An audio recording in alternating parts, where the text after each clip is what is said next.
Good morning. Yes, I am barely awake, but I am here as promised. I try to fulfill my obligations to you people every day that I possibly can. Absolutely, absolutely, absolutely. I hope everybody's having a great day today. It is Friday. You know, I used to fall into the mode of the thank God it's Friday kind of thing, you know, end of the week and all that. But then I had to start working on Saturdays, and then I had to start working on Sundays. So Friday began to not matter so much. It was just my hump day went from Wednesday to being Thursday, and then the hump day turned to Friday. And you know, that's just the way it goes when you're trying to build a business or when you're trying to run a farm and everything else, because you don't get time off, really. You really don't. You don't have to pay attention to everything that's going on on the presence of your farm, and you know, that's your responsibility. That's something you take on. The lives of you know, your animals, your crops, everything, all depends upon you. And you know, either step up and do the job, or you get out of it and you let somebody that loves the work get in there and do the job. And you know, that's just the way it goes. So long day yesterday. We had a great day yesterday. You know, and it was really it was really a phenomenal day. I was actually very shocked. We had almost got to the point of 3,000 viewers. The videos, you know, the majority of the video was seen by well over 7,000 people, and I think that's incredible. That's great. You know, that we're getting the message out there that we're. Oh, I didn't ask you to start playing yet. Why did you start? You're not allowed to do that. You don't get to do that until I tell you to do that. Okay. Uh, so yeah, so getting I mean, to me, it's not so much about getting the regular viewership up. It's when these important things come along that it's important that we get as many people advised and as many people watching as possible. And yesterday just kind of, it really blew my mind. You know, so I'm very pleased with that, and I'm very pleased to say that I am so happy that most of you stuck with us pretty much through the whole thing. You guys are awesome. You are keyboard warriors, no doubt about that. You know, getting it shared out and talking with people, answering questions for people in chat and stuff. That is phenomenal. You know, you are just as much part of this as I am, because when they come in, I don't always get to, you know, have conversations with the new people, because I'm always either looking for the content that we're going to be sharing, or I'm taking care of these dogs while I have something playing. So I really depend on you guys to really clue in the newcomers, you know, and to welcome them and to spend time with them and make them feel comfortable. And I love that you guys do that. Now, every once in a while, we do get the troll in here and there and stuff like that. That's, you know, that's to be expected. But what I noticed is that a lot of times you guys actually work towards changing the mind and the perspective of those trolls. And I see you guys succeeding quite often. and I think that is great. It's a collective. This is a collective project. It's never been about me. It's been about all of us together, working together to achieve amazing things. So let's go ahead and get our day started. We got lots of things to go over after yesterday's fiasco. Oh yeah, boy, yesterday's fiasco was something else, wasn't it? That State of the Union was the state of confusion, is what that was. I don't know where Joe comes from, but I know that this particular Joe, this particular Joe, has got some kind of demon in him or something, because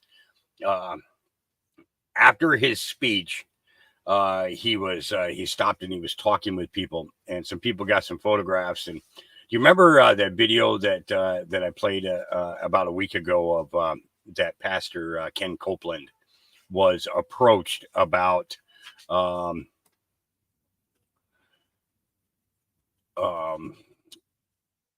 planes that he was buying. That did he really need all these planes and everything else?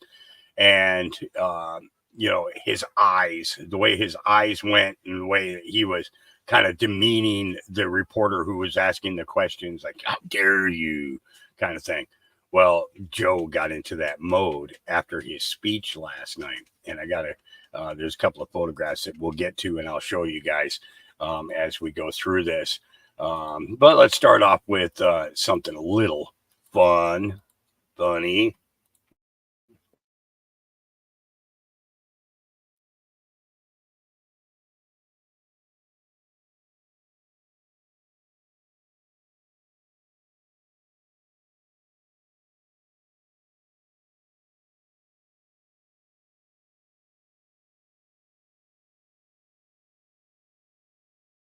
Like you gonna find I'm playing. You'll fire me.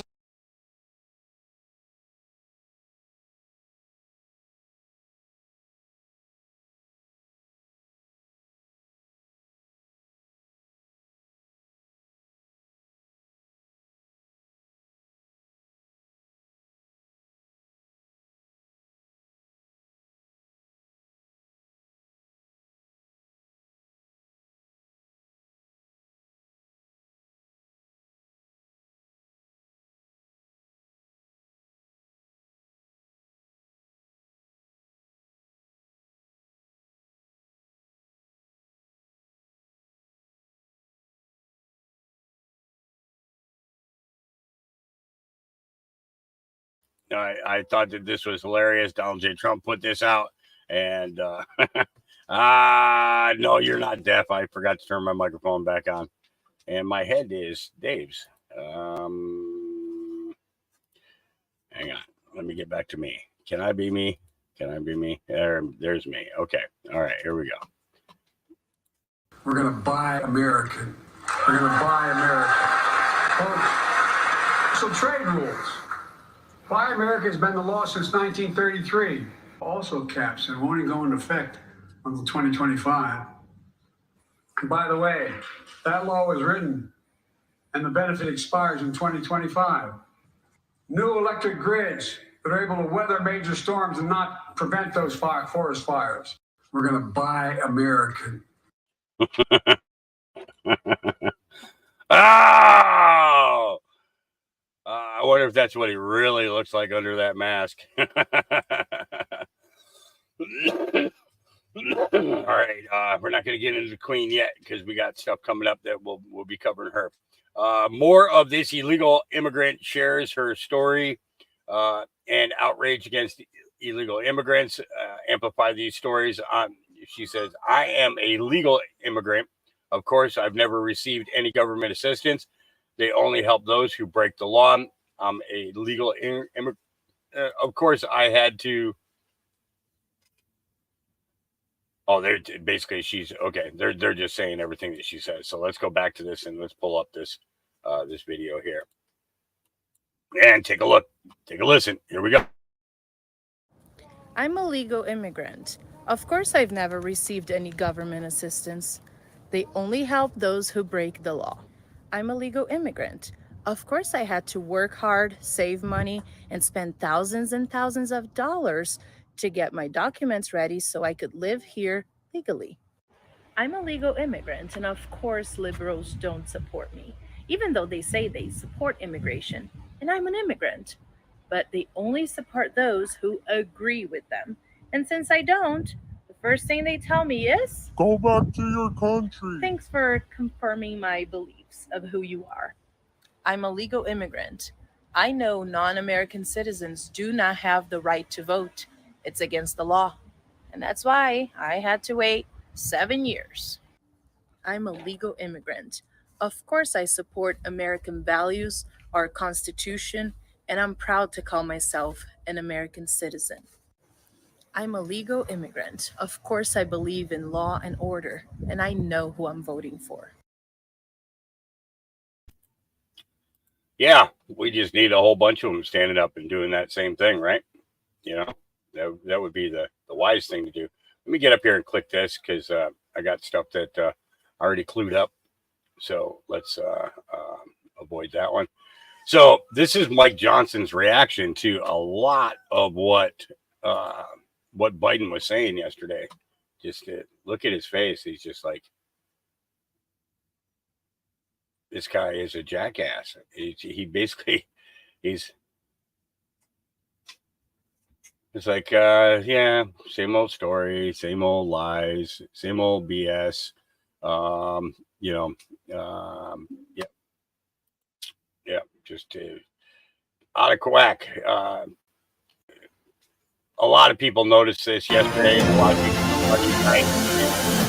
people in chat recognized this, that there was no presidential seal on the podium. Okay. And anytime the president's speaking anywhere, that seal goes on that podium, no matter what, no matter where. That's just the way it is. They carry one in the car. Okay. They carry one in the car. It's that simple. All right. Santa Surfing put out, now I don't, I'm going to tell you guys right now, I do not trust these generals and colonels and everything else, because a lot of them they're the front men, you know, they're the front men. They're no different than anybody else central casting. You know, it's pretty much, you know, the appearance of it. So, this is the real State of the Union. Colonel Douglas McGregor, combat veteran and former senior advisor to the Secretary of Defense under President Trump. Colonel McGregor was featured on Tucker Carlson's show this past week. This is solid and strong message. No BS. Let's take a listen.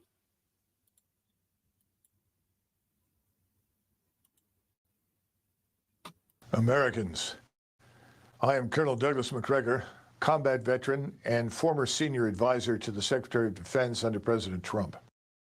As Chief Executive Officer of Our Country, Our Choice, I want to respectfully present an alternative view of the State of the Union.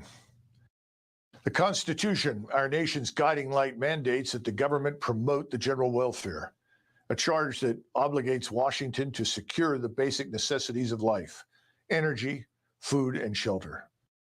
Regrettably, the current administration is failing to perform these tasks. The current administration claims the gross domestic product is booming, but much of it comes from government spending and employment. The government share of gross domestic product in the United States today is 42%, including federal, state, and local spending. This outrageous share is similar to what it was in the Soviet Union in the late 1980s before the collapse.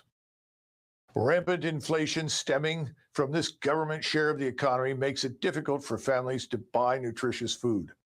A dozen eggs, which could be bought for less than $1 in 2019, now ranges from $2 to $4 today, with price increases of over 100%. In the same period, a median household income increased by a mere 9%. High mortgage interest rates jumping from 2% to 7.5% in less than 3 years places the dream of home ownership out of reach for too many Americans. Our national security is compromised. Unstable supply chains leave many store shelves empty. Our power plants and manufacturing facilities lack key spare parts. Ill-conceived domestic policies result in job losses and homelessness. The pursuit of misguided foreign military interventions has not only drained our resources, but also imperiled our hard-won energy independence, subjecting Americans to rising fuel prices and foreign influence. Today, the government employs an estimated 2.87 million people. If we include federal contractors, this number balloons to between 12 and 25 million. All of these events occur against the backdrop of a national sovereign debt that has skyrocketed to $34 trillion. Even worse, we are currently adding another $1 trillion to national debt roughly every 3 months. It is impossible to drain the swamp with unsound money and a colossal debt that we cannot sustain. Tragically, DC Beltway politicians are controlled by the so-called donor class. This form of corruption is enabled by a cancerous central banking system. With privileged access to capital, this ruling class orchestrates endless wars, enriching themselves and their cronies while sending our soldiers, sailors, airmen, and Marines to serve in foreign lands of marginal strategic interest to the United States. Meanwhile, open borders are allowing millions of illegals or migrants to flood into our country. This uncontrolled influx is straining our resources, overwhelming our communities, and destroying our prosperity. Reckless calls to defund and punish the police are crippling law enforcement.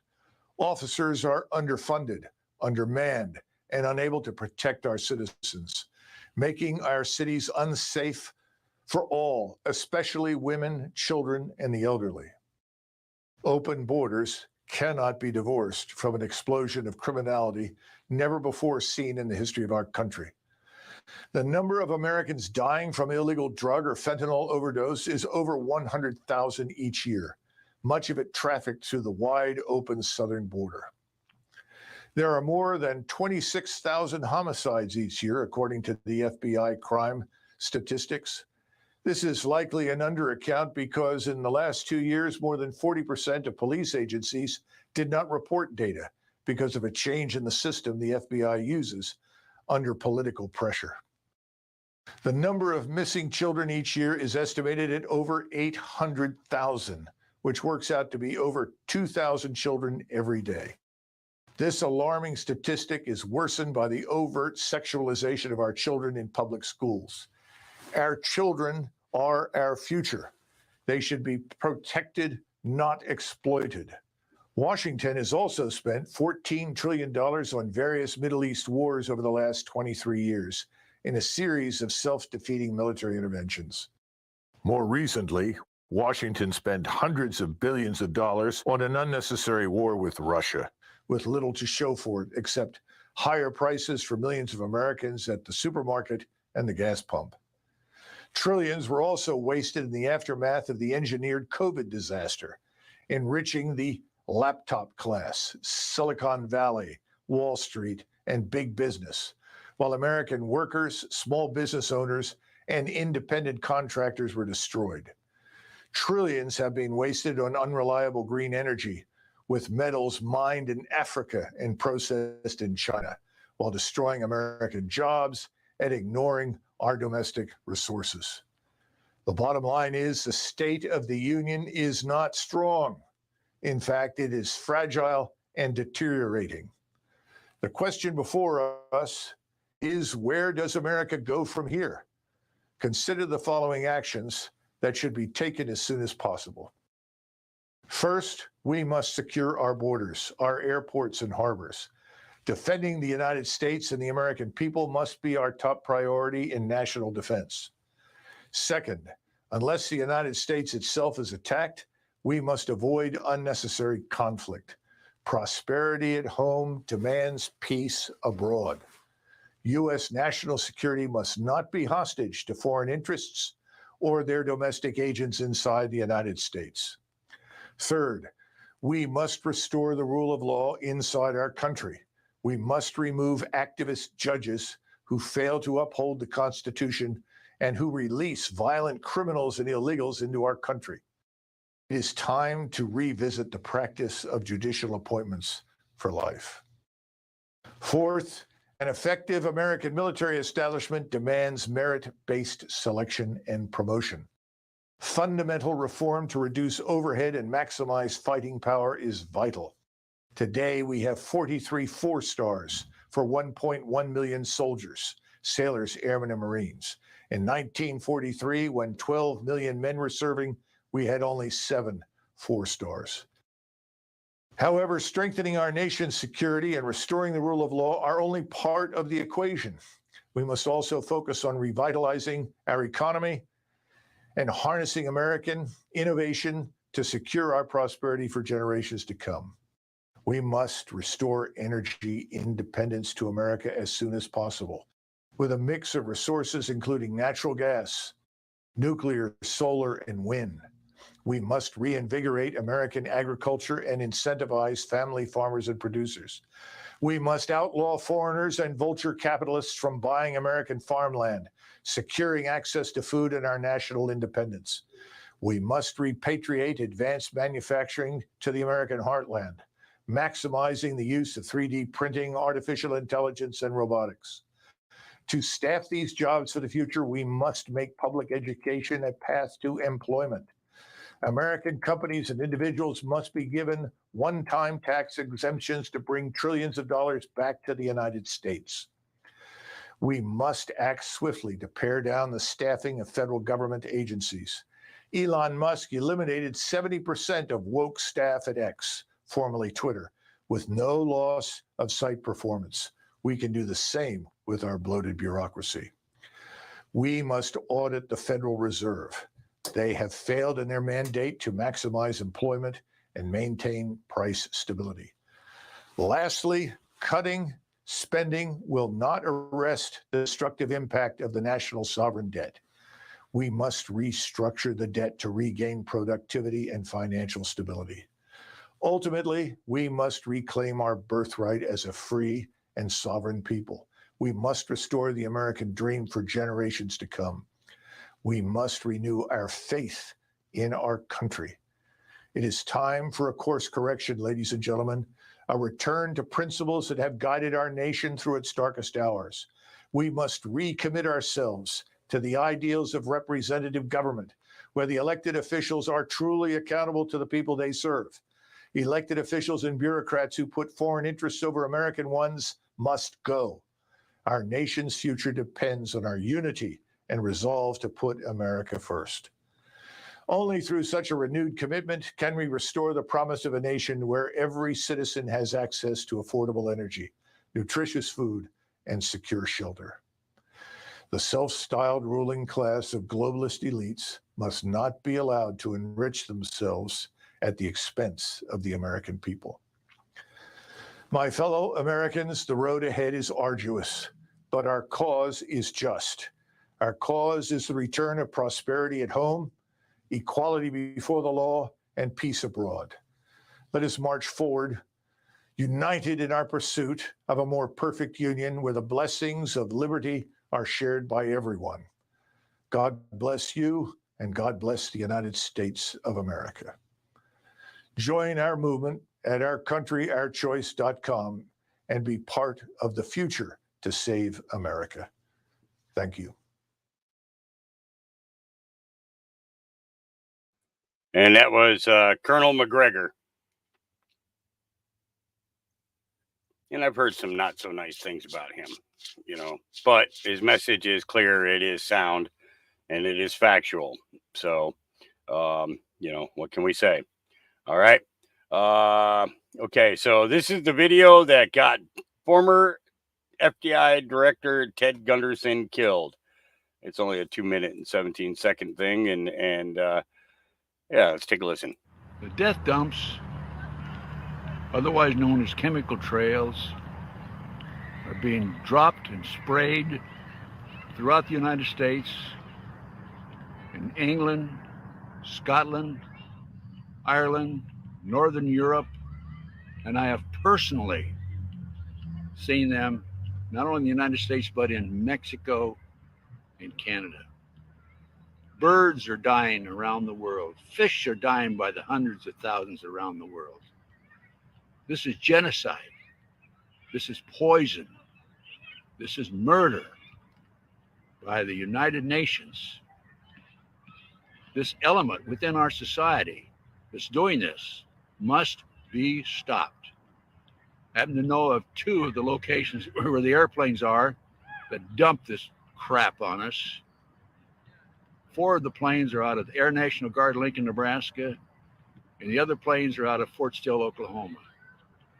I personally have observed the planes that were standing still in Nebraska, Lincoln, Nebraska, at the Air National Guard. They have no markings on them. They're huge bomber-like airplanes with no markings. This is a crime against humanity, a crime against America, a crime against the citizens of this great country. They must be stopped. What is wrong with Congress? This has an effect on their population and their people and their friends and their relatives and themselves. What's wrong with them? What's wrong with the pilots who are flying these airplanes? They're dumping this crap, this poison, on their own families. Somebody has to do something about it. Somebody in Congress has to step forward and stop it now. Thank you. I'm Ted Gunderson.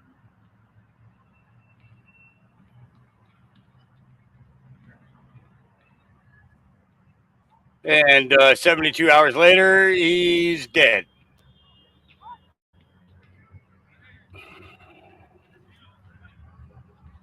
No. Ted Gunderson? No. He was the guy who was revealing the political connection to child sex trafficking, human trafficking, child sex slavery, everything else. Yep. All right, here's the real truth behind Joe Biden's economy. I ran for president to fundamentally change things, to make sure our economy works for everyone. But we're better positioned than any country on earth right now. I have to decide between buying food or gas. Guess which one wins? Here at home, inflation is coming down. I don't know about you, but something is seriously wrong with this economy. And I'm not kidding. Like, I've never seen prices so high in my entire life. Here at home, gas prices are down $1.50 from their peak. 98 goddamn dollars to fill up my tank. $98. Food inflation is coming down. $6 for one tiny little fucking watermelon. $10 for a thing of strawberries. So we're looking at over double inflation for groceries. Last year, Joe sold us all that prices were coming down. Inflation was falling every month, and take-home pay was going up, and Americans were being cared for. Joe is driving America into the ground, and Americans are paying the price. And this shit has to end now.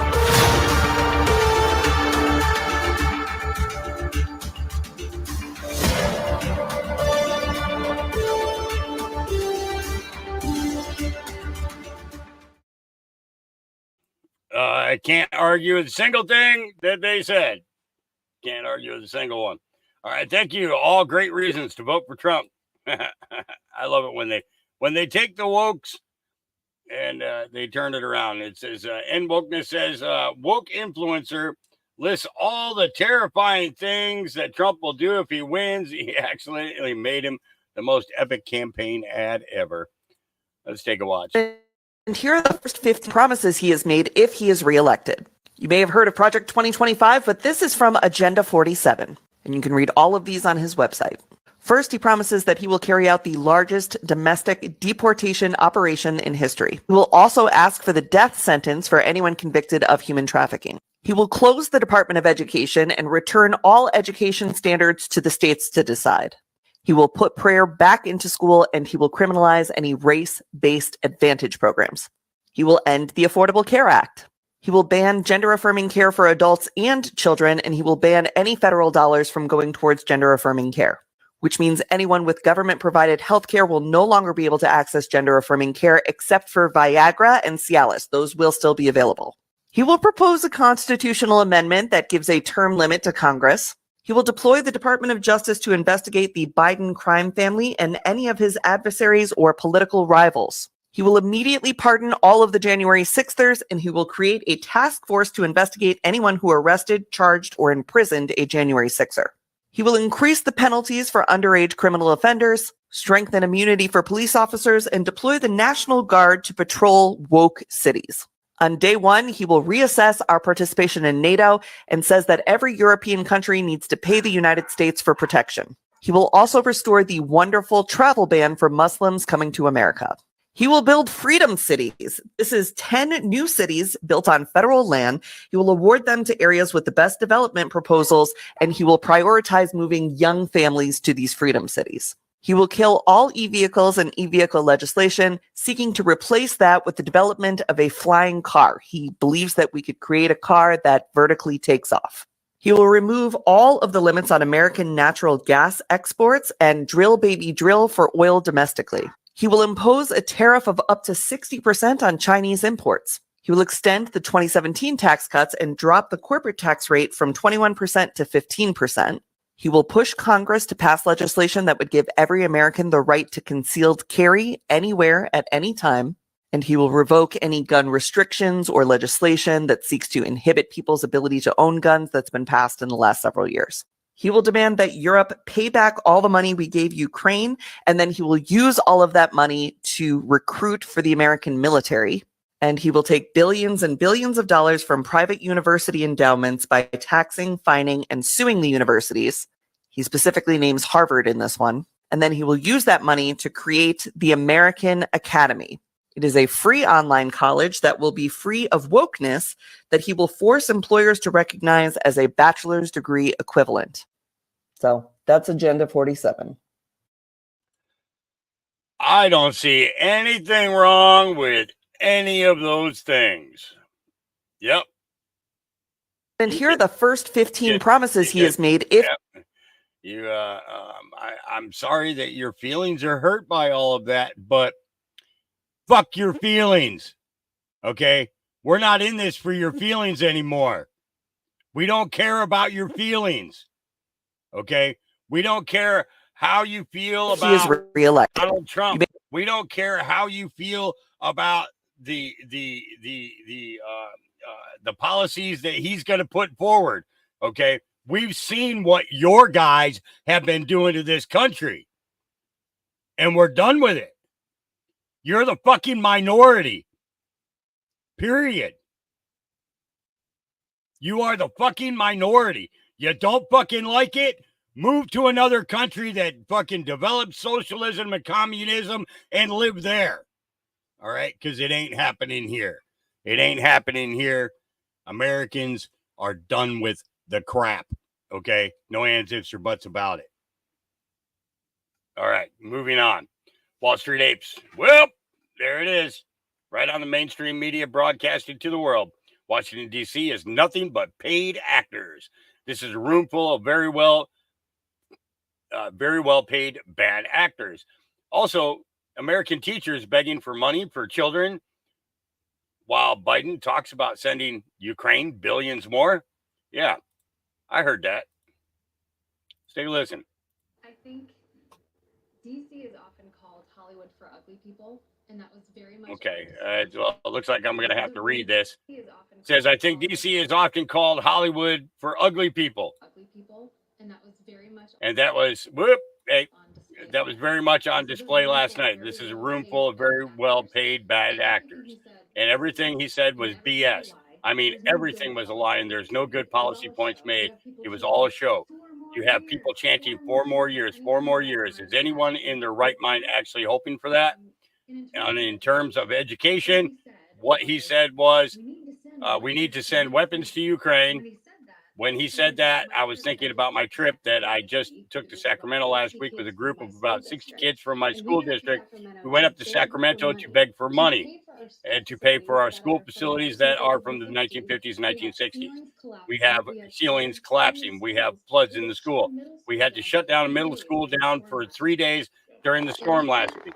And we can't, I mean, he's talking about all these big policies, big government unions are a great idea, but we can't have basic infrastructure to take care of our kids. It's very, well, she's right. I wish they would have actually gotten a better video than that, so I wouldn't have had to read it because that was crap. Okay, So, holy crap, Joe Biden said the quiet part out loud again. Those places had good roofs, didn't burn. Yeah, okay, let's check it out. Let's see if the volume's up on this one. Yes, and by the way, if you notice you fly over in a helicopter, those places with good roofs, they didn't burn. It's the right materials. Yeah. Yes, and by the Look way, at his freaking eyes because he's talking about this. Those places with good roofs, they didn't burn. Right there. You see it? He's got that Kenneth Copeland stare right there. You see it? Eyes wide, eyebrow or the forehead's all wrinkled up. And it's like that poignant. Yeah. Demonic. It's the right materials. Yeah. Yes, and by the way, if you notice you fly over now. Yeah. I want to share this because I think that this is one of the most pressing and important topics in our country. Say something, I'm giving up. What's going on, boss? What's going on? I'm on the phone with the VA hotline. Okay. For suicide. All right. Hey, well, I got you, man. All right. What branch you in? Army. All right. Hey, my name's Kyle. All right. We'll help you out. All right, bud. I'm here with you. All right. I'm gonna tell an ambulance over here to us. Okay. All right, bud. Hey, no. Hey, if I send you, it's nothing on you. Okay. State of Connecticut covers that. All right. Can you step out of the car, boss? Just so we can talk. Hey, Thomas. Yeah, come to the front of your truck, bud. 820. Starting an ambulance to 68 off ramp eastbound. I'm with a vet who's on the suicide hotline. You're the one. Hey. Sorry, man. Hey. You have anything on you? No. Okay, he's all right, check you out? Cool. Any deployments, bud? One? Okay, dude. It's a tough time for everyone in your position, all right? Relax, though. Hey, I'm here with you, okay? I'm here. Yeah.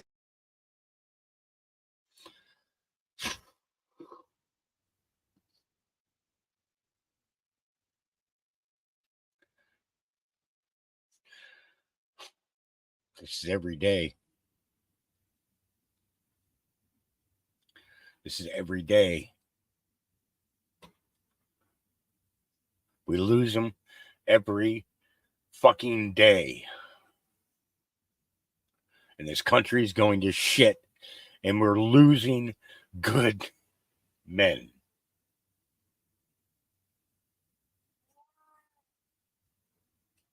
Every day.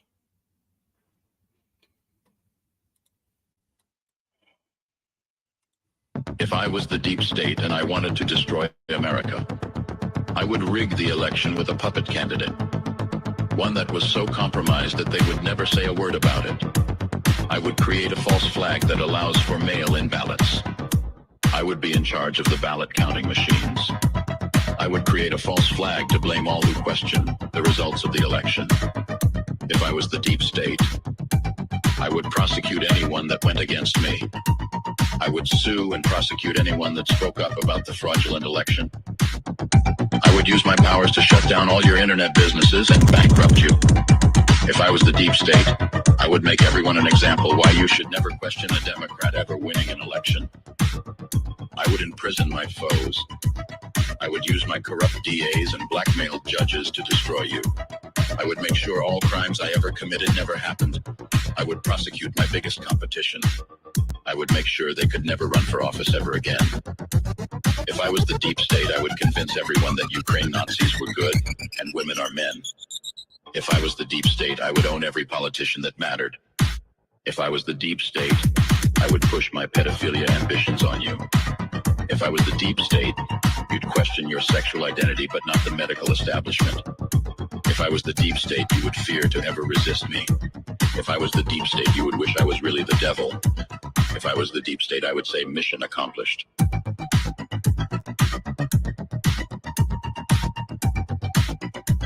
Going down. Going down. Daily Meme Team put that out. Great productions they put together.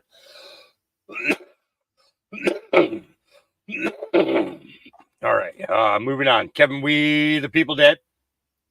We know as much about Hitler as we know about history. The biggest crime Hitler committed is getting the German people out of the banking system that was drowning them in debt. He said, fuck off to the bankers, and started printing his own money. Yep.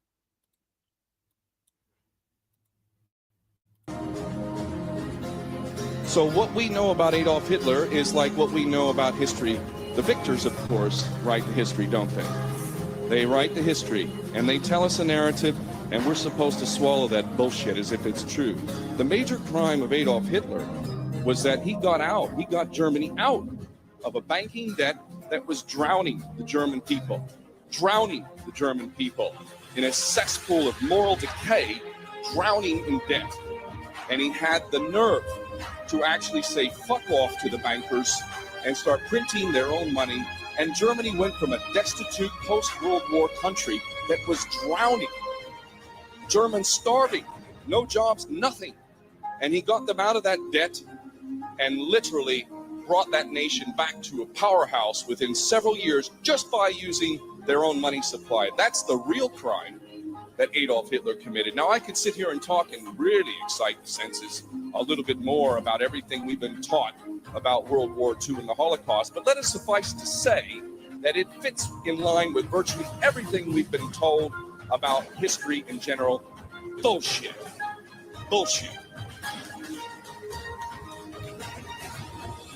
And John F. Kennedy had the courage and the balls and integrity to bypass the Federal Reserve Bank, to bypass this financial system, and he was dead within 6 months. And there ain't no coincidence there.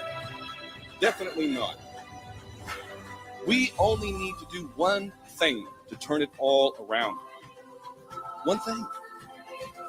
Let's confront that financial system. Let us print our own money.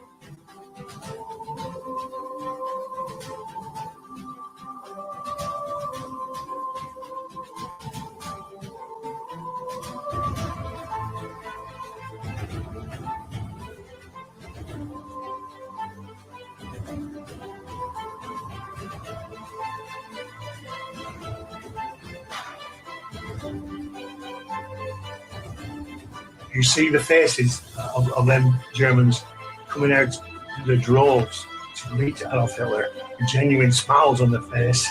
This is something you can't act, you can't hide.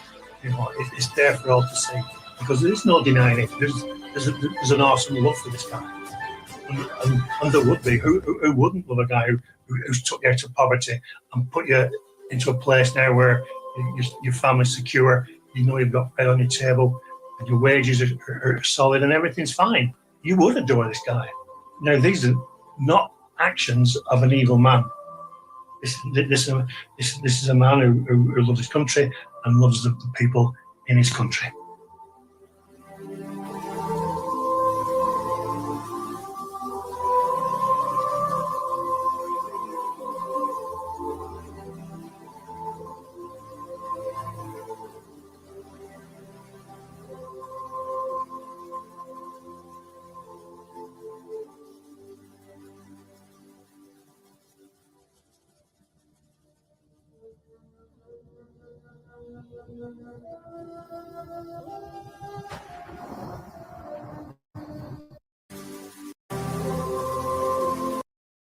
I want to go back to this and actually read this out loud because I know some people are just listening and here we go. However, the rebirth of Germany and its people was a thorn in the eye for the international bankers because they could no longer control Germany or her people anymore. The communists had officially lost control of Germany. Extreme agitation in the media against Hitler in Germany would be the result. Propaganda campaigns were now launched against him in the West by the Jewish-owned press. the propaganda would soon develop into one of the bloodiest battles of all human history. In 1936, Winston Churchill started to get jealous.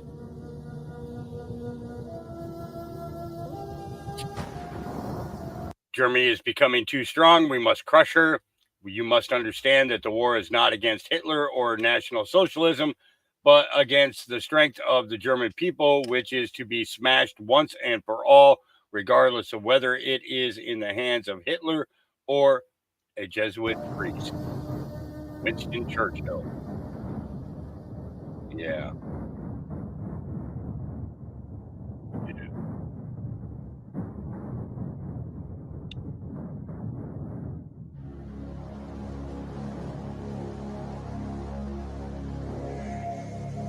And if you think about it, you think back to the Roman days of the Romans trying to conquer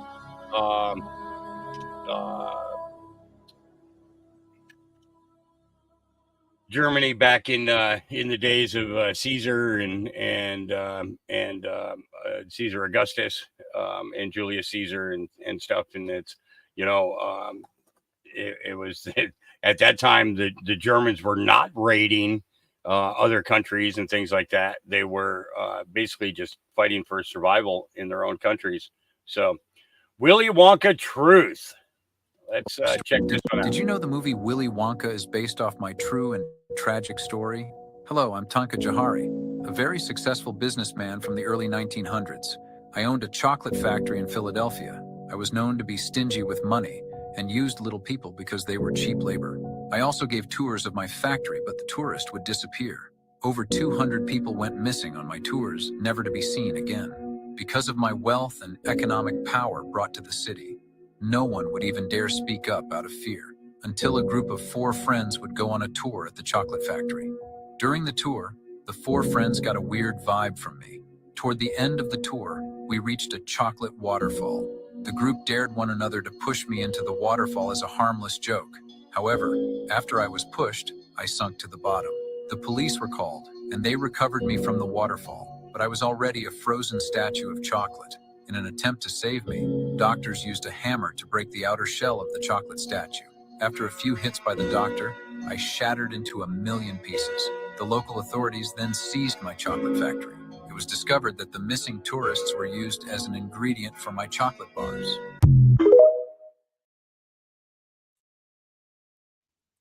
Well, I don't think you'll be promoting watching the Willy Wonka movies anymore, you know.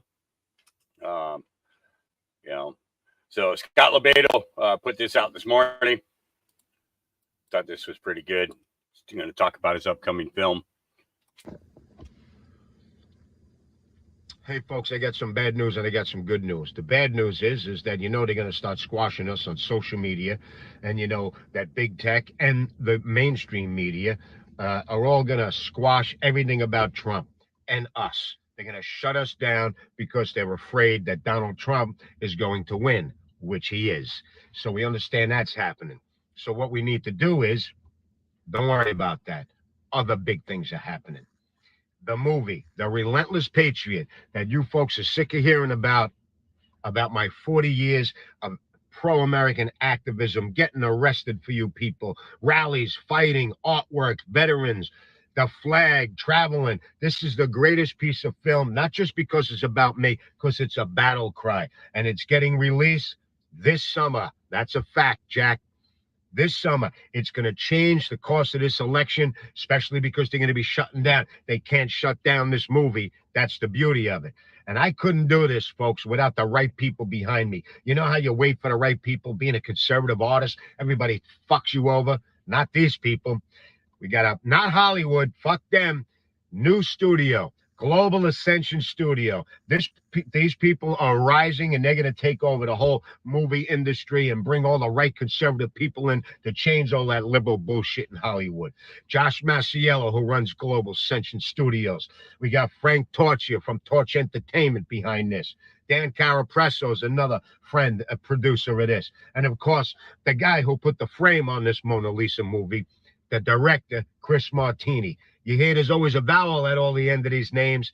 This is the new group, folks, creative, conservative Italians, and this movie is going to put Trump in office and change the way people think. It is a battle cry, this movie. And we are announcing the release date next week, thanks to Siggy Flicker, that darling beauty, who's hosting us at Mar-a-Lago. We're having a private screening, not open to the public. It's just for the conservative media people, the studio people, and the Trump friends. And this is going to be epic. We're going to announce it. The movie comes out this summer. You got to see it. Spread the word, because this movie is going to put Trump in office and bring this country back to where it's supposed to be. Tune in. It's almost showtime. Well, thank you, Scott. We will look forward to that. All right, Queen Petty-elect.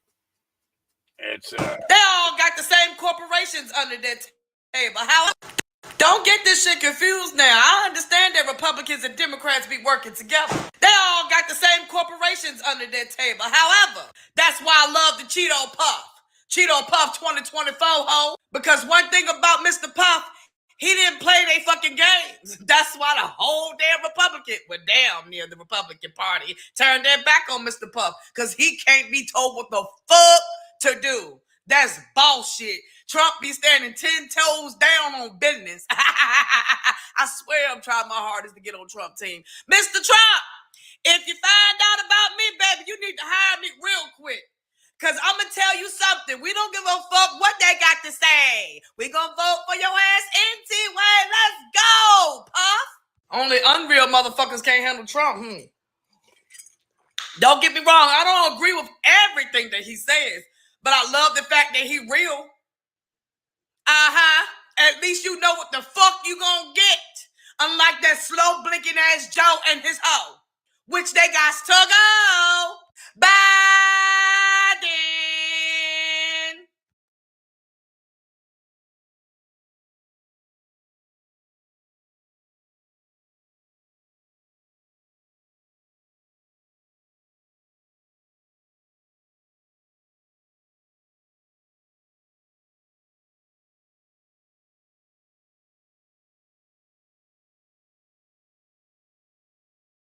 Don't get this shit confused now.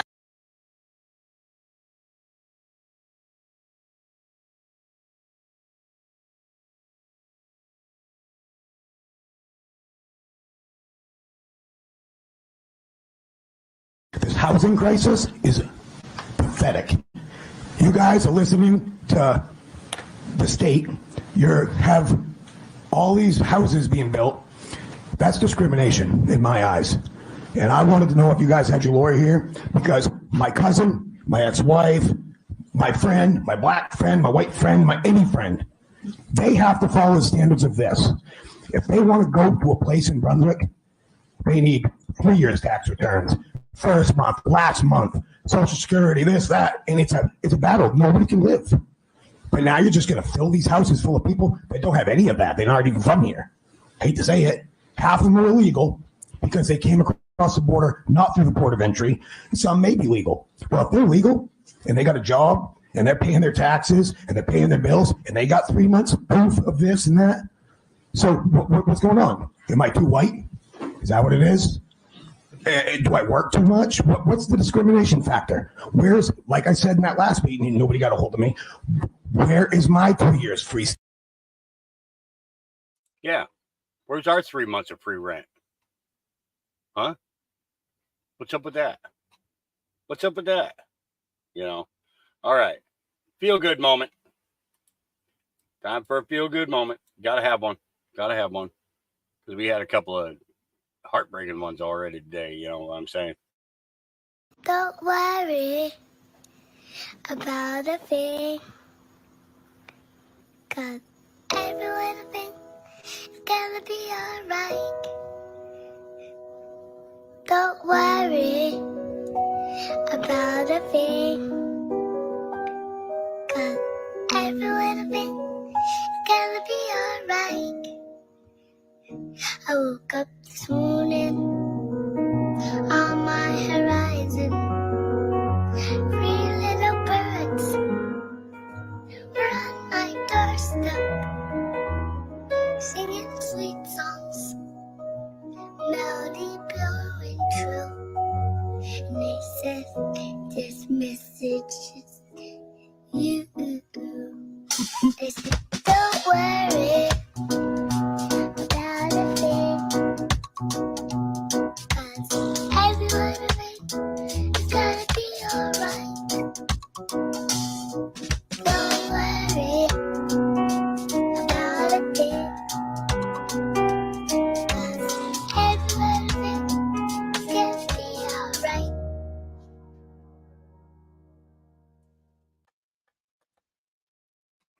And you know, he got up to give somebody a hug after singing that to him.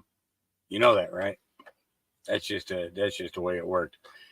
Peanuts Nana says, I heard today they want to help migrants buy homes. Yeah, California is going to bypass all the banking laws and give these guys money to do whatever the hell they want. All right. We got more Petty Lex coming at you right now. She is so good. I can't help myself. Sorry guys, I cannot help myself. It's like an addiction, you know. I said, hold on, wait the hell a minute. Don't you see me get my shit together? Damn. The hell wrong with y'all always rushing somebody? The hell? Y'all ain't rushed slow blinking ass Joe last night. Don't start with me. Anyways, my name is Queen Petty Lex, the self-appointed Speaker of the House. And I'm reporting live from the United Nursing Home of America. Mr. Biden said a whole lot of Nathan. He said the same damn thing that he been saying all motherfucking 4 years. Slow blinking ass. Anyways, Mr. Biden sat up there and said that he created millions of jobs. The same jobs people returned back to after the COVID crisis. He said that he fixed the damn economy. He said he fixed the economy so damn good, a McDonald's manager DoorDashed me my Burger King food one day. And he was still in his McDonald's uniform talking about something. He had to get him a little side hustle. Since when do managers need a side hustle? Then Mr. Biden went on to say that Mr. Putin is the problem. But we already sat up here and heard Mr. Putin tell Mr. Carson that he ain't got no damn issue with us. And his only issue is the fact that our politicians and our motherfucking media keep making him an issue and that we won't mind our own damn business. Then Mr. Biden said that he don't give a damn about our high-ass gas prices. He gonna keep on making sure that we make our energy damn costs, okay? He said he don't give a fuck. We can Hot Wheels lead our way out of his face. Then Mr. Biden said that he wanted to tutor people cheering and shit. Lord have mercy, I don't know what it is with this man's obsession and other people cheering and shit, sniffing him and all. But anyways, he went on to say something about some chips and dip. So eventually they're going to have some good ass technology where they're going to be able to dip some chips in our ass. So look forward to that. I think the motherfucker hungry. What the fuck is the United States government feeding this man? Every time you turn around, he wants some ice cream, chips, and burgers and shit.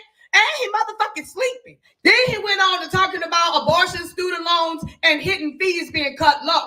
But I'm trying to figure it out. If hidden fees is cut low, then why the fuck is my light bill longer than a damn Dollar Tree receipt? We got motherfucking processing fees, inconvenient fees, convenient fees, paper fees, envelope fees, printer fees, stamp fees, and motherfucking meter read fees. And it ain't hidden. It's written in big bold print on this motherfucking bill. Anyways, Mr. Biden goes on to say that Mr. Puff is the reason why the country is a mess today. But then he turned around and called Mr. Puff for help. Then he went on to say that the MOs is crossing the border with already $8 grand up in their pocket. And when they get here, they're going to get more money to live rent and food free. But they're not going to close the borders because the Republicans won't go give them more money to stop the shit. This is the most state of the confusion bullshit I have ever heard. And as a matter of fact, I don't want to report on this motherfucker ever again. Then Kamala standing up there looking stupid as a bitch. Sitting up there talking about some damn the rent is lowering all across the nation. But then there's tent city decor decorating everybody's sidewalks across the whole nation. The fuck? I'm sick of this shit. Joe in the hole, gots to go. MAGA, bitch. The fuck?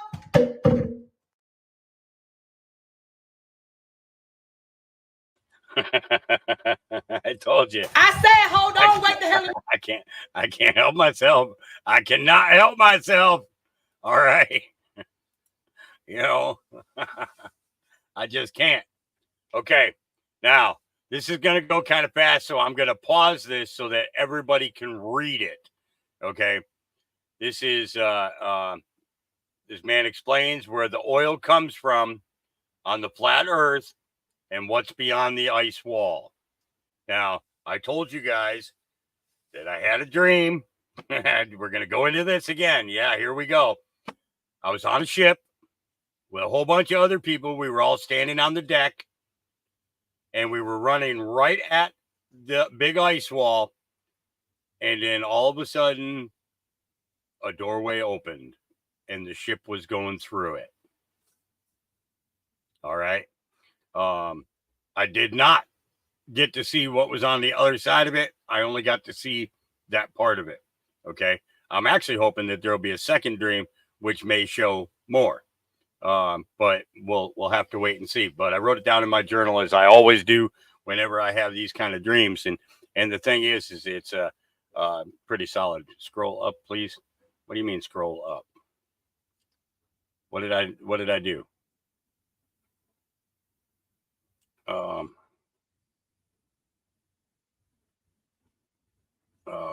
What am I looking for? What am I looking for? Did I notice? Oh, okay. Hang on. Is this the one you're talking about? Hold on. This one. Hello from Texas. Did anybody notice the balcony folks at the indoctrination ceremony last night weren't moving? Yeah, I did notice that. That there was like one section that was in fact standing and clapping when people were called upon up there, but I did not see any movement other than that. So if that's the oh yeah, I'm going to scroll up on the oil guy. So what I'm going to do is I'm going to pause this video so that you guys so that I'll have time to read what he's saying, because they do a the letter the words are translated on the screen. So okay.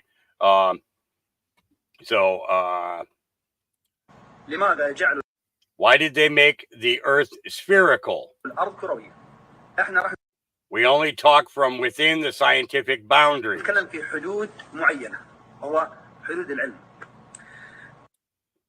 If we were to say that the earth was spherical, spherical earth has limited boundaries and continents. It's limited. But if we say that the earth is vastly flat, spread, and the boundaries we know are these continents, but are there other people than us?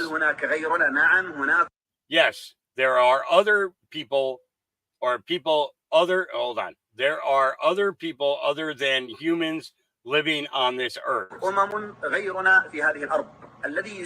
There's no such thing as the South Pole. It's the Earth's sides.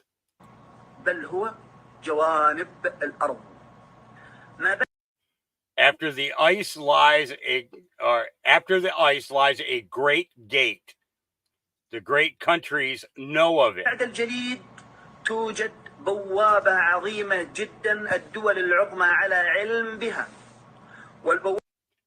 And that gate leads to a different land that has various civilizations. One of those civilizations is Gog and Magog. And for your knowledge, petroleum, the crude oil that exists in our lands, that's their rivers. For them, that's just running rivers. As it runs, it goes underground inside the earth until it reaches our land. Petroleum isn't the remains of animals, bones, and dinosaurs, and such myths that people believe in, or the remains of ancient plants. No. Petroleum is rivers in hinterlands, runs deep underground in the earth until it reaches our lands. Is that clear?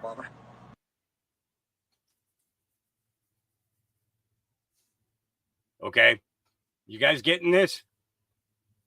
I told you there's something on the other side of those ice walls. You know. Yep. Here's the link for this. Okay.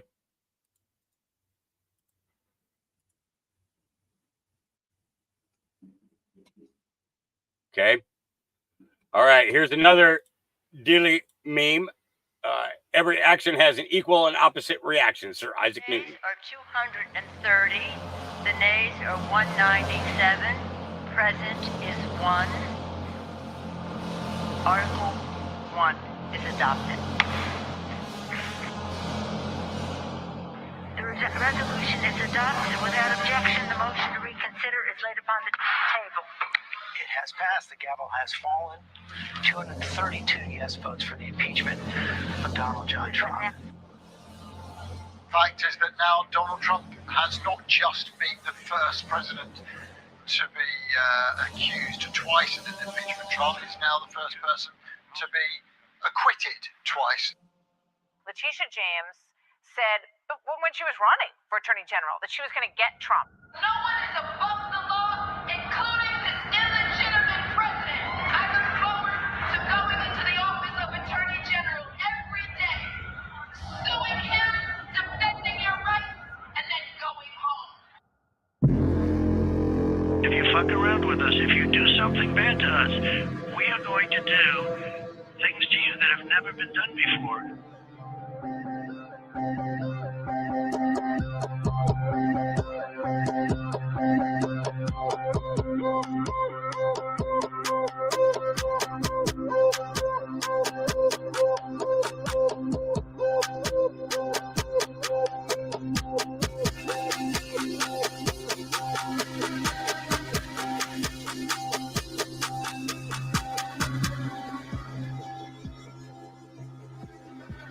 We are going to do things to you that have never been done before.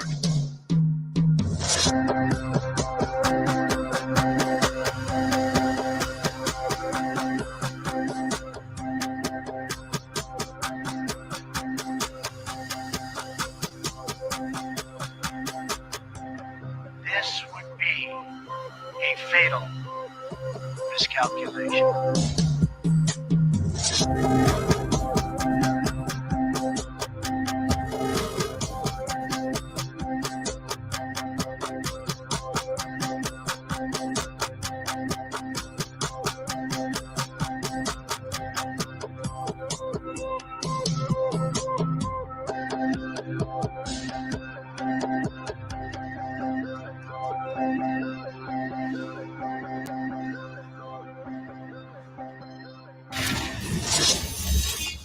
Another one by the Dilly Meme team. Yeah. They put out some good stuff. They have a lot of fun doing their stuff. Okay. We did this yesterday. This was funny that it comes up that O'Reilly Auto Parts actually has the flux capacitor there. I think that's freaking hilarious. I think that's great. Okay, so let's get back to the regular feed. I need to check on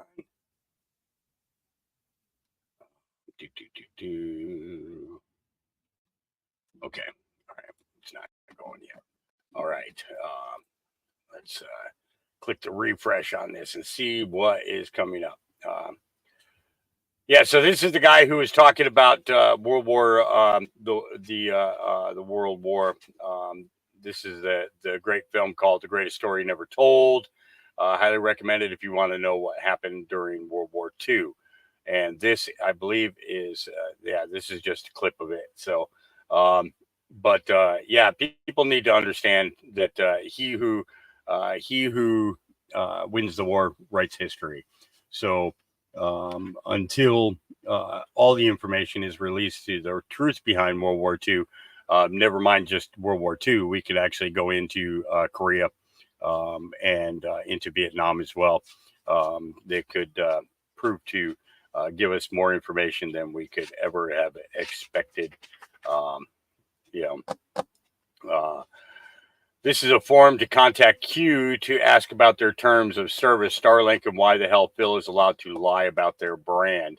Phil is lying to people about his role in procuring a brand new Q-friendly internet called Next Phase that will magically work with Q and keep them connected to Phil Gozlewski once the fairy tale apocalypse shit hits the fan.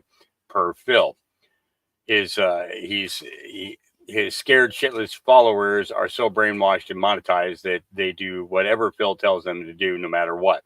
They're fearful and perpetually disappointed, while criminal Phil is laughing all the way to the bank that he tells them not to use. Disgusting piece of crap.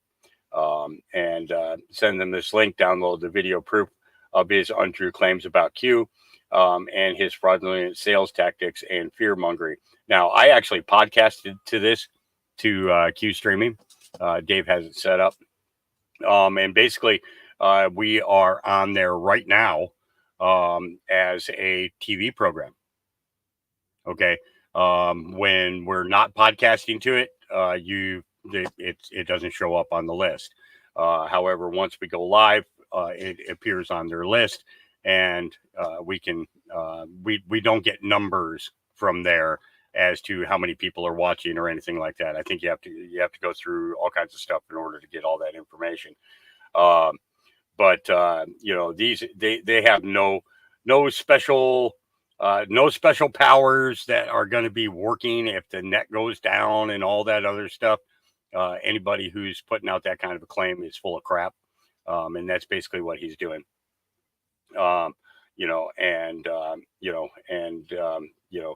It's just, I've actually thought about using this service just because of the fact of how many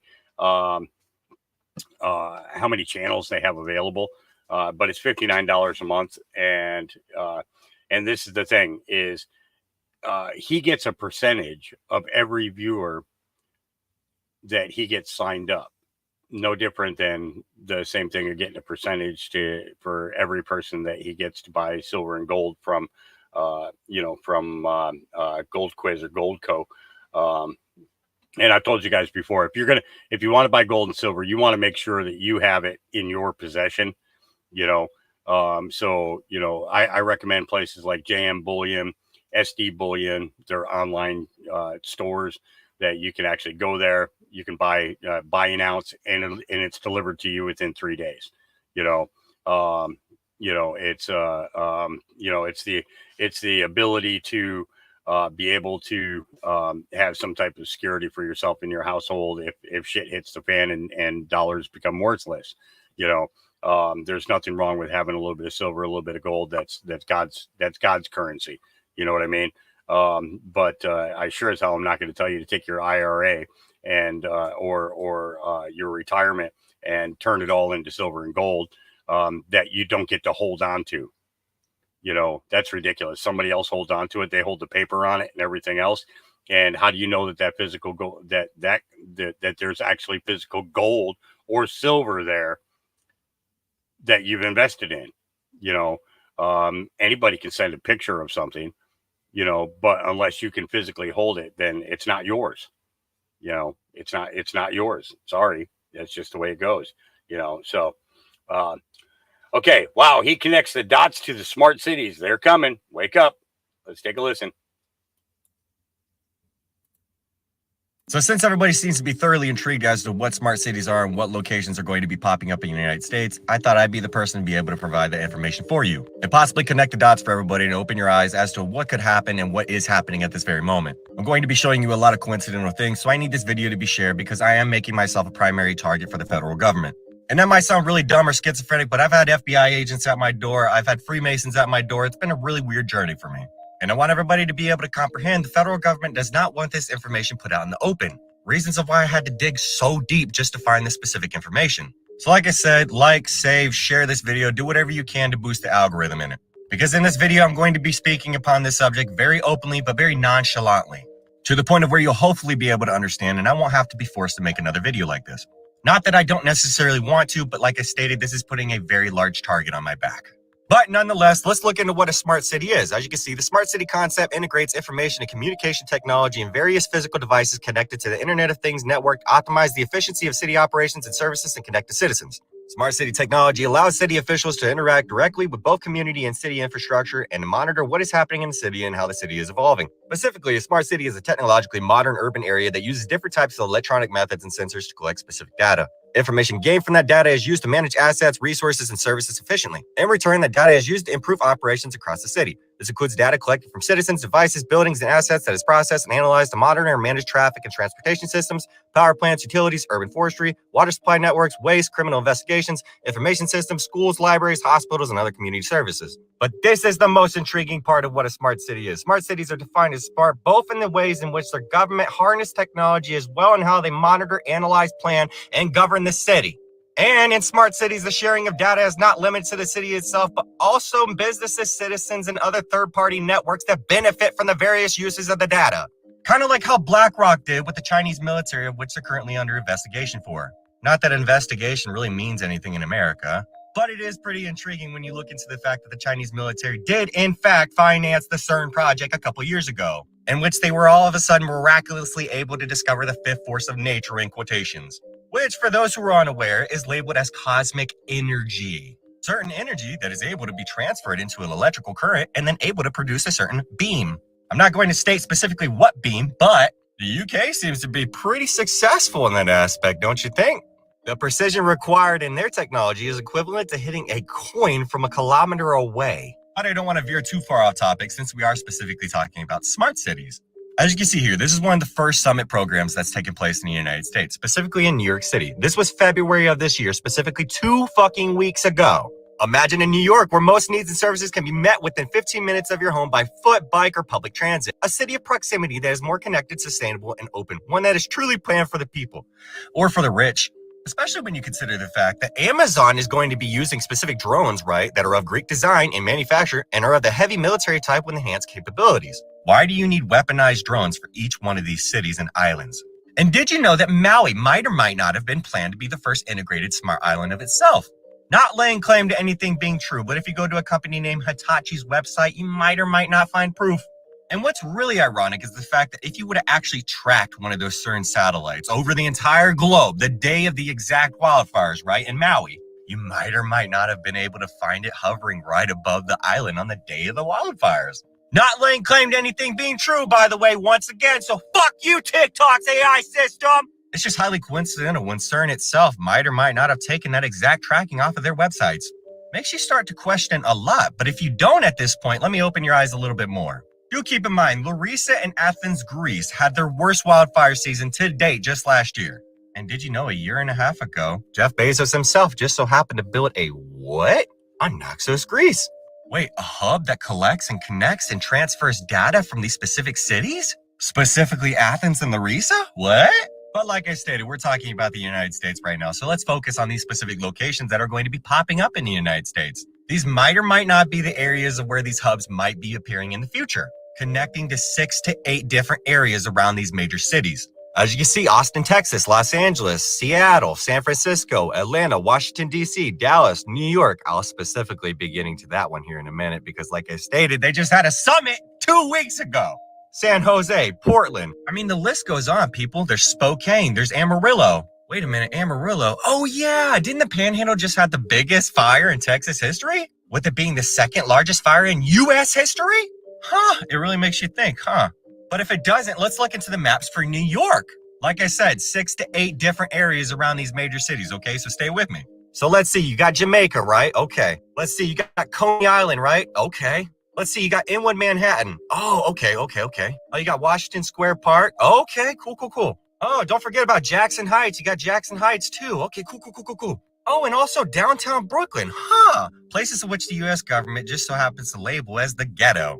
Yes, that's what they consider every single one of these locations to be. Specifically why they brought over 6 million undocumented migrants to these specific locations. But we'll save that one for another video. But since we got New York out of the way, let's talk about Chicago. Chicago is recognized as one of the leading smart cities in the United States. It has been on the forefront of implementing innovative technologies to improve urban living. Oh, and just like outside of Amarillo with AT&T, the city has deployed a high-speed fiber optic network which provides fast and reliable internet access, specifically by Starlink and AT&T themselves. Kind of weird when you consider the fact that AT&T and a whole bunch of other phone companies just so happen to have a major phone outage just a couple weeks ago. And all of a sudden, miraculously, if your phone didn't say 5G, it now does. Now, the most ironic part about this entire situation is the fact that AT&T themselves might or might not be associating themselves with certain energy institutions. Certain energy institutions that might or might not be looking forward to rebuilding places like Maui. Energy institutions that might or might not be associated in the future with this specific project called the Neon Project. If you've heard of the line from Saudi Arabia, you probably know what I'm talking about. But if you don't, the U.S. is not the only country with heavy investment in digitalization. Alphabet, aka Google, has already invested $50 million in urban innovation in Toronto neighborhood, while Saudi Arabia aims to invest $50 billion in building a smart city infrastructure that will spread across 3 different countries, called the Neon Project, of which you'll be able to see from fucking space. The city will be built from scratch and will be fully automated. With all services and processes in Neon will be 100% fully automated with the goal of becoming the most efficient destination in the world. Kind of seems like a modern age Babylonian empire, but let's not question that. Or the fact that we're practically living in a dystopian age, but hey, let's not question that either. Gotta love becoming mindless consumers that push capitalism further. But anyways, those exact energy institutions might or might not be at this very moment rebuilding specific shilly locations that just had their worst wildfire season to date. And when you look into that specific location, aka Viña del Mar, you might or might not be able to find this. Where is the Smart City Business Headquarters? Oh, okay. Yeah, that's not coincidental at all. And if you don't believe me about any of this, even though I've showed you extensive proof at this point, then maybe you can look into President Biden's remarks yesterday that he made about the fires in Texas. He says, I've flown over a lot of these wildfires since I've been president. As a matter of fact, I've, in a helicopter in the west to the southwest and the northwest, flown over more land burned on the ground, all the vegetation gone, than the entire state of Maryland in square footage. The idea there's no such thing as climate change, I love that, man. I love some of my Neanderthal friends who think there's no climate change. Well, my administration is going to keep building on the progress we've made fighting climate crisis. And we rebuild to the standards that are the up-to-date standards and building codes and the rest. Because a lot of, if you fly over those areas that are burned to the ground, you'll see in the midst of 20 homes that are just totally destroyed, one home sitting there because it had the right roof on it. It was a motherfucking blue roof! And anyway, since I took office, FEMA has provided Texas alone over $13 billion. Okay, but wait. $8 billion of that money might or might not have been invested to create new fiber optic networks. Fiber optic networks that might or might not stretch over 100 miles to the east of Amarillo. So you tell me what's true or not.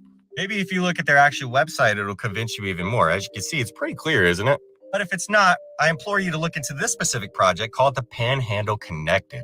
The Panhandle Connected. That's highly coincidental considering the fact that the fires were at the fucking Panhandle. Did you know the same exact energy institutions like I spoke about in Chile? They had a 4th LA conference on sustainable development of energy, water, and environment systems, which was held on the 14th and 17th of January in 2024 in Viña del Mar, Chile. I'm just saying. Open your eyes and open your mind and the actual truth will finally be revealed. But since this video has already gone on for almost 10 minutes, I can't actually continue to go into this subject. Of course, we're coming to the end of 10 minutes, so of course this video has to end very soon. So hopefully at this point, I've been able to connect the dots and open your mind a little bit more. But if I haven't, then yes, I will unfortunately make another video upon this subject. I have a lot more to be able to present to TikTok, but I don't know how to effectively do it. And I'm saying that in the sense of not having any violations issued against me. Because like I stated, after this video is posted and after it goes viral, I am going to be a primary target. And that's okay because I created a platform to be that exact person. I am a leader for the people, and I am a voice for the voiceless. And I am a person that comes from a corrupted bloodline of Larry Fink himself. So I have nothing to do with this fucking knowledge and wisdom of my own anyway, other than to present it to you beautiful fucking people.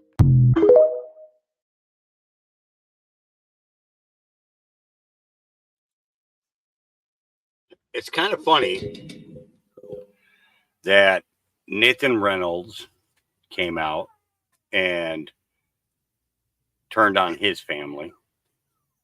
This kid is a relative of Larry Fink from BlackRock, and he's turning on his family. There's many of them that are coming in forward and giving us information about what their families are trying to do.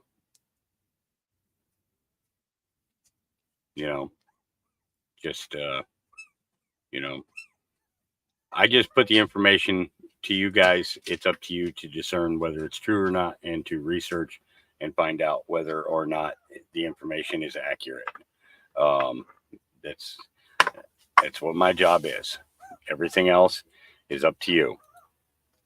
So, yeah. What can you say? Let's see. Wyatt says, how do you impeach a president who wasn't duly elected? Impeachment would validate the 2020 election, admitting he was the president. Lock him up for trespassing and treason. Yeah. Yep. Big facts. Absolutely. All right. We've already heard the colonel speak. When do these sealed indictments get unsealed? They've, from my understanding, they've already started unsealing some of these, and you know, the majority of them may have already been done already, and we just don't know about it. You know, it's like I said, you know, we only know 20%. You know, so. Benny Johnson, do you regret using the word illegal to describe immigrants last night? Biden's response. Do you regret using the word illegal to describe immigrants last night, sir? Well, I don't regret it. Technically not supposed to be here. Technically, yeah. All right. You are not safe in Joe Biden's America. Black mob of 8 suspects arrested after abduction, torture, rape, and murder of a 20-year-old Alabama mother. Officers say some of the suspects beat her while others recorded the beatings. Let's take a listen. Breaking news, these 7 people all charged with murdering a 20-year-old mother from Jasper. Someone found Mahogany Jackson's body on Monday in Birmingham after she had texted a family member that she had been kidnapped. Our Bria Chapman was at a press conference held by Birmingham police this evening, the chief not mincing his words when discussing this case. Scott Thurman describing the murder of Mahogany Jackson as disgusting and one of the most heinous crimes that he's seen throughout his career. And not only was Jackson shot and killed, she was also sexually assaulted by multiple people. Now there are 7 people under arrest facing charges for felony and capital murder and also kidnapping. And Chief Thurman says all of the suspects were acquaintances of the victim. And not only was she tortured to death, some of these horrific acts were recorded by those suspects. Facts of this case are deplorable and sickening.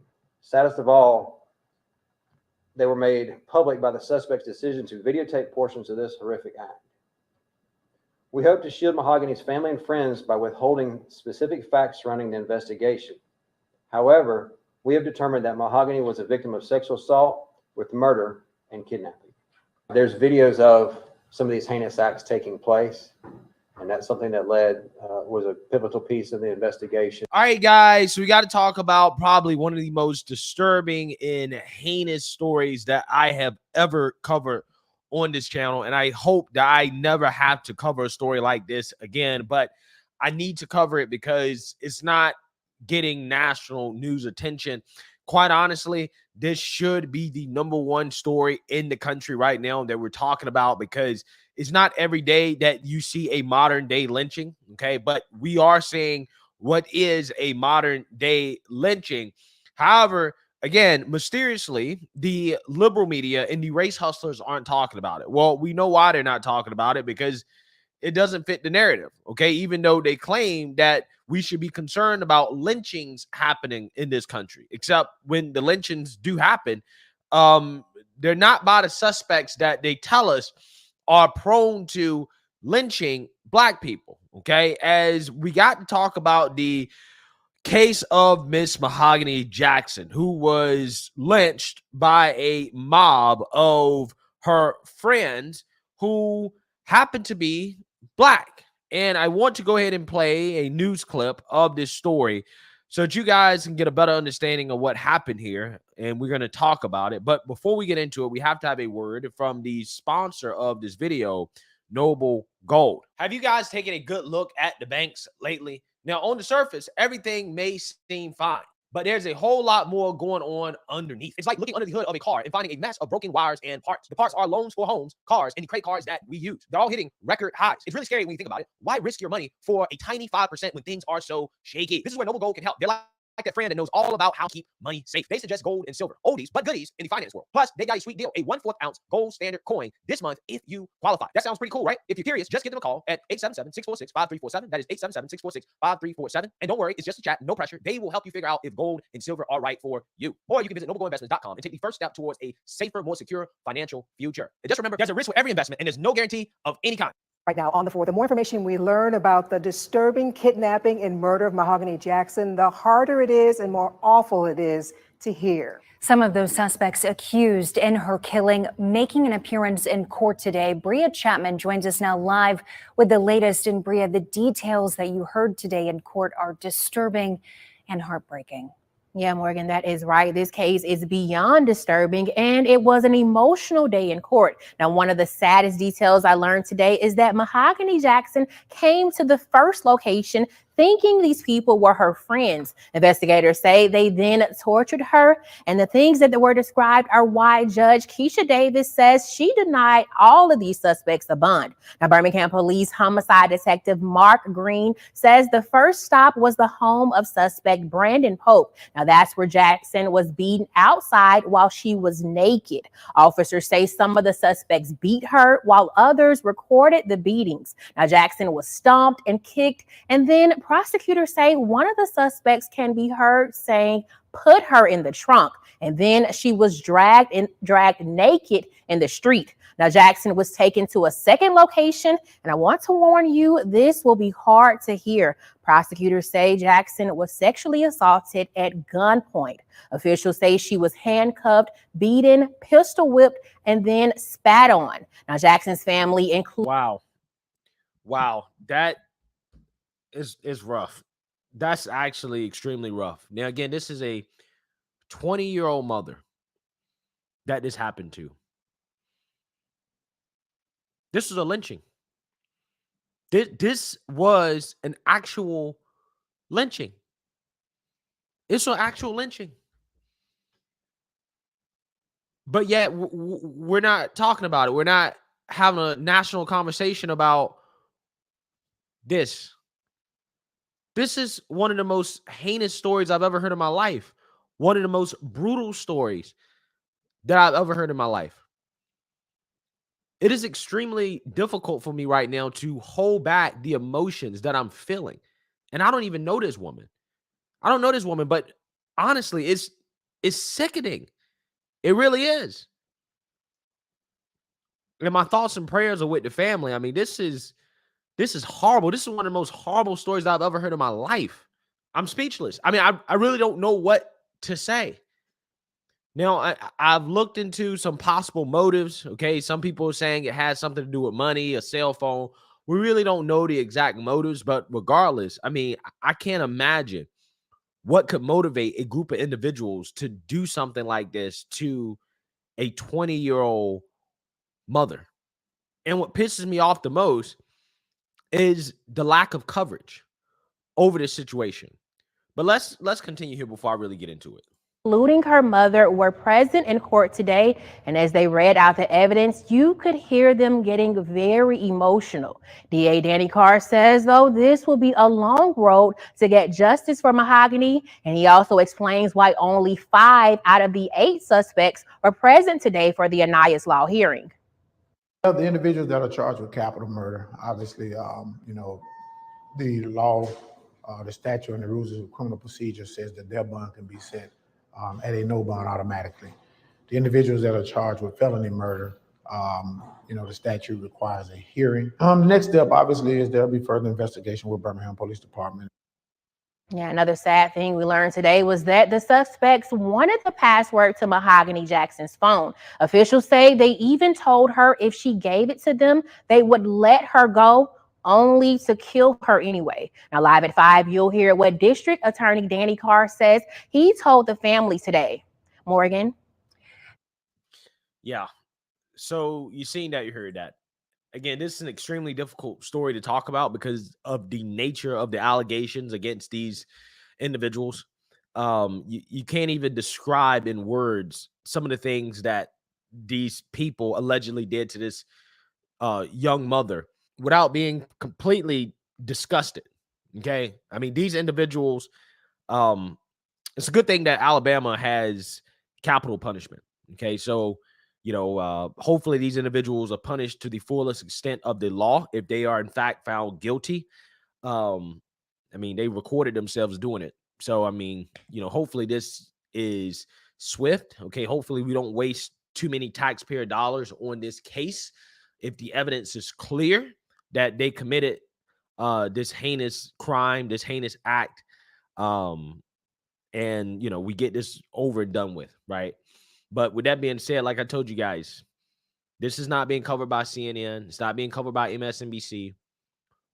Where are the race hustlers? Where are Black Lives Matter? Where are the ambulance chasers? Where's Ben Crump? Where's Al Sharpton? Where is Protect Black Women?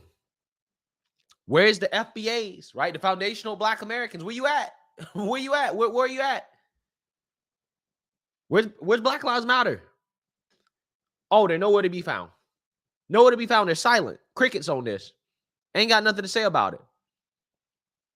But we all know if there was a group of 8 white people that did what these individuals allegedly did to this young mother, a Black young mother, 8 white individuals did that to a Black mother, the outrage in this country would be unimaginable.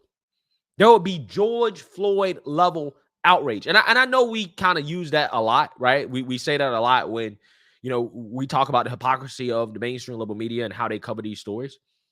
But this story right here, there's no doubt in my mind that this would have been a George Floyd level story in regards to outrage. It will be covered 24/7 on mainstream liberal media.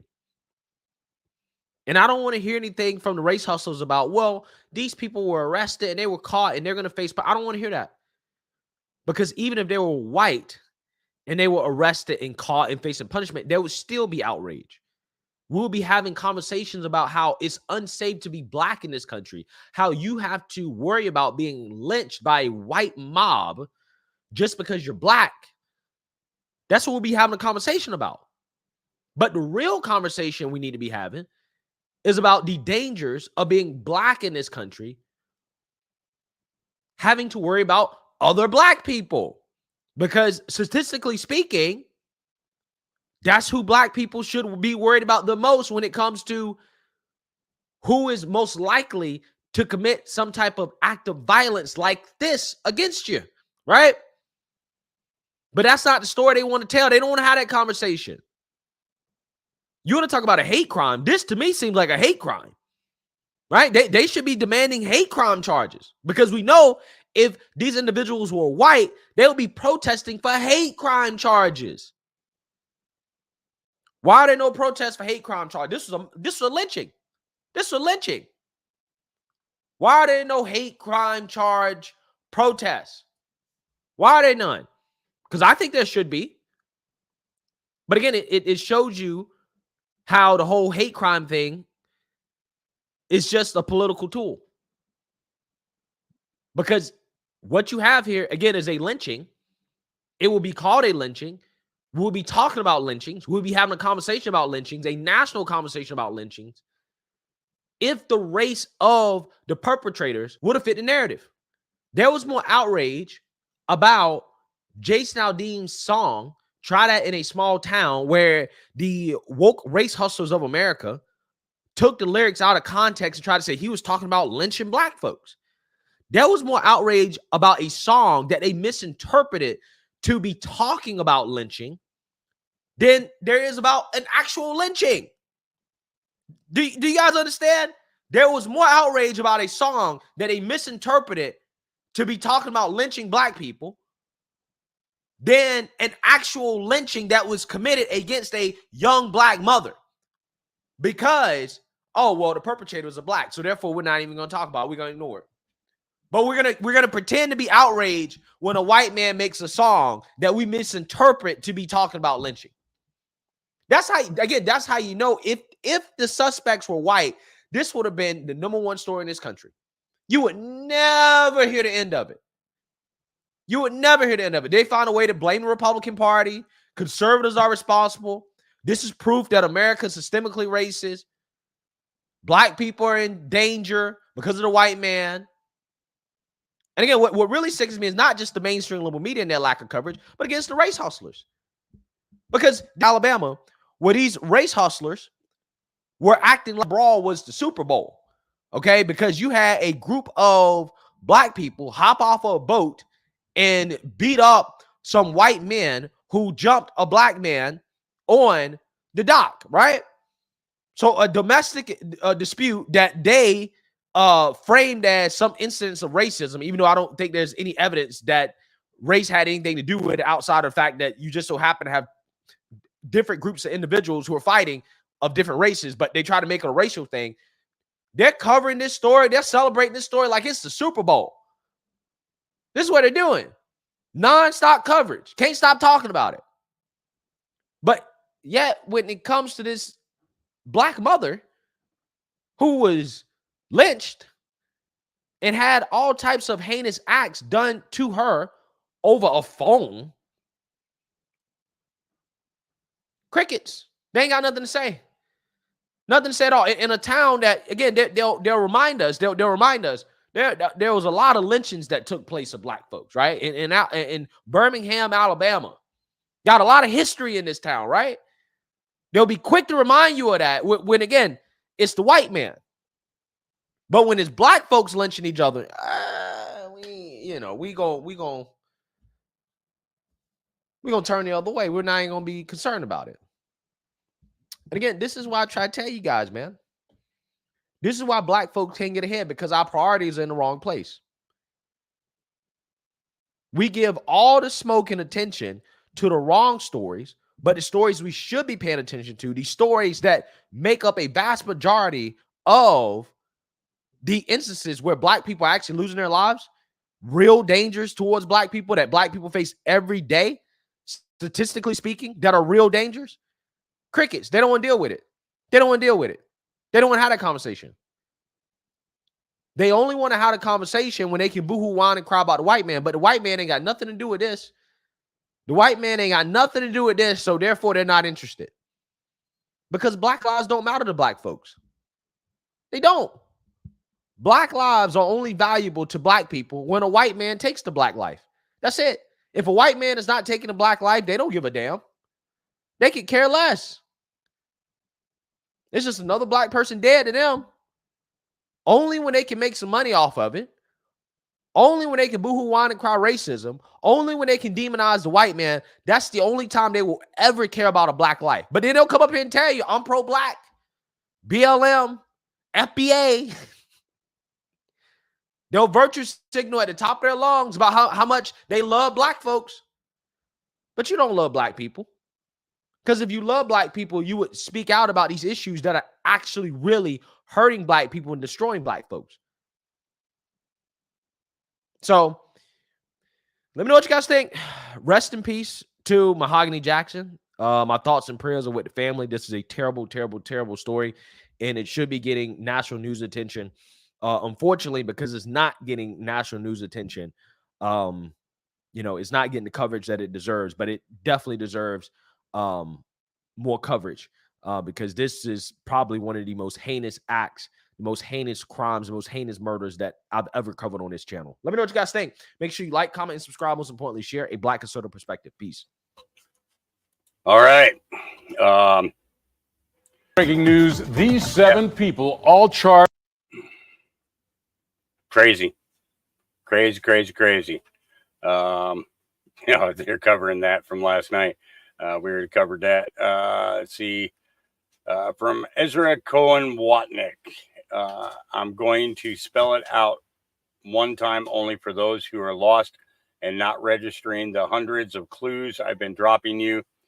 Here we go. One time. Pay close attention. You are watching a movie. A lot of you are seeing a lot of what you are seeing is completely bullshit and fake. It's so outrageous on purpose to get your attention at this point. It will continue until it has accomplished that goal fully. There is no Biden presidency. The real Biden was executed for his crimes long ago, along with Clinton. Know that that woman in purple the other day wasn't Hillary. She told us her name. What was her name? Zerlina. Okay. No, you are seeing actors. Some have masks. That's why Biden keeps referring to himself as the mask president. This means they are the good guys in this movie on the team of freedom. This whole election was fake, along with a fake inauguration, fake executive orders, fake Oval Office. It's all bullshit. Wake up. The military is right now controlling our country until the new elections in a couple of months. Insurrection Act has been signed. Executive order from 2018 is in full effect. Things will soon be revealed publicly. Hopefully you can wake up before then so you don't have a heart attack in the process. They really tried stealing our election. That part is real. Trump knew this and allowed it to expose them and arrest those involved, and will be implementing a blockchain fraud-proof election system, which was already patented back in August 2020. He skipped, give me 1 second, guys.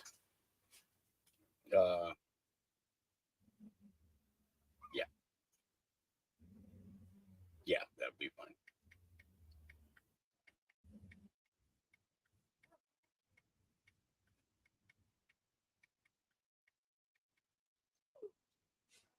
Okay, sorry. I got somebody at the store right now picking up some groceries for me, so I'll have to pause periodically to answer questions as she's trying to pull things together for me.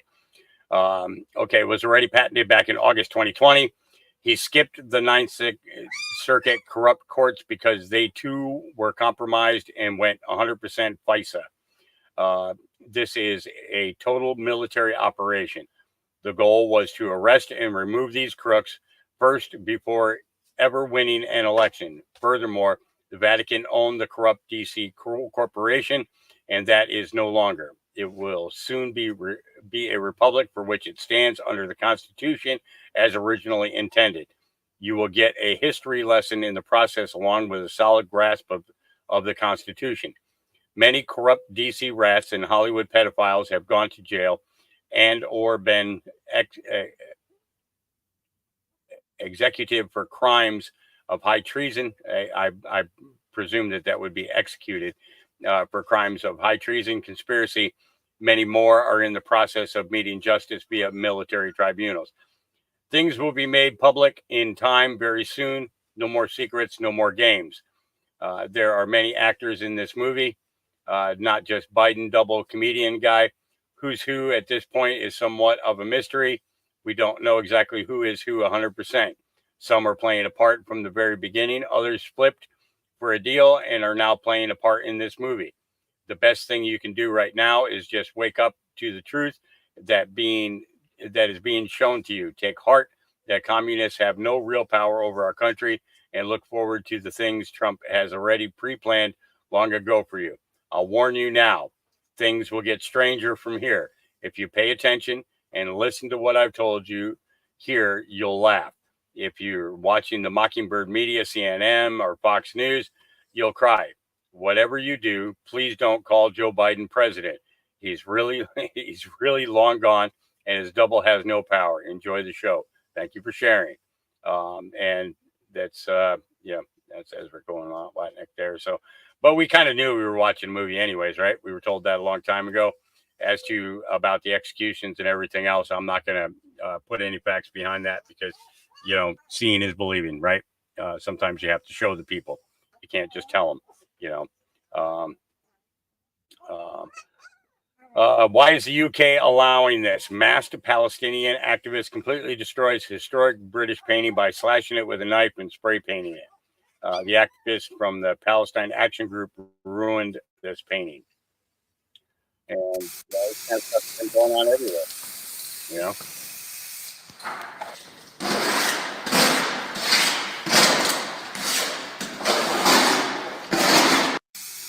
Wow.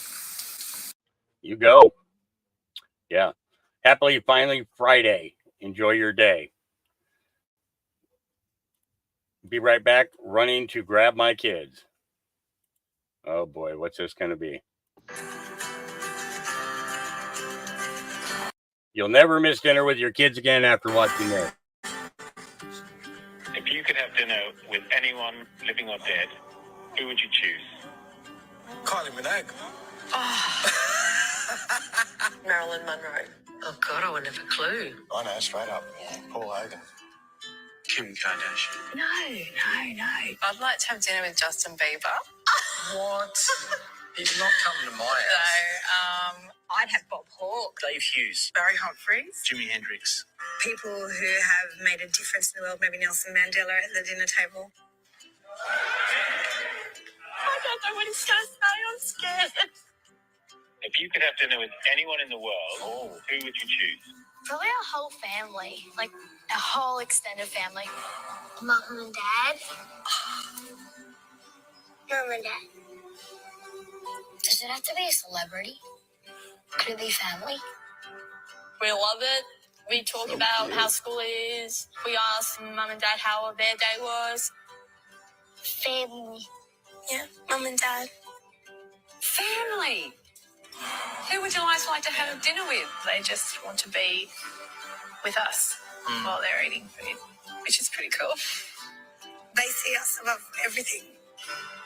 I'm going to get A bit of a message in it for me.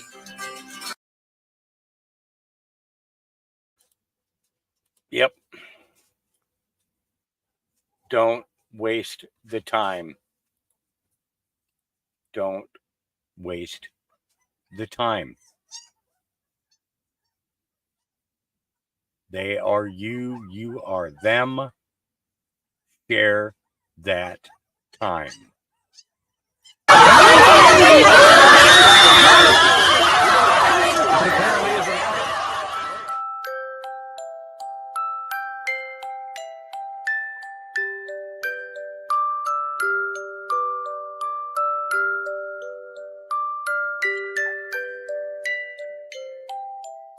After 50 years of failure with nobody coming even close, I was able to kill Roe v. Wade, much to the shock of everyone.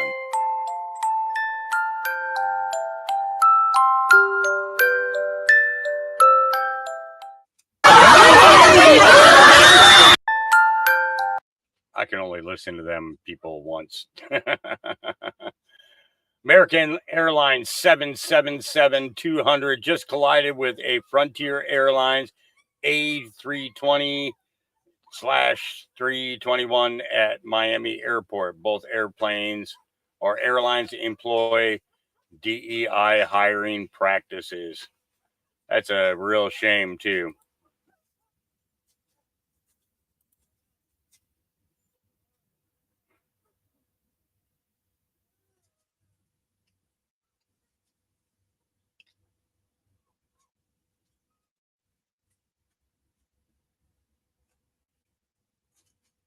Yeah. Oh, the things that people do these days makes you wonder. Makes you wonder why. After United Airlines refused to pay for his broken guitar, Dave Carroll released a complaint diss track, which caused the airline's stock to go down 10% and lost about $180 million. We're going to listen to this.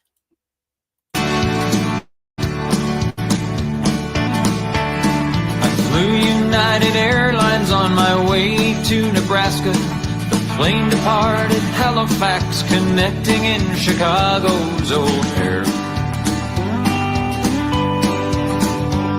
While on the ground, a passenger said from the seat behind me, "My God, they're throwing guitars out there." The band and I exchanged a look, best described as terror, at the action on the tarmac, and knowing whose projectiles these would be. So before I left Chicago, I alerted 3 employees who showed complete indifference towards me. United, you broke my Taylor guitar. United. I think that's pretty hot. Yep. We're going to share that. sometimes you got to do that when you're a musician. You got to kind of support other musicians, and I've seen that happen. You know, when I was stationed at Fort Sill, I flew out of Connecticut.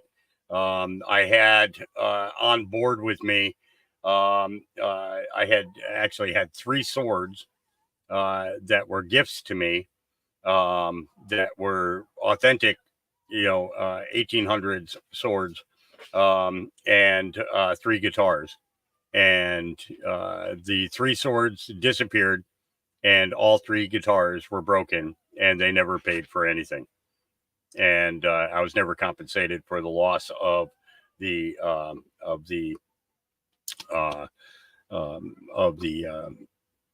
for the loss of the swords at all. Well over $30,000 worth of metal, So I'm not going to go into that because we've already watched that video. We want people to stop dying.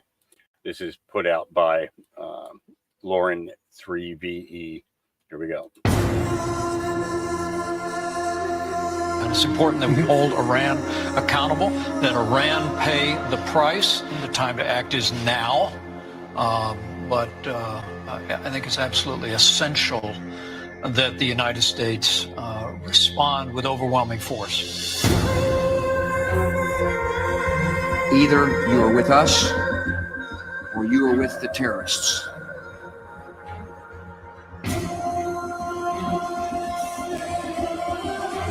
A crime against humanity and a violation of the laws of war.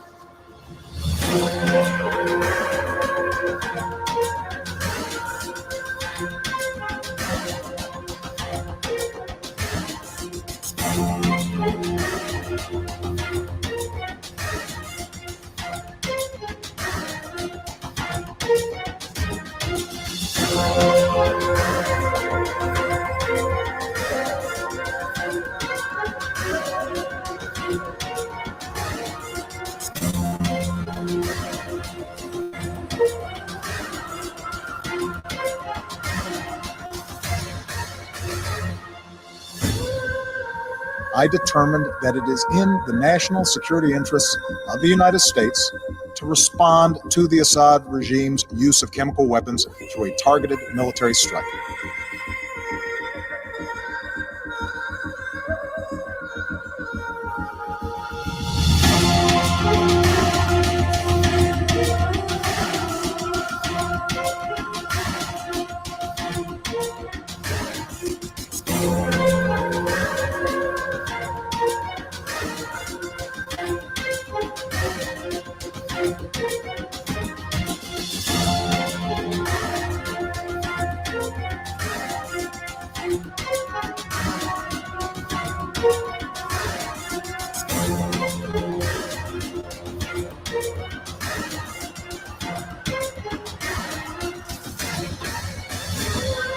I want everybody to stop dying.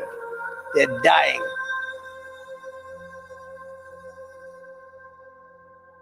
Can you blame him? All these wars started by these guys. It's ridiculous. It really is. So happening now. Canadian farmers are rising up and have locked down their local roads in Quebec.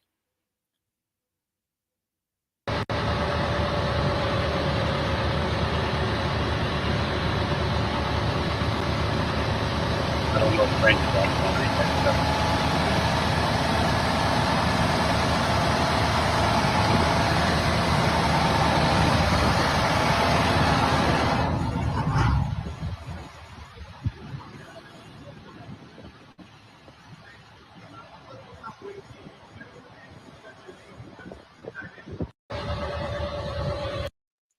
Yep. Canada's getting ready to do it again. First we seen it with the truckers, and you can't blame the truckers for what they did.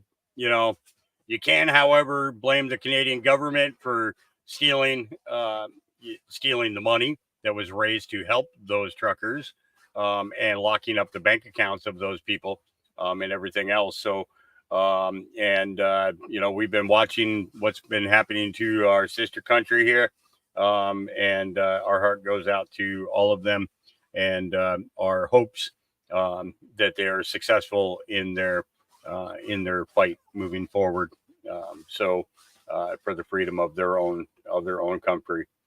Let's see. If Joe were smart, he would have went to the beach in 2019 and stayed there. If I were smart, I'd go home now. A few moments later.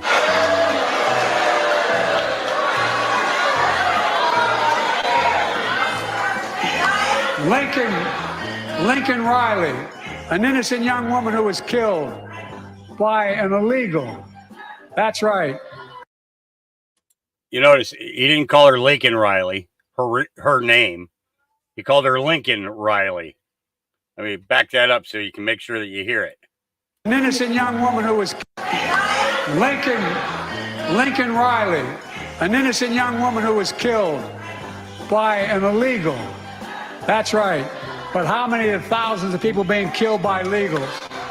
Come on, man. The Democrats freaking out and losing hope. Will he fall down or his mind fade away? Look at Joe Biden's State of the Union. Can you tell me what the hell did he say?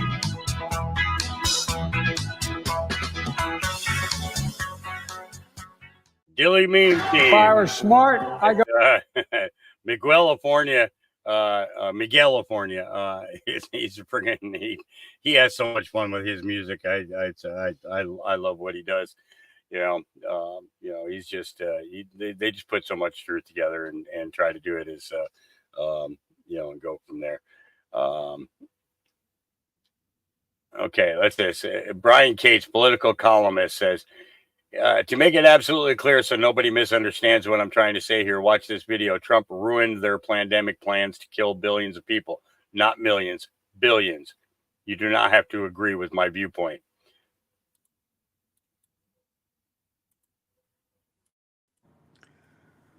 Okay, this is just going to be another brief video. I want to get a couple things off my chest about the state of the. Okay, first, I'm going to say this is not going to be a brief video. This is going to be 36 minutes and 42 seconds of our lives that we will never get back. Okay, so you better make this good. Evening last night, and then the massive response that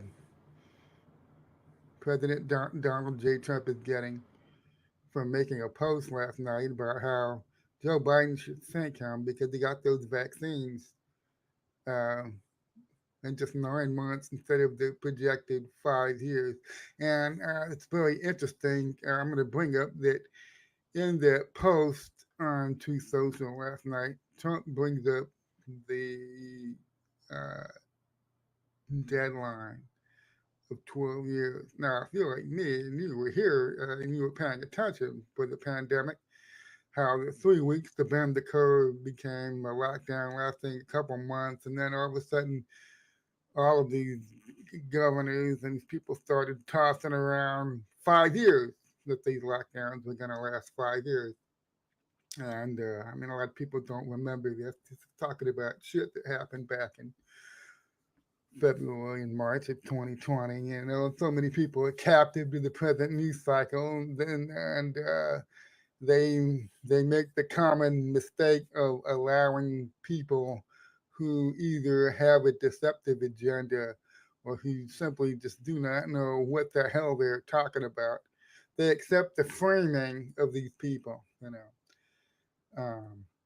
One thing I want to bring up at this point is that, and I understand, you know, fake news media is out there doing this, but it's not only the fake news that does this. Conservative Incorporated does this. Even MAGA and I can't do it, guys. I can't listen to him. I can't. I can't. I can't. I can't. I'm sorry, but I can't. Clear speaking is very important to me. Especially when you're trying to share information, it's just way too much. We're not going to get into this Satanist guy because it's only a 2-minute long video anyway. So Lindsey Graham telling all his tricky Nikki Haley jokes to his rhino friends.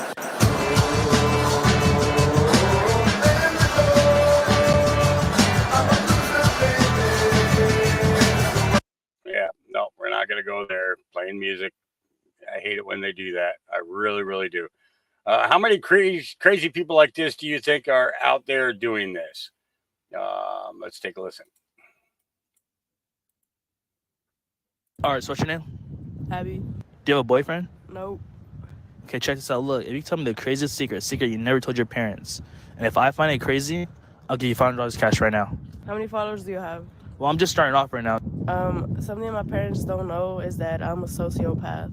What do you mean? I go to restaurants and like I poison like the ketchups and like the condiments and the tables.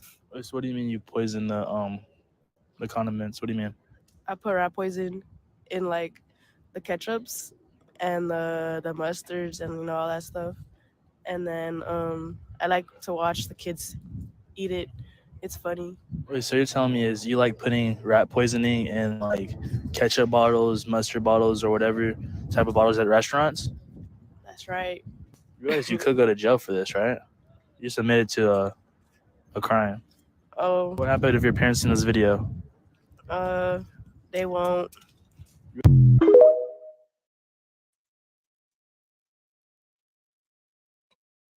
Wow. We're not going to get into that one. Derek Johnson, friendly reminder, the neck with its own zip code. Take a close look.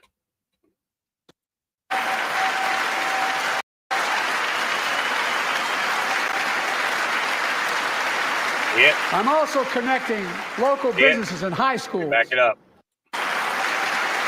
You hear? I'm also connecting local businesses and high schools so students get hands-on experience and a path to good paying job, whether or not they go to college.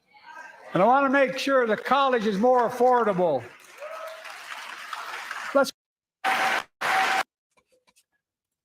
Yeah. People with masks. Yeah. Wow. All right, let's listen closely. It says listen closely, so we're going to listen closely. This better be good. And it's not about the U.S. versus China. It's about what underpins a world order is always the financial system. I was very privileged. My father was an advisor to Nixon when they came off the gold standard in '71. And so I was brought up with a kind of inside view of how very important the financial structure is to absolutely everything else. And what we're seeing in the world today, I think, is we are on the brink of a dramatic change where we are about to, and I'll say this boldly, we're about to abandon the traditional system of money and accounting and introduce a new one. And the new one, the new accounting, is what we call blockchain.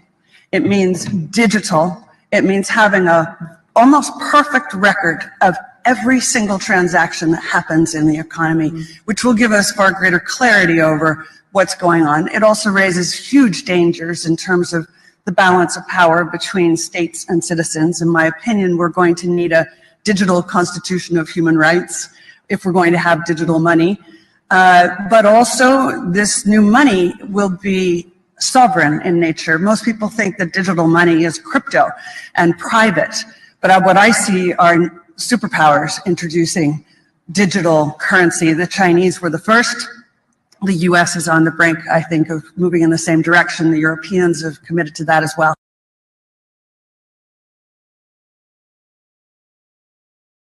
Yep, but you want to know what?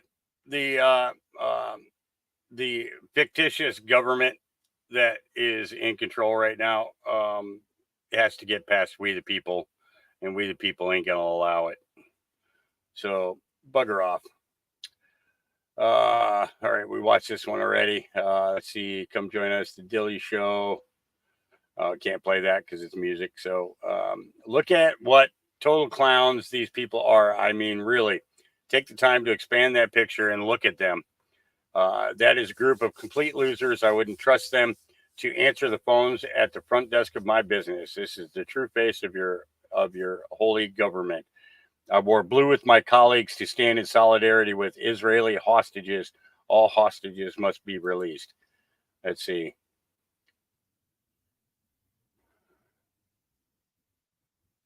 Yeah. Freaks. Every one of them freaks. Reason I don't support Vivek. Have you all seen the video before the internet was scrubbed of Vivek plagiarizing word for word Obama's 2008 speeches? How about funding he got from Daisy Soros Foundation? Yeah, that's true. That's why we don't support him. Or you can't get into that because we'll get in trouble. Hunting dog for sale. I'm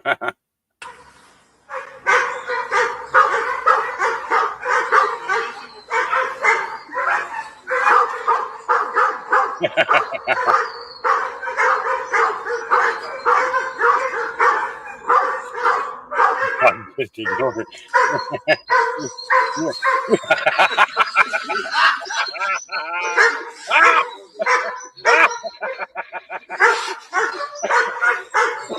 Oh my Lord, what are we doing? What are we doing?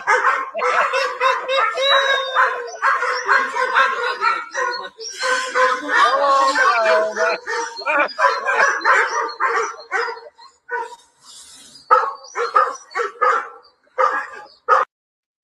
We're friends now. We're friends now. Oh my. Oh my. Oh, my heart be still. Somebody sent me a picture, and you know it's going to get me in trouble. Yep. Oh yeah. Yep. The snake. Well, the problem is, is that there are many snakes, Mr. Sciatica. Many snakes. So this is General Patton. Gentlemen, I have come this morning to the inexcusable conclusion that we have fought on the wrong side the entire war. We should have fought with the fascists against the communists and not the other way around. I fear that perhaps in 50 years, America will pay a dear price and become a land of corruption and degenerated morals. And then he was killed not long afterwards. Yeah. Agenda 47 is the future.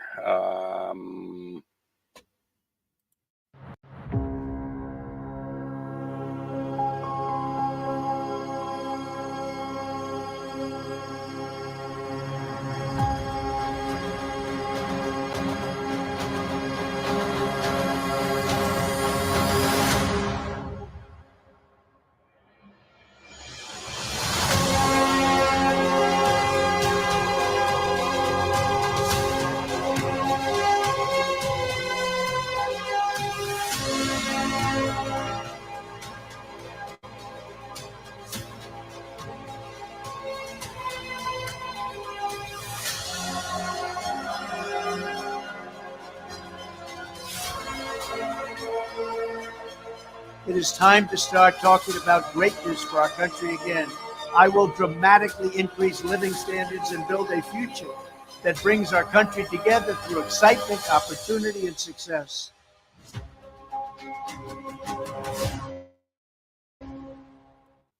Well, much like what we have seen over the last 7 years, although I believe that you truly believe that you will do this, I'll believe it when I see it. My faith is in God, not in man. Just can't and won't. Oh God. Wow. I'm not sure. Do I dare? Do I dare? Do I dare? This is 49 seconds. We'll never get back. To all the Trump supporters and Christian nationalists, I have a question. Trump overturned Roe versus Wade. Trump wants to deport all non-citizens. Trump wants to be a dictator. Trump said he wants to terminate the Constitution. Right now, we have a Constitution that protects our free speech and our right to have firearms. My question is, if Trump terminates the Constitution, then what protects our rights to offer free speech and to carry firearms? That's the question for today. To all the Trump supporters. Well, my answer to you, sir, because you're a dude, okay, trying to pretend to be a woman, okay, I don't have to fall into your spell, but mental health is a proper reason to not be able to have a firearm. So hopefully you're not armed, yeah.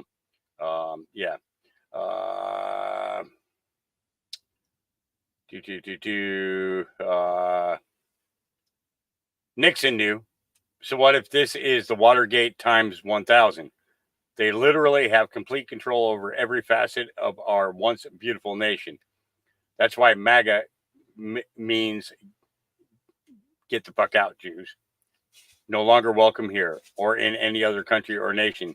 You played yourself, psychopaths.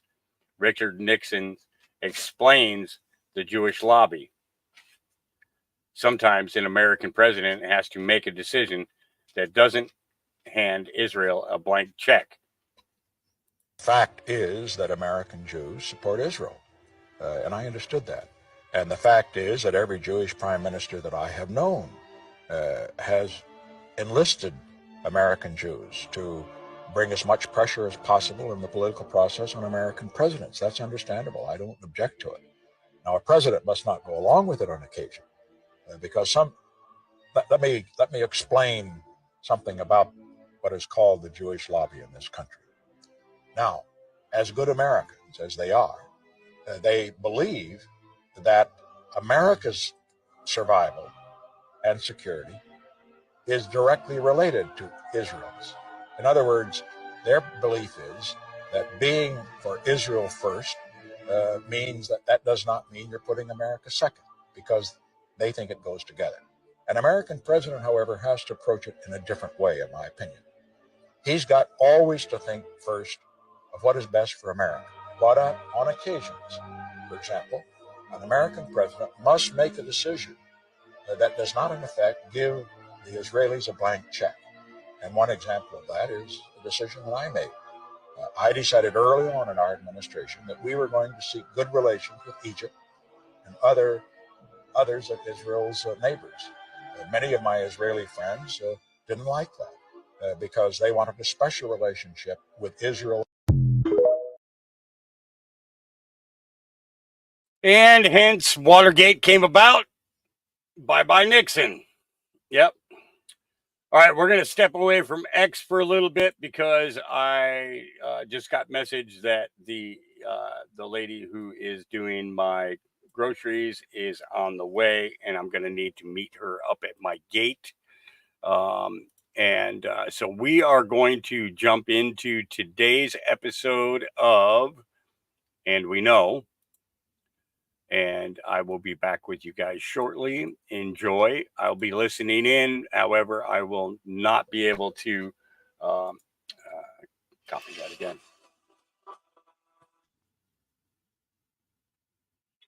Hello. Hey. I'm just leaving the store. Okay. All right. I'm getting ready to head up to the gate to meet you. I'm the same lady with the red band, so I will see you pretty soon. Okay. All right. Great. Drive safe, please. Thank you. Okay. Okay. All right. Bye-bye. Bye. All right.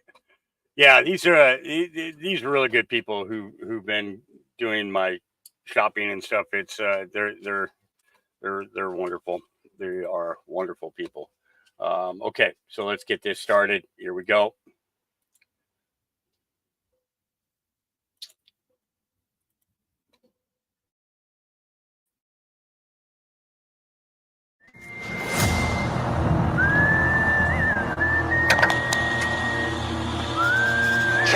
down this wall.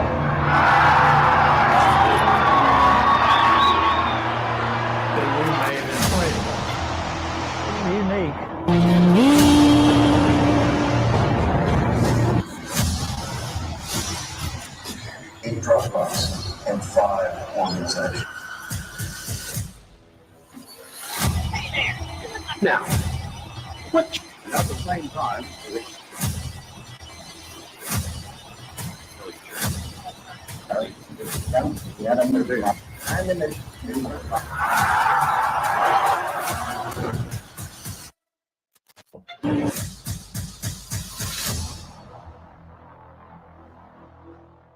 Well, folks, Nikki Haley, of course, is out.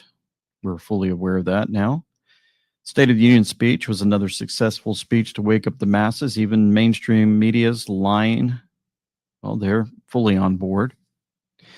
Of course, it appears they want him out. All kinds of great inside comms for us to enjoy. We'll see those. Letitia and Shifty Schiff are booed. Oh, yeah. Audience definitely shows us how the wake up is happening across our nation. The Hollywood elite are starting to fall for their crimes against children. We're going to look into that. The way forward is getting better, but the enemy is not going to hold back. Hold on to your seatbelts, folks. This is going to be a good one. Here we go. He talked about Snickers and snack chips before he ever got to the border. He was obsessed with his political rival more than he was obsessed with the condition of the American people. It was so weird. This guy lectures us all on unity, the soul of the nation, and he gives the most partisan convention speech in place of a State of the Union that I've ever heard. It's the literal opposite of unity. It's so partisan. He's obsessed with taunting Republicans. It's not statesmanlike. Interesting.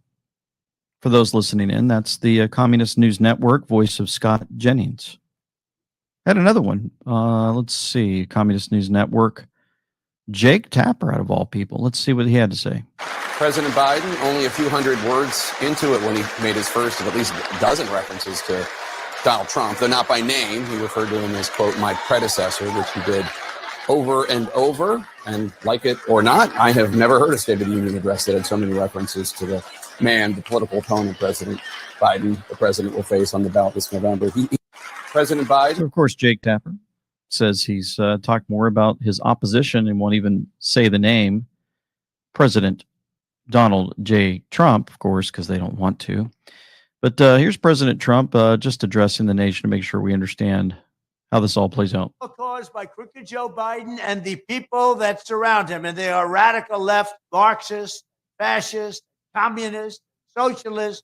We have people running our country, the likes of which we have never seen before. He and the communists and his party looted trillions of dollars from you and spent it on illegal aliens and the Green New Scam, triggering the highest inflation in many, many decades.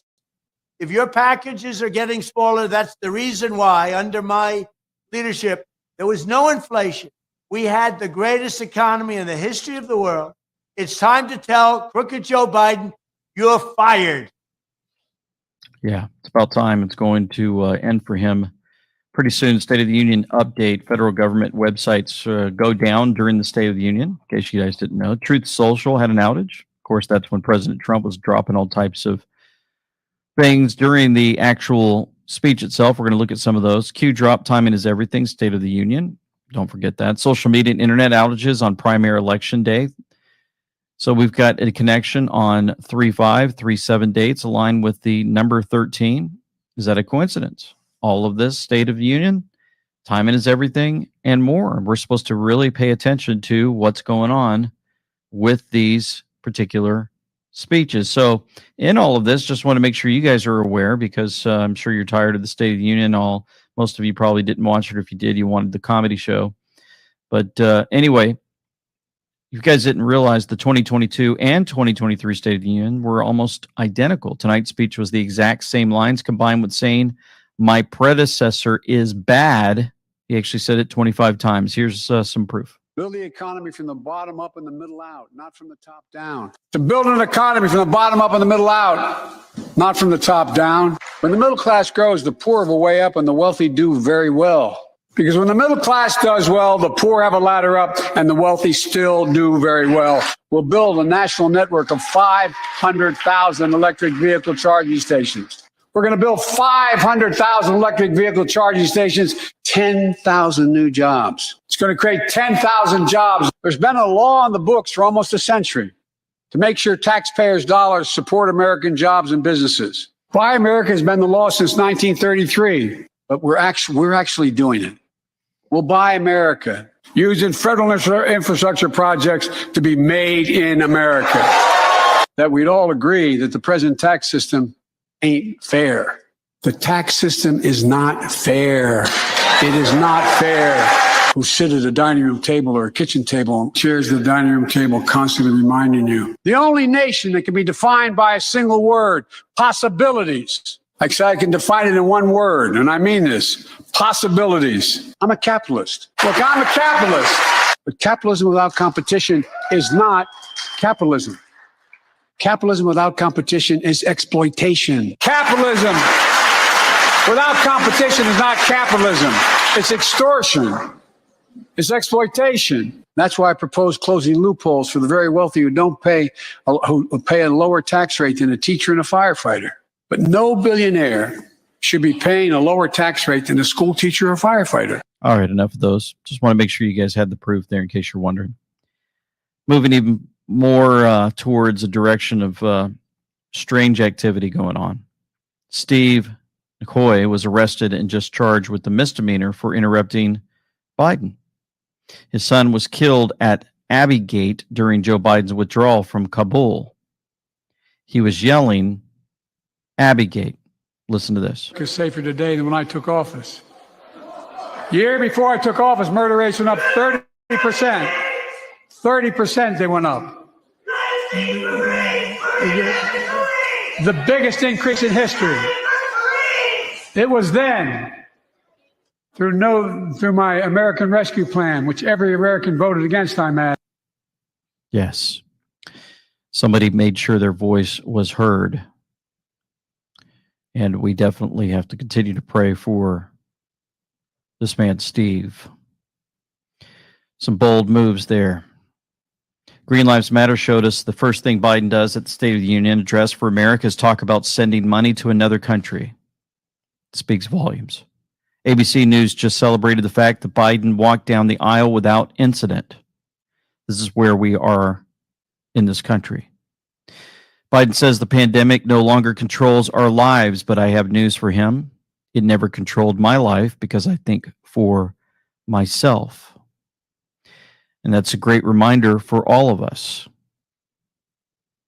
Those that stood against the lies, those who want to remember that they continued to push this agenda of COVID down every single news station, everywhere we went, we were bombarded with wear your masks, stand 6 feet apart.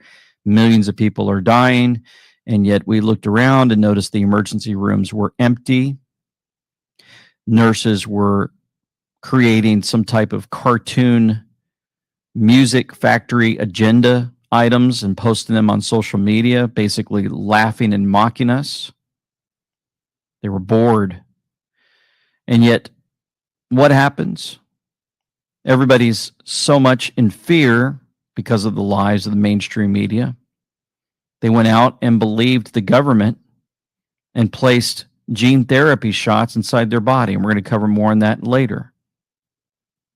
Biden just compared this to the Civil War, the J6 invasion. There's a grandmother holding an American flag with a big smile walking through the Capitol.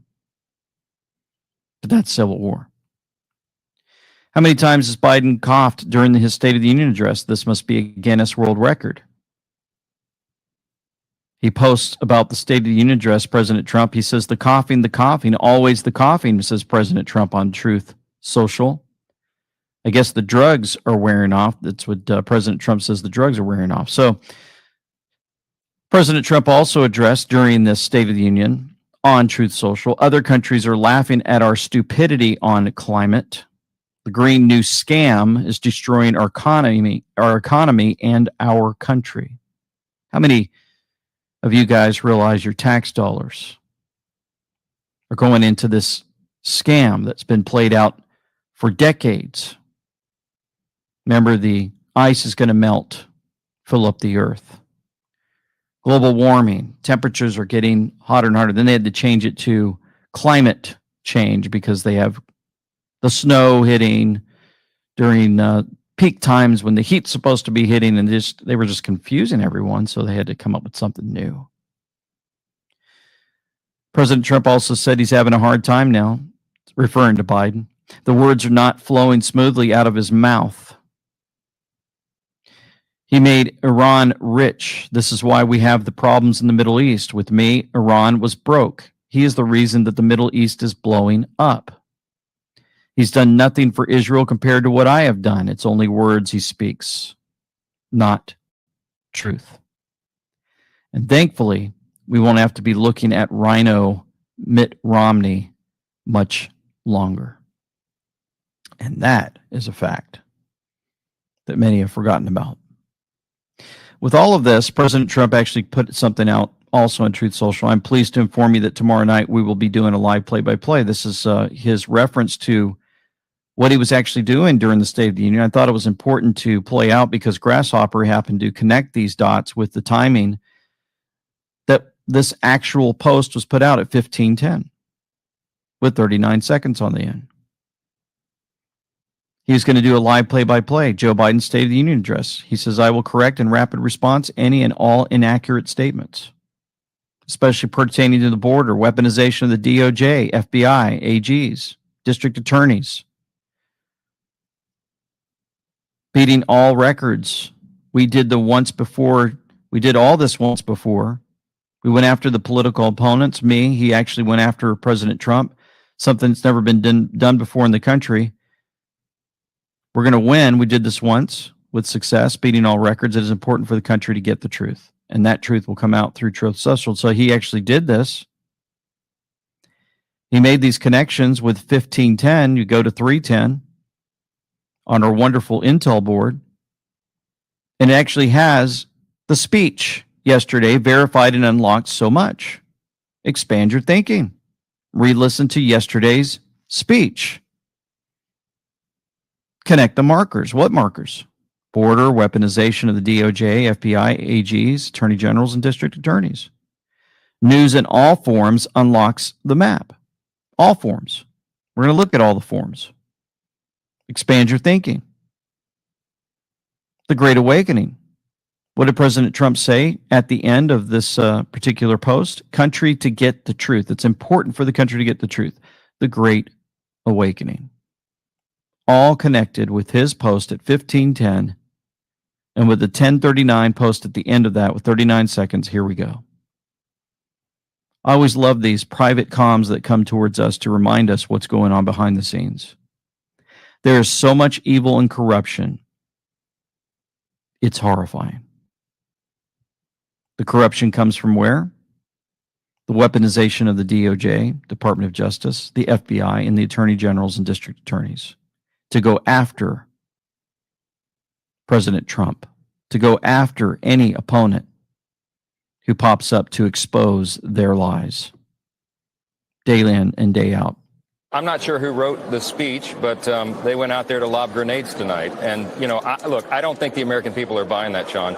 He tried to suggest that, we're in great shape and the State of the Union is strong. We all know that's not true. The State of the Union is in decline in every measurable category. On the world stage, our sovereignty, our safety, the economy, everybody knows it. So, gaslighting the American people is not going to work. And I thought it was a very big disappointment tonight. Very big disappointment. Gaslighting the American people. Not going to work.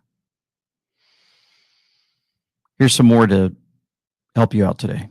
Well, folks, are you still having trouble sleeping or you're hurt, pain, stressed out? Found a solution for you. CBD from CB Distillery. It's been a real change. CB Distillery's targeted formulations are made from the highest quality clean ingredients. No fluff, no fillers, just pure, effective CBD solutions designed to help support your health. In 2 non-clinical surveys, 81% of customers experience more calm, 80% said CBD helped with pain after physical activity, and an impressive 90% said they slept better with CBD. If you struggle with a health concern and haven't found relief, make the change like I did to CB Distillery. And with over 2 million customers and a solid 100% money-back guarantee, CB Distillery is the source to trust. I have a 20% discount to get you started. Visit cbdistillery.com. In the description box below, use code LT for 20% off. That's cbdistillery.com. Use code LT. Some other things that President Trump ensured folks need to know about: the truth about Biden's border bill. No, it's his amnesty bill. He crossed out border and put amnesty. It enshrines catch and release into federal law. It allows at least 5,000 illegal entries per day, over 1.8 million illegals per year. New authority for Biden to grant asylum to unlimited numbers of illegals. Path to making Biden migrants into voting citizens. Interesting. I wanted to show you something on that one real quick about the voting citizens. Elon Musk posts March 7th. Most Americans are still unaware that the census counts all people, including illegal immigrants, for deciding how many House seats each state gets. This results in Democrat states getting roughly 20 more House seats, which is another strong incentive for them to not deport illegals. Did you catch that? So they can up the numbers, increase their House seats, and then what happens? Democrats are able to run full-bore control on everyone at all times. I didn't realize that until I saw that post. Grants millions of work permits. This is the truth about Biden's amnesty bill, or border bill is what he calls it. He's going to grant millions of work permits for Biden illegals stealing jobs and wages from American workers. Provides taxpayer funds to fly and house illegal aliens. Replaces immigration judges with asylum officers to rubber stamp fake asylum claims. Provides taxpayer-funded attorneys to illegal aliens. We fund the attorneys for those that are flooding into our country. Also, another post for all of us to remember is prices are up big under Joe Biden. Food costs are up 21%. Rent costs are up 19%. Power costs are up 29%. Pepe Deluxe showed us that a veteran named Sean called into Rav show this morning that listened to the State of the Union. He is a disabled veteran of the Army and Navy that can't make enough to feed his family on his monthly income and has to visit the food bank. And we give all this money to illegals, to Ukraine, and Israel now. Not down with it, says Pepe. I'm not down with sending money to any countries right now with a stolen government. Take care of our veterans first. America first. What's wrong with saying that? What's wrong with this? This whole picture of billions of dollars. Remember President Trump asked for like $9 billion to build the wall, and yet they send 40, 50 billion and more to other countries right in front of us. I remember going to San Diego last summer to see a baseball game, folks, with some friends. And I remember the reaction of those who had not been to a San Diego baseball game in a long time. And we pulled up the tents, the homeless, wrapped around the parking lot and more, and they were in shock. And we were watching folks actually injecting themselves with drugs right there in front of my children as we pulled into the parking lot to prepare to go into a game. One of the things that really shocked me on a positive side, though, was the fact that when we were actually trying to get some food before the game started, when the national anthem played while we were waiting in line for food, I'll never forget, everyone stood still, looked at the monitor, put their hand over their heart as the national anthem was played. And after it was done, Our friends looked at us and said, "This is a military town." I was in shock. They stopped outside of the stadium. Even though you really couldn't hear it very loud, folks knew that it was playing. And then when it got quiet, of course, you could hear it over the television. I was just amazed. Even though what was happening outside of the stadium was heartbreaking, we still had an entire stadium filled with people respecting our nation in San Diego. Which leads me to what I'm going to show you here in a moment with this recent election. That was the Steve Garvey. You guys remember Steve Garvey? I believe he was the first baseman for San Diego. Interesting how the transition just played out there. I didn't plan this. But I want you to look at your screen if you can. He's got 1,744,486 votes in. 42.9% lead. Against Adam Shifty Schiff, who had 1,173,216. So he's up by 600,000 plus votes. On the screen, as folks were watching, I'm going to play this. This is what happened. All of a sudden, the votes switch right in front of us. And what did they switch to? They sent Adam Schiff up to 1,175,000 votes, giving him 36%, grabbing the number of votes there. And Steve Garvey drops to 970,000, down to 29%. Yeah, right in front of us. 1,744,000 Steve Garvey switched to 970,000. That's why many believe that California is red. They robbed the votes from Steve Garvey. Robbed them. How did they get by with this? Right in front of us, right on our screens. And I went over to X, and they had these, I forgot what it's called, but on X they actually have these notes. They say, well, this is why it happened. There were some irregularities, and they realized that the reporting from another precinct came in incorrectly, so they had to correct the numbers. Baloney. Steve Garvey was leading, and just like that, it was cut in half.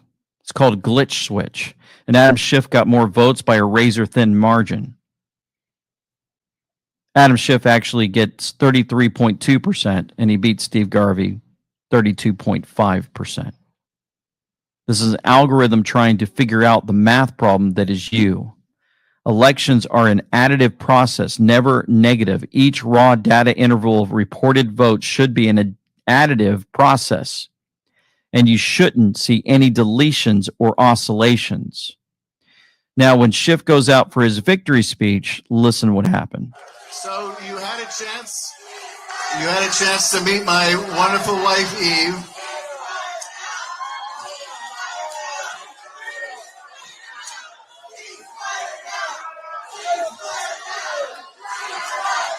You're hearing ceasefire now.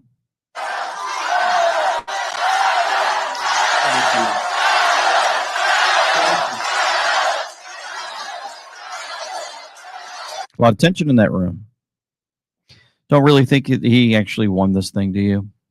Just want to make sure we played that out for you. Carrie Lake says the State of the Union is dire. Our union is dire. The State of the Union speech is divisive. The state of the man delivering it is disgusting.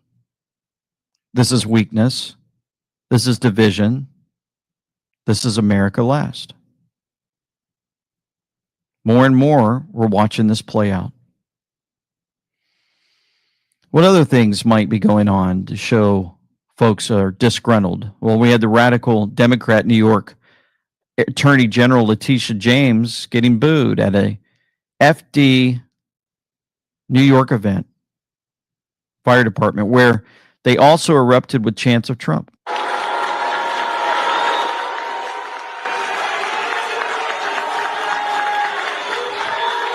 Oh, come on. We're in a house of God. First, simmer down. I want to thank Commissioner Kavanaugh and Chief Hodgins for that recognition. Yeah. Here we are once again, showing how these criminals are being exposed to the world. Not much was known about Letitia James before the attack on President Trump, yet when they come after President Trump, they can't find anything. He's squeaky clean, yet these folks are exposed for the public to see, and they realize the lies. And she says they're in the house of God. Yet she's the liar, the deceiver. How can she even stand there and say something like that to the people? Talking down to everyone instead of what? Representing those and taking care of the people. And so, of course, during the State of the Union, you had the Laken-Riley Act. The House could vote on the Laken-Riley Act as early as today. Wanted to make sure that you understood as the State of the Union played out, Laken-Riley was hardly recognized. Here's a clip in case you guys want to know more about it. Congressman Norman, a pleasure to have you in with us. Great to be with you, Bianca. It's unbelievable. This story has just gone into another dimension because the president, I think, going to the border, refusing to say her name. Tonight, there'll be seats inside the chamber for her parents who refuse to attend and cannot attend because they're in devastation. I'd like to play a little bit of Chip Roy. He didn't hold back on his thoughts about Democratic lawmakers actually opposing the Laken-Riley Act. Let's play this. It is a short bill designed to try to help the American people, try to give some sort of semblance of order to our country when the American people have had it, and had it with a Congress that refuses to do its job. Americans are dying as a result of it, namely Ms. Riley from Georgia. It shouldn't be controversial, but here is Congressman James McGovern of Massachusetts, and he's on the other side from all of this. Let's play this for you. I have to say that I am appalled by my colleagues across the aisle who are using this horrible crime to score political points. It's really sick, to be honest. And I think they ought to be ashamed of themselves if they have any shame left. The members of the Judiciary Committee did not even have an opportunity to be able to refine this bill or amend this bill. They just rushed it to the floor because they wanted a quick press release. So you're the sick people to respect a love of a family for their lost loved one. Congressman Norman, how are we so upside down? So, of course, Laken-Riley, killed in Georgia by an illegal immigrant because of all the policies of Biden. I'm going to let you hear his answer here in a second. But I just want you to hear Nancy Pelosi, more concerned that Joe Biden called the criminal alien that murdered Laken-Riley an illegal than she is about Laken-Riley's death. That's how sick they are. Dan. Now, you should have said undocumented, but that's not a big thing. He should have said undocumented. That's all she cares about? Okay. What's the big thing about that? No, I actually wasn't even going to ask about that. I was just going to ask more about the moment. But you do think that he should have said undocumented? That wasn't going to be my question. Well, we usually say undocumented. He said, Dan. Yeah, who cares that Laken-Riley is dead now because of illegal alien? Somebody that came in the country undocumented, whatever. But that's what she is more concerned about. And so as you head into this, you'll hear even more. Not really.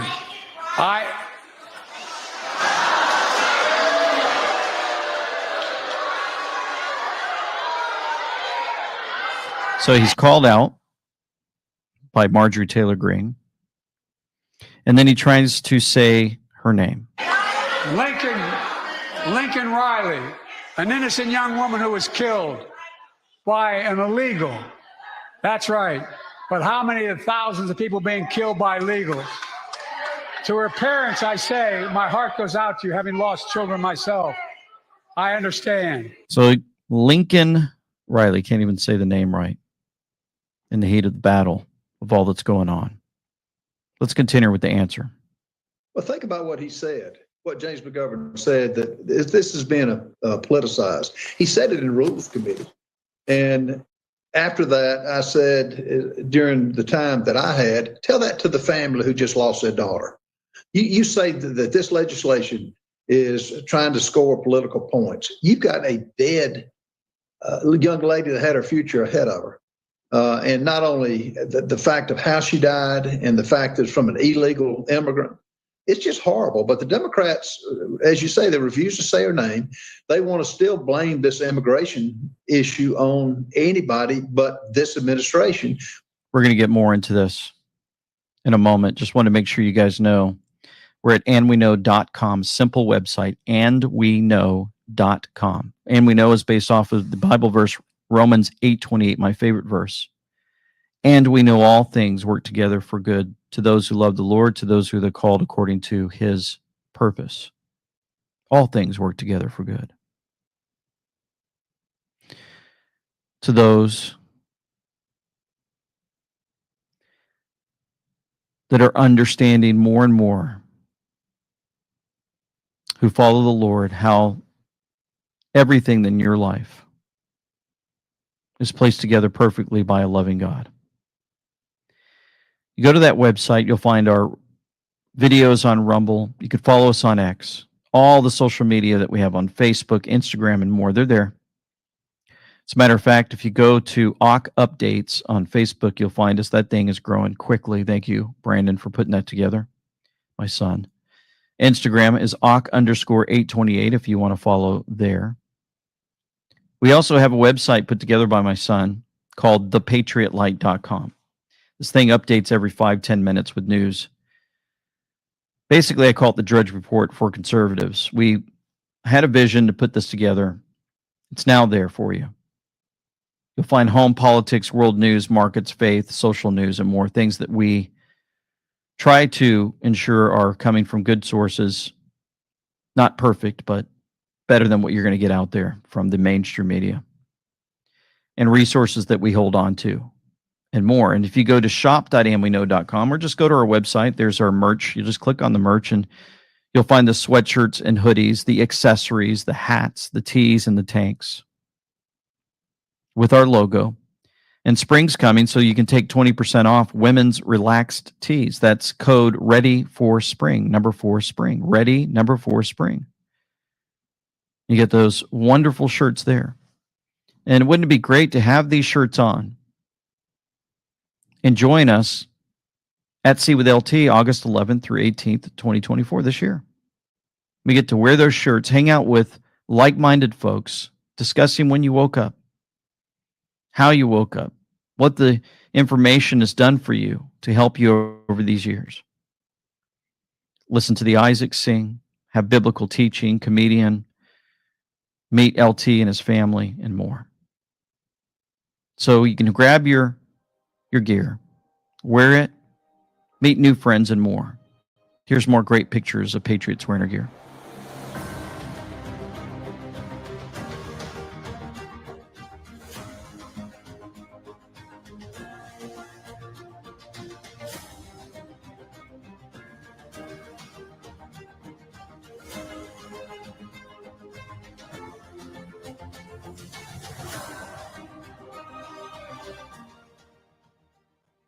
Donald Trump insults our men and women in uniform every day. Every single day. And I will say again, we know him. Yeah. But who in the audience continues to cheer as this man trashes our men and women in uniform? So that is... You sit and watch cable news. Yeah. These young men and women in uniform go through basic training. They kill themselves. They sacrifice their lives. They get assigned to go somewhere across the globe for 3 years. For 3 years, committed to one thing: protecting and defending you, protecting and defending your rights, protecting and defending the United States of America. And you trash them? And you vote for a man who trashes them? That is just shameless. So who's he talking to on MSNBC? He's yelling at the screen. At who? Who watches this show? Because most of these folks that watch this show are connected somehow to the MSNBC, really believe the same things that this guy spouts out. So they're just joining in with him, and he's just creating anger. And this was his meltdown after Trump dominated Super Tuesday. He just couldn't hold back. And we've heard this before, and we'll say it again as a reminder. Those who scream the loudest are the ones that have something that they're holding on to. What is he holding on to? What does he have in his past that President Trump called out when he was in Florida in his office with somebody who worked for him? Do your research, you'll find out. So he gets unhinged about that, but not about the 5 Georgia Democrats in the House who voted against the Laken-Riley Act. Laken-Riley killed? Nope, let's just get mad about President Trump. Marjorie Taylor Greene said it's something that will be made known across the entire state. What an absolute disgrace. Democrats standing lockstep with Joe Biden and his open border policies have blood on their hands. All 5 of our Georgia Democrats voted no on the Laken-Riley Act. So that was shocking. So she mentions all 5 Democrats. Unbelievable where we've gotten to with this. Communist News Network also. Former Obama advisor David Axelrod admitting openly on CNN President Trump is winning his legal battles. Makes him look good. All of these legal travails that he has, all of these indictments, all of these lawsuits and so on, has given him a chance to look indomitable, look strong, look resilient. And that's actually in some ways helped him. Now, the main cases haven't gone to trial yet. That could be a different story. But he's actually used these to propel himself to this moment. Yeah. Interesting. They're playing out the strengths of President Trump on mainstream media. Who would have thought? President Trump put out also a Truth Social post on March the 6th, by the way. It is important for the good of our country that Joe Biden and I debate issues that are so vital to America and the American people. Therefore, I am calling for debates anytime, anywhere, any place. The debates can be run by the corrupt DNC or their subsidiary, the Commission on Presidential Debates. I look forward to receiving a response. Thank you for your attention to this matter. Now, he posts this at 3:14 with 41 seconds on the end. Grasshopper catches these. Simple post for us on the Intel board, which say on 3:14, the post number 3:14, be the autist we know you are. It's about to break. Also, start the clock a week to remember, think logically. First private, second public. Blackwater on guard. Evidence kills. These people are stupid. Interesting because sometimes I show these, sometimes I don't. But I thought True Stormy Joe had something for us to see as part of this plays out in front of us.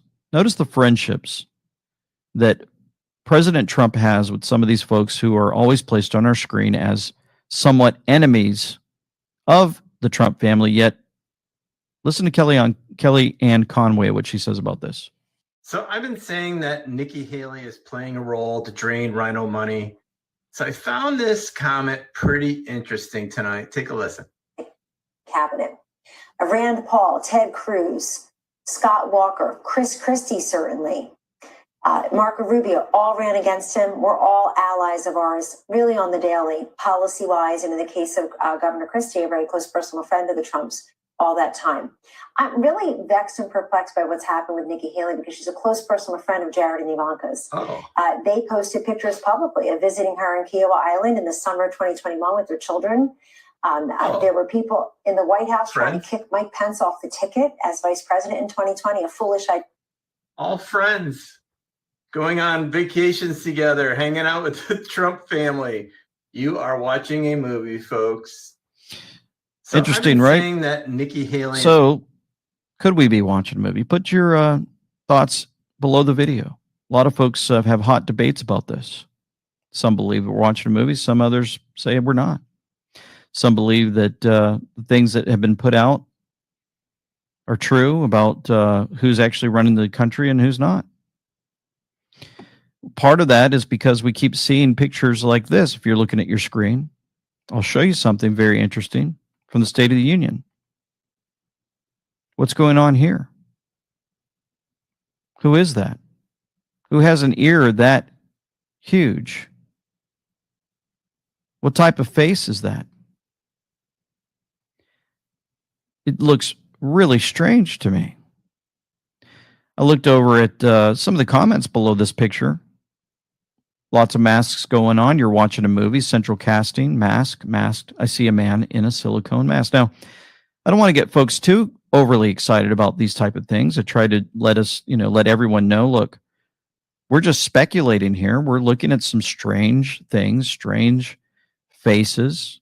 We know what the CIA is capable of doing and more, that they can cover folks up with masks. As a matter of fact, they did that to Ronald Reagan, walked in, and we saw how they tricked him into thinking that somebody was actually sitting there who wasn't actually that person because they were wearing a mask, fooled him.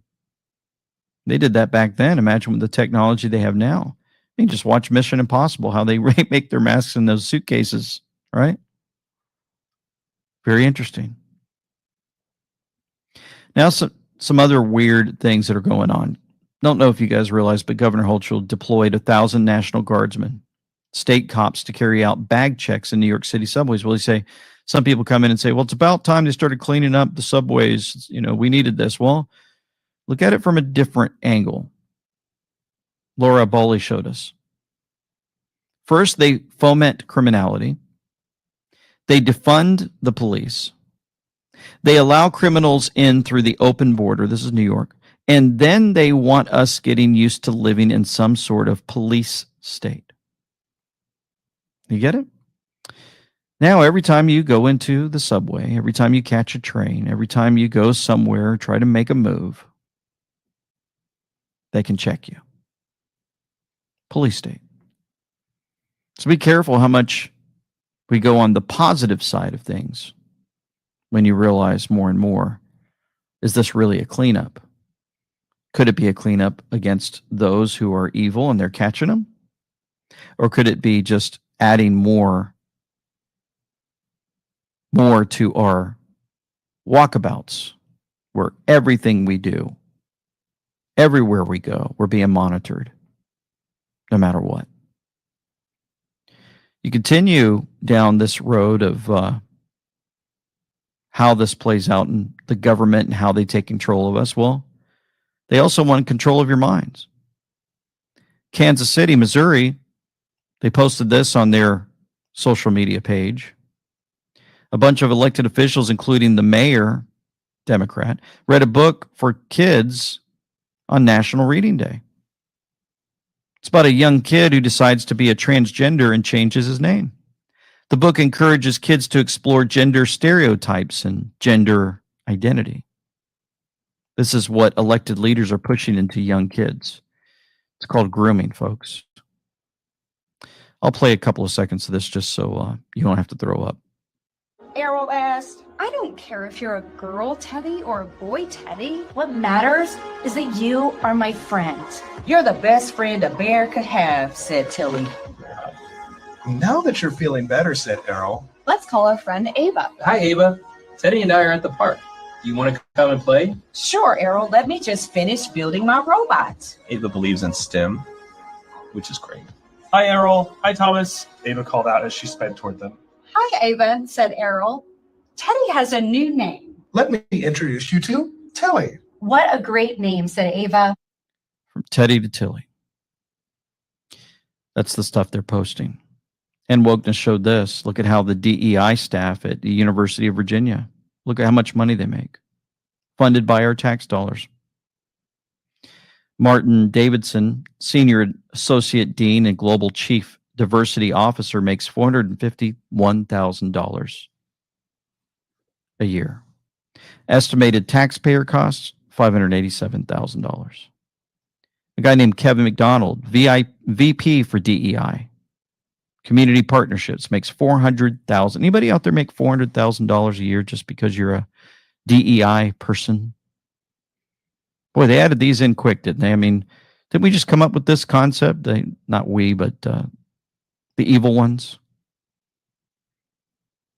They have another person, $300,000. Another one at $220,000, $200,000, $200,000, $186,000, $177,000, $172,000, $166,000 a year. Add that up. That's University of UVA's highest paid DEI staff. All this money floating around, and you got embattled New York Community Bank Corp getting $1 billion in cash infusion. Add Steve Mnuchin to its board. Embattled New York Community Bank Corp getting a lifeline, more than $1 billion as a group of investors plug cash into the troubled bank. So you got money flowing into the UVA for DEI, and you got money problems with the banks and more. We talk about a lot of this in our show almost every week with Dr. Kirk Elliott. This one, if you missed it this week, Dr. Elliott shared his life story. God's economy is not man's economy, and do not live in fear. You can reach out to him at amweknow.com/gold and ask your questions about your money, your 401, transfer into precious metals, and more. Here's a clip from that. New York Community Bank was the bank that bought Signature Bank, which is one of the ones that went into FDIC receivership and failed when Silicon Valley Bank went down. Right. So New York Community Bank bought Signature Bank. So New York Community Bank probably used to be a good bank. They were able to buy another bank. But what did they buy? The toxic assets of a failing bank. So this is where, we've used this illustration before, but you have a nice fresh cup of ice cold water on your desk and you're drinking it because it's refreshing. And then you have a cup of poison on your desk too, right? And you just drip a couple drops of poison into the water. It taints all the water in that well. That whole thing is tainted. It's enough to drive you crazy. Enough to make you feel strange every single day and in pain. Here's something to help you out with that. Folks, as we continually talk about health and things that can help us out in many different ways, we get many questions about ivermectin, where to get it, and we're constantly sending out links, and we thought, you know what? We just work together with Zahara Heckscher and see if we can get that link with the discount. So sure enough, they have a huge selection at the description box below. It has ZaharaHeckscher.com. That's ZaharaHeckscher.com.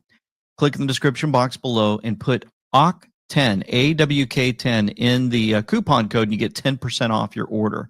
So they have a huge selection of different things. Quality assurance, you can save really big, you can save a lot of money on them, and fast shipping. They've done a really great work for us. We've been able to send many people there. Again, if you're looking for ivermectin, hydroxychloroquine, then head that way today. And folks, as you saw, the ZaharaHeckscher.com in the description box, just wanted to remind you from them. They wanted you guys to know they also have fenbendazole and they have hydroxychloroquine. So just want to make sure you know that they have that also. And don't forget to use that code. If you forgot about fenbendazole, here's another clip just to remind you of what has happened when people take this. I've already done my own research that once you have wide metastasis, small cell lung cancer, you're literally a goner.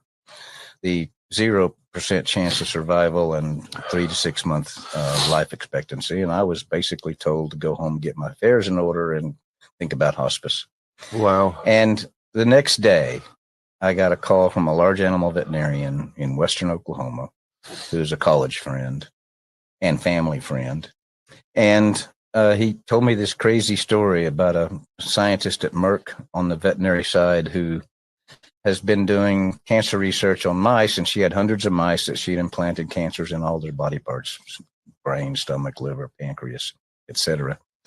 And her mouse population came down with intestinal parasites. And so she had no choice but to save her research. She gave all of her mice fenbendazole. If you went out to any zoo in the world, they bring in fenbendazole by the truckload front end loader head high piles in bays because they give that drug to every single animal in the animal kingdom. And one of the oldest and safest drugs around, right? Yeah, it's been around for 40 years. And so she did. And unfortunately, or fortunately for all of us, she also learned that she accidentally killed all the cancer. Well, that was a surprise, right? Yeah, it's just a serendipitous surprise, right? Just want to play this real quick before we move forward. All Americans deserve the freedom to be safe. And America is safer today than when I took office. Year before I took office, murder rates went up 30%. 30% they went up. The biggest increase in history. It was then, through my American Rescue Plan, which every American voted against, I'm mad at. All Americans. As he's getting ready to cough yet again into his right hand, the fake news media rushes him off the screen. United States Marine Corps making a scream, making a stance for all to hear. Interesting. Moving forward, Sergeant News Network showed us this. BBC presenter Nick Sheridan dies at age 32 as heartbroken colleagues pay tribute. No cause of death has been announced. Yeah, 32. Why does this keep happening? No cause of death is provided, as is the standard these days. James Woods put this out. The people who shut down your businesses and killed your careers are now asking that you reelect them so they can keep their jobs. Never forget what they've done to you. Remember we played in the video last week, I think sometime, where a government worker actually came out and said that they were taking saline shots, the politicians in other countries. Not sure about ours, but many speculate that how come nothing's happening to our politicians? What type of shot did they get if they got a shot at all? We did have quite a few that were fighting for us. Yeah, I get that in our nation in America, but hundreds of them. Hundreds. Didn't really back us up when we wanted our businesses to stay open. Careers gone. Lives completely obliterated. Those that were serving in the military said, I'm not taking these gene therapy shots, kicked out. And yet they want us to reelect them to keep their jobs. Every day we're visiting mainstream media. They're confused. Daily Mail puts this out. Why are so many young people having heart attacks? They had seemingly healthy lifestyles, but all these people suffered heart problems. I wonder why. They keep throwing this at the masses, wondering how it's going to play out for all of us. Are we ever going to see any of these folks held accountable who caused so many problems for all of us across our entire earth? Speaking of problems on our earth, France actually became the only country in the world to guarantee abortion as a constitutional right. Women in France will now have a constitutional right to abortions. It passed 780 to 72 votes. What a sad reality to watch humanity legalize the murder of their own babies. All of this to say, and more, leading to something that's been playing out more and more every day, is the abuse, sexual abuse, happening across Hollywood. One of those, a Nickelodeon, Drake Bell, revealing he was abused. How can this be? But I was told that pedophiles in Hollywood, that was a conspiracy theory. At what point are we going to admit that Hollywood is a den of evil that preys upon the children? Asked Lara Logan, who shared this clip. Dan Schneider, the creator of many Nickelodeon shows, has been accused of being a predator by multiple people. The trauma and abuse behind one of Nickelodeon's most popular kids shows exposed. Welcome to Access Hollywood. I'm Mario Lopez, and after 20 years of silence, Drake and Josh star Drake Bell is revealing the abuse he suffered as a child star at the hands of a dialect coach in the new investigation discovery special, Quiet on Set, The Dark Side of Kids TV. and only we have the moment Drake came forward for the very first time.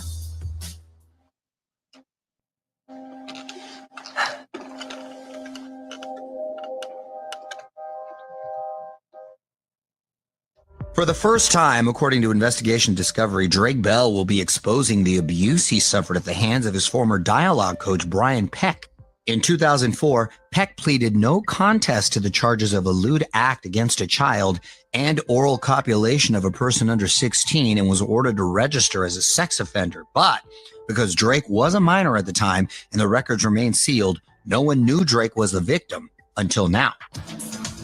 Drake rose to fame in the early 2000s as a star of the Nickelodeon mega hits The Amanda Show and Drake and Josh. We came off of The Amanda Show, which was Amanda Bynes' first Nickelodeon show. Basically, we're stepbrothers and wacky comedy. You know, I'm kind of the cool guy, cool scheming kid. You know what I'm going to do? I'm going to give you the Drake Parker crash course in how to approach girls. The young star was on top of the world when we caught up with him at a Kids Day event later that year with his co-star Josh Peck, and it was clear Drake was a fan favorite. Everybody keeps coming up to me and going, Josh, where's Drake? I want his autograph. And I'm like, that's cool. But no one knew what was going on behind closed doors during that time, and after the show ended, Drake's own instances of disturbing behavior made headlines for years. But now, the series promises Drake finally gets to tell his story, which will provide context and insight that has never been shared before. And that's just the beginning. And so, not only is it happening there, another Hollywood writer-producer has been accused of rape, sodomy, oral copulation, and using a drug to render his victim unconscious.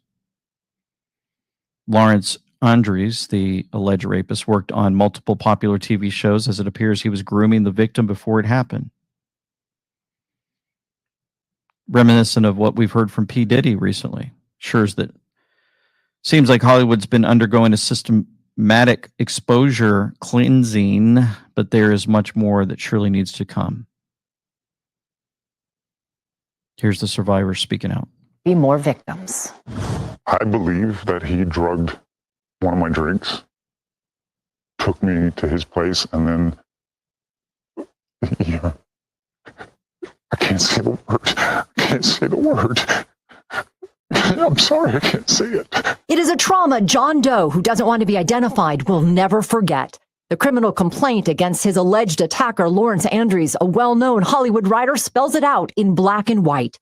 Andres is facing 6 felony charges, including sodomy, oral copulation, and sexual penetration while the victim was unconscious by the use of a drug.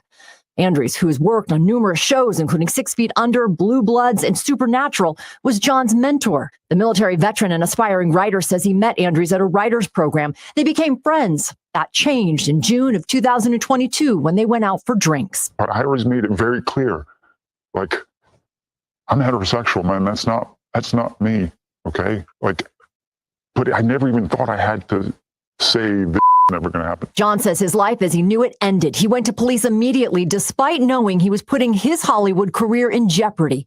He's coming forward now because he and investigators believe he likely isn't the only one to fall victim.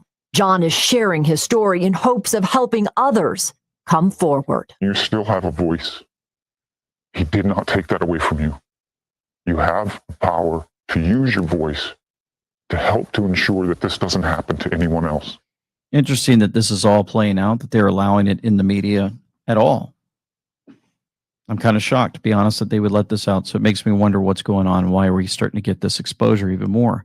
Part of this exposure, of course, happens in Florida. 21 illegals caught in Florida human trafficking investigation. 228 people were arrested. Multi-agency anti-human trafficking operation titled Operation March Sadness 2024. 8-day-long operation was carried out in Florida and was driven by Polk County Sheriff Grady Judd.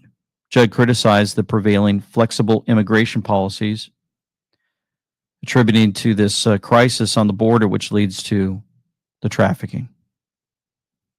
And here he is sharing this. And victimization. And that's the focus, other than our victims of human trafficking. Listen, folks, I want to introduce you to Andres Gill, okay? Here's this guy. He's also on this board, but get a look at him for a second. He came down here from New York with 3 females. All of them are in the country illegally. Did you hear what I said? They're all here illegally. He's the one that comes with them to drive them. These ladies are all controlled by a human trafficker. We think their human trafficker is a female. She sets up their appointments. She puts their ads online. She tells them where to go. And by the way, on Friday, the victims of human trafficking, and we've graded them out, 3 of them that are here illegally from Venezuela, 3 of them have to pay her $3,000 a piece on Friday, or else they're threatened. So they're not free. They're really indentured, and they're quote unquote paying off their debt. Now, here's what they told us. All right. I'm sure the federal government will verify that this is not true, but you decide who you want to believe, whether you want to believe these victims of human trafficking or the whitewash the federal authorities give you. They said that when they came into the country illegally, DHS gave them a form, an ID, paperwork that allows them to fly for free. You know, Southwest would let your bags fly free. Well, the federal government will let your illegal immigrants fly free. And they operate out of New York. And they were working up there, and the New York authorities said, hey, if you don't have identification, you can't work in our sex trade up here. You know, we don't allow sex trade here at all, but New York will allow you to do some stuff if you got the proper authority. So they say they make a lot of money. They're addicted to it. These ladies are going to give you more details. They tell us that they fly to major metro centers for free on the federal government, where they set up their appointments for sex all around the country. Did you hear what I said? Listen, folks, if they don't pay $3,000 a piece on Friday, they're in trouble. The human trafficker sets up the deal. Hey, this deal is just outside of Tampa. They say they show this ID, this card, this paper, they fly for free down here. Then they fly back. But we heard a similar theme from all 21 of these folks. We can't work legally. We're addicted to this cash. It's a lot of cash and it's quick, so we have to give $3,000 a week. We get to keep everything above that. We have a crisis at the border. And because of the crisis at the border, we have people that are victimizing illegal folks, forcing them into the sex trade because we allow these criminals in the country illegally. Anybody catch this on mainstream media? Human trafficking bust reveals U.S. federal government provides unlimited free plane flights to illegals heading to any destination in the country. How could he say that without knowing that he's going to be under attack for that? It's amazing the information that continues to fly out through resources where we have to continue to see great anonymous folks sharing throughout social media, especially on X. This probably would have been taken down years ago if it wasn't for the takeover of Elon Musk. And so it leads me again to just remind folks, like I've been telling you the past few videos, this really interesting eclipse that's going to hit 8 cities called Nineveh on April 8th, 2024. Remember, this is happening. This eclipse is happening after the eclipse from August 21st, 2017. It's happening 6 years, 6 months, and 6 weeks, 6 days later. It's a bunch of sixes. Yeah. So I've told you about that, how it's going to go across those 8 cities of Nineveh, which kind of matches what happened when Jonah lived, right? They had an eclipse according to David Wiseman, speculated the eclipse took place around when Jonah arrived in Nineveh and urged the people to repent. And then we have Jesus, of course, stating, a wicked and adulterous generation asks for a sign, but none will be given it except the sign of the prophet Jonah. For as Jonah was 3 days and 3 nights in the belly of a huge fish, so the Son of Man will be 3 days and 3 nights in the heart of the earth. The men of Nineveh will stand up at the judgment with his generation and condemn it. They repented at the preaching of Jonah, now searching, and now something greater than Jonah's here. One of the things I didn't catch, I thought was interesting, was this particular post here showing the path that it's going to take.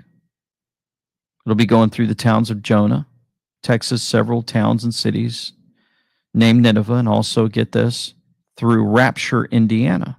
So some folks are claiming maybe this would be the day of the rapture, right? I'm just telling you that be careful about everything that's going on there, right? We don't want to sound like, oh, we're going to go run outside and everybody's going to be like singing Kumbaya and this is it. Don't, just be really careful. I'm not trying to tell you what to do, but we don't worship because of all these signs and say this is it. But one of the crazy parts about this is something I didn't catch. Look at the stars. It's not even the craziest part. All of this is going to be happening under the constellation Cetus, which literally means the whale. Jesus tells us there will be signs in the sun, moon, and stars for the hour that we are living in. If you believe we are living in the last days, follow or subscribe. So there's some that are saying we're in the last days. I get it. But it's interesting that the constellation, a whale, will be right above all of this as it happens. As like the big fish that swallowed Jonah. Laura Boley posted this, and I thought I'd read it for us. There's a reason why everything feels so chaotic right now. This time on Earth has been prophesied and predicted for millennia. Many of us here have known it's been coming for years. It is not the end of times.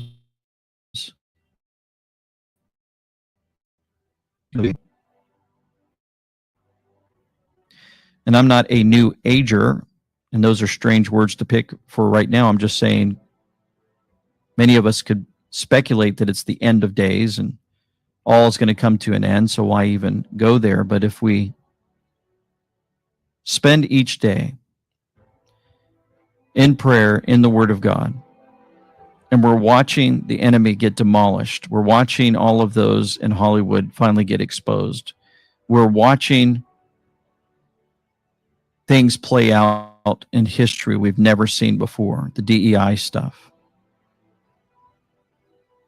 the takeover of many systems in our government, the plays from the enemy on so many fronts, like the mainstream media, trying to steal and get more House seats so they can continue to run our country into the ground, stealing our elections like they did in California.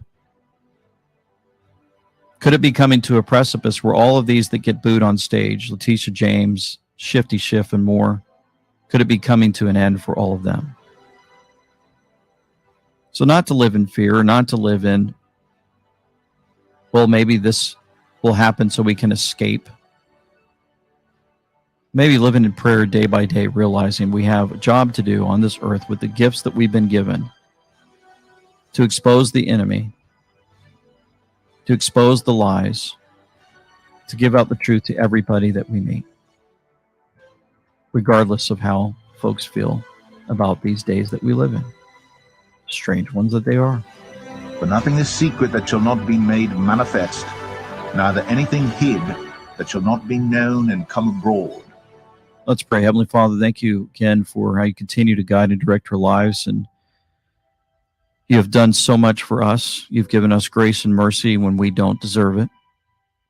You've allowed us to participate in a great exposure, a great awakening of so many across this earth who had no idea the things and the systems that were set up to blind us, to keep us from knowing what the enemy was up to. We know in the Word it says to expose evil. Expose evil. We're commanded to do that. We know throughout Scripture we see many corrupt politicians. who were given opportunities to hear about the truth. We know Paul faced the governors, Felix, Festus, faced King Agrippa, and we see the boldness for which he stood, telling what happened to him in his life.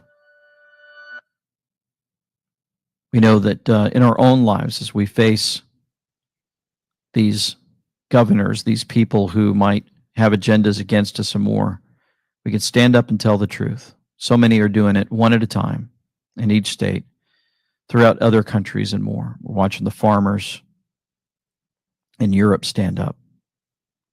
We're watching many in our own election systems that have been stolen. They're standing up.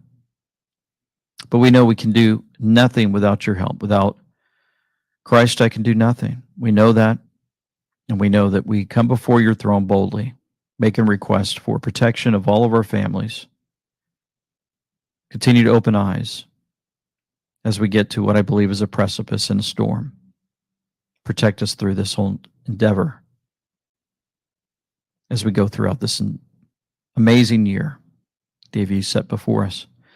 We ask all this in the name of Christ our Savior. Amen and amen. Folks, thank you for tuning in. Thank you for all of your support, your prayers. We sense them. We feel them daily. Thank you for hitting that follow button and the share button and subscribe button. You have definitely encouraged us so much. We're so grateful for all of you out there. Hoping to see you aboard our ship for those that can attend. For now, this is LT saying Semper Fi with them we know. Signing out.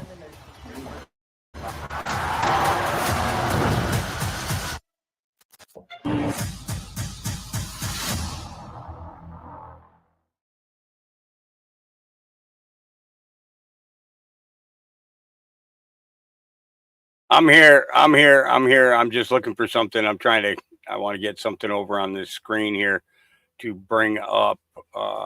I'm just looking for it. Give me a second to find it. Okay. I'm going to bring this over to the screen here, and I'm going to share an email with you guys that I thought was pretty cool. I wonder if can I make that full screen? Is there a way to do that? Can I? Well, it does pretty good. Okay. So this is from Donovan. It was sent out this morning, Life on the Ranch. The calves have been dropping like crazy this week. And let's see if I can make this even bigger. So maybe we can see the pictures too. The calves have been dropping like crazy this week. We've had about 10 a day. And so far, it's gone fairly smooth. Other than that, we have just been working on our pipe fence still when that weather is good enough.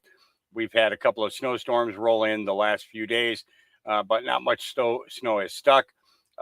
Tuesday morning while feeding hay, I tweaked my back and pinched a nerve while lifting something heavy.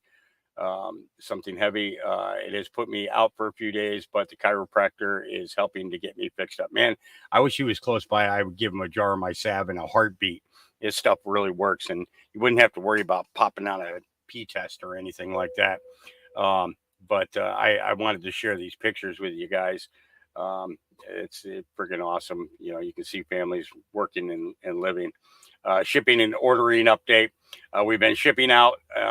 Shipping put a lot of orders, and everything has gone pretty smooth. We're trying to stay on top of keeping beef in stock, but we've been getting more and more orders, which is awesome. We also got more liners in, so our shipping supplies are all stocked up. Our American Family Bundle is the best way to help your family enjoy a delicious meal while at the same time ensuring they are getting pure grass-fed beef from a trusted source that is packed full of the nutrients they need. In this bundle, you'll get 10 pounds of variety of our savory roasts that cook up to perfection on Sunday nights, including rump roast, chuck roast, sirloin tip roast, 10 pounds of our signature ground beef that gives you options for so many dinners. This bundle is the best way to have peace of mind that you are giving your family a nutrient-dense meal without any extra artificial stuff. This is one of the parts that I wanted to share with you guys. There have been a lot of orders coming in recently, so we just wanted to let you know how much we appreciate your support. We just want to make the families of America happier and healthier, and with your support, It just makes it that much easier to try and reach out to even more families. Thank you. New updates every Friday. In the meantime, if you have any questions about the farm or animals, just hit reply, respond to this email, and we will be glad to have you get back to you as soon as possible. Your farmer, Donovan Lamb. So I wanted to share that with you guys. I thought that was a cute picture. I wanted to share that with you guys. These guys are providing us with some great stuff. And yesterday he mentioned that he's going to put a package together for us to be able to do a. I think I need to shrink that more. Oh, there it goes. Okay. And have a giveaway. So we're going to be doing a giveaway here pretty soon, guys, of some of their great beef, which I think is awesome because it's not just a good way for them to promote their ranch, but also a great way for people to maybe some people who just can't afford to get any beef, and stuff can get in on it. Can I share the link, please, for what? For the And We Know, or for the ranch? Let me know. Oh, hey, Donovan. I was just showing your email to everybody. It was in regards to the calves. That's great. For the ranch. Okay. All right. So, yep, let me pull that up for you right now. And it is Lightning Springs Ranch, and Donovan Lamb is your contact person there. Okay. lightningspringsranch.com. And they're like super, super easy to find, and their website is packed with information. So, you can look at their entire catalog. So you can see all the different packages that they have available, to fit the budget that you have to spend.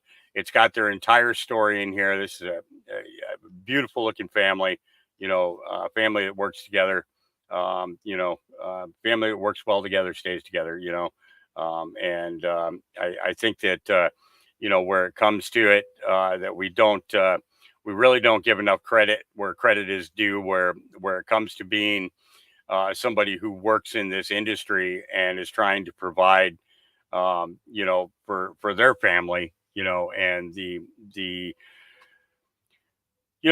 stories that they have to tell, of life on a ranch. If you think about it, it's absolutely not an easy life. There's absolutely no doubt about that. I've done some work with ranchers before, and of course I'm kind of surrounded by them here in Oregon. The problem is here they've just pretty much stopped all production here, whether it was growing food or doing cattle. These guys normally would have anywhere between 30 to 50 mother calf combinations. And this year I'm out here at springtime. I'm walking out there, I'm looking around, I'm looking across their fields and everything else. And guess what? They got no beef out there. They have no beef out there. And it's just crazy to understand that, that the foothold that has been put on so many people in regards to getting products out to people and stuff, especially here in Oregon. It's kind of crazy. It's almost like they don't want you to Donovan, I didn't know if you actually saw that or not. Dave sent that to me. He said that he thought that it would be of great interest to you if you hadn't seen it. As a matter of fact, I'm going to go ahead and pull that up on the screen right now. And this is what we sent to him. We'll keep an eye out for stuff like this. Absolutely. If we see it on here first, we'll definitely forward it to you. Kentucky Representative Thomas Massey has said the quiet part out loud for the newly proposed legislation for electronic ear tags on cattle. The bill really is about limiting our food supply. It's CBDC for animals. That digital, digital bank that they want to try and force us into. Yeah. They're doing this in order to have control over the cattle and the food supply in the country. This will do to cattle what central bank digital currency does to our dollar. The sale of animals can be monitored and blocked if farmers are not compliant. Compliance with 100 regulations won't be possible outside of a corporation. Farmers will become serfs to the corporations. Representative Thomas Massey also said USDA Farm Bureau and Beef USA Industrial Meat Complex Lobby are pushing mandatory electronic ID for livestock. Once big ag and big government know where every animal is, small livestock farmers will get butchered. All farmers I've seen speaking out agree this will eventually shut down and put all family farms out of business and completely eliminate the raw milk industry. The mandatory electronic identification ear tag bill would allow government and environmental groups who attribute livestock to climate change to receive information on small farms, cattle. Smaller operations will struggle to shoulder the cost and infrastructure to maintain these systems. That's probably everything that everything I just said. Okay, everybody, take a look at this. This is one you are going to want to send around to everybody. Coming in from the federal government, there is a plan to track cows. Republicans concerned about this. Well, this is the headline in Newsweek, but it goes a little deeper than this. Congressman Thomas Massey, he is saying that this is a plan by the government to force farmers to track their cattle, to have, the chip in their ear. And he is saying that they're doing this in order to have control over the cattle and the food supply in the country. Now, the government's saying that's not the case at all. They're saying this is a way to keep track of the population and make sure the food supply is going okay. But there's lots of concern about this. So who do you believe? Do you believe Representative Thomas Massey? He's a Republican saying that the government should really not be tracking private individuals' cattle or property if they don't want them to. But the government's saying that there's a plan in place and there's a lot of money, millions of dollars that are being allocated in a proposed budget that would put that money towards this program. You're not hearing about this in the mainstream media. That's why you need to follow me, everybody. Follow me. Hit the plus symbol right over there. Spread this around. Let me know what you think about this. It's a news story happening today. And, and folks, we're seeing this, with all kinds of, from so many different directions, really. We really, really are, and the idea is that, he who controls the food controls the population. We know this. We've been watching this. We've been studying this for the last, 6-7 years now. Okay. Where everybody thought we were crazy for talking about the topics that we do. Now that everything is coming out and these guys are outing themselves, these congressmen, these senators, these, even bumhole Biden last night, he outed himself completely. Okay. And the thing is that, I understand a certain aspect of we're watching a movie, but at the same time, this has real consequences and real effects on our everyday lives. And we have to stand up to this kind of thing going on. We need to support our local ranchers. We need to get our voices out there to let our congressmen, our senators know, listen, if you try to push this through, then we're going to recall you. Okay. We're going to recall you. We're going to pull you out. And then we're going to do everything to change the laws afterwards. We'll put somebody in there who is, who is pro the industry, pro home farming. Okay. Because, in my honest opinion, I understand in cities, it's not really viable. Okay. But, I believe that everybody should have a garden of their own. You should be growing your own vegetables. You should be attempting to grow your own fruits, and if we do it properly, if we do it right, okay, let's say, for instance, you've had great experience in growing lettuce. You've always had great success with it, right? Other vegetables, you might, I have a little bit of hard time with something else. Okay. So then you get your neighbor to grow something else. Okay. Other than the lettuce that you're growing. Okay. And then the next neighbor over, you do the same thing with them. And you get everybody growing a particular vegetable that they're good at growing, or fruit. And then we have our own exchange programs. Okay. And we cut out this middleman thing. Okay. And we go directly to the sources in order to get our supplies. And that's what we really need to do. We need to get back to the 1920s and 1930s way of thinking, okay, and working in a way where where everything that we're doing is, it's not about making a crap load of money. It's about providing good, wholesome, healthy food for all of our, for our entire communities, okay, and everybody working together and having a fair exchange of these things. And I think that would be a phenomenal thing. It's I can't wait to get moved out of here and get to a place where where I'll actually have, I won't have to have soil trucked in order to grow something. I'll be able to, I'll have natural soil that I can work with, that I'll be able to, to grow whatever I want to in it.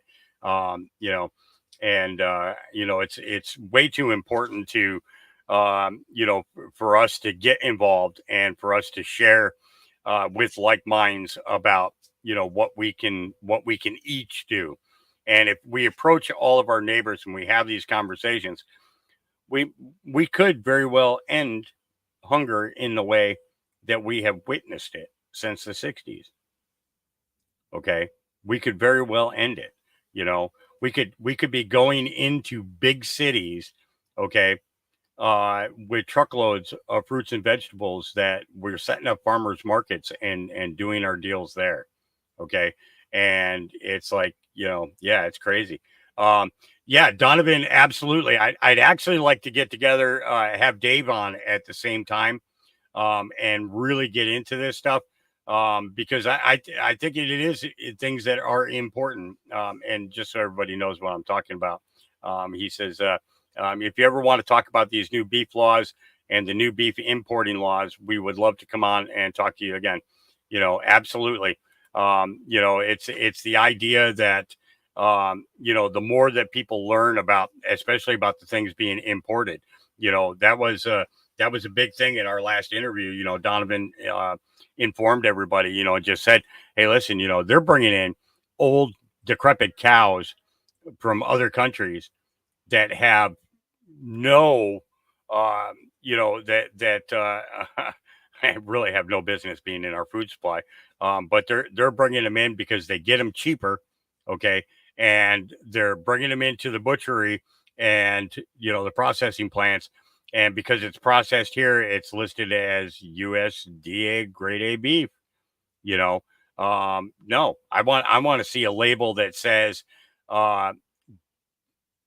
born, raised, and produced here in the United States. Okay. And I want to know the name of the family that's willing to put their name on a product. Okay. Not some company, but a name. Okay. And that to me is more value than anything that I see in the stores. Okay. it's huge because it's a direct connection with the farmers, with the ranchers, and we're getting a perspective from them. And the thing is I mean, we have a rancher who's actually taking time from their busy schedule on the ranch and coming in and answering questions to people in our chat regularly. Okay. Talking about the problems that are going on with ranches and things. Took the time, came on and did an interview with us. And it wasn't so much as about, well, how much of their beef can we sell, as it was about, let's get the truth out there about what's going on in our meat supply. What's really going on with these processing plants? What's really going on with the feed and the care and where these cattle are coming from?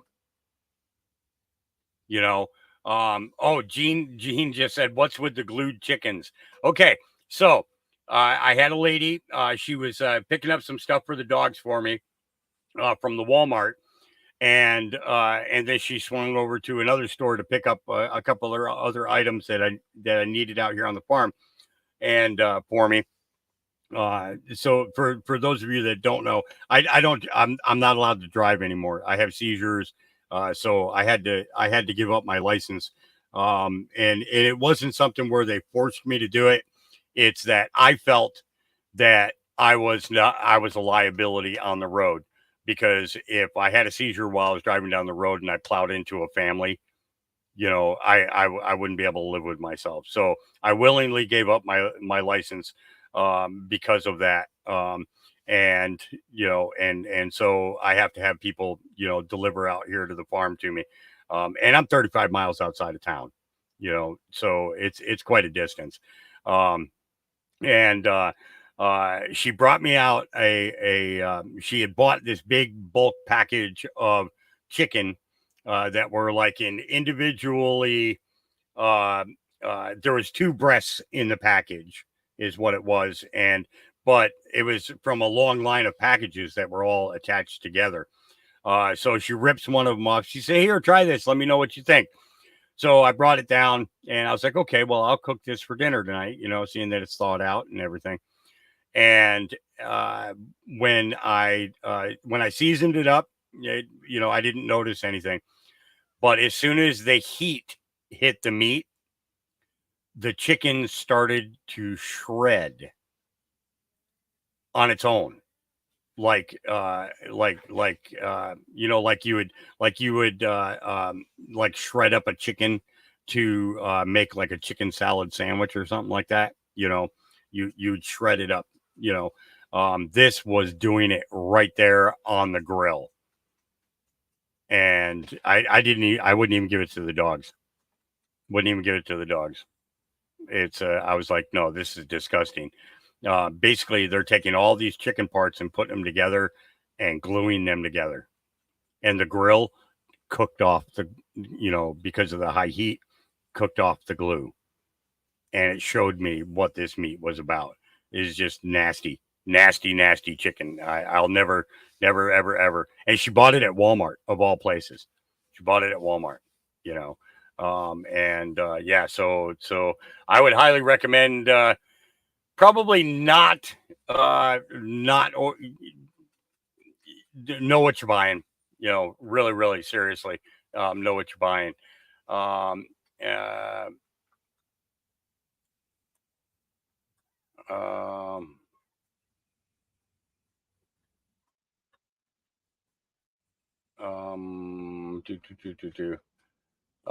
not going to go into Dave's stuff. That we'll try and save for when he comes on. As a matter of fact, I'm waiting for a response from him if he's coming on today. Everybody wants to know if you're coming on today. He's going to be like, send me a message. Man, you're pushy. Yeah. Even, Gene, this is the thing. Okay. So her response was, oh no, I try to buy organic. Let me tell you, a lot of these products that people are buying that say that they're organic are not. Okay. It's there was one video that I had where this lady went into the grocery store and she specifically went to the organic section of it wasn't a Safeway, it was a Fred Meyer's grocery store. And she went over to the vegetable section and she picked up a small bag of apples. Okay. Well, she noticed that there was a sticker placed on the bag that was kind of falling off. So and it was an organic sticker. It said organic on it. But when she lifted it up, she found out that it wasn't organic at all. They just slapped that label on there in order to be able to sell it as organic, make a little bit more money. And it was, it's not cool. That's, I want somebody who's honest with me where it comes to, where it comes to the food, I want my ranchers to be honest with me about where our meat comes from and what it's fed, how it's produced, and I want our farmers who are producing the vegetables and fruits to do the exact same thing. It's like if I'm a carpenter and I'm coming to build, for you, then you're going to want to know what type of wood I'm going to use. Okay. You're going to want to know how, you're going to want to know how I'm going to secure it. Okay. You're going to want to know how the framing is going to be in order to support weight and such. And you're going to want to know that it's firmly set into the foundation in order to make sure that it lasts for as long as possible. So should I not look at food the exact same way? If I'm gonna lay out my my plans to build for you, then shouldn't I ask these people to lay out plans on how they're going to produce? And then you think about the Amish farmer who just who they came in and they seized all his food. They came in and seized all his food. They took everything away from him. And then they came back a second time and cleaned out the rest of it and took all his records at the same time. And this guy's been producing for his community for I think they said for over 20 years, and I'm like, wow, I cannot believe it. Okay, so okay, yeah, so Dave's going to be coming on in about 50 minutes. He'll be joining me. And I'm actually going to I'll hang out with him for a little bit, but then I'm going to kind of turn it over to him so he can go through a bunch of stuff with you guys. I'll be listening in, of course, and everything, but I want him to have some good quality one-on-one time with you guys because you guys are awesome and you deserve that. So, and he's awesome and he's going to produce and provide you guys with great information. And that's exactly what our goal is. Eventually I want to have a 24-hour channel where it's truther after truther after truther after truther, doing all this so that, so that there is the ability to, to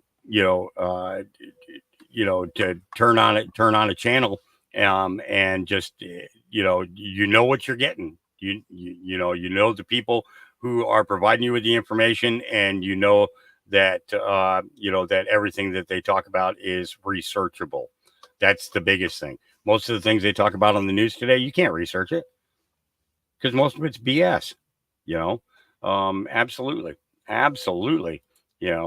So and we'll keep pushing forward. Okay. All right. So I want to get into, I want to get this played before Dave comes on. We're going to jump into the X-22 right now. I was going to do both the financial and the political side But I'm just going to do the political, geopolitical side for now. Maybe we'll cover the financial side later on. But I was watching some clips out of this, and I, like LT, great researcher, lots of good, good information here, and that's what all this is about. So let's get into this. X22, here we go.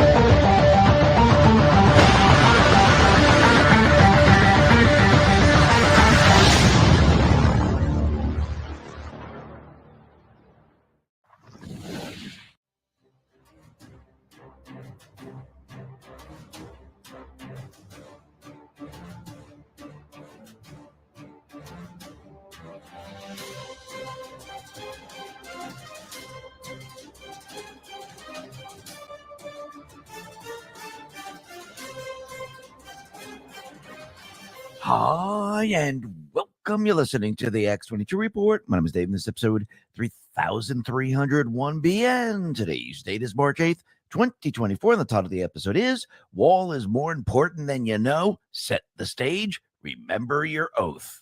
Let's talk about protecting yourself online. Countless people are mistaking private browsing tabs as a way to stay anonymous online. It has gotten so bad that a popular web browser had to update their terms to make it clear to users that private browsing tabs do not stop websites from collecting your data. Even with private browsing mode enabled, you can still be tracked by websites and internet service providers. While many tech-savvy people already know that private modes in web browsers don't make them anonymous, the average user is being misled. That's why I've been protecting my privacy thanks to Virtual Shield VPN. And absolutely love it. Thanks to Virtual Shield's help, I'm able to browse the internet anonymously, which helps protect myself, my data, my finances from cyber criminals, ISPs, rogue tech companies, or data mining giants. With Virtual Shield's anonymous browsing, a strict no-log policy, unlimited bandwidth, and built-in malware and ad blocking, this is a world-class VPN for anyone who cares about privacy. Cover your tracks with military-grade encryption and an industry-leading VPN starting today. Be sure to use my link in the description below because every sign-up using that link gets 67%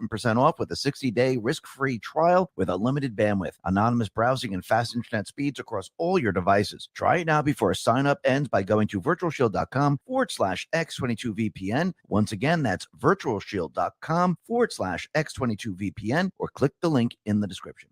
Let's get into the economic collapse, political, and geopolitical news. Now, the deep state, the corrupt politicians, big tech fake news, the puppet masters, they are now panicking because they realize they do not have the people. Yes, we had Biden out there doing the State of the Union. We know the State of the Union was filled with lies. Trump was out there countering every single lie as he continually said it. And we can see the people, they're starting to realize that these individuals, they do not care about the American people. And actually, Biden was very, very angry. Biden was threatening people. That's what a lot of people saw. And actually, people saw how he really doesn't care about we the people. Remember, we had an illegal kill a U.S. citizen, and they weren't going to even mention her name. They weren't even going to mention the incident. Really think about this for a second. Until Marjorie Taylor Greene and other people said, say her name, say her name. And of course, this is being broadcast, and the people of this country are like, holy crap, he's not even saying her name. He was forced into doing it. I mean, think about when George Floyd, who was a criminal, who was on drugs, had a rap sheet. What did they do? They broadcasted his funeral. They gave him a gold casket. They painted the roads. They had marches. Well, here was an illegal who was let into this country illegally, and this criminal killed a U.S. citizen, a girl who was going to nursing school and decided to go out for a jog. They weren't even going to mention her name until it was forced upon them. That should tell you everything you need to know about these people and how they don't care about the American people. And then Biden went ahead and threatened the Supreme Court. This should tell you everything you need to know here. His speech was anger, threatening the American people. Those people that didn't do what they wanted.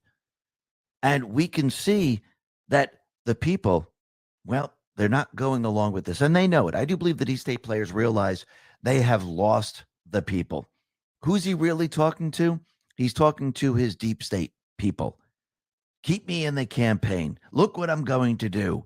Don't worry about it. I can handle this. That's really what he was doing. He was campaigning to the deep state. Once again, the people see this. The people are understanding it. And the people are understanding how important the wall is now. And actually, it's so important. I don't even think people realize how important it is. Yes, I understand that there's drug traffickers, human traffickers, criminals coming over the border. I understand that they're bringing in all these people. But actually, when you really look at it, you need to understand why Trump was building the wall, why we have to have secure borders, not just to stop crime, not just to stop these people, but there's a much, much bigger reason. And I do believe, going back to when Trump was in the White House, he set the stage for everything. And during Biden's State of the Union address, he did say something that was very, very interesting, where those individuals, they need to remember their oath, because we are going to protect this country from foreign and domestic enemies. Really think about that for a second. Why would he say that? Why would he mention that? Remember your oath. Remember, your oath is not to Biden, it's to the Constitution, to protect the country from foreign and domestic enemies. It has nothing to do with who's in charge. So I do believe, in the end, like we've been saying, when they have their insurgency, those people in the military, they are going to have to make a decision, because I do believe they're going to get orders to do something, and it's going to basically go up against what they swore to, the Constitution. They took the oath, and they're going to have to make a decision in the end. Actually, I do believe they're going to have to call the ball. And I do believe this is already set. Everything is ready to go. And the people now are understanding what's going on. They're realizing what's happening. And we're going to discuss the deep state's short-term plan and their long-term plan. And Trump, the Patriots, they've known both of these plans, and they have put into place all of these countermeasures, the counterinsurgency, the deportation of all these individuals. Once you start to understand what they're trying to do here, you will understand why Trump had to show the people. You will understand why he's been saying the things he's been saying, and why he's been talking about the military quite often now, saying, oh no, I know the real military. I know the real generals. It's not the TV generals you're seeing. And you'll understand why he's saying that Biden is actually aiding foreign and domestic enemies. And we're seeing an invasion right now. We're going to be talking a little bit more about this a little bit later. But first, let's talk about what is happening in New York right now, because again, they're setting the stage, and I'm talking about the deep state players. They're setting the stage where the illegals, they will have the ability to get jobs, live in America, and there's a reason for this. Yes, they might try to use them for the elections, but do they really need the illegals for the elections? No, because they really use the ballots, and I think Trump said this. But again, yes, will they try to use illegals? Of course they will. I mean, they're liars, they're criminals, they're cheaters. They're going to use all this. But the illegals, it's a much, much bigger picture as we approach the presidential election and afterwards. So in New York State right now, we're going to probably see a lot of blue states do this right now. New York State is now removing the red tape to allow illegal migrants the ability to obtain government state jobs. And they need to put these people in place, because how do you start to change America? Remember, they're going to put people into government jobs. They actually want to bring them into the military, but I don't believe that's going to happen. What happens when you have illegals who might be criminals? Do you really think they're going to be their allegiance? Do you really think it's going to be to this country? Absolutely not. So if you're putting them all into these government positions, you're electing some of these people, they're making the rules. If you bring them into the armed forces, which I don't believe that's going to happen, because again, Congress is going to have to vote on that, and I do believe the House was put in there to block everything. Do you really think they're going to adhere to the Constitution? Remember, their allegiance is not to this country. And if there is war, what do you think they're going to do? I mean, think about all the people right now that are violating the Constitution. A lot of these people in the social media companies who are working with government people and even government people, most of these people are from different countries. And I'm not saying that's a good or bad thing. I'm just saying these illegals, their allegiance and their way of thinking is not directed by the Constitution. They're not going to be following along the Constitution because, again, if you're just giving them a fast path to citizenship or you're just putting them into positions, do they really know anything about the Constitution? Do they really know anything about freedom of speech? Do they really know anything about your rights? No, just look at what Biden has been putting into place. Just look what's in these different corporations. Then you start to understand. But what's very interesting is that the House passed the Lincoln-Riley Act, and 170 Democrats voted against this bill. I mean, really think about this for a second. The bill requires ICE to arrest and detain illegal aliens like Lincoln Riley's murderer until they are removed from the U.S. So wait a minute, these people are against that? How could that be? Well, that just shows you how they hate America. Because remember, this was someone who is not part of this country, came over the border illegally, was a criminal, murdered someone who's a U.S. citizen, and they're not all for it. This should tell you everything you need to know. And Trump, he put this out on Truth. He said, the truth about Biden's border bill, actually he crossed out border and put amnesty bill, enshrines catch and release into federal law, allows at least 5,000 illegal entries per day, over 1.8 million per year. New authority for Biden to grant asylum to unlimited number of illegals, path to making Biden migrants into voting citizens. Grants millions of work permits for Biden illegal stealing jobs and wages from American workers, provides taxpayer funds to fly and house illegal aliens, replaces immigration judges with asylum officers to rubber stamp fake asylum claims, provides taxpayer-funded attorneys to illegal aliens. And thank God this bill was blocked, because look at what they wanted to do here. Because, again, their mission is something very, very different than most people realize. Their mission, yes, is replacing the American people, but think about what they're actually going to do to this country and their long-term plan. Yes, they're going to use them to create chaos and have a color revolution, but think about their long-term plan here. We'll be discussing that a little bit later. But Trump, he did put this out on Truth. He said, this was an angry, polarizing, and hate-filled speech. He barely mentioned immigration or the worst border in the history of the world. He will never fix immigration, nor does he want to. He wants our country to be flooded with migrants. Crime will rise to levels never seen before, and it is happening very quickly. And he's absolutely right. And this goes into what their long-term plans are.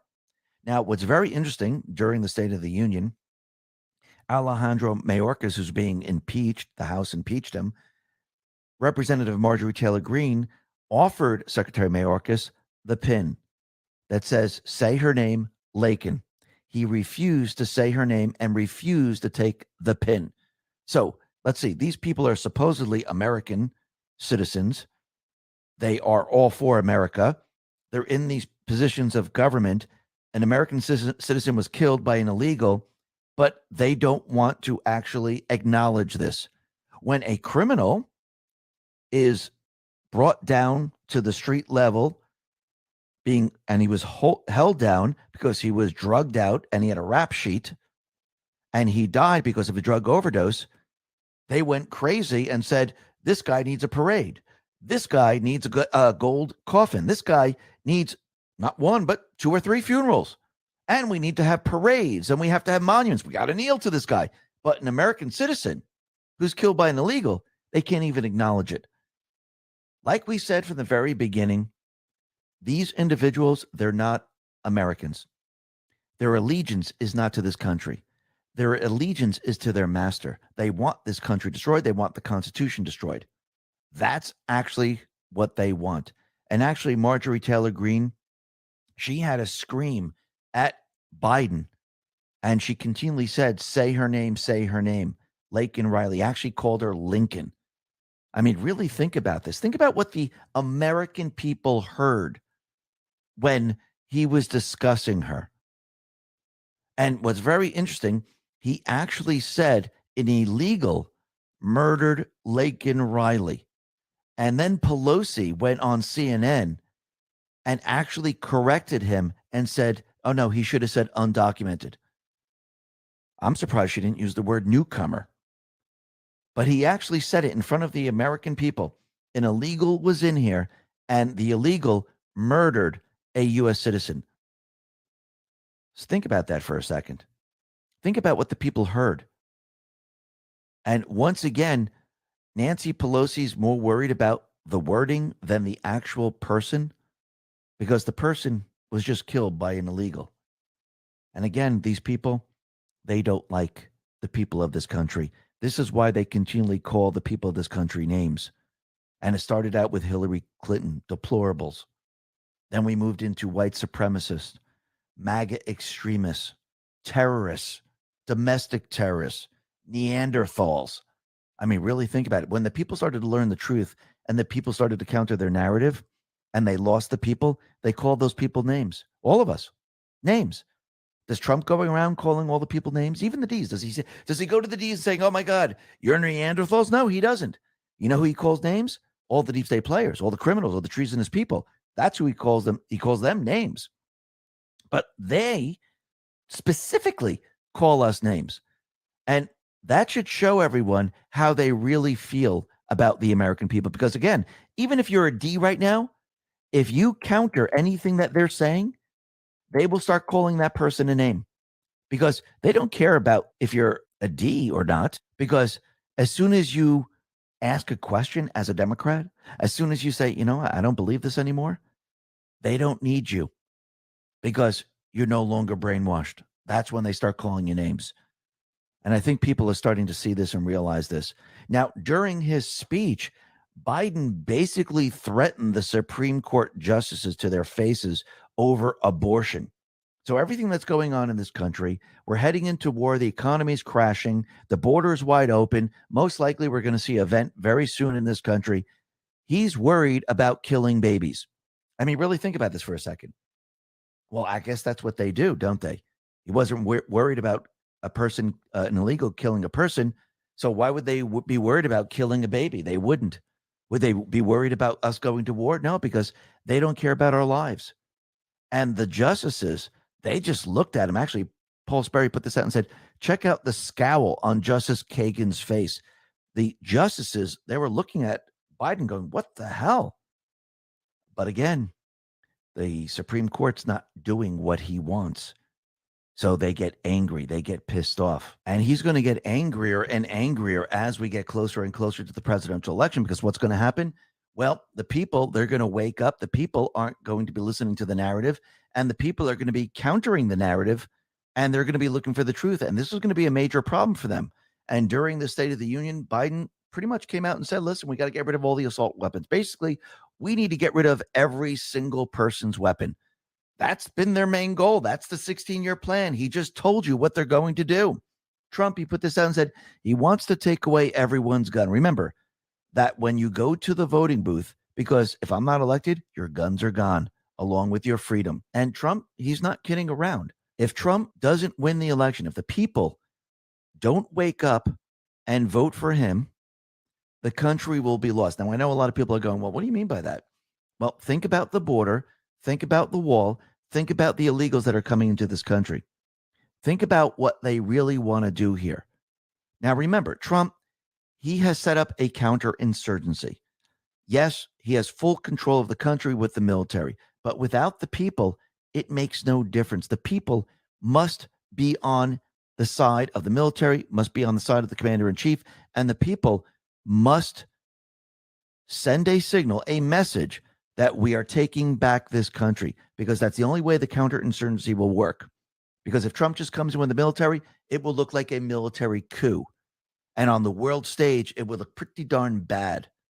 And actually, the optics wouldn't be good at all. But if you have the American people vote Trump in and he becomes president, which I do believe is going to happen, and he gets the majority of the people, what can be done then? Quite a bit. Can he go after the deep state? Can there be trials? Can he round up the illegals? Yes. Can he put the country on the right track? Absolutely. So when Trump says this is the final battle, it is the final battle, because we'll be discussing that a little bit later. But you can see Trump's plan, the Patriots' plan, it is working. The people are definitely waking up, because remember, going back to the 2020 election, most of the people didn't believe the elections were rigged. Today, 66% believe the 2020 elections were rigged. Today, people see the election interference, and 52% of the people believe that the 2024 elections are going to be rigged. And the intelligence organizations, they're going to help rig the elections. But the other thing that's very interesting, and Rasmussen reports put this out, it says Republicans used to dependably support the U.S. intelligence agency. They no longer do. The question is impression of the CIA. And they asked the Republicans, and the Republicans, well, they do not trust the CIA anymore. And when you look at the numbers, it looks like things are definitely changing. When you look at independents, and the question was impression of the CIA, it says somewhat unfavorable, very unfavorable. When you add those two numbers together, the independents say 44% say, yeah, the impression of the CIA is unfavorable. When you look at the Republicans, 50% of the Republicans say the impression of the CIA is unfavorable. When you look at all, and that includes the Dems, you're looking at a number of 39% right now. So that number is increasing, and I do believe it's going to get worse and worse as time goes on, because when people start to learn that the intelligence organizations were involved, not just in covering up everything with the Bidens and they're part of the criminal syndicate, when they understand that they were involved in rigging the elections, when they realized they were involved in election interference, and when they realized that they were involved in the 2024 rigging and everything else that we've seen, well, I think those numbers are going to actually start to increase, and people are going to have an unfavorable view of the CIA, just like with the FBI, same thing with the DOJ, because remember, they're all part of the criminal syndicate. Now, what's very interesting, it looks like Biden, he opened his speech with this line. And Charlie Kirk put this out. He said, in January 1941, Franklin Roosevelt came to this chamber to speak to the nation. That's seemingly a random way to open a speech. Now, remember, Julian's Rum looked at the picture of Biden sitting there, realized that it was print on the other side of the paper, decided to zoom in on it, flip it around, and realized, oh, wow, this is the speech that Franklin Roosevelt gave in 1941. And a couple months later, we entered war. So this is Biden's pre-war speech. And you can see that, yes, this is where they're going to bring us. So Kirk, what he said was, that's a seemingly a random way to open a speech. Or is it? FDR spoke about declaring all-out war in 2 theaters and to rally Congress. Joe Biden views himself in the same light. He sees you and anyone who supports the Republican nominee for U.S. president as the moral equivalent of the Nazis, worthy of destruction. Joe Biden sees himself as a wartime leader overseeing a domestic war against the American right. I do believe he's also using this because we are heading towards World War III.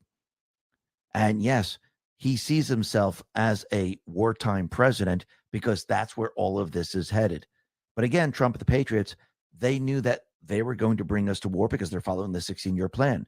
It's that easy. Now, the other thing that's very interesting, out in the Middle East, it looks like the Biden administration, they're claiming they're going to have no U.S. boots on the ground because they want to build a port in Gaza for aid.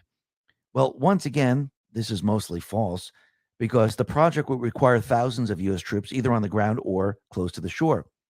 And Biden used his State of the Union to propose that the U.S. military build a new port in Gaza to facilitate the transfer of aid into the area. Now, remember, the Israeli government has repeatedly pointed out that unlimited amounts of aid already enters Gaza. The problem is distribution, especially as Hamas steals much of the aid. And the White House itself admitted in a briefing that trucking aid is more efficient and effective approach. So why would they want to build the port?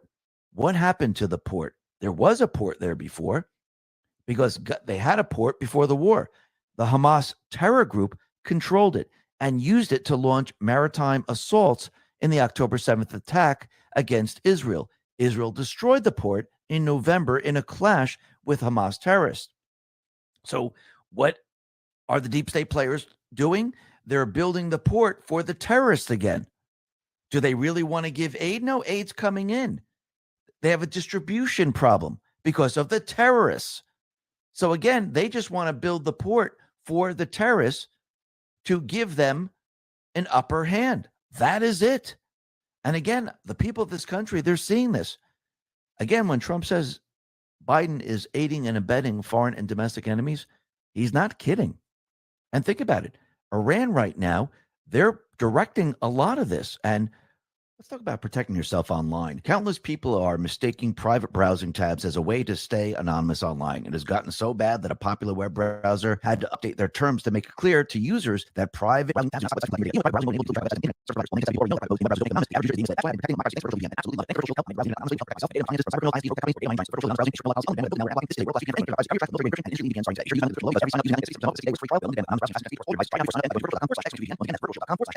or click the link in the description.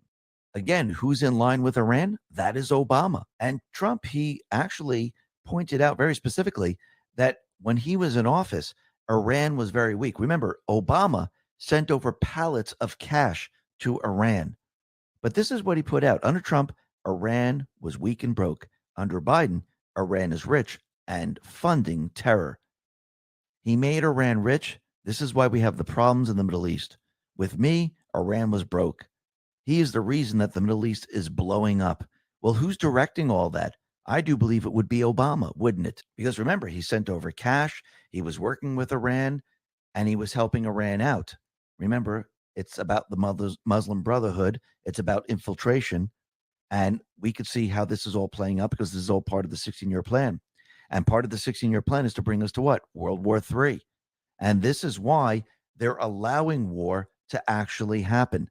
Why do you think Putin decided to go into Ukraine? Now, I do believe Trump and the Patriots, they're working with Putin. They're working with Xi. They're working with other Kim Jong-un and other leaders.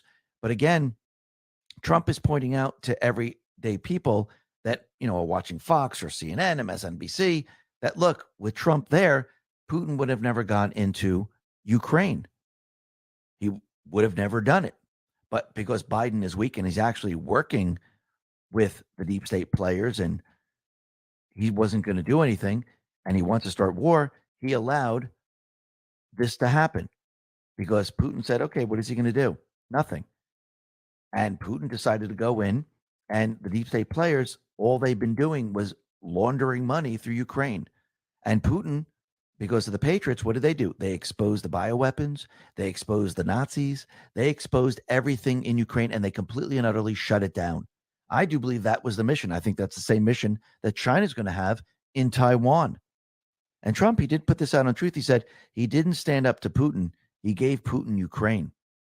And remember, Victoria Nuland, she was the architect of the entire color revolution in Ukraine to overthrow the government there and put in a puppet government. And who was the puppet government at the time? It was Nazis. And now she has resigned. Remember, she was under Obama. Actually, a lot of people that were under Obama were put in a position under Biden, and now they're all resigning, which tells you that something's about to change. Now, the other thing that's very interesting is that the U.S. British Embassy in Moscow, they have warned that extremists have imminent plans to target large gatherings over the next 48 hours in Russia's capital. So it looks like they might be trying to do something in Russia, maybe to start a war or push something. And I do believe we're going to see a lot of these events as we go throughout this year, because again, if something like this happens and it turns out that it's Ukraine or another country or something like that, you're going to have Russia saying, okay, we're not going to let this stand. And the deep state's going to use this narrative to say, oh, they might attack us. They might attack this country. A war is starting. They're trying to start a war any way they possibly can. And they need to continually push and push and push to see if they can get the war started. Now, what's very interesting is we could see that Biden did say something very interesting during the State of the Union in regards to COVID and the vaccines. And by the way, Bernie Sanders is still wearing a mask in 2024, which is absolutely ridiculous because we all know that masks don't work. If you look at the science of masks, especially the one that he's wearing, the opening is about 80 microns. A virus is 3 microns. Can a 3 micron virus get through an opening that's 80 microns? Absolutely. And then people say, well, It's what happens if it's on water vapor, which actually they've proven it's not on water vapor. But let's use water vapor. That's 60 microns. Can a virus then still get through? Absolutely. So what is the mask actually doing? Well, the only thing that doesn't get through is bacteria. So he's collecting bacteria. He's making himself sicker and sicker. That's what he's doing. But Trump, he put out a truth, and he actually quoted Biden. And this is very interesting. He said, the pandemic, and this is the quote from Biden, by the way, the pandemic no longer controls our lives. The vaccines that saved us from COVID are now being used to help beat cancer, turning setback into comeback. And then Trump said, you're welcome, Joe. 9-month approval time versus 12 years that it would have taken you. Now, remember, the deep state plan was to do what? They were going to lock the people down for 12 years, which means the economy would completely and utterly fall apart. The supply chains would come to a screeching halt. Credit would dry up. People would not be working. They would not be going out. They'd be trapped in their homes. Most of the people would have gone crazy. People wouldn't be able to get food. There'd be rationing, which means a lot of people would die off. Why did they pick 12 years? Because they were going to reduce the population. They wanted the people subservient to them. So whatever they said, you were going to do. So instead of having hundreds of millions of people die off over 12 years, Trump countered it and said, we have something that can stop this. But it's not the only thing. We have other things that you can use. Remember, he never mandated this. He never said you must take this to stop COVID. Actually, Trump showed you that there were alternatives. Go back to May 2020. Remember when Trump was actually taking hydroxychloroquine and the fake news went absolutely crazy? Why would they go crazy over this? Actually, he was showing you. He was telling you, I'm taking it. It's working. It stops COVID. But the fake news, they put out tons of articles. And let's go back to post 4,104, May 4th, 2020. If you look at all these articles, they have the same thing in common. And what does it say? It says, no benefit, more death if you take hydroxychloroquine. Now, think about this. Hydroxychloroquine has been around, 50, 60 years? People take it all the time. When you go to Central America, Africa, and or South America, they use it for malaria. People take it all the time. It's been around 50, 60 years. So, truthfully, is this a dangerous drug? No, it's not. Actually, if you go back in time, it's not dangerous at all. But they had to block it because there are certain individuals like Big Pharma, Biden, deep state players. They wanted you to take a vaccine. Actually, they wanted it mandated. Trump was telling you, hey, what about hydroxychloroquine? I'm taking it. He actually took it. So let's go back to the article that's listed here. There was a study that was done with hydroxychloroquine. Guess who did the study back in 2005? It was Anthony Fauci. So what did he find out? What did the National Institutes of Health find out? That hydroxychloroquine stops COVID. Even though this is a variant of the COVID they tested on, the genome is 79% similar to COVID-19. So it works because the virus is a virus is a virus. So basically, Fauci knew this. They did a study on this, and this is what they said about chloroquine. Chloroquine is a potent inhibitor of SARS coronavirus infection and spread. Chloroquine has strong antiviral effects on SARS-CoV infection of primate cells. These inhibitory effects are observed when the cells are treated with the drug either before or after exposure to the virus. And this drug can be used as a vaccine, or you can just take it. That's interesting. But look what CNBC wrote back on May 18th, 2020. Trump says he takes hydroxychloroquine to prevent coronavirus infection, even though it's an unproven treatment. So let me say, We have HCQ. They did a study on HCQ, and they know it helps with the virus. We had Dr. Zelenko at the time when he was alive. He used it on many, many patients and cured all of them. We also know that ivermectin, very, very similar to hydroxychloroquine, that also works on viruses. So they said this was unproven, but the drug's been around for very long. It's very, very cheap. Again, the pharmaceutical companies couldn't make a profit, but they didn't want people to use it. Actually, Trump was showing the people, I'm taking it. Have I died? No. Am I sick? No. But again, they said it was unproven. So let me ask you, when the bioweapon came out, what was your proof that it works? Remember, it was out for a second. What was your proof that what they developed worked? There was no proof. So how did the people make a choice? Because you had a choice at the time. You could have picked hydroxychloroquine. The people of this country could have said, we demand hydroxychloroquine. But nobody did. How come? But everyone decided to go with a bioweapon that was completely unproven. No one proved anything. They told you a lot of crap. They never backed it up. And now you know the truth. Think about it for a second. So let's go back to post 4282, May 19, 2020. POTUS daily ingests hydroxychloroquine prevent COVID-19. Pre-announcement tools. Data, COVID-1 versus COVID-2 analysis. Provided to factually challenge narrative. Full attack versus HCQ by media Ds. Why? Why wouldn't the media Ds want to work on all fronts to find a possible solution? Immediate dismissal. Why doesn't the media Ds want the pandemic, rearrange, then panic to slow stop? Why doesn't the media Ds want society to heal, recover? Why doesn't the media want people to no longer fear going outside? Why doesn't the media Ds want people to point the finger at China at the source? Why doesn't the media Ds want people to return to work, normal daily lives? Who benefits the most? Why does Corp Media D attempt to control us? Why does Corp Media D challenge, attack anyone who defies push coordinated narrative? Why does corporate media D attempt to prevent individual critical thinking public? Is this about the virus or something else? Everything is at stake this election. So what was it really about? Did they really want to cure you? No. They wanted you sick. They wanted you trapped in your homes. They wanted to make the bioweapon mandatory because that was the real pandemic. They wanted to keep you sick. They wanted you dead. Trump gave people choices.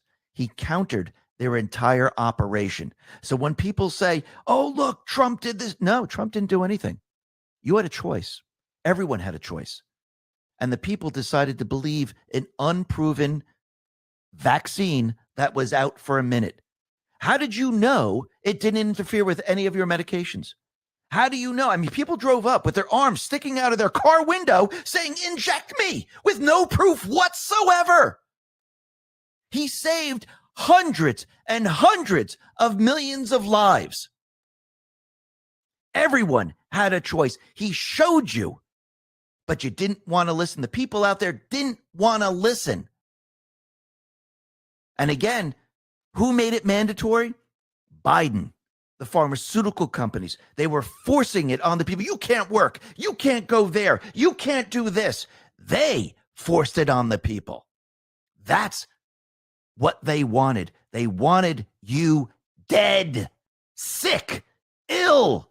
That's what they were doing. And now we have the proof. Time is an amazing thing. Now people get it. Actually, I've been speaking to people, some people that have taken the vaccine. They said this is the worst decision. If I knew what I knew today, I would have never taken it. If they told me and they showed me the truth about the vaccine, I wouldn't have taken it. So why did you believe them in the first place? I don't think people are going to make that mistake again. I think this was a huge lesson. And now I don't think the people are going to fall for it. So when they try to push the next virus, it's not going to work on the majority of people. Think about the millions and millions of people that resisted. They were thinking logically. They were questioning it. They were like, well, wait a minute. If Trump can take hydroxychloroquine, why can't I? Why do I have to take the bioweapon? I don't want to take this. People see it now. Just like the people are seeing who the criminals are and who the criminals put in a place to go after Trump. I mean, look at Letitia James right now. They had this case. There were no victims. Everything was on the up and up. The bankers were happy, but they went after Trump and they made a ruling against him. And now the Attorney General, Peekaboo James, she went to the stage of the FDNY, and the people out in the audience, they booed her and they chanted Trump, Trump, Trump. And the people understand. That tells you the people understand. The people get it. They know what's going on. They understand that these people, they're going after Trump. And if Trump wasn't there, they'd be going after all of us. Because again, anyone that counters what they're saying, anyone that doesn't believe what they're saying, they don't need you. They need the sheep. They don't want logical thinking people. Absolutely not. And remember when they told us that Nikki Haley's out of the race and she's done well? This is very interesting. The Hill put this out and says, although Nikki Haley has stepped back from the Republican presidential primary race, the onset of the general election marks a new phase where her influence could be decisive. While not securing the nomination, she is uniquely positioned to influence the outcome against Trump in a demonstration of her commitment to the principles of democracy and a move to offer voters an alternative path. Haley could decide to run as a write-in candidate. So wait, are they saying that she's going to stay and continue on and she's going to be a write-in candidate? Oh, what is she waiting for? That's very interesting. But look what CNN is out there doing. They're trying to make everyone believe that the people are with Biden. He did really, really well in a snap poll. And this is what's out there. And the person that put this out is Biden wins. It says 62% of the people polled who watched the State of the Union tonight says Biden's policies will move the country in the right direction. That's a significant win for Biden. Well, Rich Barris corrected all of this and said the following: that's not honest at all. They are snap polls, and 62% is actually fairly low for a State of the Union snap poll. People do not believe his policies will make the U.S. and their lives better. And he's absolutely right. Now, the other thing that's very interesting is that during the State of the Union, we had a Gold Star parent who lost their child in Afghanistan stand up and started to talk back to Biden. And the father, Steve, was screaming out, and he was talking about Abbey Gate at the Kabul airport, and he lost his son there, and they dragged him out and arrested him. Now, really think about this for a second. We have a father, and the father had his son fighting for this country, lost his life after Biden made this terrible decision in Afghanistan. He decided to save all the deep state players, but not the people of this country. This person's son, the father, his son died there fighting for this country, and they drag him out and arrest him. This should tell you everything you need to know on how they really feel about those people that fight for this country, the people of this country. I mean, later he was released, but again, during the State of the Union, this is what you do to a father who lost their son in Afghanistan, and it's Biden's fault. I mean, this just is absolutely unbelievable. And the entire country saw this happen. Absolutely unbelievable. And Trump, he let everyone know that Biden is getting very, very angry because, again, he's not in control. Everything that he's doing is completely failing, and the people are waking up. He put out a couple of truths, and this is what they say. He looks so angry when he's talking, which is a trait of people who know they are losing it. The anger and shouting is not helpful to bringing our country back together. Then Trump, he put this out on Truth. He said, the fake news media is taking quick at Joe Biden's anger and calling it fiery. That's why they're the fake news, and there's nobody like them. And yes, if you look at all the articles, it says, oh, his fiery speech. No, his angry speech. But again, they have to play around with the words to make it sound better than it really is. And Trump is right. That is why they're the fake news. Then he put this out there and he says, whether the fake news media likes admitting it or not, there was a tremendous misrepresentation and lies in the speech, but the people of our country get it. And they know that November 5th will be the most important day in our nation's history. And I do believe as the people saw all of this play out and they heard the speech, the people, again, they experienced something very, very different. When you're talking about the economy, when you're talking about the borders, when you're talking about the war that is building now, the people, they see something, they feel something very, very different. And this is something that the deep state can't gaslight the people on, because when people are experiencing it, when the people are seeing it with their own two eyes, you can't convince them. Remember back in 2020 when they tried to convince people that the riots that they were seeing were mostly peaceful and it was a myth? Well, did the people really believe that? No. The people called them out on it and said, no, we see the riots, we see the burning, we see the looting.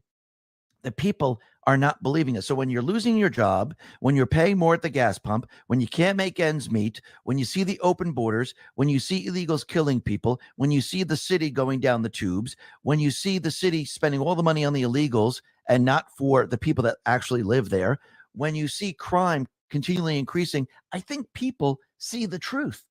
People get it. Where's the real enemy? The enemy is here in this country. And I think Ron Paul says it perfectly. I am convinced that there are more threats to American liberty within the 10-mile radius of my office on Capitol Hill than there are on the rest of the globe. And he's absolutely right. And what do we see happening right now? Well, looks like everything is changing in the Republican Party. We have Michael Whatley and Lara Trump. Lara Trump is now the co-chair of the RNC. Michael Whatley is the chair. So it looks like things are about to change, and we're going to have to see what happens with the RNC right now. Remember, Ronna McDaniel, she was running cover. She was working with the rhinos, and I do believe things are going to change, which is going to put a lot of pressure on the deep state players, because remember, the Republican Party, they never pushed back. They never did the same things that the Ds were doing. So once the Republican Party starts to do what the Ds are doing, and they are doing the ballot harvesting and everything like that, what is the deep state going to do? Because again, if the Republicans are doing it now, can they cheat in the elections? No, it's going to be very, very difficult. And I do believe this is why they have been bringing in the illegals. Yes, they're going to use them later on, but I do believe that's their long-term plan, to cheat in the elections and to change the fabric of this country. The short-term plan is to actually use them as their foot soldiers for chaos. Because again, from now until the elections, can they get all these people to vote? Well, no. Can they send them ballots? Of course they can. But do they really need them to send them ballots? Not really. But again, they could use them. But I do believe there is a long-term plan with all these illegals. And Karma Patriot put this out, and it's very interesting. The census takes place every 10 years. Last one was 2020. Trump took a case to the Supreme Court which would allow a census question on citizenship and also exclude illegals from the calculation used to determine congressional seats.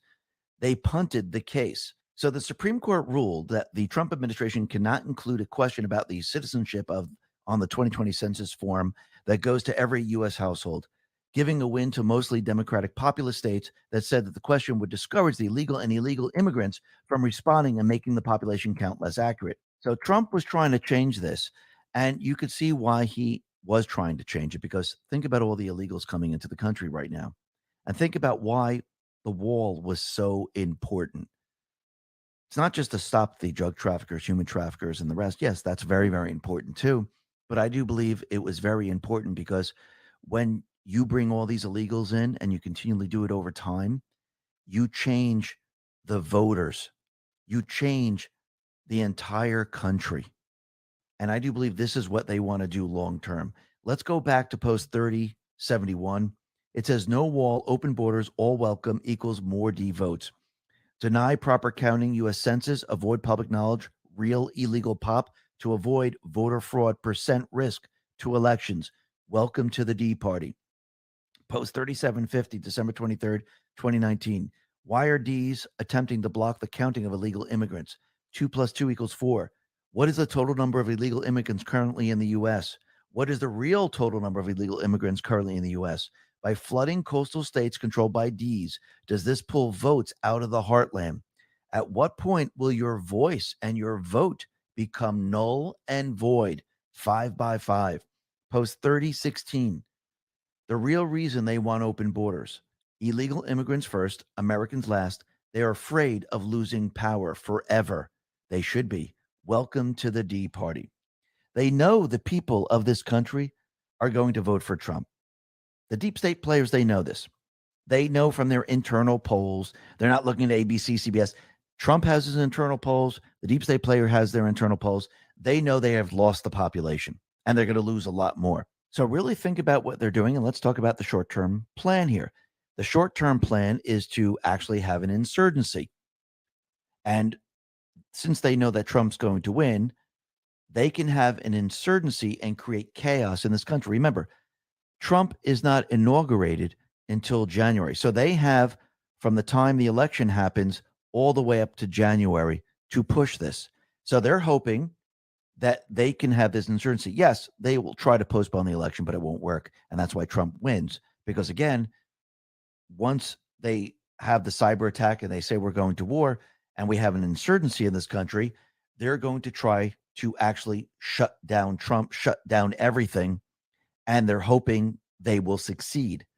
Now, this is why Trump is out there letting everyone know that Biden has been aiding foreign and domestic enemies, and Trump continually calls it an invasion. So this is the insurgency by the deep state. And I do believe that Trump, what he has been doing is he's been creating the counterinsurgency. He has the military. They're in control. That happened November 3rd, January 6th, it completed.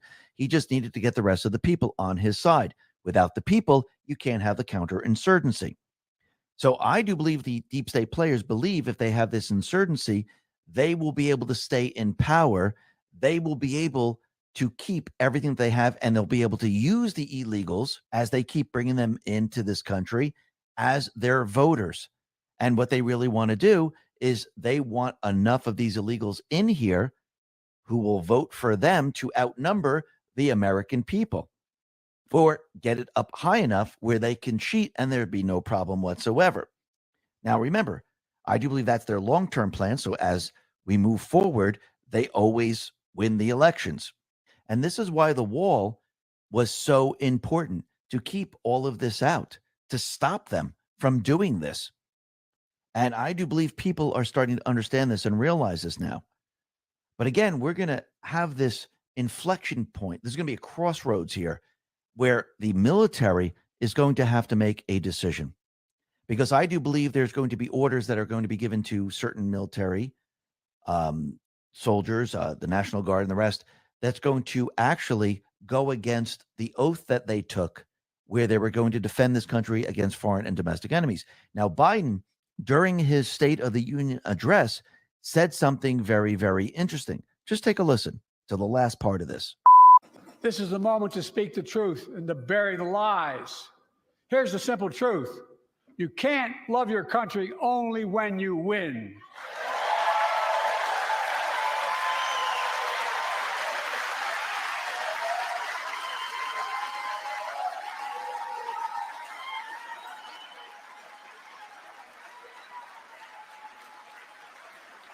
As I've done ever since being elected to office, I ask all of you, without regard to party, to join together and defend democracy.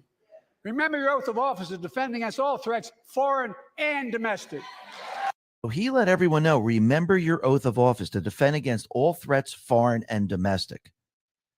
So again, when you see the insurgency and you see what's going on in this country, I do believe the Biden administration, actually coming from Obama, they're going to have very, very specific orders.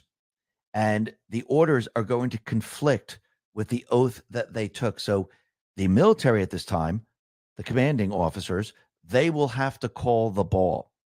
And I do believe they're going to have to follow their oath.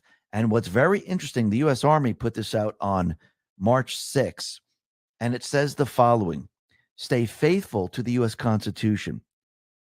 Loyalty is about belief and dedication to something or someone. Down below it says loyalty. Bear true faith and allegiance to the U.S. Constitution, the Army, your unit, and other soldiers. Bearing true faith and allegiance is a matter of believing in and devoting yourself to something or someone.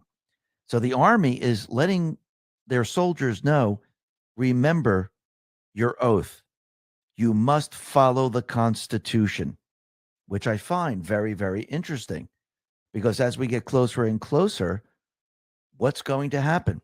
I do believe they're going to have to make a decision. And I do believe this is all part of the plan. I do believe the stage has been set.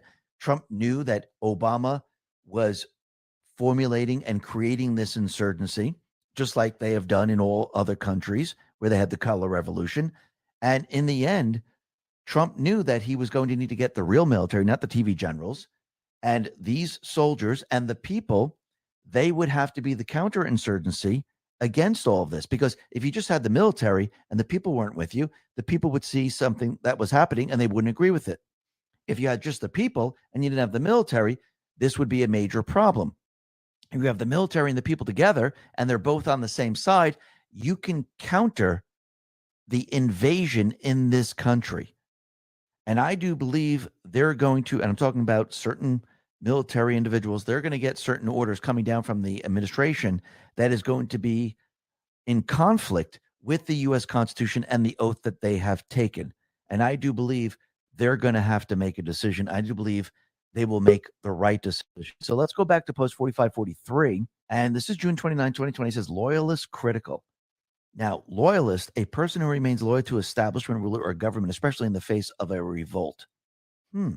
That's interesting.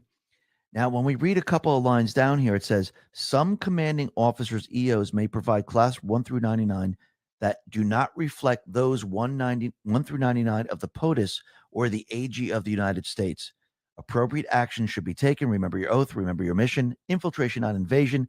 Defend and protect at all costs. So I do believe at this point, they will have to make a decision. I do believe they'll make the right decision. Post 879, March 8th, 2018. Set the stage. POTUS. Do you believe? Buckle up.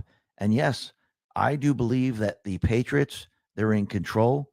Those who took an oath to the Constitution, they will follow their oath and they will not go along with the deep state players. And we will counter what they're trying to do. Why? Because the Patriots are in control. Listen, everyone, thanks a lot for listening. Be well, be safe, and especially be prepared. Thanks a lot.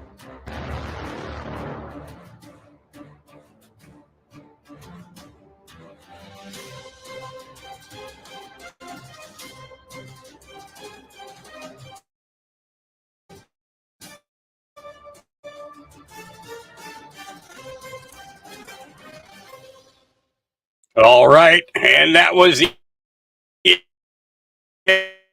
X22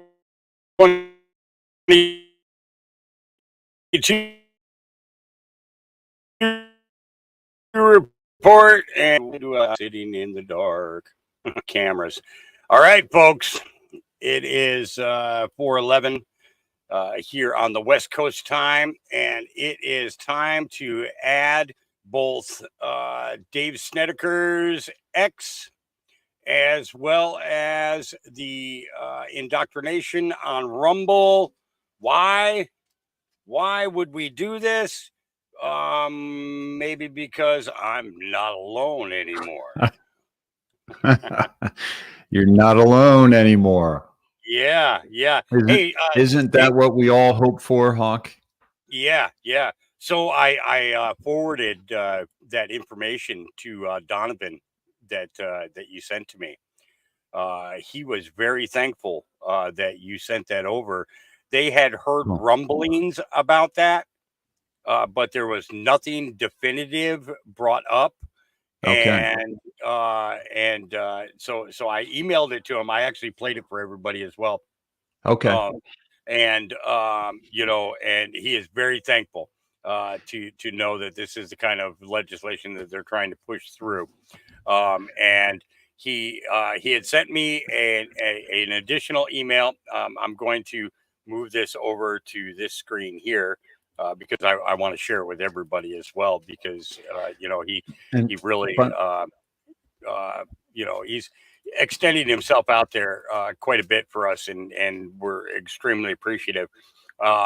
He says he's going to set up a code and send it over to us for you and your viewers to use.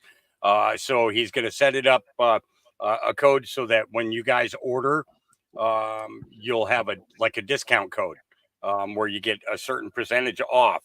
And his response to your the info you sent over, Dave, is Oh, I have and by the way, Hawk, just Yep. just to set this up for those who are just maybe coming on, I know that the people that have been with you have already seen this, but it's a video basically of a gentleman who said that there is legislation that is passing that would make it mandatory for farmers to track allow the government to track their cattle.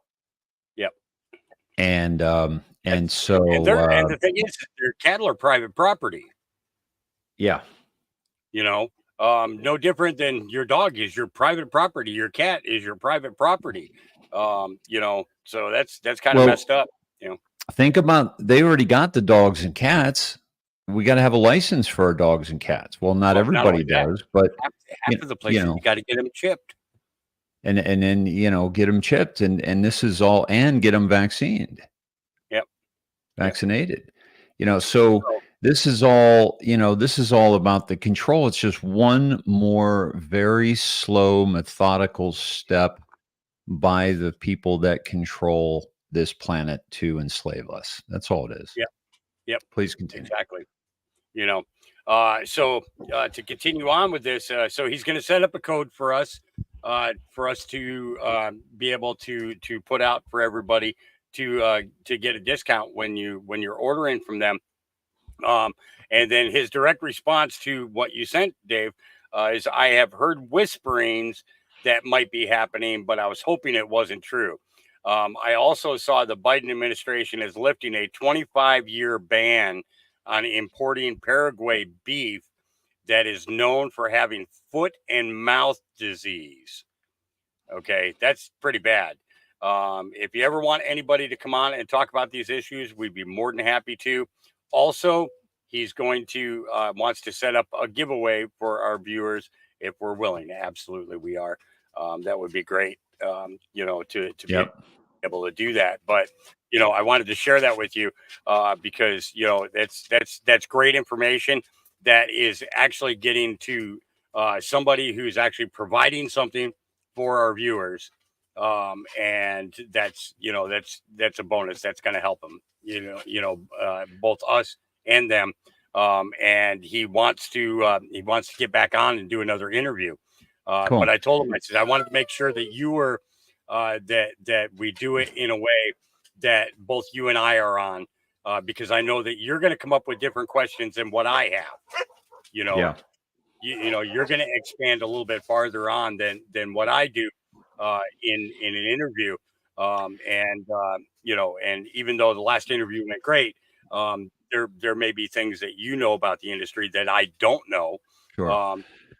That you'll have questions as well. And for those just coming on, we're talking about Donovan Lamb at lightningspringsranch.com, who has been kind enough to send both Hawk and I some beef that is, organic. It's raised beautifully, animals treated well, no hormones, none of the nonsense.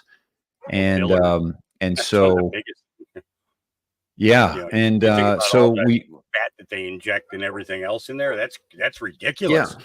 Crazy. And they corn feed them at the end. This is also grass fed, grass finished, and they corn feed them at the end because that fattens them up. Yep. But it's not natural for cows to eat corn. Yeah. So it's not the best, when it comes to the health for the animal and health for us who eat the animal. So, and basically farmers are self-sustaining, especially small farmers. And so that's what's under attack. That's what's under attack in Europe right now. That's what's under attack in the United States. And what we're seeing in Europe, have you been showing any of the tractors blocking? We showed guys, what country was that we showed today? I don't remember off the top of my head, but we did show a group of farmers. Oh, Canada. We showed Canada. Canadian farmers are at the point of going nuts They're lining up on the roads, and I have a feeling that this is not going to go well. This is not going to go well, especially after what happened with the truckers. You know. Yeah, and this is this is turning, because what you're doing is, in order to weaken a society, they must attack the foundation of a society. Yep. And what they're doing is they are attacking the foundation of our civilization.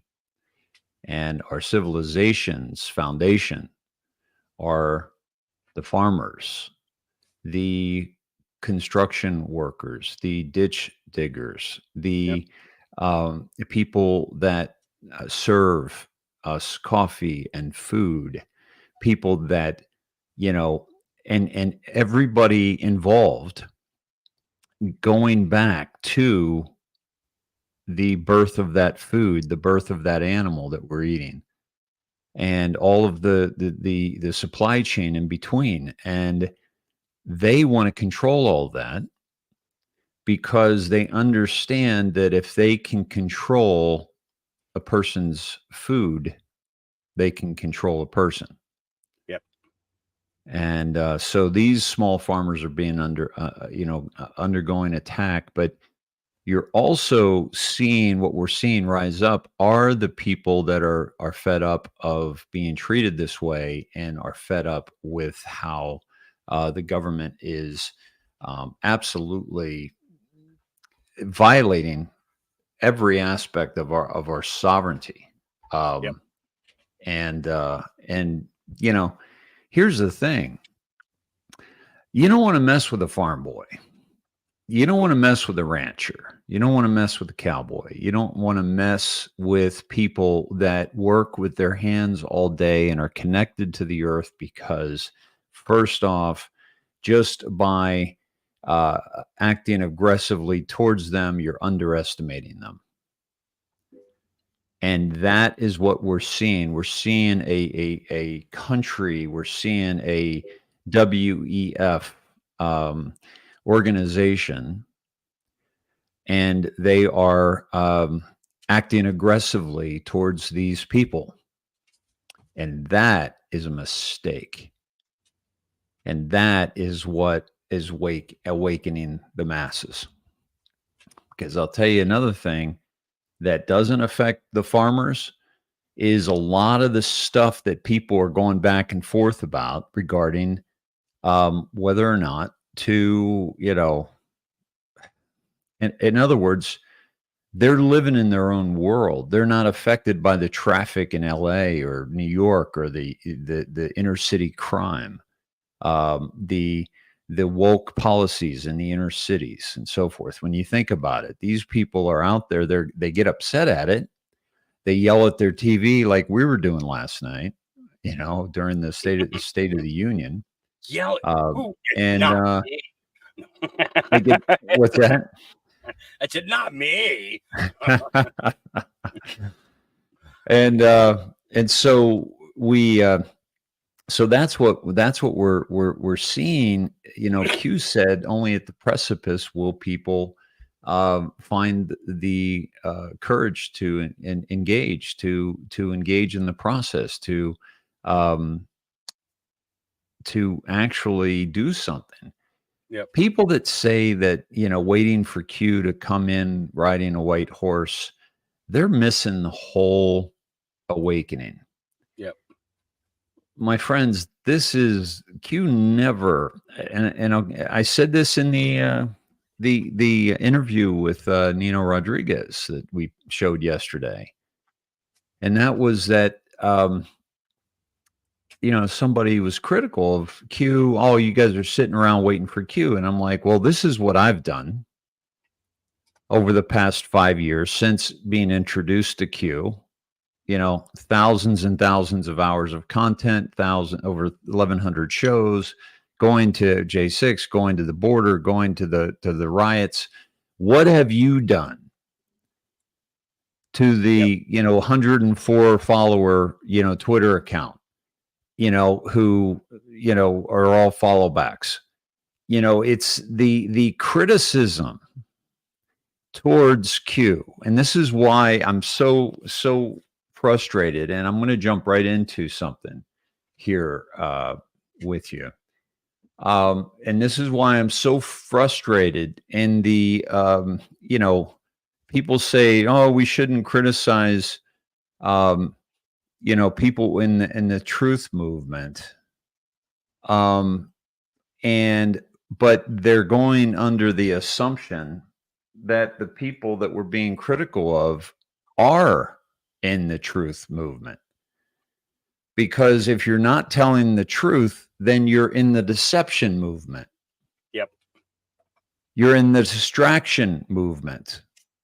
And you are not in the movement that is going to win a revolution because you are full of shit. And so most of the misconstructions of Q are at the hands of people who have listened to false anons, or fake anons, as I call them. Yep.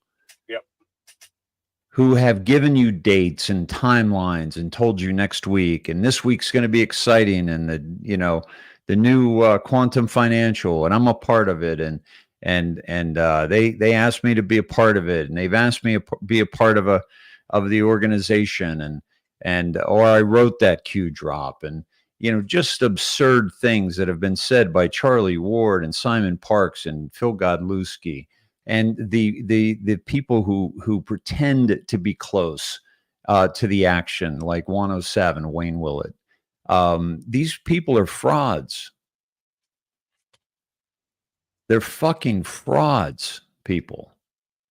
And I don't need to continue to say that. I don't need to make a big deal about it. But you need to understand that you're being lied to, not only by the mainstream media, but these people who are pretending to be a part of it. And Q has told us operators never divulge. Exactly. And Q has told us that be careful who you follow. Yep. And he said, no outside comms. No outside comms. For Pete's sake. And I only think that we really have one criteria to be involved in the truth movement, to be leaders in the truth movement, and that is you got to tell the fucking truth.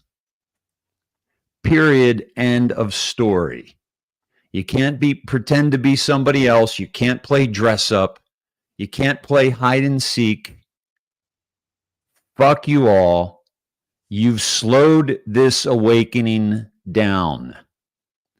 And I'm guessing you were necessary as a part of it, but man, did you make it harder on the rest of us?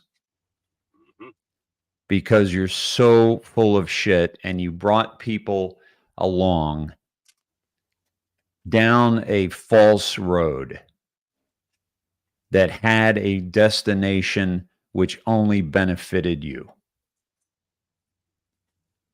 You, the grifter, you, the liar, in a revolution nonetheless. Okay, we're in a fucking revolution, and we got a bunch of dickwads playing games. Yep. Playing dress up.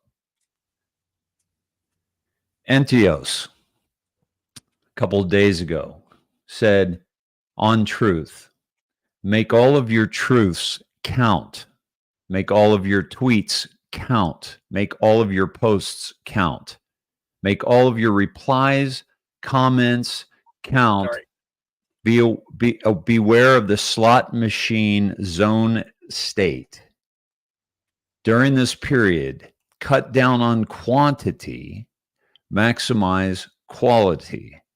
Disengage from provocateurs. Encourage each other on offline. Help each other on offline. Verify before hitting send or repost. Verify before telling friends, family. Don't weaken your credibility. Credibility will be sought after. Seeing can no longer be fully believing. Much never introduced before. Leading edge discernment. Allow time to mentally process. No need to rush. Final act of this horror show. God, family, country, humanity. No fear. Focus. Okay. Now, this is from Entheos, who is has dropped some very interesting and very timely and very accurate posts that used to be on Twitter and now is on Truth. Dave, can I share something with you here real quick? Please. Okay. You know, you and I actually have this conversation quite often, you know, in regards to Q. You know, people, you need to understand that it's not about Q riding in on a white horse. We are the plan. Watch and understand.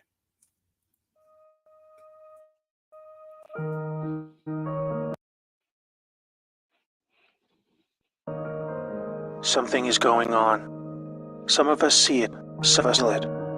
It's time to expand your thinking. You will need to reset everything.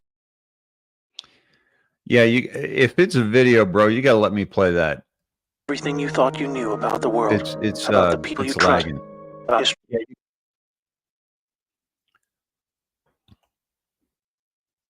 Where did you get that particular one?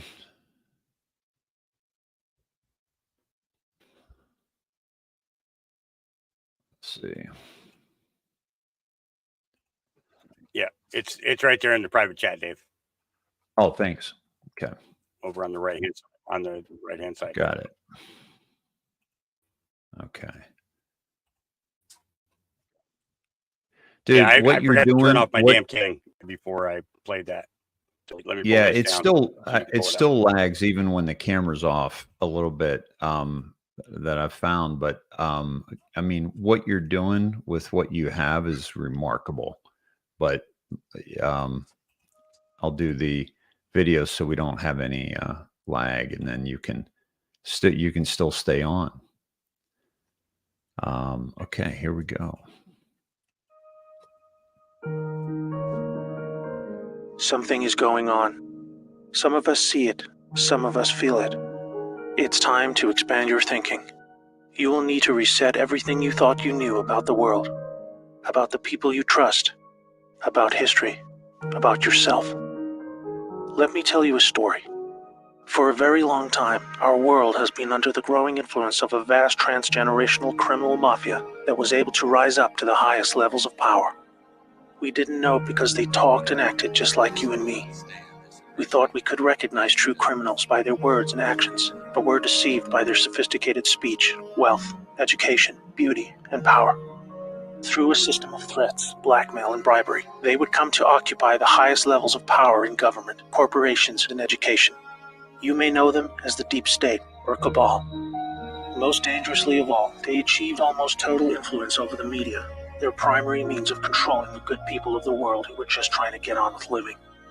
They used this power to slowly convince us that we were the problem, that we were a threat to each other. They used race, gender, and religion to set us apart, and rewrote history to validate these false claims. They funded both sides of wars just to crush our potential to prosper and succeed as a peace-loving and creative force of good for the world. Now, with their firm grasp on the media, we drank in their entertainment and lies as they began their final phase, the total takedown of America. We were the brightest remaining beacon of freedom and humanity's last hope. They knew that if they could take America, the rest of the world would follow. They cut deals that led us to hand over total control of the money system to a private central bank, the Federal Reserve. This made it possible to influence Washington, D.C., and most of our presidents since then were beholden to the criminals in one way or another. Things took a really bad turn when they concentrated vast power into the hands of the many civilian intelligence agencies throughout the world. They said they were there to protect us. Instead, these agencies were catastrophically weaponized to boost drug and human trafficking cartels, assassinate political opponents, undermine the military, and change regimes of foreign governments who did not want to adopt the centralized system of money control. You might think they would choose simply to remain in the shadows running their criminal activities while we carried on with our lives. But as long as there was freedom for the people to prosper, the cabal were always at risk of being discovered and shut down. There was no way to continue without a plan to eliminate all threats to their survival, even if it meant imposing a single world government under their jurisdiction, where no national identity, police force, or military could stop them. They called it globalism. Exploiting our emotions and our instincts of compassion, they found a way to justify dismantling cultures, borders, and national identity under the guise of social justice, creating false narratives of racism, colonialism, and capitalism to destabilize and ultimately collapse societies so they were no longer secure enough to reject this dark plan for the world. Where there was no history to distort, they would use wars to force a catastrophic mass migration of peoples across borders to destabilize and weaken cultural identity. When we didn't accept this, they called us intolerant and shamed us into silence. By 2008, America was in advanced stages of economic decline, with disastrous trade deals leading to widespread loss of jobs and a devastating financial crisis. The cabal had now absorbed another extensive criminal empire that was aligned with a twisted and radical form of Islam. Realizing the competition could threaten their goals, they decided to cooperate and agree to mutual terms. Now a hostile foreign enemy was able to insert a subordinate into the U.S. political system who would become the president. Saudi Prince Al-Walid bin Talal funded Obama's Harvard education and took power by proxy, picking his entire cabinet while buying vast quantities of control in our largest media companies. The Western faction of the cabal was different. It was another kind of sick altogether. A dark and deeply sinister death cult with a strong reliance on symbolism and numerology, with levels of cruelty unimaginable to all right-thinking people.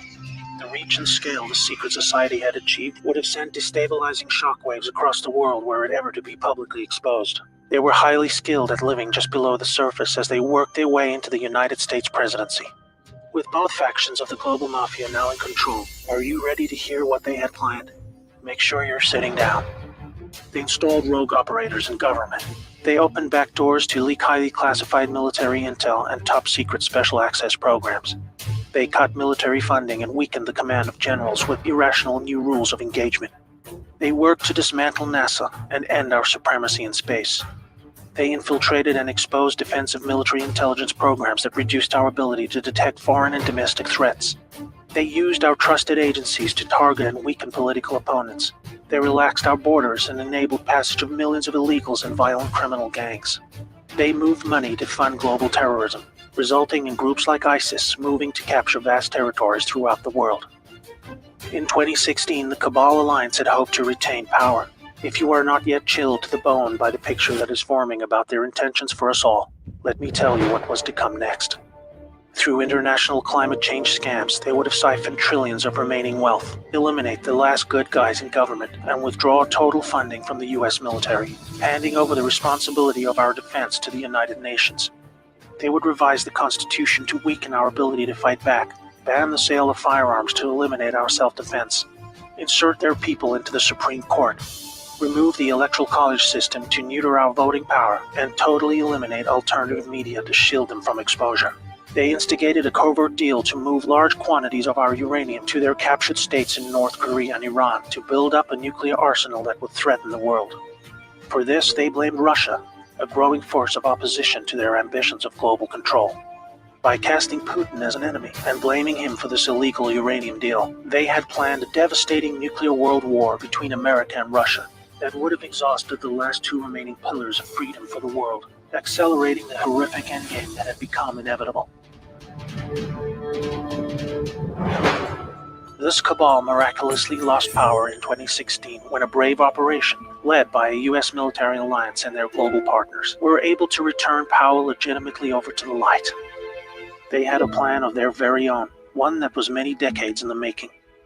With Donald Trump selected for the role of president, the people of America were slowly awakened to the reality of the world they live in.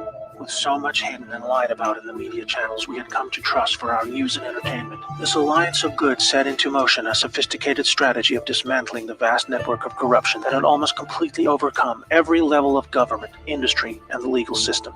They knew they had to follow the laws of the land as they were originally intended. Otherwise, they themselves would be delegitimized, even though they were just trying to free us from the silent stranglehold of tyranny that we had come to accept as normal.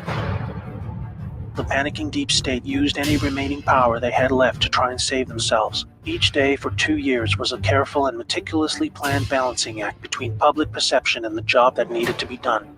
Moving too fast would shock and scare a sleeping public still living in the prison of the mind that was created for them. But after all this, it appears now that not only are we winning, but we have won. The trajectory of this great storm is now radiantly clear. Now we look forward to a new future, thanks to the brave patriots who risked everything to save our world. This time for good. There is not a person alive who has experienced what a world without this darkness could be like. A world of free energy that was kept from us to force our dependency on their fossil fuel monopolies. Abolishment of income tax that was illegally imposed to pay back interest on loans taken from the cabal banking system. Released cures for our most deadly diseases. Unleashed space technologies to open frontiers we never dreamed possible. New technologies creating millions of jobs and yielding a global human renaissance the likes of which we have never seen. Fellow Americans and citizens of the world, now it is our turn to shine. Wherever we are, we will become the plan when we choose to reject what they called globalism. We recognize the words they use to bend us to their will, and we say no more. It's time to turn off the media, follow your instincts, trust yourself, and be the plan. May God bless America and the world.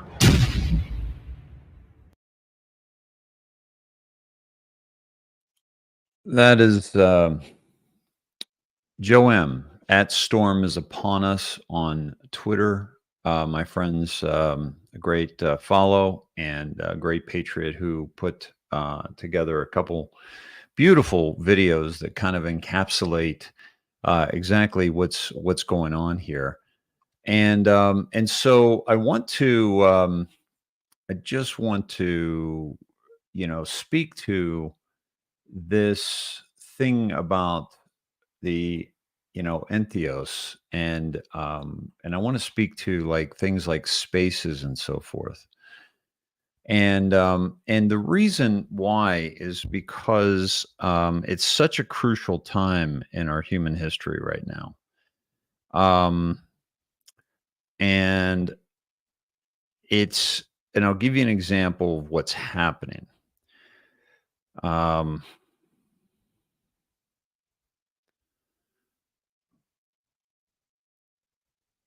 Hold on one sec. Okay, so what's happening is that we are seeing more and more people coming forward, and just talking and talking about different topics of the awakening of Q and so forth and so on. And people think, well, that's great. It's all good. The more the merrier. Well, not necessarily. And I'll give you an example. One of the reasons I don't really like doing spaces is because of the fact that it's a bunch of people sitting around waiting to talk. And I'll give you an example of a basketball analogy. And that is that I played basketball at a very high level. I would not go to a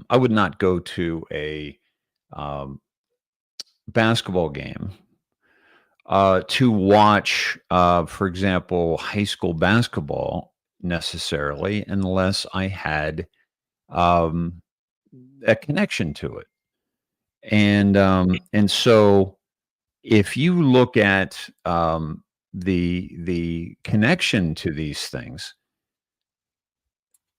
then it draws you in. You have a friend's son or somebody's daughter that's playing, or your daughter, granddaughter. But for me, who played at a very high level, to go watch, basketball that necessarily is not superior to what I've already accomplished, it would be like me sitting in a spaces and listening to somebody who's been awake for 2 years, 3 years, 4 years, 5 years, 8 years, 10 years. It doesn't bring me in any benefit It's rare. Sometimes I will pick up something, fresh from somebody who hasn't been awake as long as I am. But when the motivation is almost to hear yourself speak, then it muddies the water. There's a lot of, amateurs in the professional game. There are a lot of professional grifters that have taken, control over the professional game.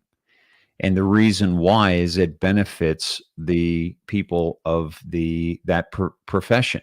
Okay. So for example, we get into politics here. And so it, in the whole world, more than politics, but just how things run around the world and how they're controlled.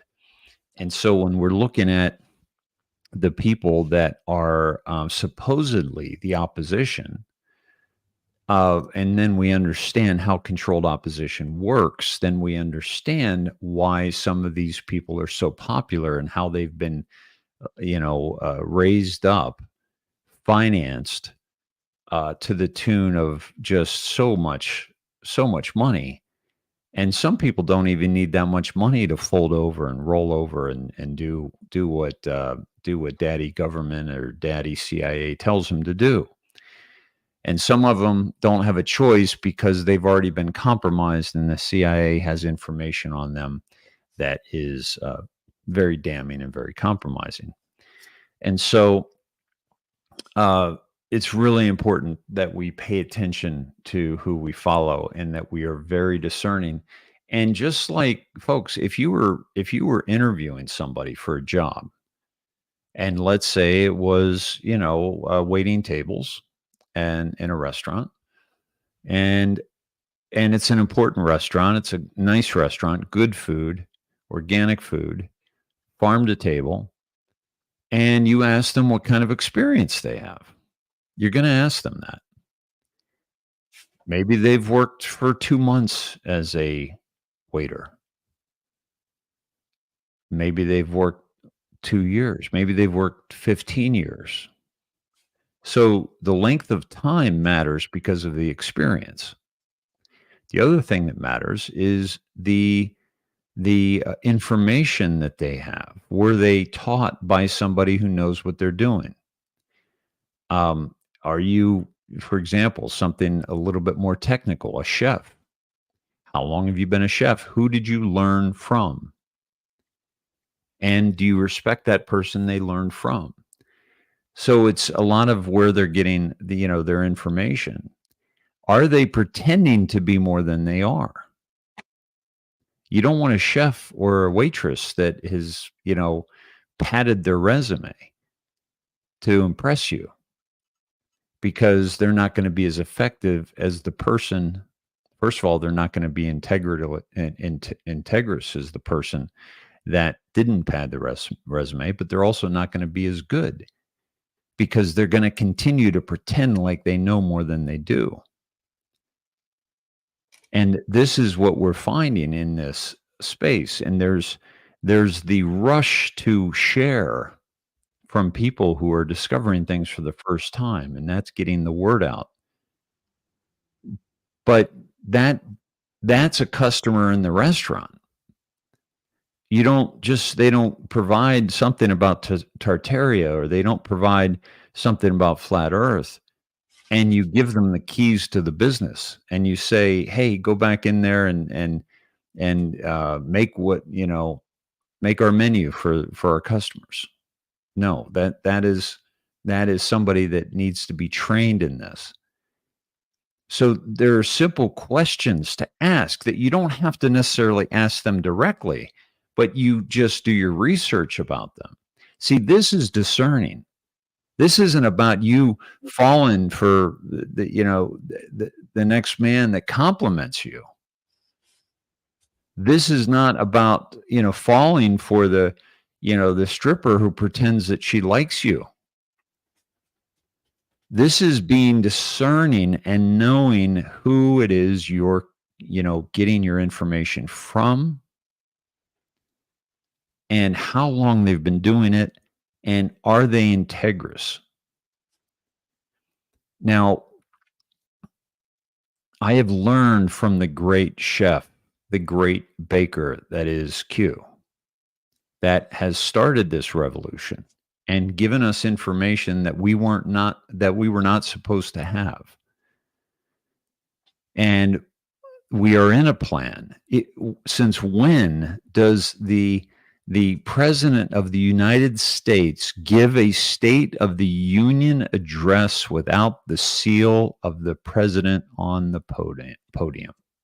Actually, Dave, one of the ladies, I think it was Anna, actually sent me a comment earlier today that Trump did not have the seal either in the 2020 presidential address or the State of the Union. I haven't checked that, but we've seen it multiple times, so it's not just the State of the Union. And that is the House.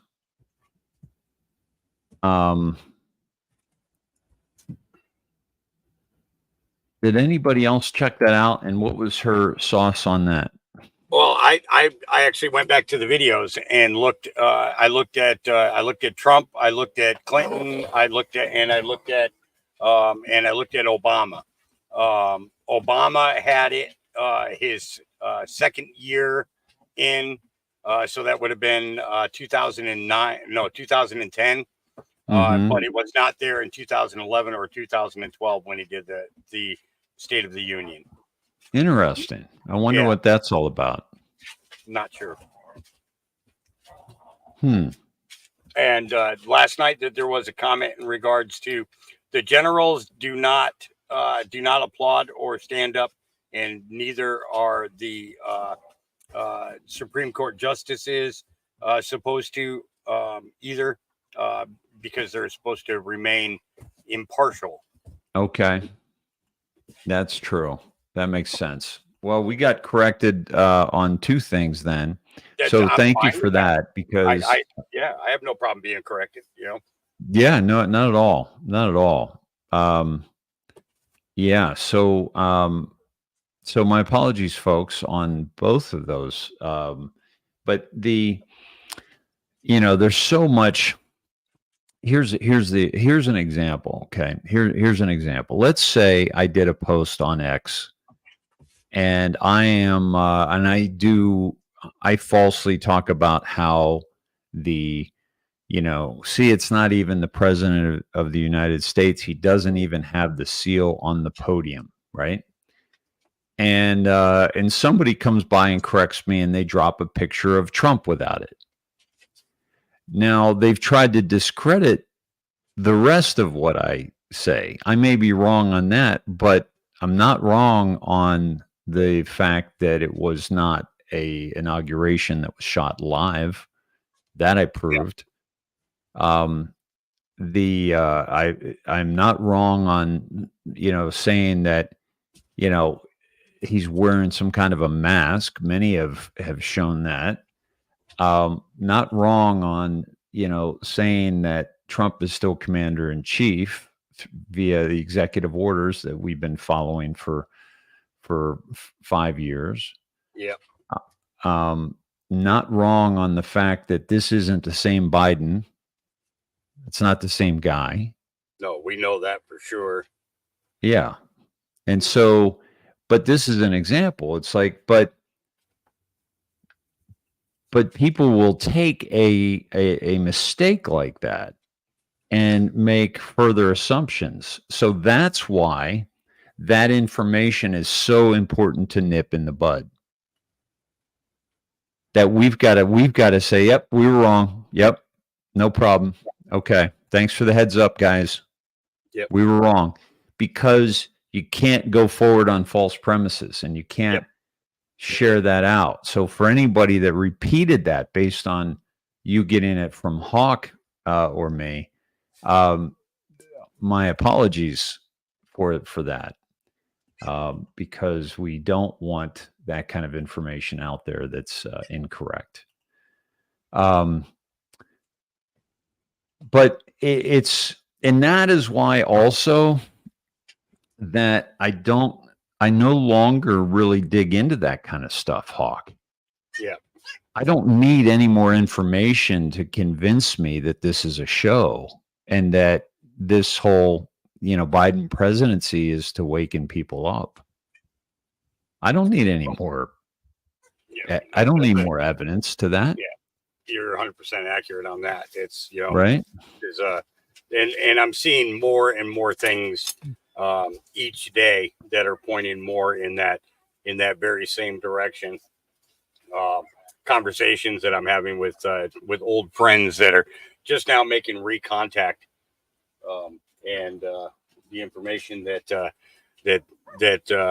they're seeing, all the way over on the west or on the East Coast, they're like, man, we wish you were back here. I'm like, well, sorry, I'm not there, so you're just gonna kind of have to, you're gonna have to just watch my podcast. That's all I can tell you. Right. Yeah.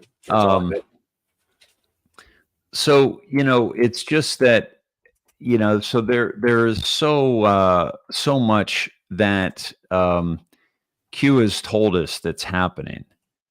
And all we need to understand is that we've been given a heads up about these things.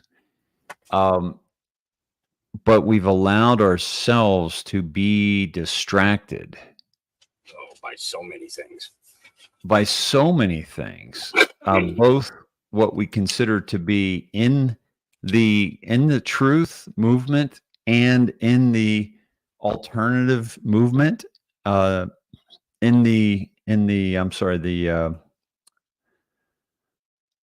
mainstream movement as well. I mean, my friends, this is a no-brainer in terms of like how clear that this is an operation to tear apart our country. And people were like, well, how can the white hats allow that to happen? Or how can the white hats do that? Well, because this is what was going to happen. That's what you got to understand. Patriots are now in control, but they need to wake you the fuck up. And the way they are going to do that and are doing that is they are showing you what was in store for you. And that is everything, because that awakens the masses to, oh my God, look what almost happened. This whole, the jab controversy with Trump is very interesting, that, because he trumped out more support for the jab. Now, that's a whole show. But what I just want to say is that what we haven't seen is if he didn't get the jab created and what it was, versus what they rolled out after he left. Because the real problems didn't occur until the jabs when Biden was in office. That's my understanding. And so, but what about Trump that he needed to do? If he doesn't get that jab out, they keep us in lockdown. They keep our children from school. They keep us in masks. They control our food supply. They control our transit. Do you understand that this was the plan? This was the Event 201, the strategy on how to handle all of this. And how many people would be fearful of even interacting with another without the jab? If you look at the numbers of the people that wanted the jab, It was the majority. Yep. The vast majority of our population. They needed to do something quickly, and they needed to have it done in a way that was going to help people. Now, And the other thing is, Dave, none of them came out while he was still in office. They were not released until after he left office. yeah. You know, so he couldn't have known that what the side effects and stuff were going to be. Didn't he? You know, Didn't some roll out when he was still president? I think they did. Regeneron came out while he was still in, and the Fenbendazole. Yeah, I was gonna break up. The word. Sorry. Shit. Shit. That's all right. We got 24 to fall back on, so no problem. Do not take that stuff, people. Very bad. Yeah. The WHO says it does not help. Yeah. It says it'll kill you. Yeah. Mm-hmm. Mm-hmm. Oh, Lord. And we're not doctors. And we're not medical people. We don't know nothing. Hey, real quick. The People's Porch, you know, listen, I've been watching your comments just flying and flying and flying in my chat, creating a large distraction. Okay. If you got something that you really want to talk about, what I'm going to suggest to you is maybe go start your own channel and talk about it there. Okay. Because we're trying to have a conversation with our viewers, and what you're doing is creating a distraction. So if you can't follow suit with what we're talking about, then kindly just go make your own channel. Okay. I mean, it's that simple. You know, it's every 3 or 4 comments is you. Okay. Other people are trying to ask questions. They're trying to put information in, and you're just kind of like dominating the whole, chat area there. So yeah, I'm just gonna, I'm just saying, I'm trying not to be rude or disrespectful. I'm not going to throw you out or anything like that, but if you got something that you really want to say, okay, then go start your channel and turn it on. Okay. Put yourself at risk. Okay. That's what we do every day. Every day that we podcast and we're putting truth out there, we're putting ourselves at risk. Okay. So why don't you go do the same thing? Okay. All right. Sorry, Dave. I didn't mean to interrupt you. I apologize. That's for all right. that. So, it's the blame game against Trump is remarkable. Coming certainly from the left, but also people on the right. And the two big things about Trump are the jabs and the relationship with the tiny hat wearers over in Jerusalem, and that's in question because saving Israel for last. Joe Blanchard, thank you very much. Much appreciated. Folks, if you want to contribute to this podcast, there's my information there, and take a screenshot of that if you so choose, and then also here's Hawk's information, and so my friends, this is the two things that people are really going after Trump for. And also his treatment of Julian Assange. Why didn't he threaten, what do you call it? Get Assange taken care of, right? Meanwhile, we've got Mike Pompeo trying to, assassinate Assange. Yeah. Yeah. Jeez. So, So there's some question marks. So we need to have a healthy criticism there. But I honestly believe when he gets in, we're not going to put up with him any more than we put up with McCarthy.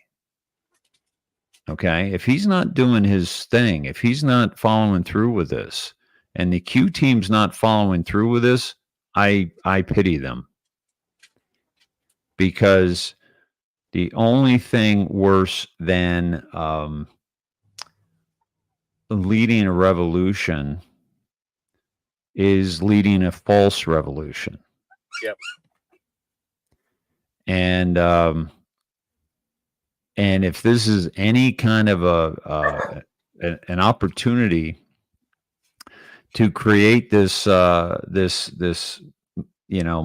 messianic figure in Trump, so that they could take care of everything and control us anyway. Well, Trump hotels aren't going to be, they're going to be like Motel 6s. The properties are going to collapse, because they won't be able to walk down the street.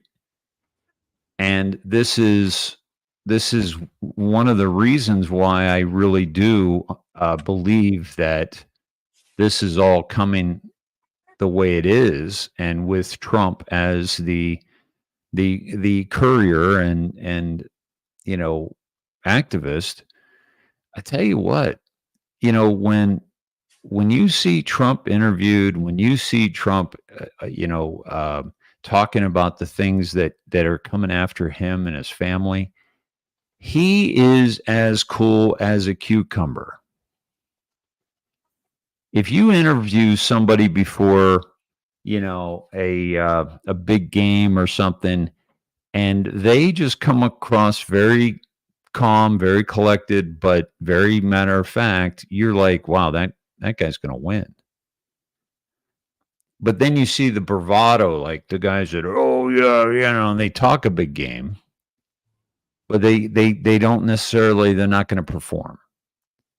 And so what we've been experiencing with, and going back to the Q drops and the and Q plus, is basically that we were supposed to pay close attention to those drops and to POTUS and to the executive orders and follow HUMA. And, we were pointed in different directions. We were pointed to the hundreds of thousands of sealed indictments that have been created. People forget about those. People are so caught up on dates and how they should be a part of knowing what's going on. This is the ego. Godlewski got you people with your own ego as well. Oh, he's got a big ego. Yeah, but he got you with yours, because your ego is telling you that you should know this stuff, that you should know when things are going to happen, that you should know the way it's going to happen. You shouldn't know shit, and neither should I. Yep. And so if people are pretending like they do, run as fast as you can in the opposite direction. Yep. But instead, your ego kicks in that tells you, oh yeah, I found this guy and he's telling us, everything what's happening. He knows. Really? How stupid to fall into the same trap that got you sucked into the mainstream media is now getting you sucked in to the alternative media. And now you got to follow the money too. And you got people like Amazing Polly, they're calling out SGT report for being involved with the wellness company, because they've done the research on the wellness company, and these are not good people from what we're hearing, from what we're seeing, and who where the money's coming from. And so there's a few podcasters that are actually doing the wellness company. Even O'Keefe Media Group, yeah, OMG, they're using them. So It's I mean, everybody's got to learn in their own way, but some of these guys are just desperate for promotional people, for people to promote, to have their promotions there, so that they're getting advertisement payments, and at a certain extent, I can understand it, to be able to make enough to be able to pay your bills and everything else. I totally get that. But at the same time, the direct association with those businesses and what they actually do to the public is another story. It's, looking at Gold Quiz, we know that they're taking and raking, these people's IRAs and everything else. And the people who send them there get a big cut out of it, and to keep their mouths shut and just keep promoting them, keep telling everybody, oh, it's going to get better. Oh, it's going to get better. Oh, it's going to get better. How long do you have to have smoke blown up your ass before it starts coming out your ears, your nose, and your mouth? Yep. Yeah. And it's our job to read the labels of what we're putting in our body, what we're putting on our skin, and to know what those ingredients are, to know the value of the company in terms of their integrity, to know their history. Okay. Meanwhile, we're not doing that with our information. Mm-hmm. And so we're putting bad things in our mind. But why are we doing that? Well, because people who study people understand what it is that's going to catch you. What it is that's going to catch you. And that is flashy, intel, breaking, we have something you don't, inside information. I've got a source. I'm a part of the operation, so I'll tell you what I can. They've asked me to be a part of the operation. They're edifying themselves with bullshit. Okay. And we are falling for it. I've got big questions about the Flynn, the Stone, that whole group. Oh, you're not alone there. Dude, I mean, it's like, where's the Trump push? Where's the support for Trump? Where's the, yeah, it's just not, it's not matching up. And it's just the alignment with people. If I had aligned with the people I could have aligned with a long time ago, I would have 1 million viewers a show, if not more. But that's not the goal. The money's not the goal. The viewers aren't the goal. But that's what everybody else has done. Hey, Rob, thank you, brother. That's what everybody has done. Is they've aligned, they've done interviews, they've done, whoever's got, viewers, let me go grab them. Let me get an interview with them. And yet you're not questioning the content they're putting out, or you're not challenging the content that they're putting out. And so it is so absolutely vitally important that we are discerning, more discerning than we've ever been, And like I said, that's how I feel about spaces. Rob, I know you're big on spaces. I'm not big on spaces because I think it's just a bunch of people waiting to talk. And it doesn't matter what you drop in there. It rarely goes down a path of cogent thought, and it's just a bunch of people waiting to speak. And quite honestly, most are they've been playing this game a couple of years. So what are they going to teach me? And they're finding voices when they're not, at the level of, for example, this man. This is Bill Cooper. Okay. And this is the kind of people that we should be listening to.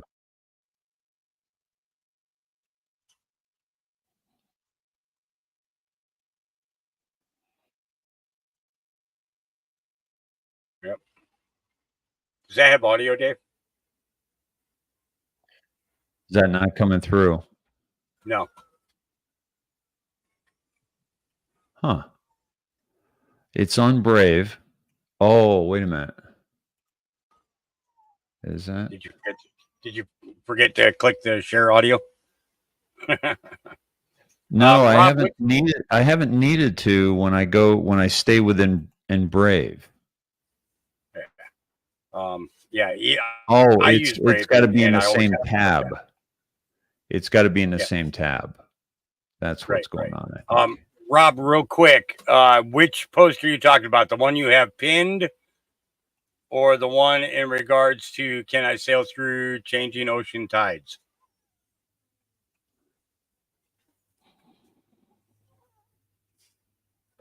He wanted you to check out his latest post, Dave. But if it's the one about the, okay, go ahead. I don't know it's the Jews behind it, and I've never said that, and neither should you. George Bush is certainly not a Jew, but he's a part of it. Right, he works for them. Yeah, they put him in office. No, it's not that he works for them. You don't understand the structure of the organization that is actually bringing apart world government. The reason that they're able to recruit so many Jewish people to be a part of this is the Jews have never allowed themselves to assimilate as citizens, really, of any country. They're always Jewish.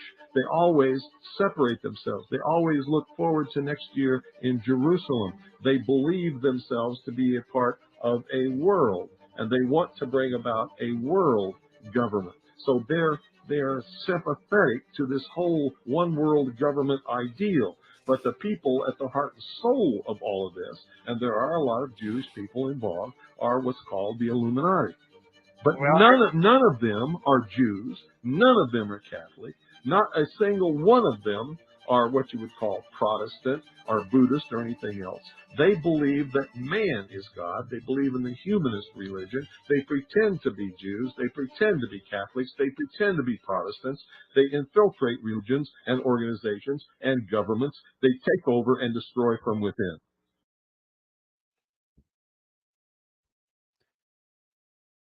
So yeah, you can't get more accurate than that.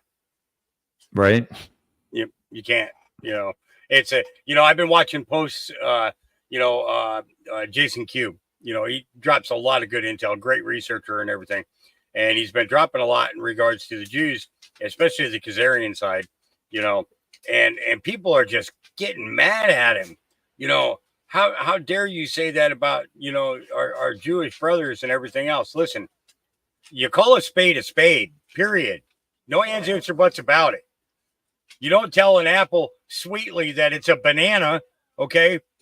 However, it appears that there are women in this world that believe that they have an apple and they have a banana and that they're sweet. But there's something wrong with the picture,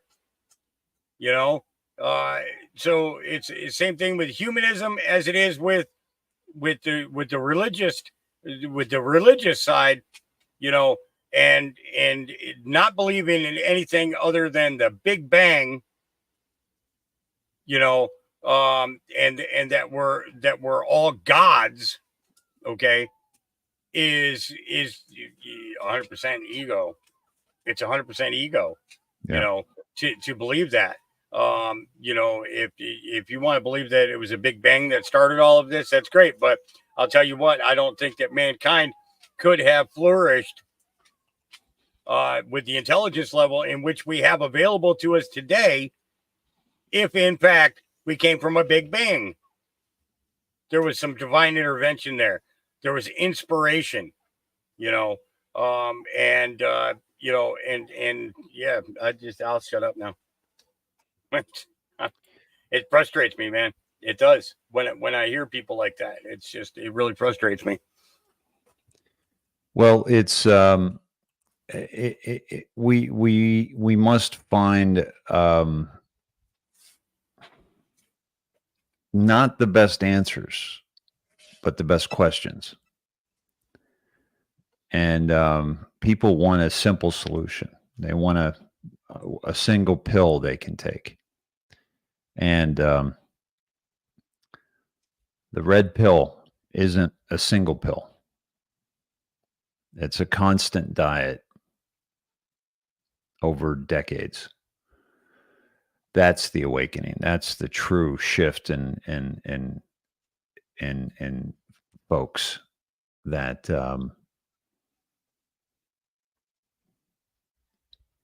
that needs to happen. So this is what Rob was asking about. Let me see if I can. Here we go. Rob Cunningham at Cool Show. Can I sail through changing ocean's tides? This was at X.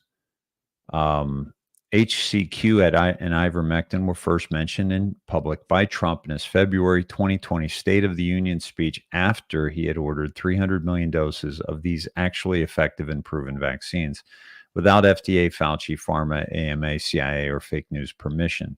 They perverted the true meaning of the word vaccine and misapplied it to their biotoxins formulated to achieve. They also changed two things on that. First of all, we covered this live when it was happening, when he was mentioning the therapeutics and how he would mention the vaccines, then he'd mention the therapeutics right after that. And I got to stop using that word, but and then he mentioned the HCQ and ivermectin. He was putting it in the mindset of the population to the point where he kept mentioning them together and then eventually started mentioning the therapeutics first. And he's out. Think of it. He's totally shot, and he ends up getting the number. And I saw my reflection. Oh, okay. I can't use that kind of music. No, I can get us into just a little bit of trouble. Yeah. So this is why, Monty, I haven't had a chance to share that with him yet. I'm going to text that to him right now so he can look at those numbers and see what he thinks. Okay. So they also changed the definition of the jab to prevention of the virus or the disease. But they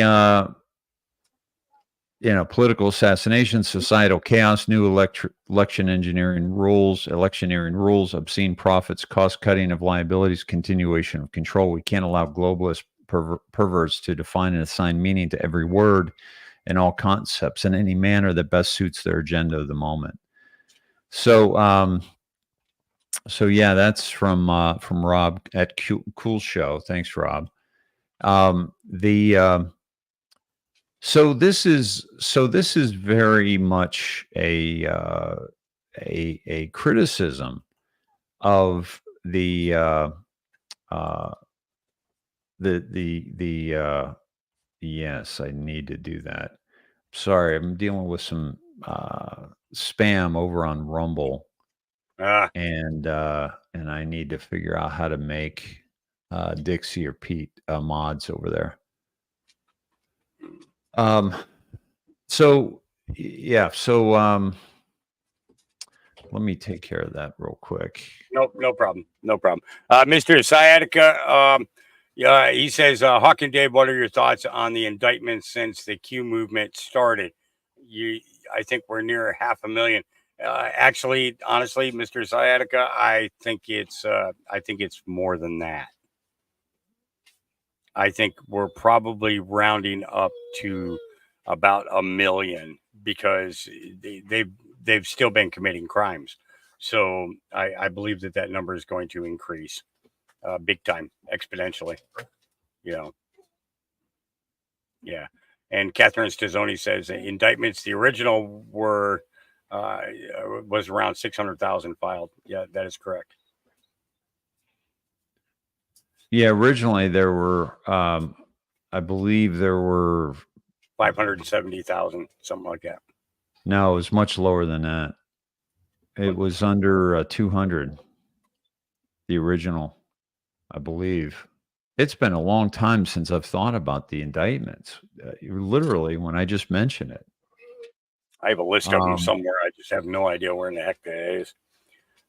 I have hard drives filled with stuff, and I try to go back and refresh my memory on some stuff, but let me tell you, you can't store it all in there. There's not enough room in there for all of it, you know. Yeah, no kidding, right? Let's see. Trying to yeah, I might have to do that later, Dixie, but thank you for that. I need to figure out how to do it. If you know how to do it, please send me an email and I'll keep at a lookout for that, Dixie. Thank you. Or you, Pete. And hey, everybody over on Rumble. Good to be with you. We've got 445 over on Rumble live. What's up, folks? Good to see you. Happy Friday night. I'm here with Hawk Marsden, Marine vet, and the holding down the fort here, hosting this space for me, and big motivational factor in getting me back when I came back, and going forward. So we are here in the he's in the Hawk's nest and I'm in the Sned shed. How about I'm that, in the Hawk? doghouse. What are you talking about? The I'm in doghouse. That's right. doghouse. By the way, but there'll be a day that I'll have a nest. So yeah, right. Exactly. It's and it's not a rat's nest, right? And but I tell you where I'm at. I'm up high on a hill and I have an incredible view. But I'm up where the birds fly, and these hawks that are just soaring around me are just amazing. I just hope the neighbors are keeping the chickens safe. Well, this is the thing. You'll actually know this summer by how many snakes you have around, by how many rats or mice you have around, and how many rabbits you have around. So when you go out to plant something outside, is it going to still be there? More than likely, yes, because hawks don't stray too far from where they nest. Good to know. The fledglings, when they get to a certain age, they fly off and they build their own home someplace else. But generally, they stay for years and years and years, and they'll constantly feed off of your land. So, yeah. Hey, Hawk, I didn't. That's great to know, bro, because that makes life a little bit easier. So we've got 611 on Twitter right now. Is that 611 on Twitter, or is that well, we have 84 on my X and 614 on your X. So basically we have 710. Nice. And how about YouTube? YouTube, we're at 304, and Facebook 31. The Facebook people have been slowly making their way over either this way to the YouTube side or working their way towards the X side, because they know it's coming. I'm pretty sure that they know that it's coming. So, you know, folks, it's understand if YouTube disappears or Facebook disappears, you know, go to the opposite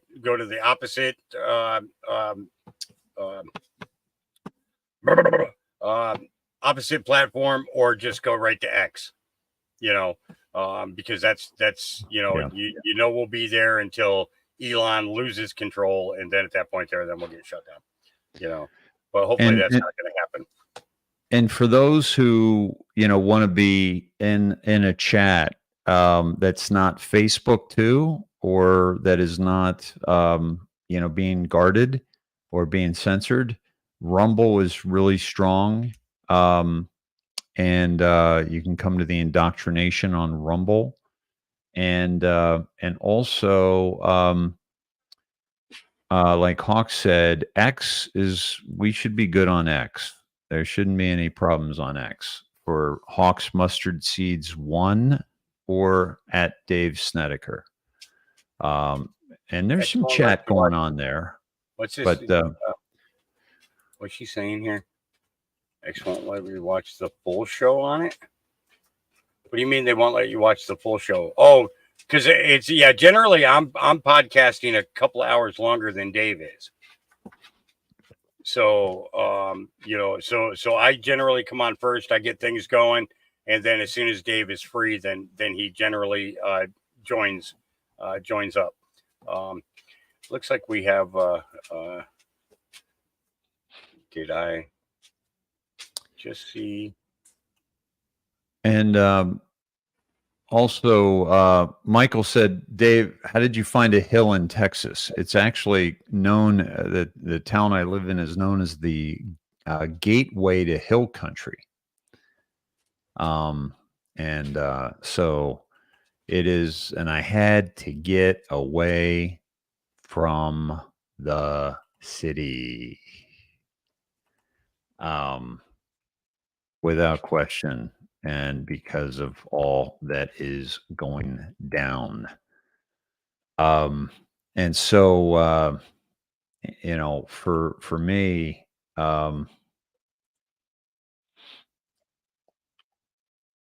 yeah. Bronx, Texas. Dave, the world needs you, brother. I don't want to put too much weight on your back, but you're a straight shooter, man. You have a beautiful heart. I just enjoy you, and I get the vibe. You're just and honest.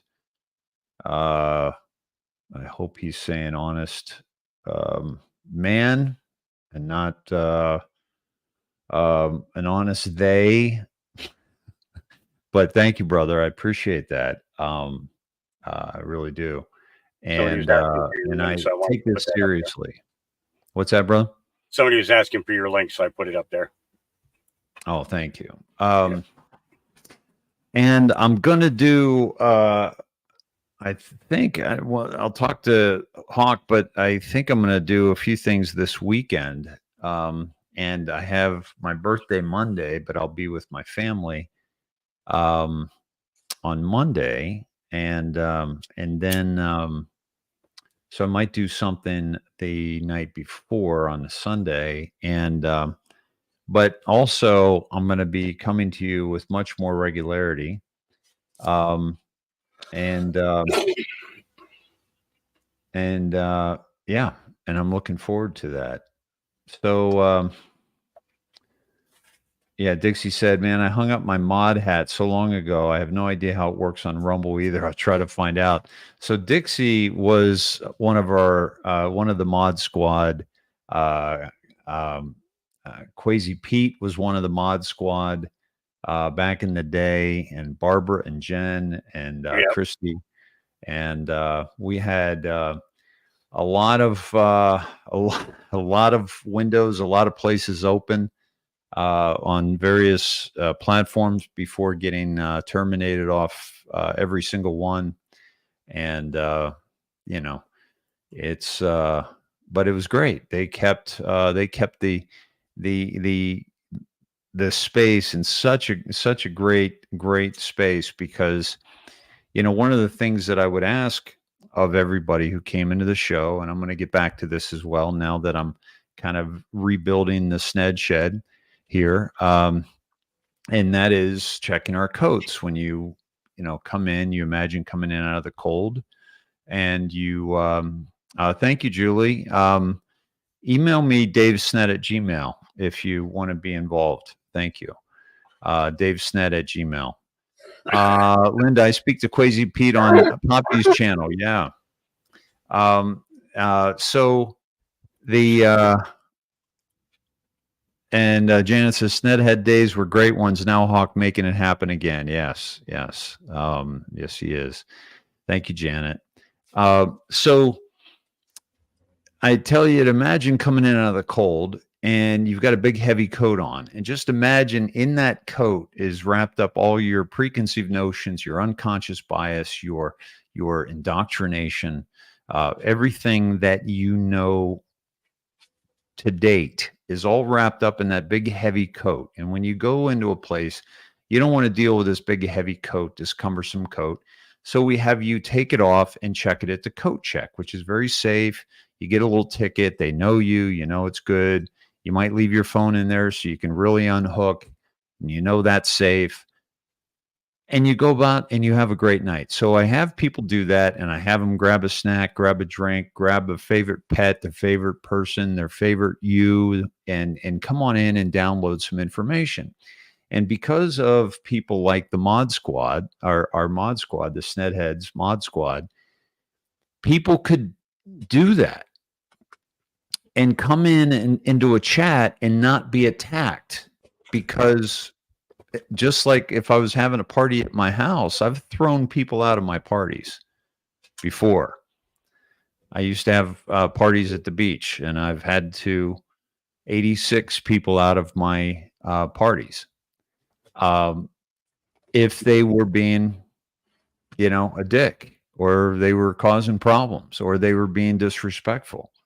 And so the Mod Squad made sure that if you're taking off your coat, you're coming in kind of exposed, because when we go on to these platforms and into these chat rooms on the internet, we put on like 2 coats to protect us, because people in an anonymous world are very brazen and disrespectful at a level that they would never be in person, for fear that they'd get their ass kicked. So people are concerned going into chat rooms, and that they're going to be attacked or beaten up or ridiculed for their beliefs.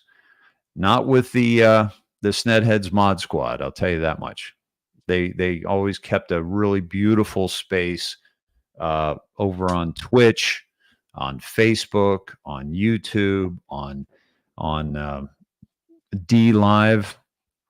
It was beautiful. And so, because I've told people I would never ask you to take off your coat and expose yourself if we were in the middle of a freezing cold forest with the wind blowing and the hail coming down. I'd never ask you to take that coat off. But I would if you're in a safe place like the Sned Shed, where we can talk and we can download some new information. So thank you guys for all that. And keep and make sure, by the way, on the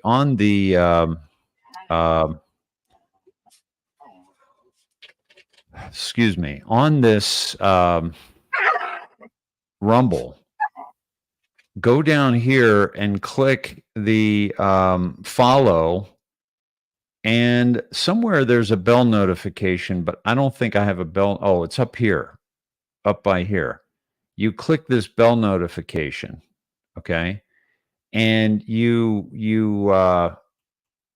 make it so that you're notified when I go live, okay. So please do that. And also on Hawks stuff, please throw a thumbs up if you're over there on YouTube, and subscribe and follow, and also obviously over on Facebook as well, and X.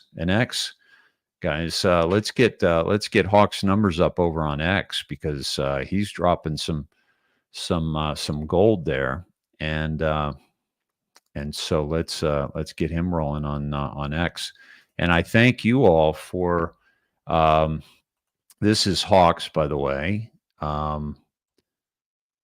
This is Hawk's mustard seeds right here, his X, okay, at Hawk's Mustard 1, okay, at Hawk's Mustard 1. And then I'm at Dave Snedeker, which I was just there a moment ago. And that's me, at Dave Snedeker. So please get involved in X. And I want to thank you all for getting me up to 12,100 viewers. I'm now averaging about 100 new add-ons per day. So thank you for sharing this out and sharing with others that you are in good hands here. Because they are hands that are not going to lead you astray. There's nothing about what I'm doing, what Hawk's doing, that is going to put profit or favorability above truth. This is, you've got a very serious digital war, two very serious digital warriors here. One who fought for his country and another who fought for his teams that he was on, myself, but would have to train and prepare and study our opponent so that we would know what to expect from our opponent. And yeah, so yeah.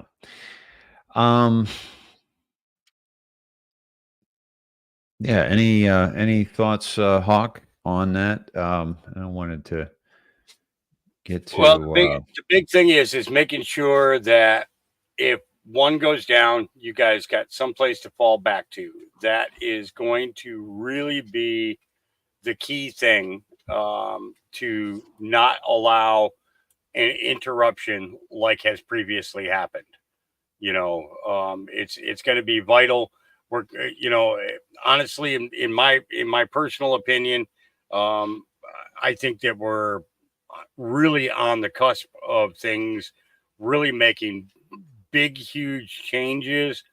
But understand that just because I'm saying that we're on the cusp of big new things changing, that there's going to be a lot of bad that's going to come with it.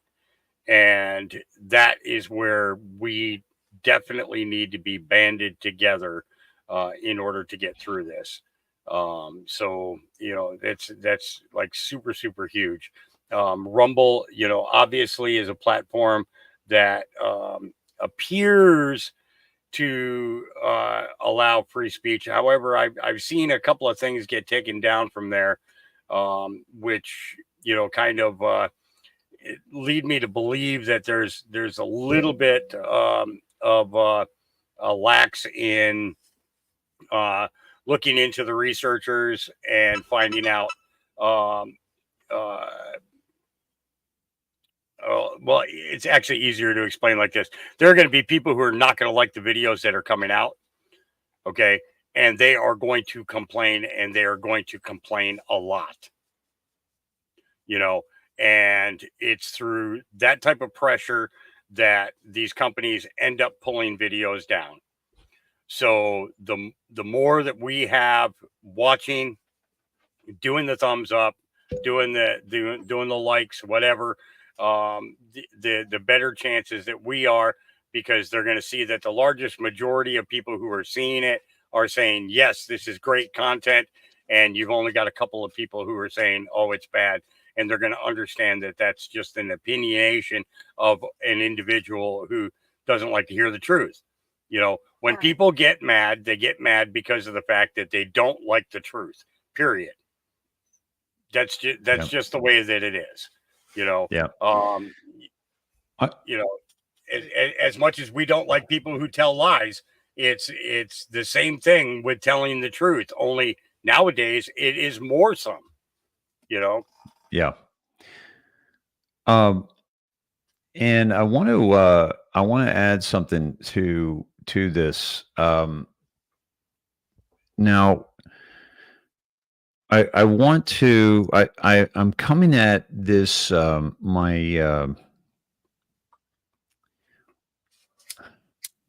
my reemergence, if you will, in a very unique way, simply because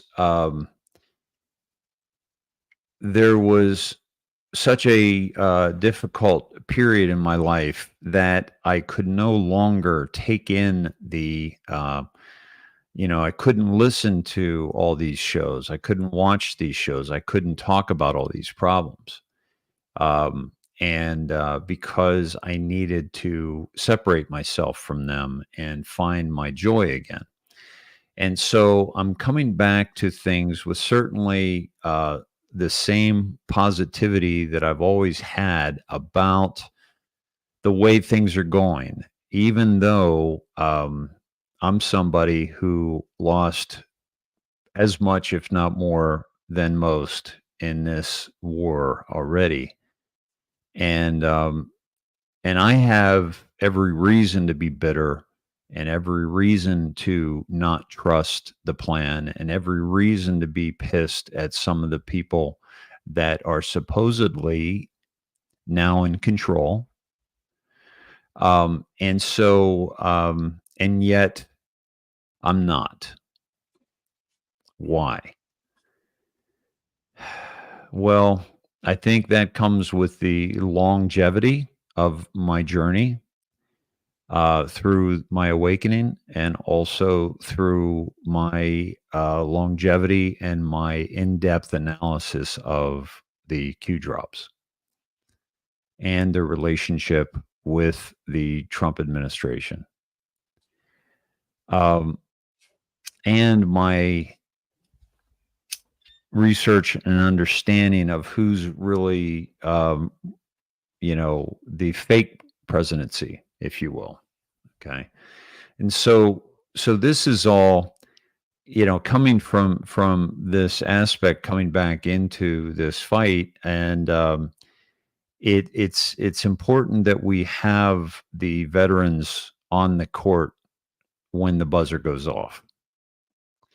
And because that's where the strength is, that's where our power is.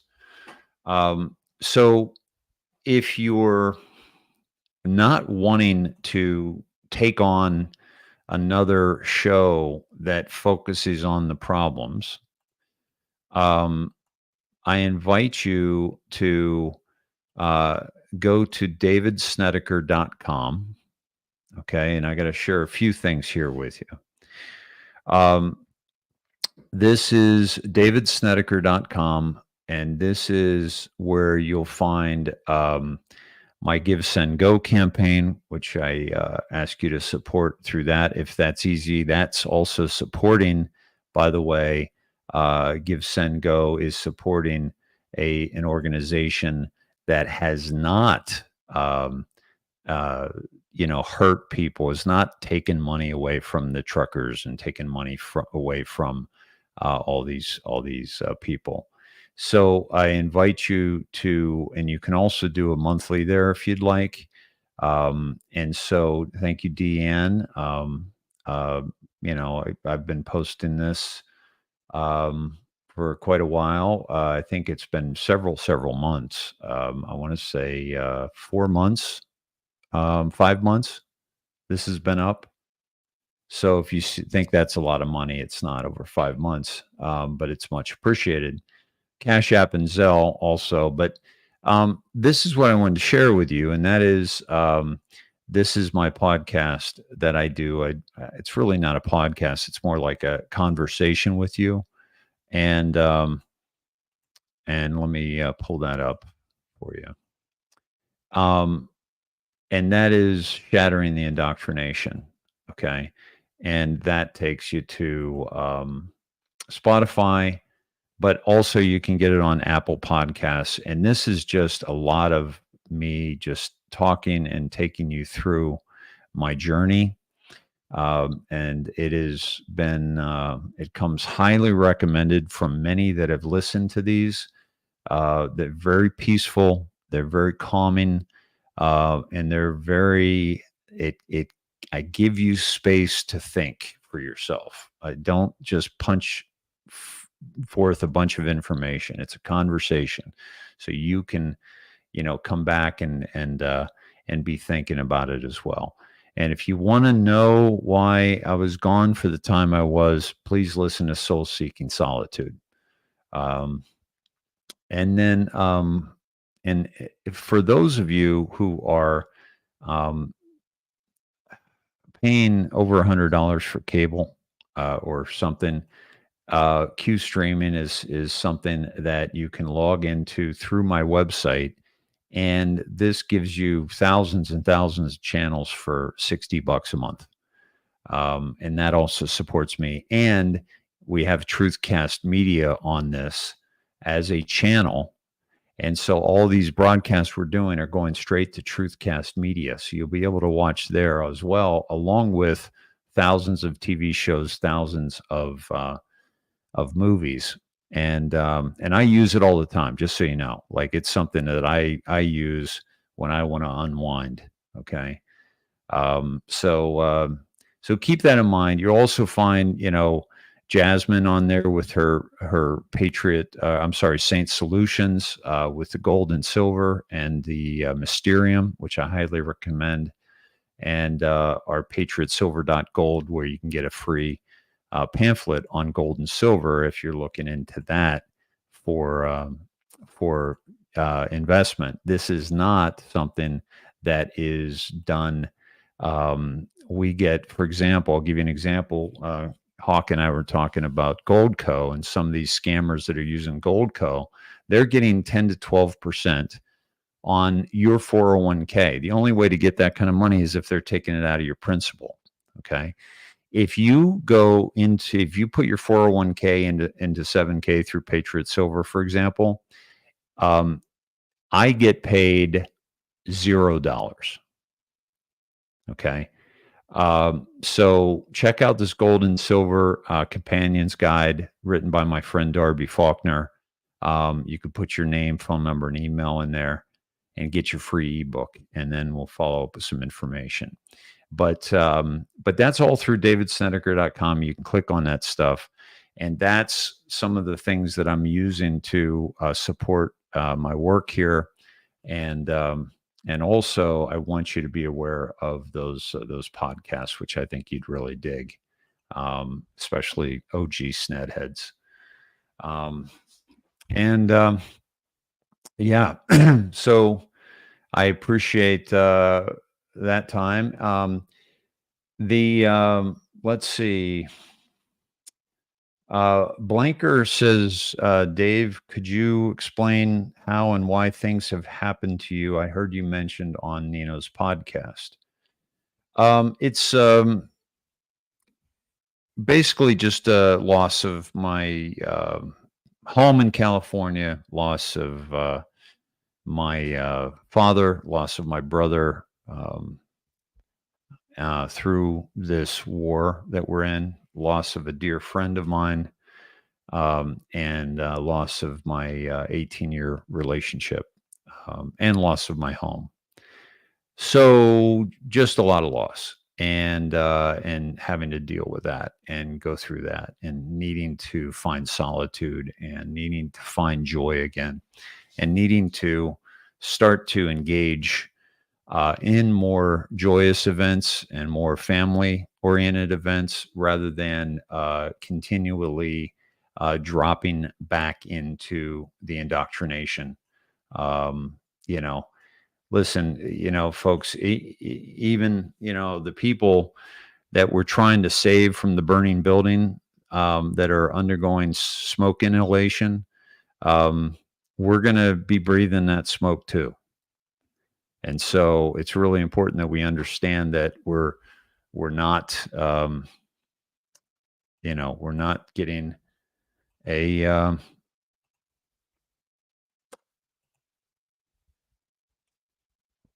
dying of smoke inhalation ourselves because we keep going back into the building, especially to save people that don't want to be saved, that don't even know there's a fire there. That's what's so incredibly frustrating, is trying to help people that don't want to be helped. Yeah, Moonbeam says Q streaming is great. I'm so happy I fired my cable company for overcharging. Absolutely. Absolutely. And by the way, it's got everything you want. I mean, and you don't have to sign up for a contract. Try it for a month. And if you don't love it, cancel it. Thank you, Ann. So sorry to hear this, Dave. Thank you so much. Yeah, it's been, and Poppy, we are not immune. Guard your mind and heart. Thank you for that. Yeah, it's been a journey, my friends, but it's, made me stronger. It's $60 a month. You're getting crazy value for that. All the NFL, all the NBA, all the Major League Baseball, and it takes more money out of the pockets of Hollywood as well.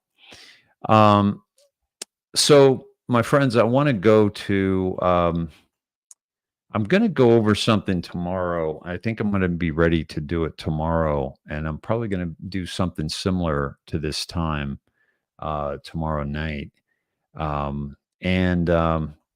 And it's basically it's a very interesting trip through Q that you have not seen, that I am still working on, still doing a little homework on.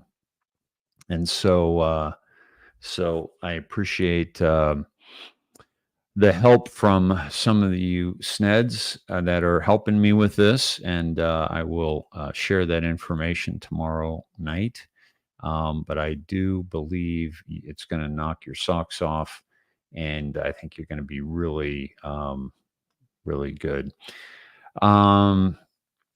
Dixie says, at Quasi, it's a good time to call the kids back to the shed. Yeah, absolutely. It's a good time. It's a good time. So, my friends, this is something that I want to take you to, and this is my my feed on X. And let me pull this up for you here. And let me see. And Hawk, you're back. Any thoughts, brother?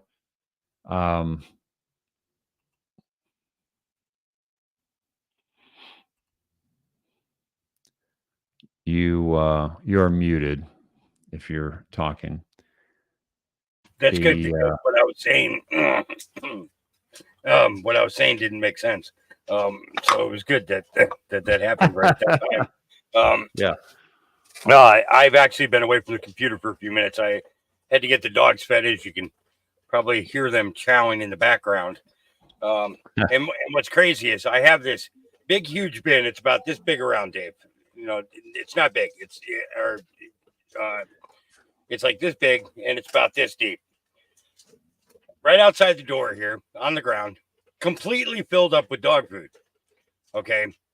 But what happens is all 14 of them come in, and they all surround these little itty bitty 12-inch bowls that I have in here. And there's only 3 of them. And then they let that thing sit out there until dark.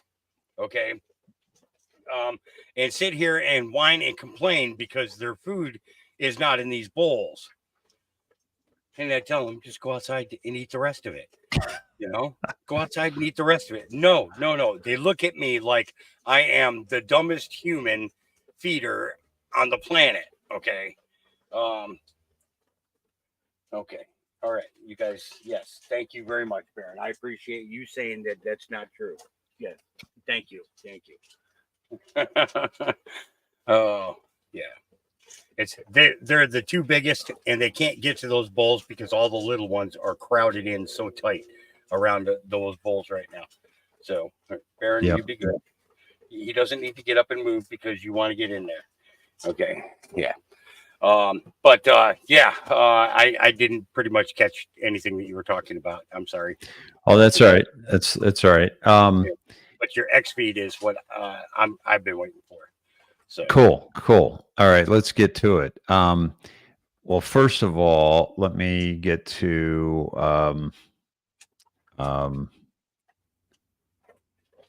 and you know we're not seeing it, right? yeah, I'm not I didn't want to scroll with everybody. Oh, believe me, you'd hate the first 4 hours of my show every day then, because that's all it is. Me scrolling through X. But we did that one day. We did 9.5 hours just off of looking at X and going through the news, verifying and that's the thing is, it gives great topics of conversation and great input coming in from the crowd. So those are the important things. So yeah. So this is the latest OMG one. That one with that girl right there. Is that the latest one from OMG? Libs of TikTok. Oh, Libs of TikTok. Okay. Yeah, I saw that. I didn't get to play it because okay. So let me pull that up. This is I said file this in the when you think you've seen it all, see this folder. And let me play this for y'all. Once my name was called, I was so nervous, anxiety, like almost in tears because I did not want to have to do these challenges. Once my name was called, I was so nervous, anxiety, almost in tears because I did not want to have to do these challenges. These challenges are basically these children are being this was after we had all forced, coerced. Why am I not getting audio on this?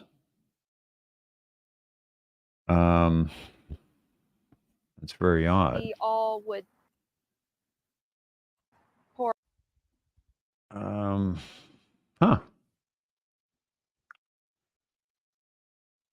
at any rate, we don't need to necessarily see it. Those were the words. This is the high school, home of the Antlers, and they fundraising.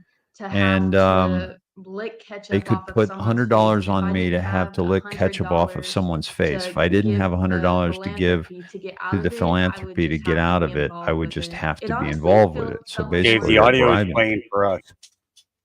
Is it really? Yeah. Well, that's odd. Yeah. So I'm totally talking over it then. Let me just play it then. Let me back it up just a hair. $100 on me to have to lick ketchup off of someone's face. And if I didn't have $100 to give to the philanthropy to get out of it, I would just have to be involved with it. It honestly felt like more like hazing in a way. Because if you didn't have money to get out of it, like you were being forced to do it. Students claim those with money to buy out of dares had the upper hand. Most students can't afford that, especially the lower income. So it was definitely more of like, I think, a bullying. I think they were targeting certain students. A former student from a wealthy family agrees. I had money to pay my way out, but some students weren't fortunate for that. Like some students would choose to skip lunch and then they were threatened with detention if they didn't go to lunch. So I would beg my parents for hundreds of dollars during that week to ensure I didn't have to participate in the challenges. The two former students are speaking from their own perspectives, understanding that not everyone will have the same viewpoint on the charity event. I don't want to speak for all of them because maybe some didn't care, but I know a lot of us did not want to do these and participate in them, and we couldn't pay it back. Now that we're older, seeing how wrong it is to have to pay $100 at a school to get out of licking someone's toes, you would think you wouldn't have to do that if you didn't want to, but they would always threaten us like, it's for charity, you have to do it. No one wants to lick stuff off of people's toes, even if it's for charity. Well, that's where they're wrong, because there's some really sick people that, yeah, they do want to lick stuff off people's toes, and that's who put that together. Yep. And they get off on watching underage children do it to each other and do it to themselves and do it to adults. These are some sick fucks that we have to understand that They get off on the humiliation. well, the humiliation and just in general, there are people out there with foot fetishes, and there are pedophiles with foot fetishes. Mhm. And so to see these young children do it, certainly it could be a humiliation ritual, but it can also be very much a turn on for these people. Yep. And then this is some more footage of this. This is a picture taken, again from libs of TikTok. I reviewed footage of these school events, and there's footage of students spitting in people's mouths while staff look on. Students now say they were bullied and pressured into doing this. Absolutely disgusting. Folks, this is how you spread the spike protein too. Yep. So not only are these schools demanding that you vaccinate a jab to get there, to go to school, not only the childhood jabs, which are poison and which are genocide, okay, but also the CV and the flu. And so if this person, has, the jab, they're giving it to the person who stayed away from the jab. And it's absolutely tragic. See, I'm single now, and I know we both are, but it's like, I can only date somebody that's never been jabbed, because I'm not going to kiss them. I'm not going to share a drink with them, that if they've been jabbed. And that's just self-preservation. And don't get mad at us because we won't do that, because, it's just, you got to look at it with, in all sincerity, to get angry at somebody because of the fact that they don't want to participate in a relationship where they know that they're physically are going to, basically are have the ability to decide what their health is, because you're in command of your health. I'm in command of my health. You made a bad decision, and now, you're going to get mad at me because I won't date you because of the fact Right. that you did something wrong with your health. I'm sorry, I can't help that. Yeah. Don't get mad.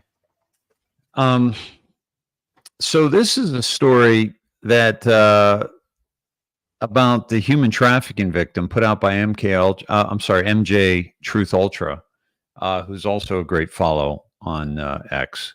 In Polk County, this sheriff is a badass, by the way. Polk County, Florida. Poppy, actually, I believe. Poppy, you're in Polk, aren't you?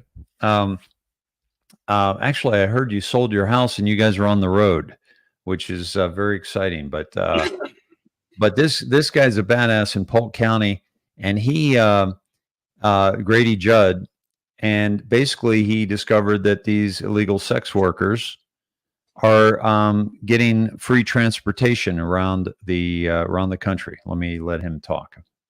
Illegally. Did you hear what I said? They're all here illegally. He's the one that comes with them to drive them.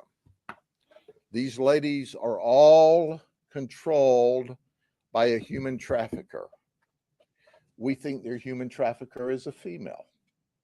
She sets up their appointments. She puts their ads online. She tells them where to go. And by the way, on Friday, the victims of human trafficking, and we've grayed them out, 3 of them that are here illegally from Venezuela, 3 of them have to pay her $3,000 a piece on Friday, or else they're threatened. So they're not free. They're really indentured, and they're quote unquote paying off their debt. Now, here's what they told us. All right. I'm sure the federal government will verify that this is not true, but you decide who you want to believe, whether you want to believe these victims of human trafficking or the whitewash the federal authorities give you. They said that when they came into the country illegally, DHS gave them a form, an ID, paperwork that allows them to fly for free. You know, Southwest would let your bags fly free. Well, the federal government will let your illegal immigrants fly free. And they operate out of New York. And they were working up there, and the New York authorities said, hey, if you don't have identification, you can't work in our sex trade up here. You know, we don't allow sex trade here at all, but New York will allow you to do some stuff if you got the proper authority. So they say they make a lot of money. They're addicted to it. These ladies are going to give you more details. They tell us that they fly to major metro centers for free on the federal government, where they set up their appointments for sex all around the country. Did you hear what I said? Listen, folks, if they don't pay $3,000 a piece on Friday, they're in trouble. The human trafficker sets up the deal. Hey, this deal is just outside of Tampa. They say they show this ID, this card, this paper, they fly for free down here. Then they fly back. But we heard a similar theme from all 21 of these folks. We can't work legally. We're addicted to this cash. It's a lot of cash and it's quick. So we have to give $3,000 a week. We get to keep everything above that. We have a crisis at the border.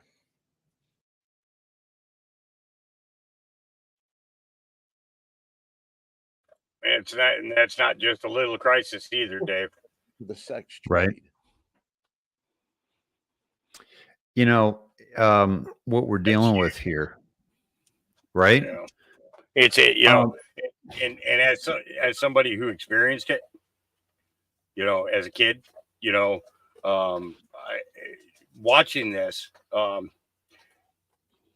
don't get, I can't get angry anymore, you know, because of the fact that I spent years being angry because of what happened to me and nobody doing anything, you know. Do you want to share just a surface of what you're talking about for those who haven't? Between the age of 4 to 14, I was trafficked around. The different places that I was at, foster homes, the Catholic Church, you know, specifically a guy by the name of Felix McGuire, Pastor Father Felix McGuire from the Marlboro Church in St. John Fisher Church in Marlboro, Connecticut. You know, when you're 9 years old and you walk into the state police barracks and you tell them that this priest did this to you, and you know the guy at the desk, you know, talks to a couple other officers behind him and say, you know, nobody's going to talk to you right now. You know, you'll need to talk to your foster mother. Well, the problem is the foster mother is the one who gave me to him. Right. You know, you know, and you know, so that made it worse. But I will tell you this: a guy by the name of Trooper Mike Foley, he just got promoted to detective at the Colchester State Police Barracks in Colchester, Connecticut. Troop K saw me walking across the parking lot, had overheard part of my, you know, my going through the story with the guy at the desk, and he says, "I want to talk to you." And he brought me in through a side door, took me into the detective's office, and he sat there and he heard every word. Now, understand that when I got done explaining everything, okay, he took me to Middletown, Connecticut, Middlesex Memorial Hospital, where they did swabs. They did all different types of tests. They cut little patches off of my clothing, off of my underwear, off of my pants, and they took my socks. Stop it. I'll go get you some food in a minute. Stop it. Oh, Jesus, that little girl is going to drive me bonkers. That's her. That's Honey. That's Honey doing that. So they took me in. They got they did the detective. They ran tests on me. Said that I had been raped continuously over a 6-month period. They could see all the damage, and they actually got matter from the guy and others. So they had a total of 7 different DNA results from that. And they bagged and tagged everything, and they were ready to go and arrest the priest, and had gotten the addresses of the other individuals that were involved. And they contacted the Hartford Archdiocese office to inform them that they were going to raid a rectory belonging to the church. Okay. They wanted to give them a heads up because if there was any damage done to the property, they're going to do their best not to do any damage. Well, the church called Tip or O'Neill, who was the governor at the time, and the governor made a call to whoever he made a contact to, and then it was passed down to the state police. Don't touch him. Really? They were told not to touch him. That there could be absolutely no truth to my allegations or anything else, and that there would be severe consequences if they went against the directive of the governor. And Well, and basically what ended up happening was I ended up getting locked away. Okay. A couple of days later, it took them a couple of days for the trooper to come and contact me, because I was waiting to see it come on the TV. I was actually sitting in my room, and I had a little 9-inch black and white TV in there, and I was watching the news every moment that I could to see that he got arrested, so that I could go outside and play, so that I could go be a kid. Okay. How old were you? How old were you? I was 9, just getting ready to turn 10. And instead, what happened was 2 state troopers, the social worker from Department of Children and Youth Services out of Norwich, Connecticut, and another social worker came. They got all my clothes all bagged up and everything. I thought, okay, great, I'm getting moved to another home. This woman is the one who turned me over to the church and everything else. Nope. They never said a single word to that woman whatsoever. They got me in the car and they drove me to a place called El Tabello Youth Center, which is in Meriden, Connecticut, where I was locked away for another 2.5 years while this priest and his friends were allowed to come in with me in what was called a quiet room, a padded room with a big steel door, big freaking grates over the windows, so you couldn't get out if you wanted to. Okay, no matter how much you banged, it didn't matter. Nobody was going to hear you. Okay, and they would come in, and that was their game room. Okay, and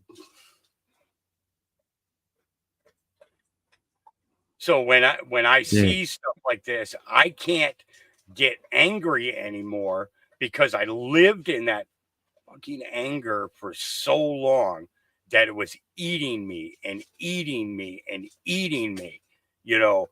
And so all I can do now is support those guys like Sheriff Grady, you know, Grady Judd there, and other sheriffs around the country who are actually standing up and doing something about it. Okay. The fact that the Department of Children and Youth Services or Child Protective Services or whatever you want to call them knew and continuously allowed it to transpire, and not just to me, but to other kids too, boys and girls. Okay, this isn't just something that happens to little girls. Okay, this is, and that's a big thing that a lot of people, you know, don't really understand, because let me tell you, a guy with homosexual tendencies is not going to molest a girl. Right. He's gonna molest a boy. Yeah. You know, and you know, I don't think I ever went that expletive with, you know, with my viewers in what I went through. You know, I told them that, you know, that I was involved in trafficking when between the age of 4 and 14, and we kind of left it at that. We never kind of really dug into it. You know, my mom. Hey brother, would you mind backing up just a sentence or two, just because for a second there you were completely cut out. Oh yeah. Just a sentence or two. It was literally like 7 seconds. Okay, what was the last thing that I said? You heard. Basically that. Well, then you jumped to your mom. Okay. So it was right before your mom. It's I have great respect for the officers who are doing something about it, you know, and I try to show as much support for them as I possibly can. Now, a lot of my viewers, I never went that in depth in my story. Okay. And let me tell you guys, there is I could literally write a book just about those, you know, 10 years from 4 to 14. I literally could write a book as to this stuff happening, and who they were, everything. But the fact of the matter is that, you know, knowing that this is an illness that these people suffer from. It's not just the money. Okay. There is a perverse power play that goes on in their minds that they feed off of. So when we hear about the elites, you know, basically sucking the life out of us, okay, a lot of this stuff is basically a direct reflection of that. They feed off of the energy that you're kicking out. You know, when this priest took me to Middletown, Connecticut, to a porn shop there and tried to sell me, and this is Felix McGuire, the guy who I'm talking about, who now lives in Florida, still, you know, still having access to children, you know, even though he got charged, okay, and they were ready to sentence him and give him 144 years for all the children. Is this the priest? Yeah. Felix H. McGuire is his name. Father Felix H. McGuire, and he was the he originally came from a town called Derby, Connecticut. And in most cases, when priests leave the seminary, they don't get to go to may go to their hometown to visit, but they don't generally get placed in a church that's local to where they come from. Right. You know, and this is how the Catholic Church hides them. Right. And this guy moved 37 times in 7 years.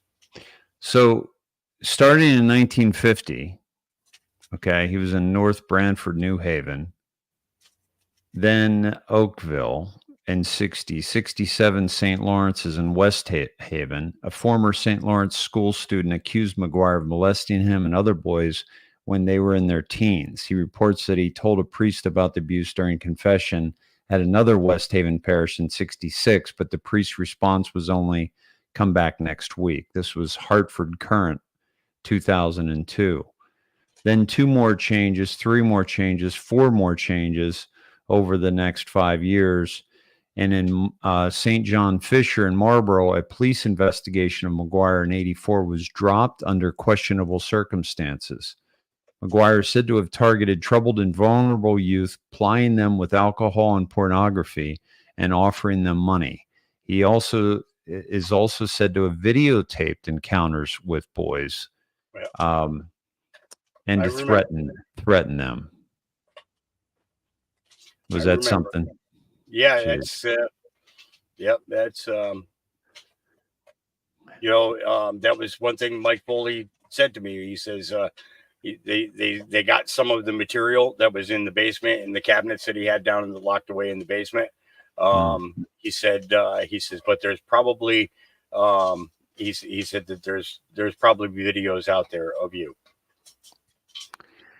Also at St. Mary's in Derby in 84 to 87, in 86, the parents of a learning disabled 15-year-old boy reported to Guilford police that McGuire molested their son.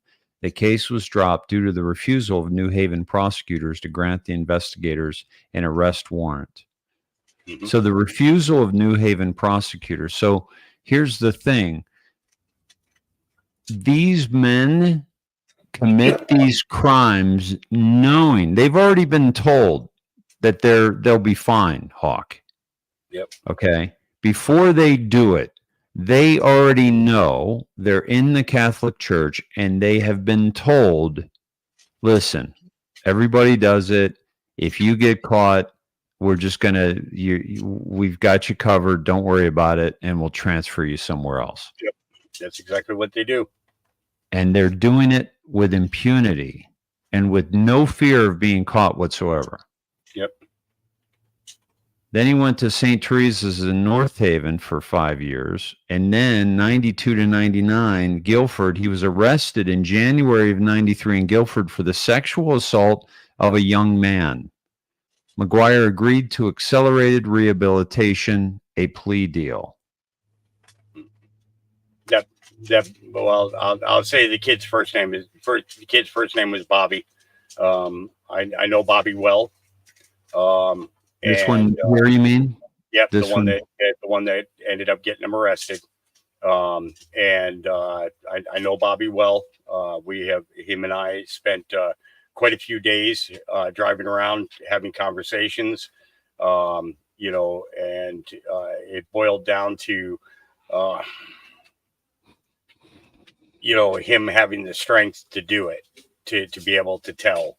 And what it was is the home that he was living in at that time, the woman knew my story and she called me and asked me if I would come and talk to her son. And how old was he? At that time he was 13. Why did they say assault of a young man?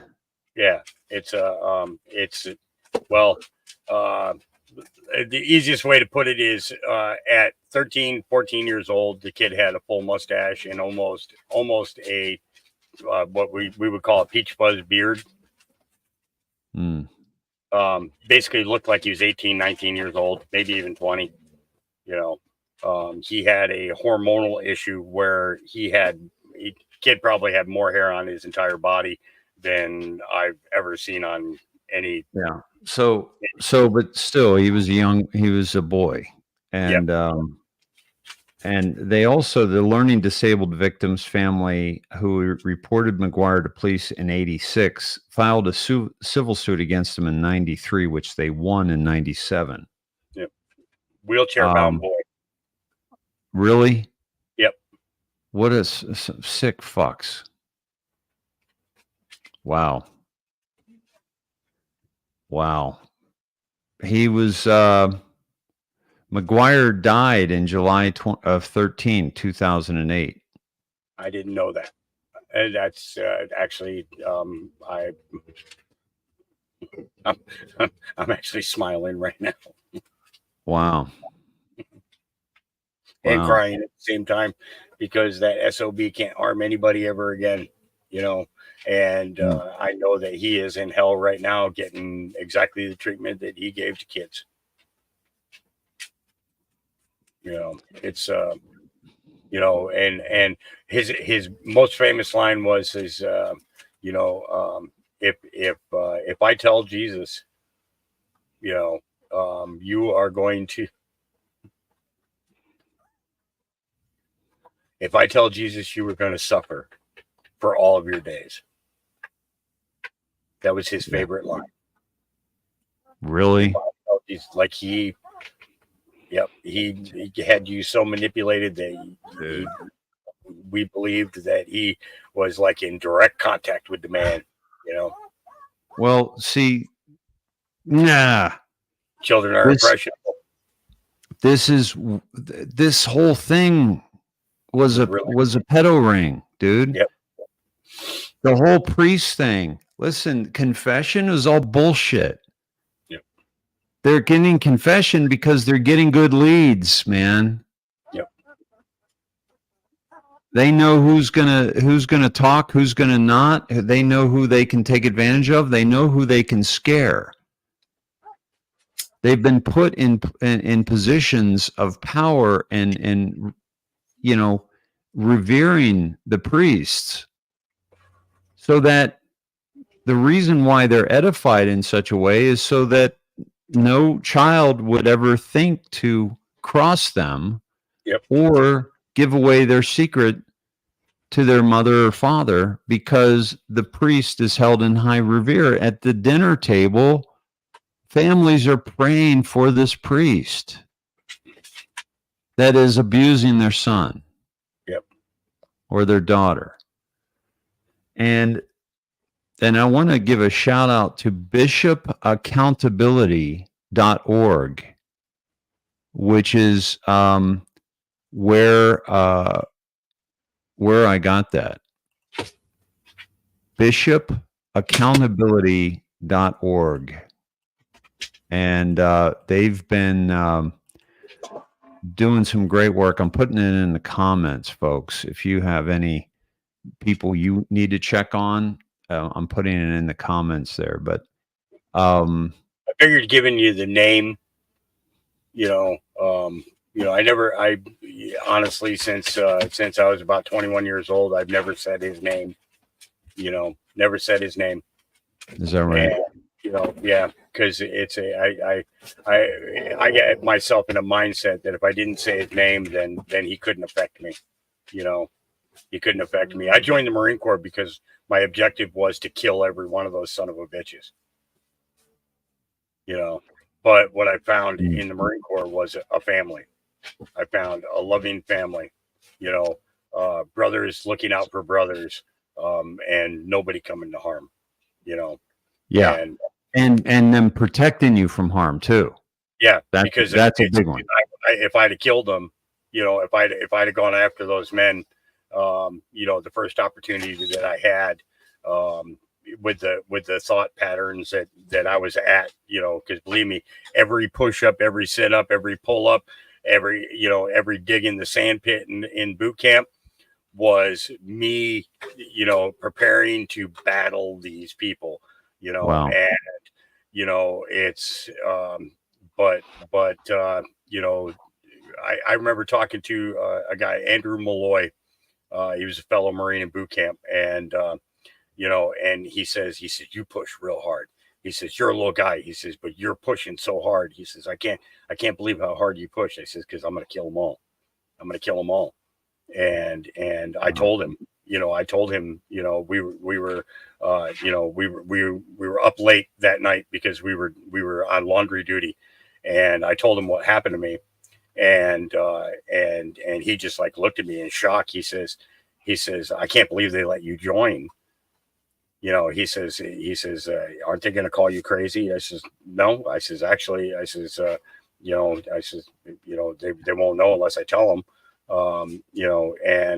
Because I didn't get in any trouble for what happened. It was, other than getting locked away for a couple of years, to hide me away from the public.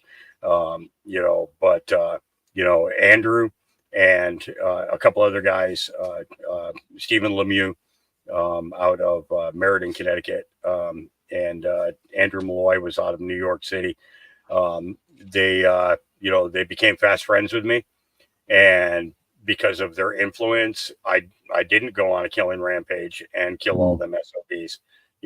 They said, it's Andrew grew up in the Irish Catholic Church, and he had heard things about that, but he also said that, he talked about his faith a lot, and he talked about, how God would be angry if I just went and killed these people, even though, I was getting, they harmed me. He said, God's going to take care of them. He said, God's going to take care of them. Yeah. He says, God's not going to forget. You might be able to grow up and forget. You might get older and forget, but God's not going to forget. And I've lived with that ever since then, is that God ain't going to forget. I've got two comments for you, and a question. One is Starsky said, Hawk, you're getting back at all the pedos now by exposing them on your show. Yeah, it's but it's not just the pedos. It's the archdiocese too. The Hartford Archdiocese was the one responsible for moving that priest from town to town to town. Hawk, that was every archdiocese. It came straight from the Vatican. Yep. This was going on in New York. This was going on in the Midwest. It was going on in the South, because they had to have the ability to transfer them around. Yep. What was the name of your school? Well, I went to RAM. There was RAM, RHAM. Where did you? I'm sorry. What church was it that you connected with him? Oh, it was St. John Fisher's Church. Okay, and that was 72 to 84. Yeah. And was that so? Yours was the police investigation that was dropped, I'm guessing. Yep. Right here. By order of the governor. And that was, folks, that was this one right here. Here's St. John Fisher, 72 to 84. And Marlboro. Yep. A police investigation of McGuire in 84 was dropped under questionable circumstances. That was Hartford Current, Connecticut, August 11, 2002. They did an interview with me in 2002 about it. Is that right? Yep. Wow. Yep. McGuire is said to have targeted troubled and vulnerable youth.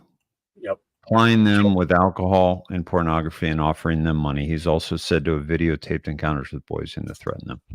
That's unbelievable, dude. Yep. That's unbelievable.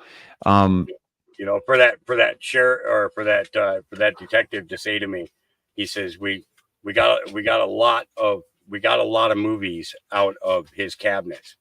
He says, but I have to tell you, they had 3 cases that had my name on them where the tape wasn't there. What do you mean? I'm sorry. But the VHS, he had these little, they were smaller than VHS tapes. I guess you call it a beta tape. Was what he used to record us. Oh, that would be 8 millimeter probably, because beta is bigger. It's they found the cases labeled with the names, myself and 2 other boys on there, and one a star name for the guy that was in the adult male that was involved, and he said that the cases were there with the labels on them, but the tapes were gone. He said, so they more than likely he sold those tapes, or he passed them on to somebody who is going to publish them, or show them to somebody else. That's unbelievable. And it's wait now. What did you tell them when you were interviewed? I told them everything, between the cigarettes being put out of my feet, top and bottom of my feet, being tied to the chair, and the things that they did then, being tied to a table, everything. being locked in the closet with my arms and legs spread out, spread eagle, locked in the closet in a standing position, 4 days at a time. It was what? And the foster mom didn't care. She, as long as she was getting the paycheck from Department of Children and Youth Services, she was content. And if I ever complained about anything, I just got the threat that I'd be locked away. I'd be locked away. I'd be locked away. Yep. And at the age of 14, I saw somebody make a comment. 14, how did you get away? Well, yeah, I was going to ask that next. They took us outside into this fenced area to go play. And there was a kid named Harry Harold. What a name, Harry Harold. He had been digging a hole on the backside of the fence secretly for a couple of weeks. And he was too big to get out of it, but I wasn't. I got underneath that fence and I ran and I never looked back. Got 130 miles away from there, and I slept overnight in a Salvation Army box behind the A&P grocery store in Waterbury, Connecticut, or Waterford, Connecticut. And I stayed in that box until basically about 2 years, until I got myself through school. Wow. The ladies who worked in the bakery at the grocery store found me. They were throwing jackets in one day, and they heard me rustling around in there because somebody threw a really warm jacket in there, and I grabbed it to cover up myself. And they heard it, and they're like, "Who's in there? Who's in there? We're going to call the police." And I finally said, "Please don't call the police. I don't have any place to go." And so every day they would bring me out a mini loaf of bread, lunch meat, cheese, or they brought me out a jar of peanut butter.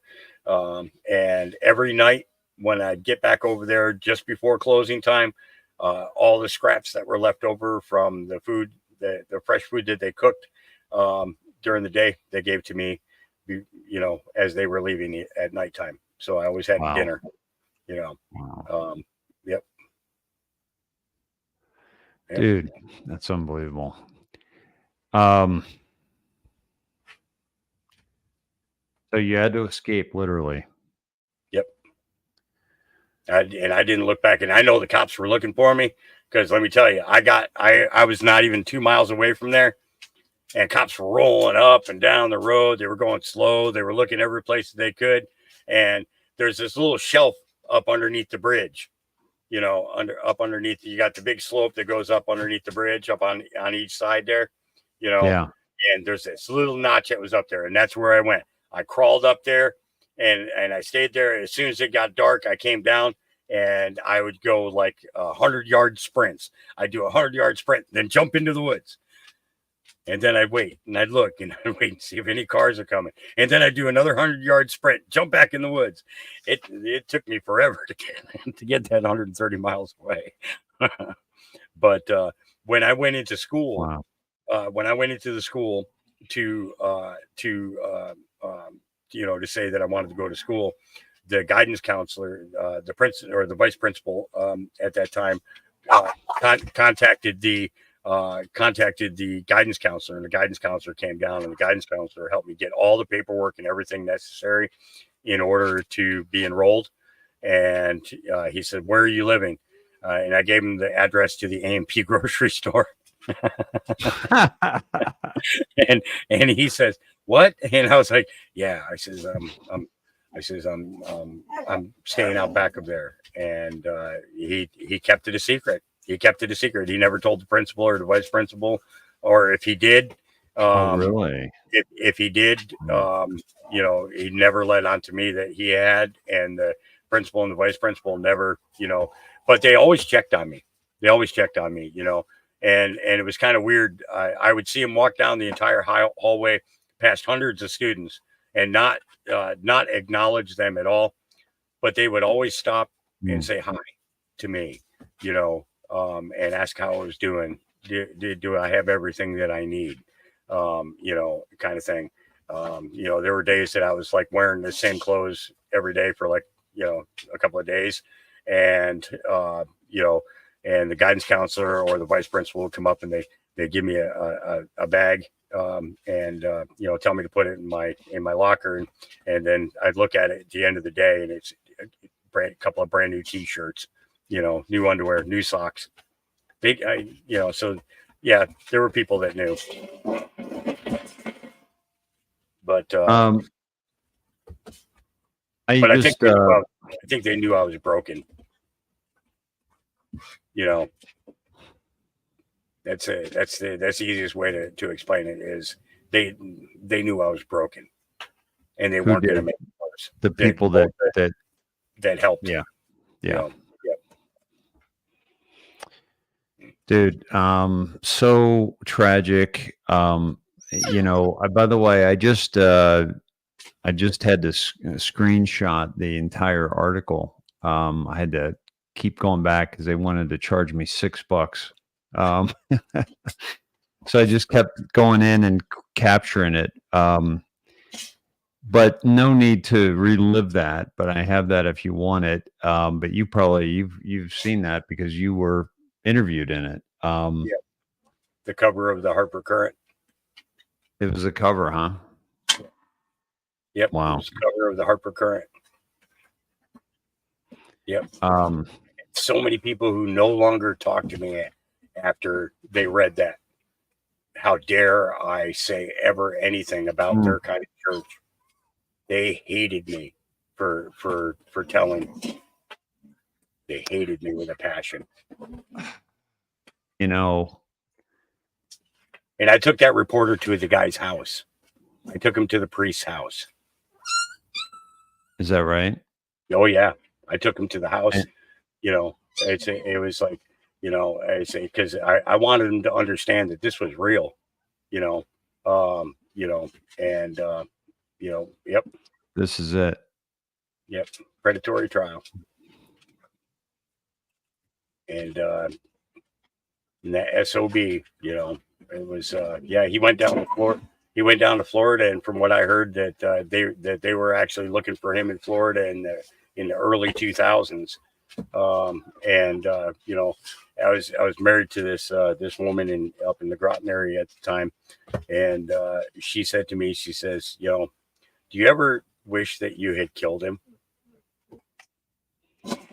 And I said, you know, I said for a long time, every day, I wish that I had, you know, when I heard about the next kid, and then the next kid, and then the next kid, you know, and it just got to be worse and worse and worse, you know, and you know, but again, it boiled down to, you know, do I want to live in that anger, or you know, do I want to, you know, try and do my best to clue other people in, you know, you know.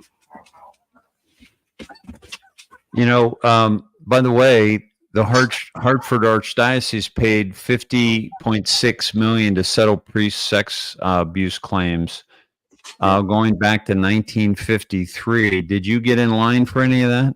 No.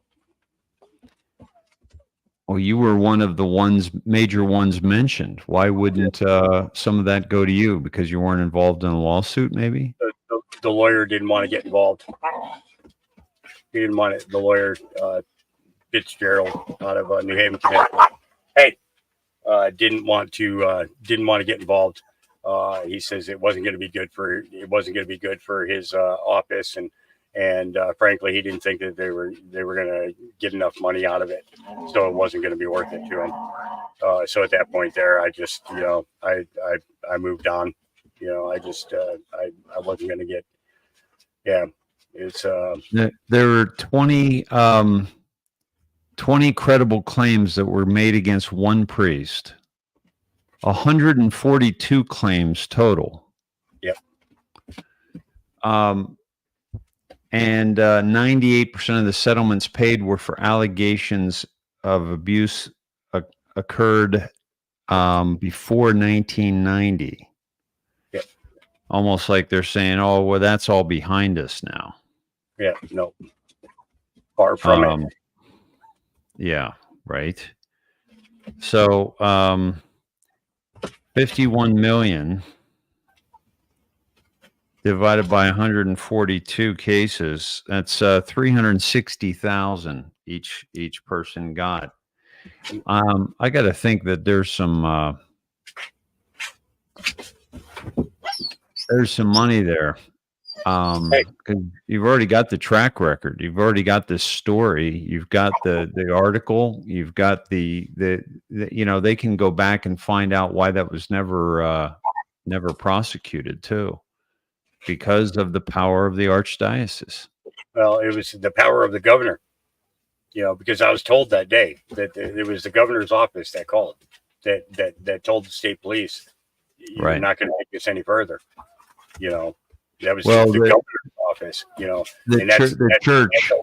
yeah, that's O'Neill. You know, that's the O'Neill legacy out of you know, out of the East Haddam, what is it, East Haddam and Marlboro area there. You know, and O'Neill was, you know, O'Neill's tap room, prime example. You know, how many kids went through O'Neill's tap room?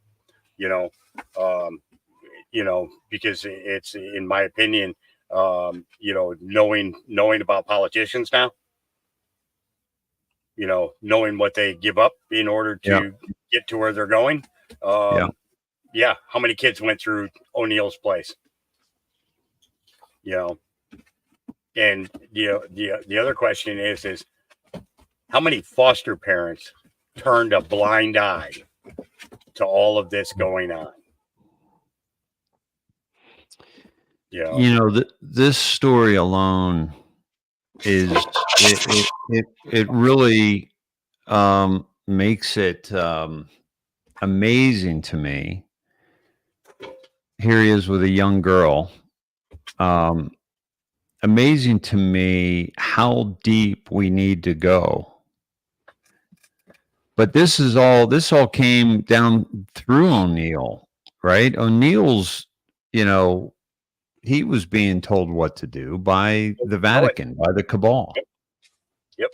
He played along, and like you said, they probably, you know, I'm sure they had dirt on him. It's the Irish Catholic, you know. Yeah. You know, McGuire was an Irish Catholic. Yeah.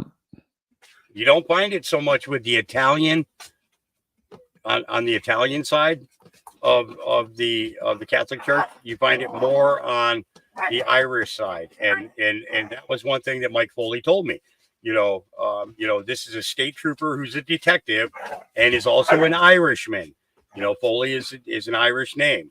You know, he says it happens more with the Irish priests than it does with the Italian priests. Mm-hmm. You know, he says, but we don't know if maybe they actually found a way to keep their kids quiet. You know.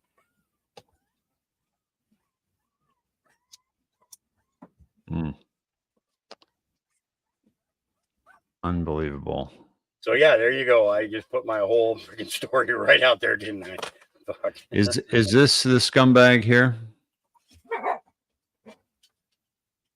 Yep. Yeah. Yep. See that picture of the white shirt right there? Yep. With the white shirt in the box? That's him Yep. moving into his place in Florida. Because the Hartford Current, that's when they did that article. Yep. What a piece of shit, man. And how he affected so many. That's That tragic. exercise equipment that you saw in that picture wasn't for him. That wasn't for him. Yeah, it doesn't look like he uses it much. No, that wasn't for him. He That's would to get film the boys over. working out in his garage. Jeez. It's unbelievable. Well, brother, thank you for sharing that story. And well, you know, we're all just like just shell shocked from that. Just I am. I mean, it's just the level of depravity and the level of The level of proof that you corruption. found just from me giving you his name, you know, just from me giving you Yeah. his name and telling you where I met him and everything else. You look at all the information that you were just able to find. So I'm an open book, you know, I'm pretty much, you know, Yeah. but you know, it's the idea that there has been an evil in this country for a very, very long time. And it's not just in this country, it's worldwide. You know, this happens in every single country around the world, you Yes. know, and you know, it's just become more apparent to people, you know, that this, you know, that this is going on because of the conversations that we've had about the children, you know, and you know, it's like we just listened to a report today that where a government official admits that 800,000 children go missing in the United States every single year. That's a minimum of 2,000 per day. That's one child every 45 seconds. Unbelievable. And those are the ones that go missing. They don't count the ones that are in CPS. Nope. In Child Protective Services. Nope. And by the way, I had a call scheduled yesterday with our SNED head, Chrisalina Pringle, who's doing amazing work. She just saved 2 children yesterday, 2 days ago, from CPS. She helps mothers that are you know, CPS is trying to take their children, and she serves them with the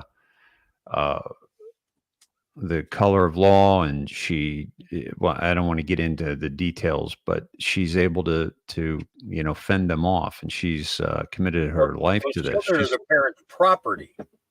Up until they're 18 years old, your child Mhm. is your property. Okay. Yes. And that's where the color of law comes in. Your child is your property. No, you cannot take my property. You know, and you know, and teaching parents that is a very heavy burden to do, because when people hear that, they don't think of it in the sense of it being a child. They think of it as, hey, my property is my car, my house, you know, my fenced in yard. That's my property. No, your children are also your property until they turn 18 years old and are at an age where you're willing to relinquish control of that property. Okay. That's when the child gets to go off on their own. Okay. But you have to relinquish control of that property. And when CPS comes in and say, well, we're taking your child, no, you don't get to take my property. That's Fourth Amendment search and seizure. Yep. Of personal property. Yep. Pat Evans says CPS tried to take my grandson. My daughter went to Nexus. She was not letting her baby go. I don't blame her. Mm-hmm.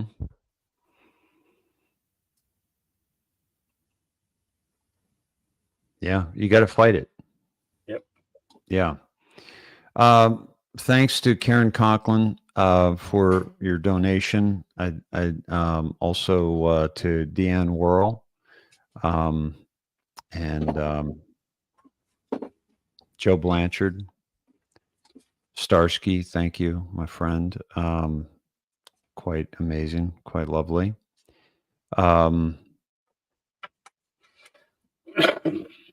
Much appreciated, folks. Wow.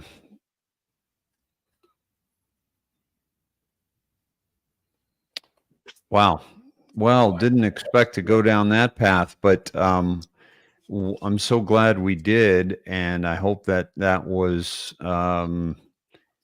not dredging up bad memories, but maybe a form of therapeutic. Release.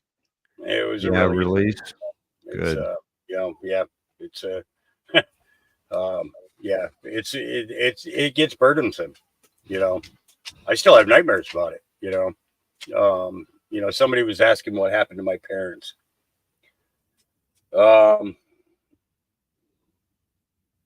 That's honestly that's a story that in itself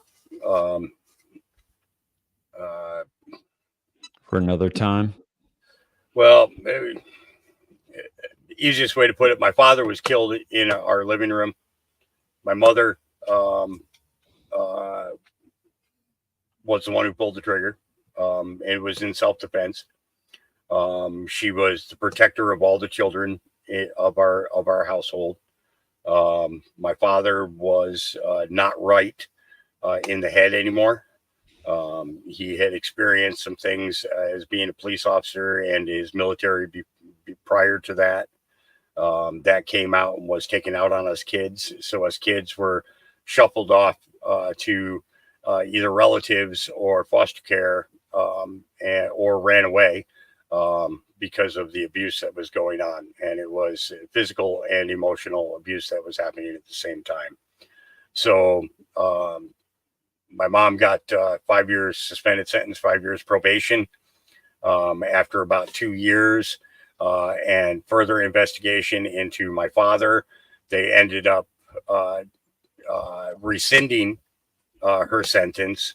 And my mom went to work for the courts in Connecticut, and where she continued to work for them up until about 2 years before she passed away, which was about 6 years ago.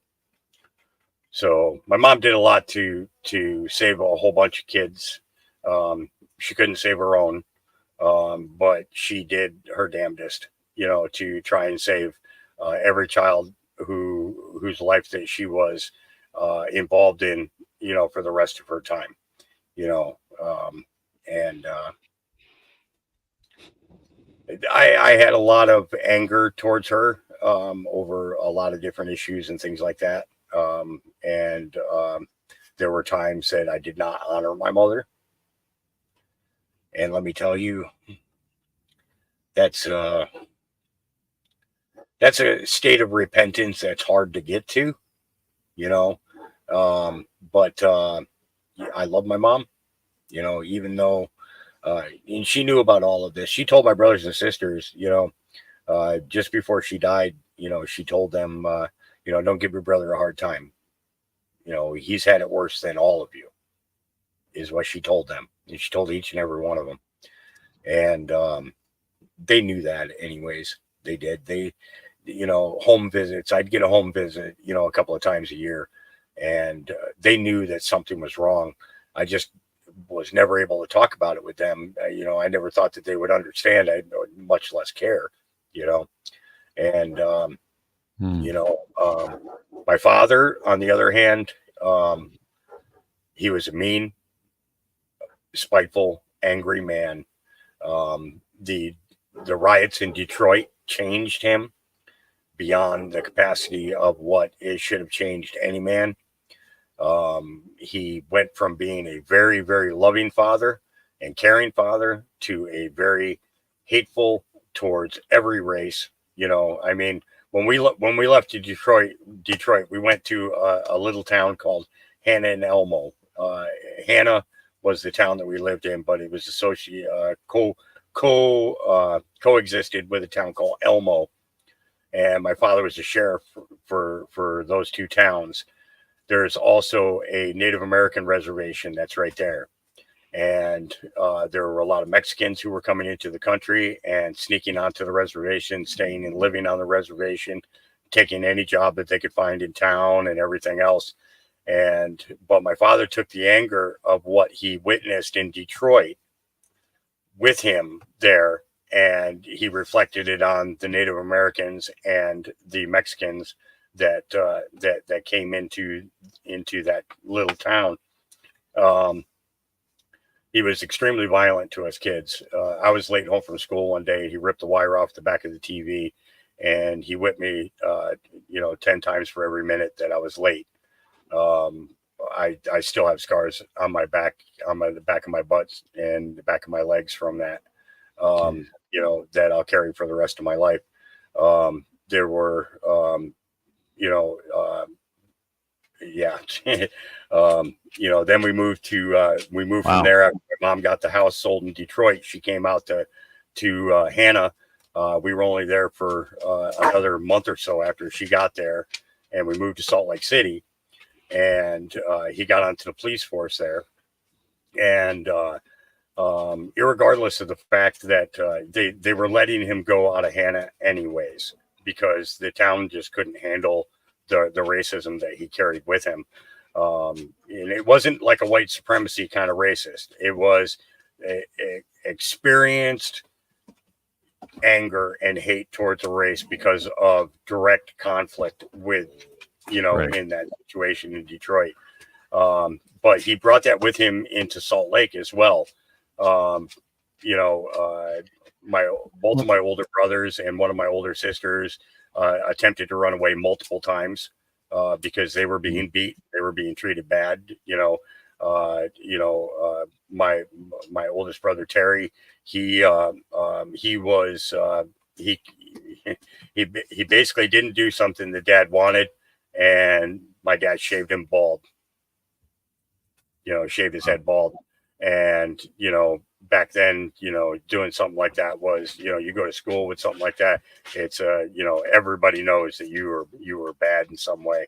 You're meant to stand out on purpose, kind of thing. My dad did it as a humiliation thing to him, and it was wrong. But he beat my brother, my brothers and sisters. Well, actually, I shouldn't say my sisters. My one sister, he did tremendously, with good reason, actually, because she was the catalyst for a lot of the things that happened to the rest of us. But my sister Michelle and my sister Erin, Erin was just a baby, so thankfully she didn't have to experience any of that. But Michelle, she witnessed 90% of what happened to all of us kids under his care, and she ended up committing suicide. About I think it was about 20, I'd say maybe close to 20 years ago. And believe me, that hit every single one of us, all of us brothers and sisters, and my mom, pretty heavy. But to witness everything that she saw go on, and to keep her mental faculties and watch us all go through different struggles and things like that was a heavy weight on her. But then, because of the disassociation, when she started having problems in her marriage, she couldn't talk to any of us because she thought that most of us looked at her like she was the apple of dad's eye, so she could do no wrong, kind of thing. And that was never how I thought about her or felt about her. But she didn't feel that she could talk to us about it because of the things that she did, or that she witnessed and didn't say anything. And the crazy thing is, my baby sister Erin, and Michelle, Michelle was pretty much Erin's caretaker, as she was growing up. I did a lot of babysitting too, but Erin started a program called The First Step in Connecticut, where they go out and they walk every year for suicide awareness because of what happened with our sister Michelle. Wow. So you want to know where I get my strength from? That side of the family. She did something about it. She is affecting change in other people's lives because of the experience that she went through, and she doesn't want any other family to ever have to go through that, and, and I'm so proud of her for what she's done. It's incredible. Every year, even during COVID, they couldn't all get together, but let me tell you, through social media and everything else, everybody was out doing their thing, and they were video shooting videos to each other, out walking and everything else. And it was just, it was so important for her to do that. But that, honestly, that's what made Erin who she is today, because of stepping up and taking that one thing, facing that one thing head on, in a way that instead of letting it become a weakness in her life, she turned it into her greatest strength, and is teaching other people to use it as their perfect strength too. So I love her to death. I think she's amazing. And she, during this whole COVID thing and everything, she had a baby that ended up having some health issues. And let me tell you, I was like, in my mind, because at that time they're talking to my family about, hang on one second. Okay. Got to do part 2 for Facebook here real quick. Give me a second, guys. Okay. Yeah. Wow. Yeah. Amazing journey that we're hearing. Everybody's got a story. Some more interesting than others, some more tragic than others, some equally as tragic. And this is all about, really comes into play when you think about judging others. One of the downfalls of our civilization, I believe, is judging others through an ignorance. There's only two paths. There's only two paths like a victim. There's only two paths. Either you become a predator, or you become a protector. One or the other. There's no in between. You either become a predator yourself, or you become a protector. Yep. Repeat or reject. And that's and look at the cultures. Look at thinking like this. In the aspect of some countries, if you went and you told your parents that happened to you, you know what your parents' responsibility would be? What's to that? kill you, to remove you from the planet. They would be required in some countries to remove you from the planet. Whether you're a boy or a girl, would be to eliminate you. Because that's the culture. It's kind of like an honor killing.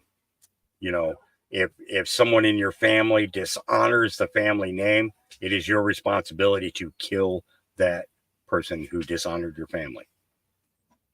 Whether it's your son, your daughter, your husband, your wife, whatever. That's why they call it honor killings. Yeah. Sorry. Go ahead, Dave. I'm sorry. Didn't mean to it's fine. I mean, that's just not an interruption at all, but just in terms of the, some cultures, if a woman gets raped or a boy gets raped, they're also not, they're going to be the ones that are punished. Yep. It's your fault. Because that perpetuates the state of existence with which they want to remain.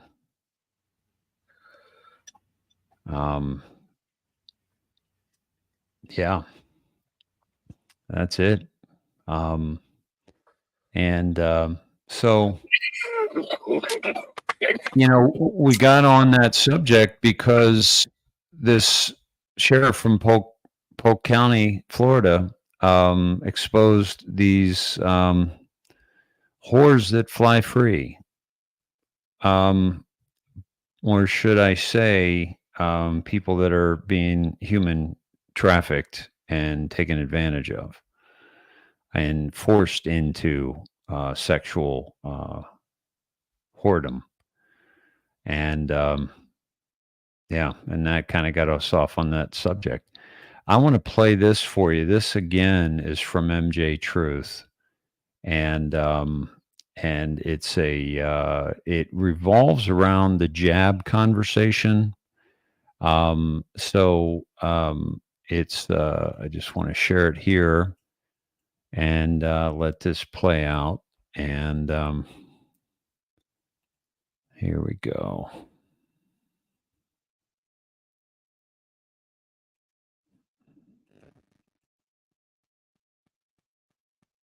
Months since you were ill. First of all, will you get a will you get a COVID booster when it's been 6 months since you were ill?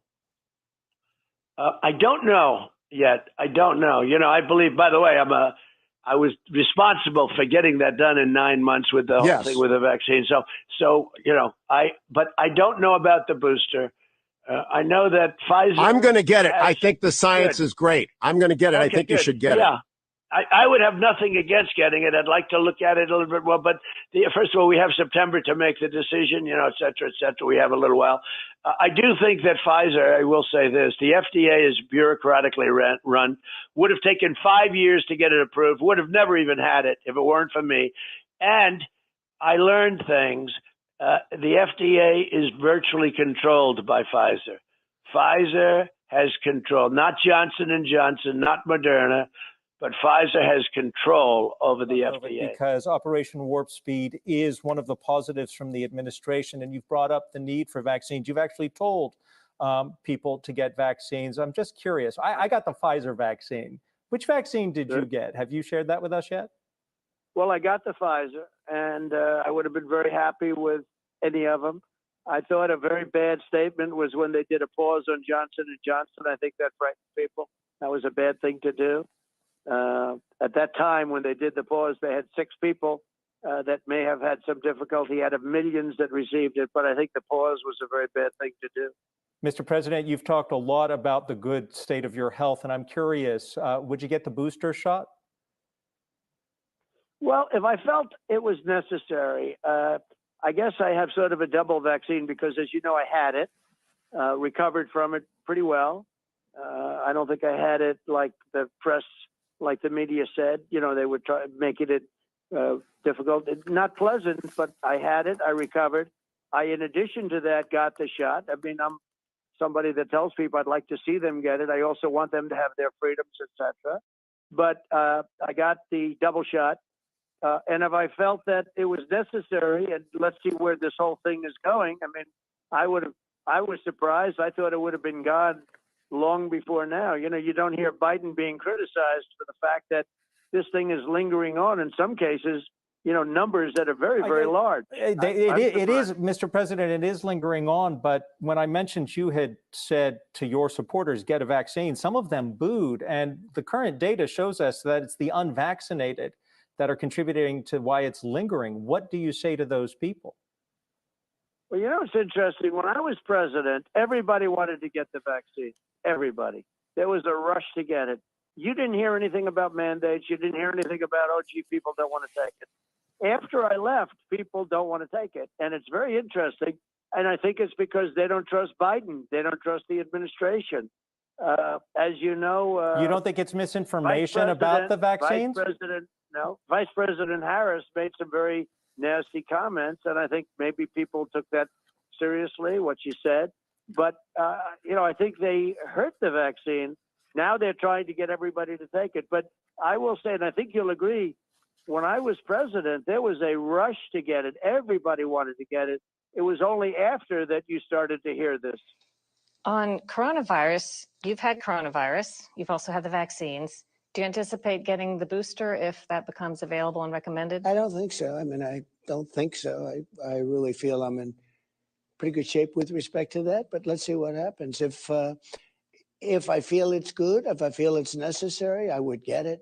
I'm very proud of what we did on the vaccines. I did the vaccines in a short period of time, less than 9 months, and people were saying it was going to take 5 years and probably never going to happen. And I pushed the FDA at a level that they have never been pushed. And they probably don't like me much, but I don't care. Bureaucrats, it took them so long to get anything done. I got it done in less than 9 months, and I saved millions and millions of people around the world. At the time, you seemed to get sick very fast, and then you seemed to get well very fast. On your worst day, did you have moments where you thought, I might not come out of this? Well, I didn't want to allow that to happen because I felt I had an obligation to this country to come out okay. I think it would have not been great. You know, I'm a cheerleader for our country. I love our country. And I don't want that to be happening to anybody, but I don't want it to be happening to its number one representative and to its president. I don't want that to be happening.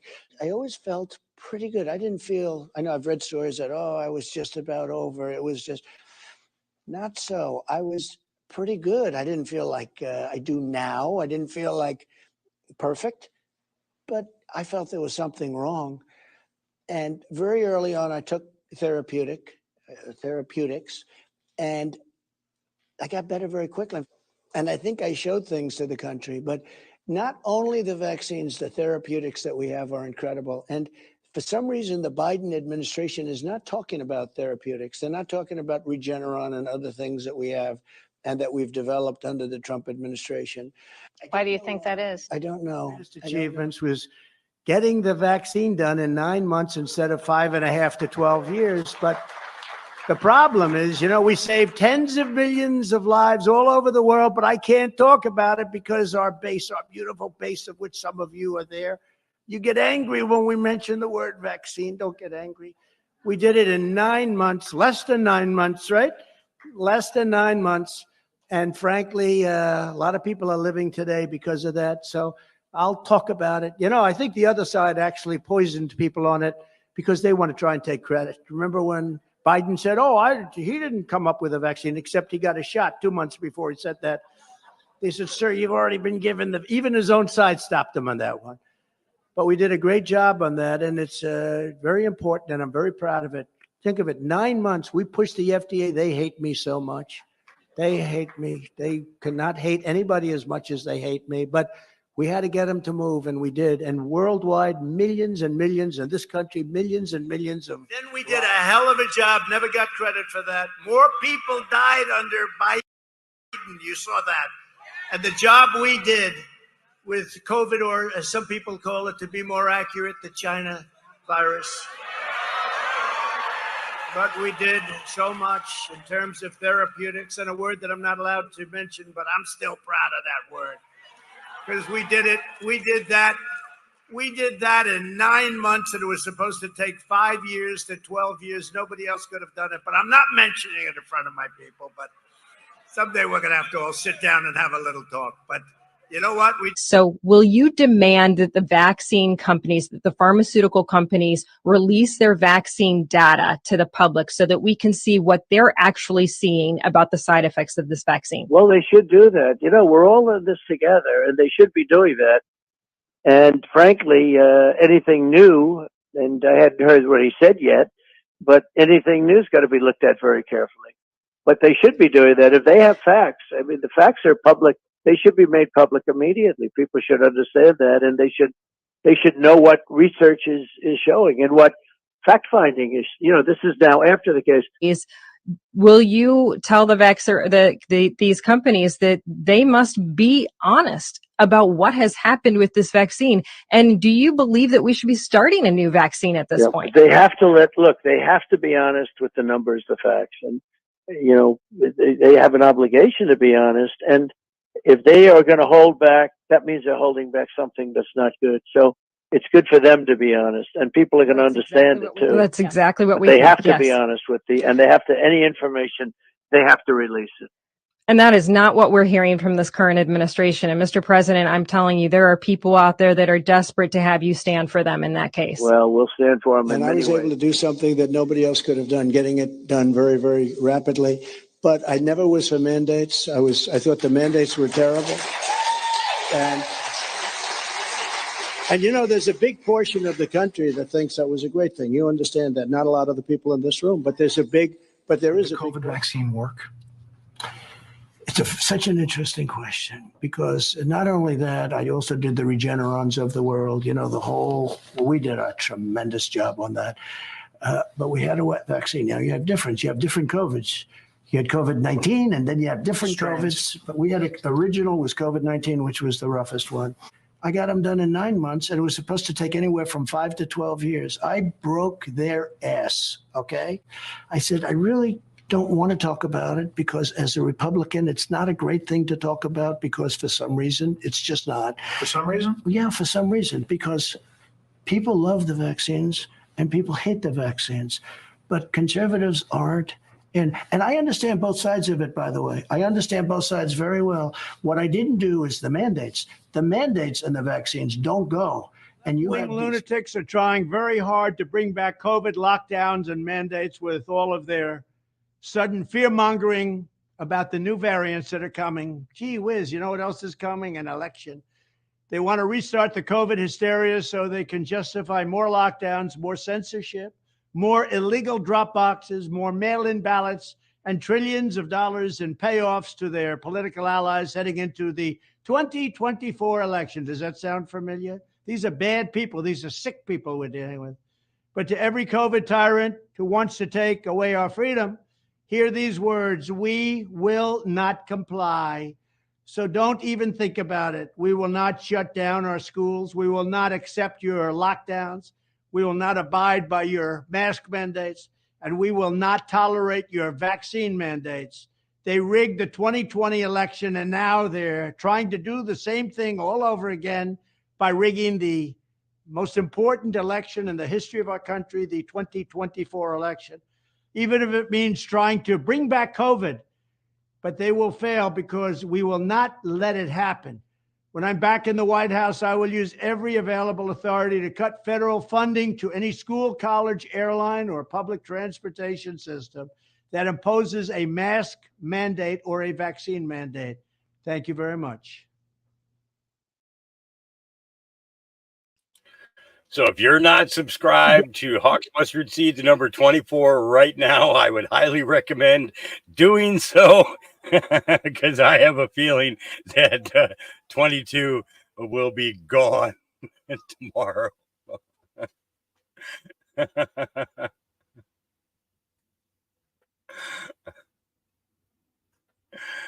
Yeah.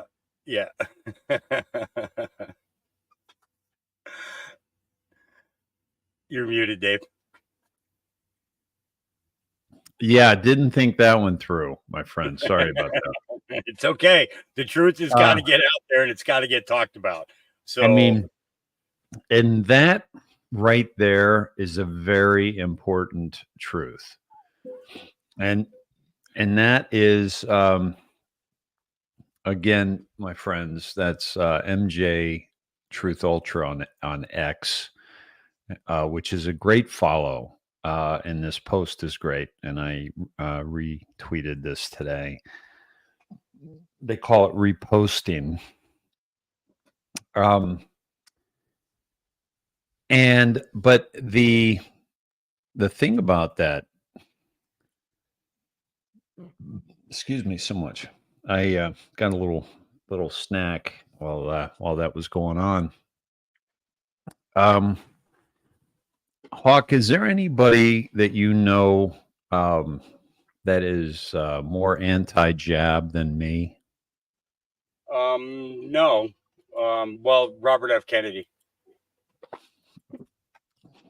Do you know him? Do you? Do you know? Well, I don't know him personally. I'm kidding. I'm messing with you. No, by the way, that's a good answer. That's a good answer.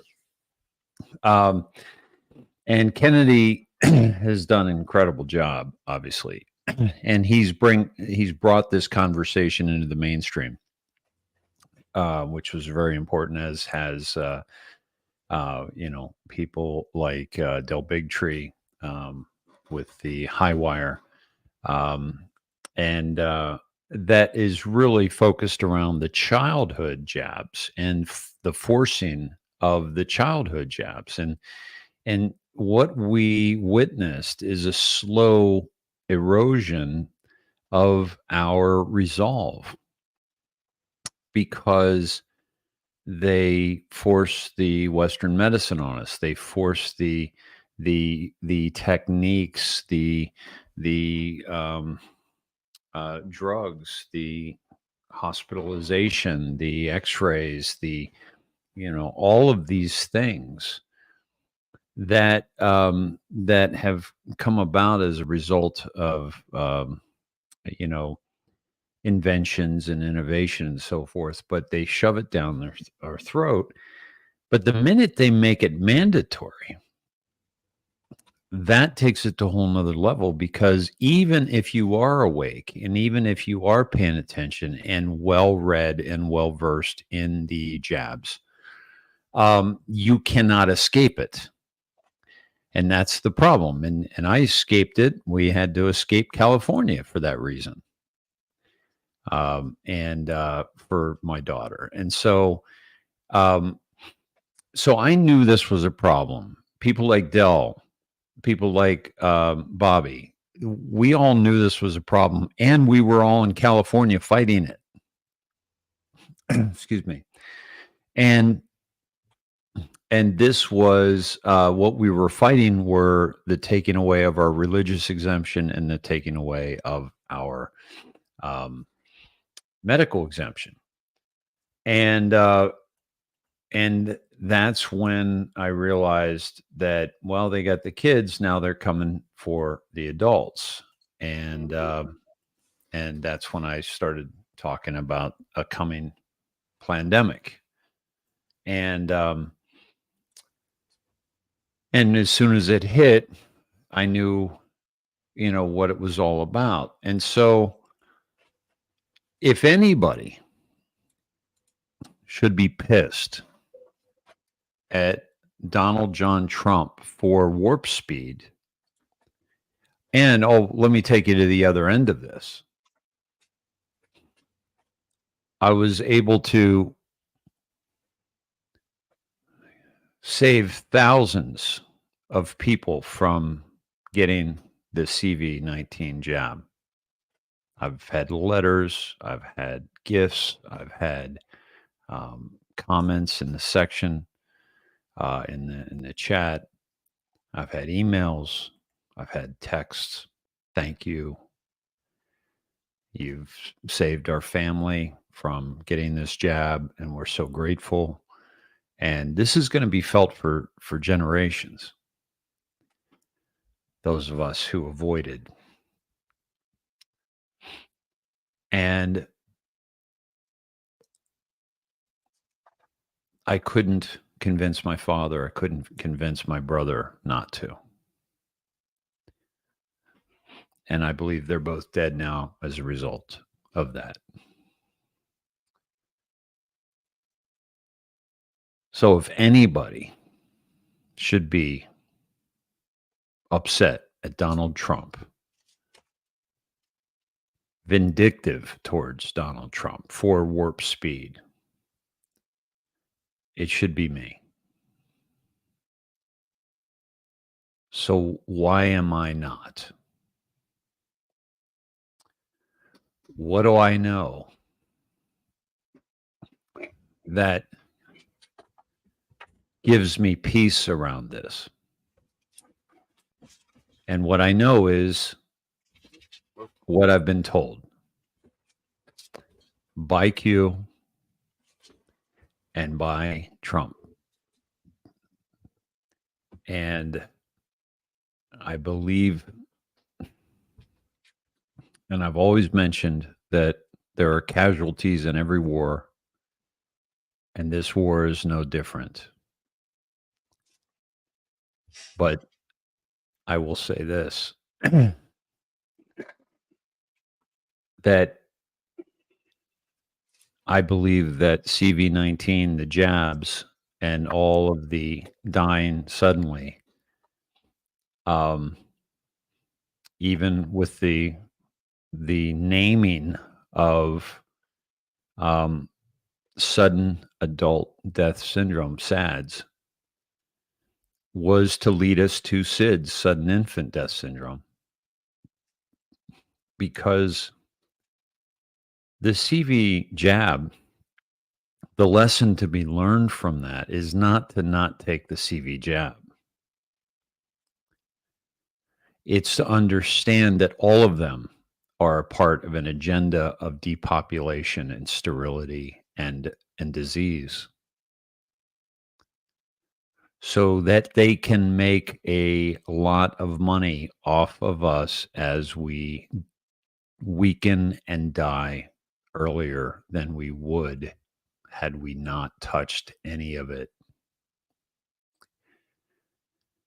This is awakening the masses to the lies from the pharmaceutical companies, from Western medicine, from the universities. Beware the ivy covered walls, because they and their archaic and Rockefeller funded message is one of death, not life.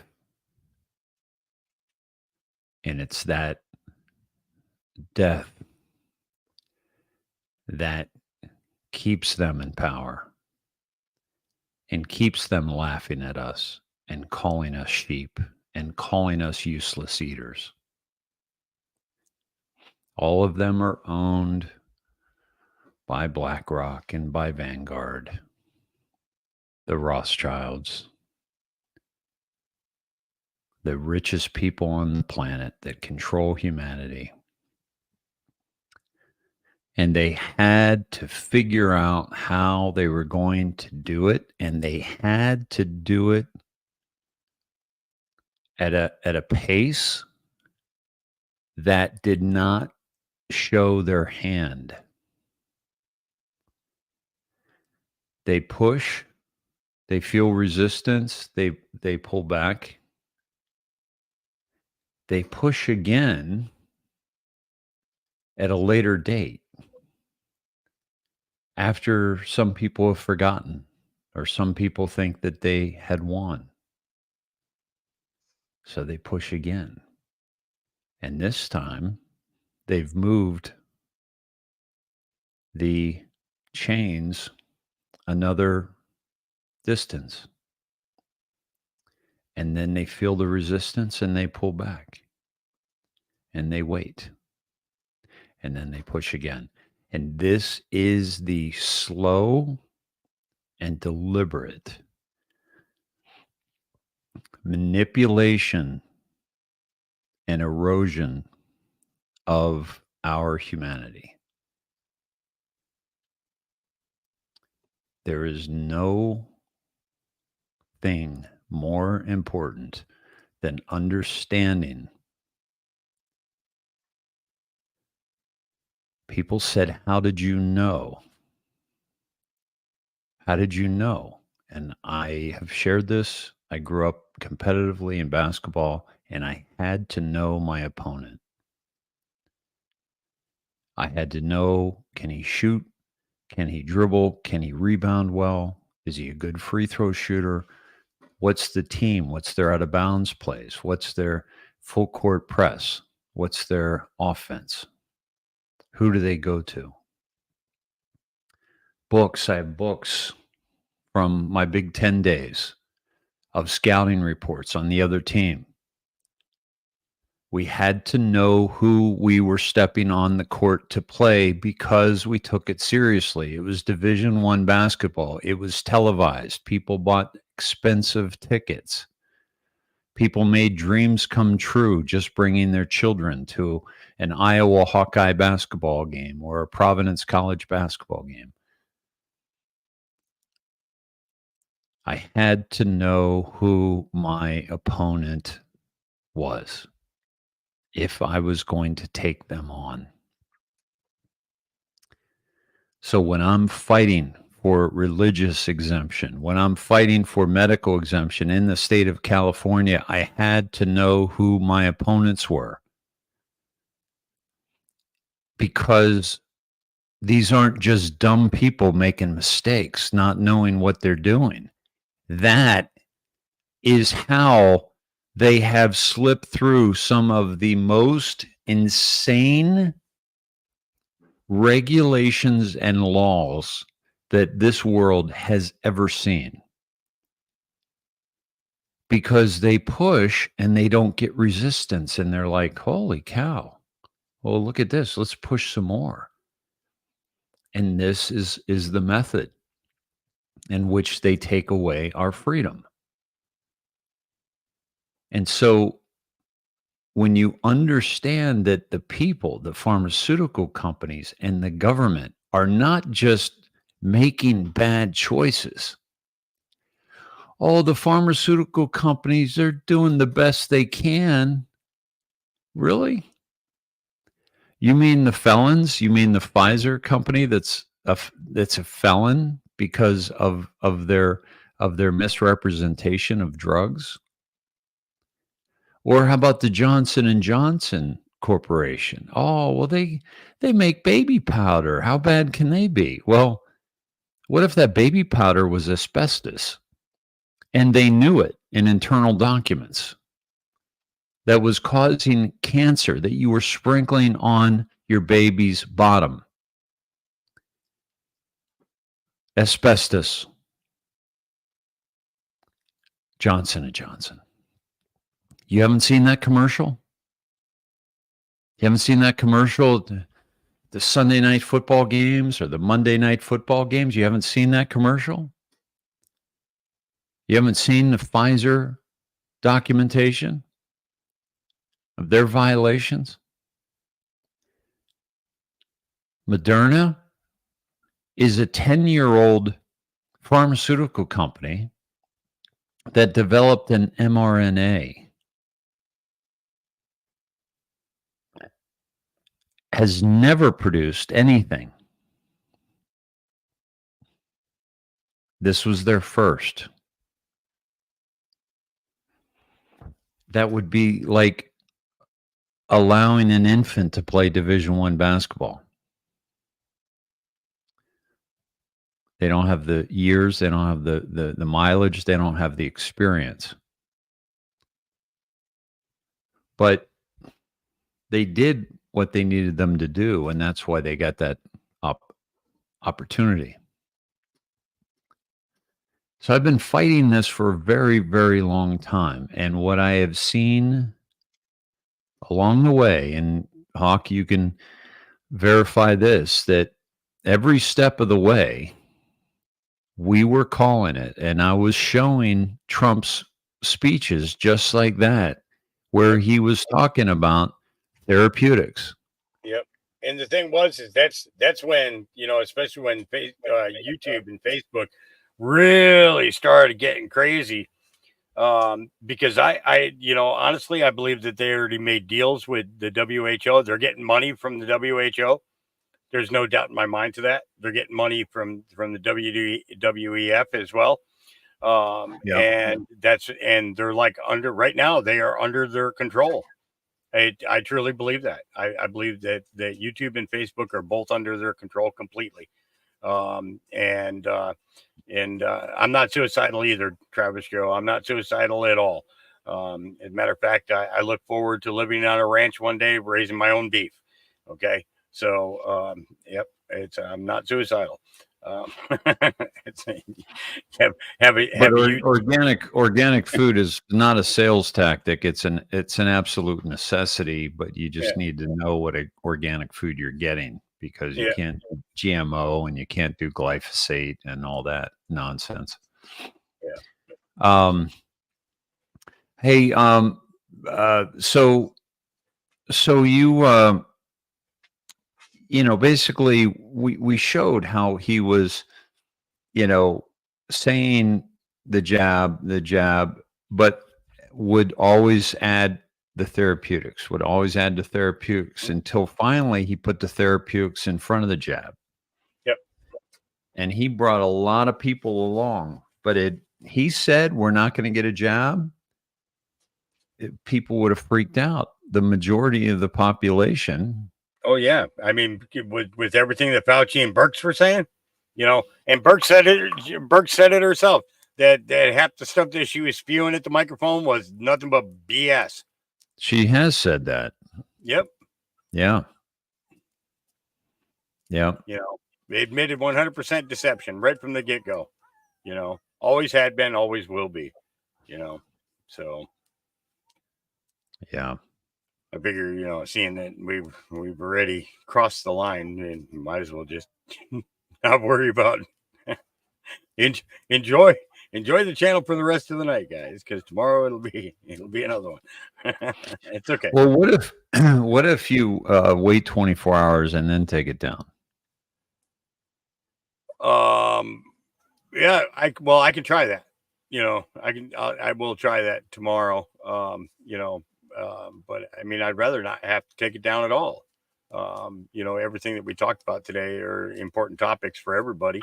And I would rather, I'd rather be able to leave it up, but that their algorithm is going to find the particular words that they don't like. And,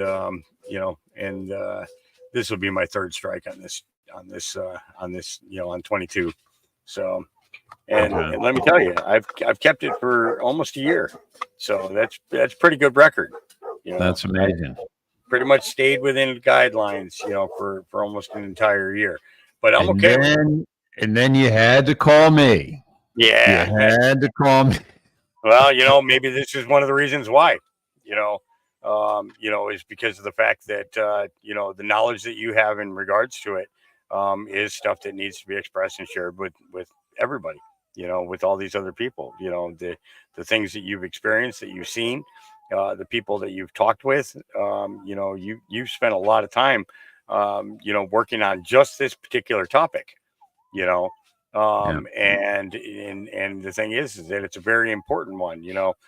Who's the health ranger guy? Mike Adams? Mike Adams, yeah. Yeah. He put together a whole bunch of great stuff too, and my third or fourth channel went down because of playing something that he said in regards to that. Yeah. That's when I knew that they were really beginning to crack down on the medical. But then I recently read their last update to their policy, community policy and everything.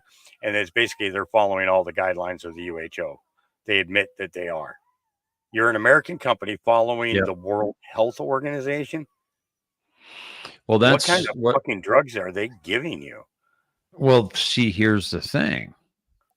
This isn't, again, the default we always go to is what's wrong with these people? Don't they know? Hell yeah, they know. They sold us out. They're getting a damn paycheck. Yep. They're compromised. They're told what to do. Yep. But see, the thing is, just following orders is, in the end, is not going to be a legitimate excuse.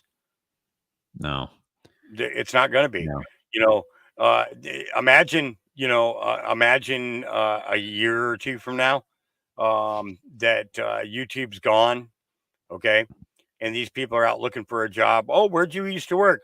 Well, I used to work for YouTube. Oh, you're one of them censorship people, huh? I don't think we want you working for my company. Right. Well, yeah. I've said that, your resume, I'm not hiring anybody from Google or Gmail or, any of these companies. Pauline says they gained our trust across the board, decades of programming and keeping us in survival mode, just looking after our families. Absolutely. My second child diagnosed SIDS at 6 weeks old, healthy shots, died 2 days later. Spent years asking why and researching. Wish old doctor was still alive for me to confront. Wow, Pauline, I'm so sorry to hear that. I had a friend whose infant died of SIDS, and they were just devastated, just absolutely devastated. And and you blame yourself, and you blame, they were basically saying, we don't know what's going on. We don't see. This is why this is so important for us to confront the CV-19 jab issues right away, is because they have a history of saying, don't know what it is.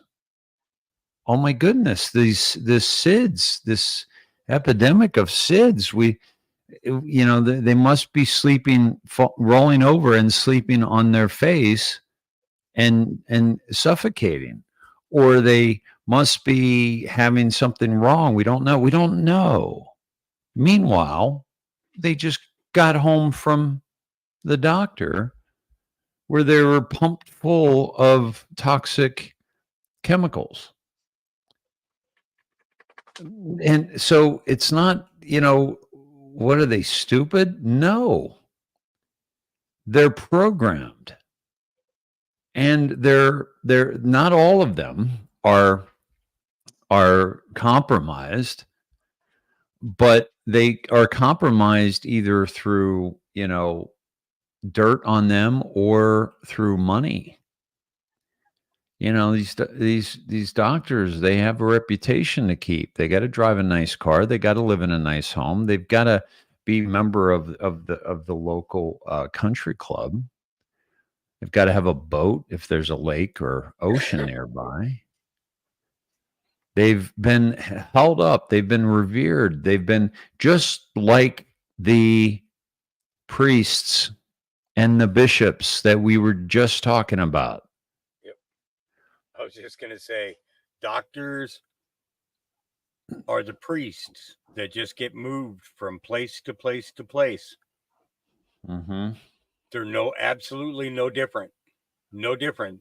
The difference is he took something out of my life where these guys will actually take your life. Yeah. And how amazing that this paradigm repeats. You don't challenge the doctor. You don't challenge the judge. You don't challenge the superintendent because he's super of your school board.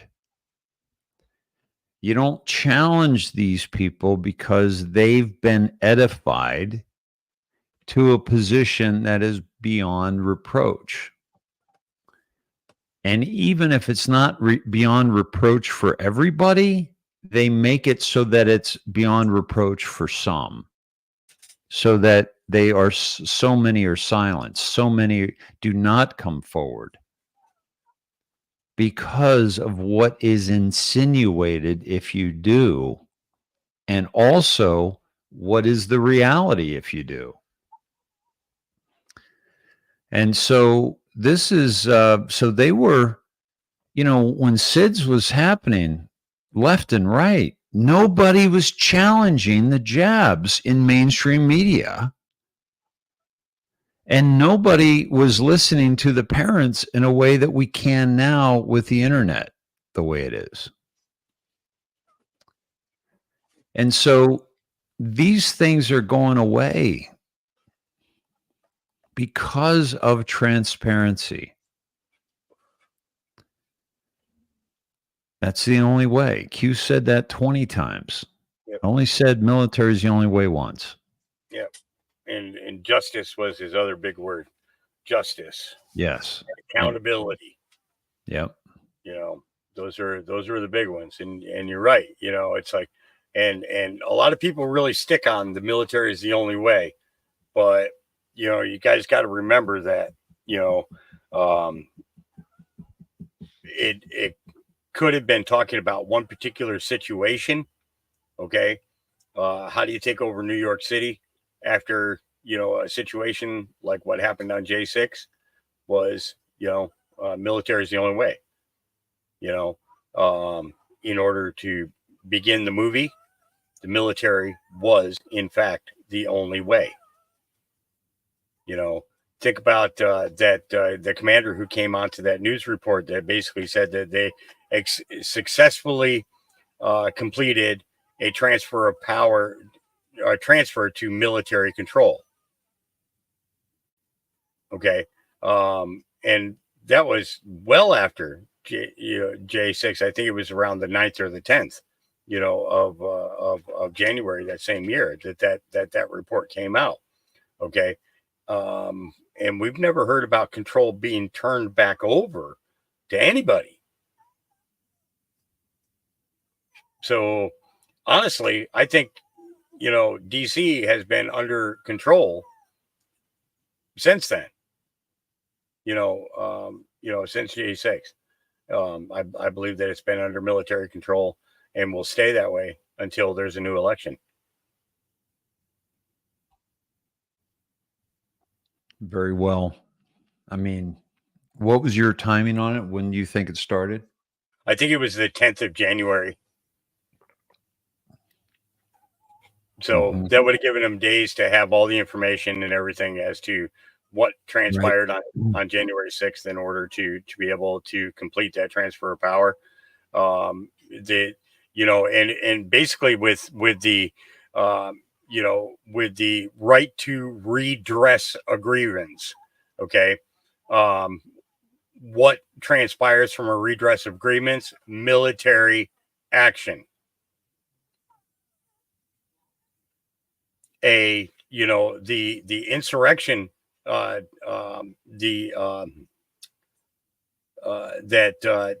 Trump sign an insurrection? I don't think he had to. I believe that the over 1 million people who showed up on Washington, D.C. for a redress of grievance was enough for the military to have to begin to act on.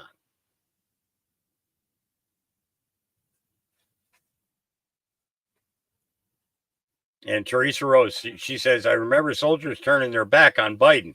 Well, this is the thing, is if they're standing there with an NCO or an officer, and they did that, and this guy was actually the president, then that would have been the end of their military careers. They would have been bringing it and everything else. Every one of them would have been punished. Every single one. Captain's hours, captain's mass, office hours, based upon whichever branch you're in. Could you explain those? Could you explain what you're saying? Well, captain's mass, officer hours are basically where where a report is given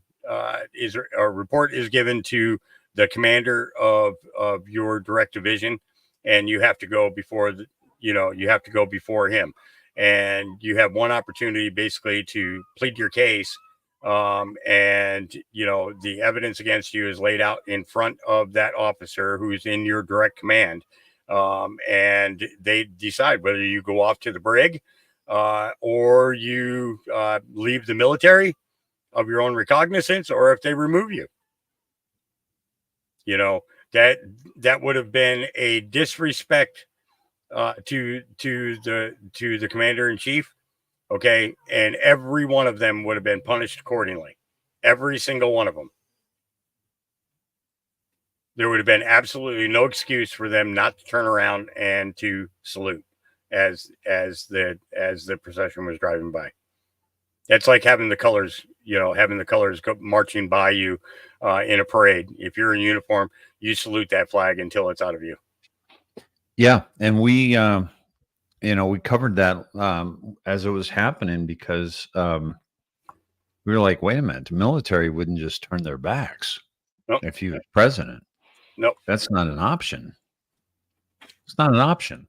That was a sign to us. That they were told to do that as a sign to those who were paying attention. Just like, where's Hunter? Well, Amelia, okay, so she's asking, do you see this comment at the bottom here, Dave? Okay. Yeah. Yeah. That's a number of the population appearing to air their grievances with the Senate and the Congress, which is your legal constitutional right. Okay. where we hold these truths to be self-evident, and in regards to usurpation of law, okay, and violation of rights, okay, when they showed up in Washington, D.C. to air their grievances at the Capitol, okay, after the speech, okay, they had a right to be heard, okay. Basically, Congress and the Senate refused to hear vacating the property, okay, and in doing so, violated their oaths of office, those that had an oath of office, okay, and did not allow for a redress of grievance. And in doing so, if Congress and the Senate are unwilling to step forward and do anything about your grievances or discuss them, then at that point then the only other recourse is for the military to step in. So, and I've never said this to anybody since that day, but that has run through my mind time and time again, because a lot of people said, did Trump sign the Insurrection Act? Did Trump sign the Insurrection Act? I don't think he would have had to. There was more than 1 million people there. And they know that there was more than 1 million people there. There was, I'd say there was about 2.5 million. Sea of people. Yep. There was a sea of people. I mean, it was all from the White House forward, like the ellipse, where the ellipse starts, there was the stage. And from the stage back to the fences where they let a certain amount of people in, and I don't know what that number was, but they did have an accounting because they were letting only a certain amount of people through the turnstiles, and you had to go through your bags. I lost my selfie stick because you couldn't take in a stick, right? Yeah. And so but that area, I think there was only 1.25 million that were allowed in there. Everybody else had to stand on the other side of the barrier. But they had the screen. That was all the way to the Washington Monument. Yep. It was a sea of people. Yep. And so there was a lot of people, and there were a lot of people that didn't go to the ellipse. They were just at the Capitol. So they were there because that's when all the nonsense went on.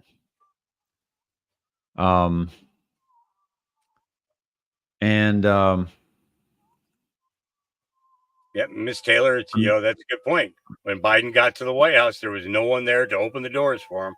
That's 100% accurate. Yeah.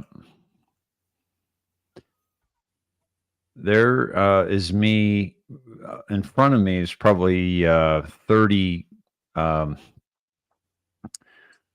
rows of just full people, but on the other side of those trees, that's full of people back there. Yep.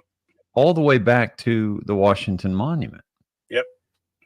And look at the sheer number of porta potties on this side of the fence, just on this side of the fence. I mean, it was a big operation. And so and that's the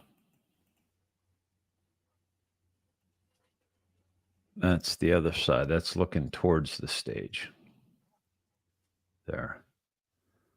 And I think I've got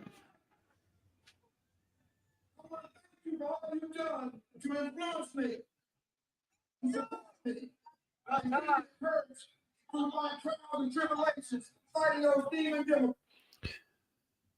think that was that Vernon Jones? I can't remember. Not sure. He called him venomous demons,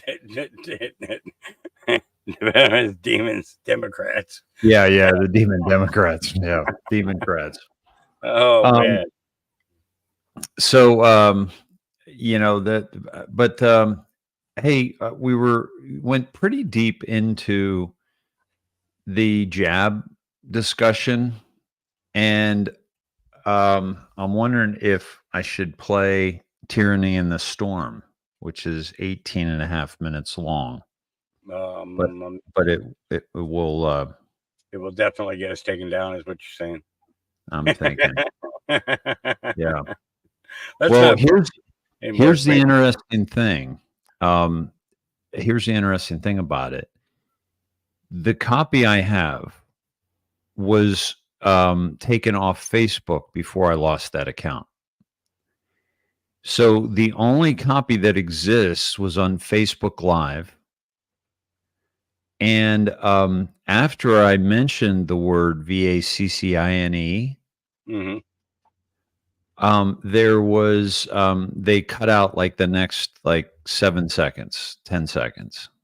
You see it kind of glitch. And that happened, I think, 2 or 3 times in this. It's been a minute since I've seen it. But I was literally 20 feet from my Wi-Fi connection, which was a full gigabyte from the main hub through a window. So I was like right there, like maybe 15 feet even the whole time. So I wasn't having any connection problems. Facebook threw in those glitches because of the word that I used. But I do mention that word, and I think this is, yeah, this would be going for broke, but are you saying we need to get a bleep button? Beep. Yeah. Every time bad words coming up, beep, beep. Yeah. Which is a problem with live productions, right? Yep. Yeah, but that's something I can also do on X and Rumble another time without, and maybe use a clip of this, and then we don't put, 22 at risk. Yeah. Why don't we do that? Yeah.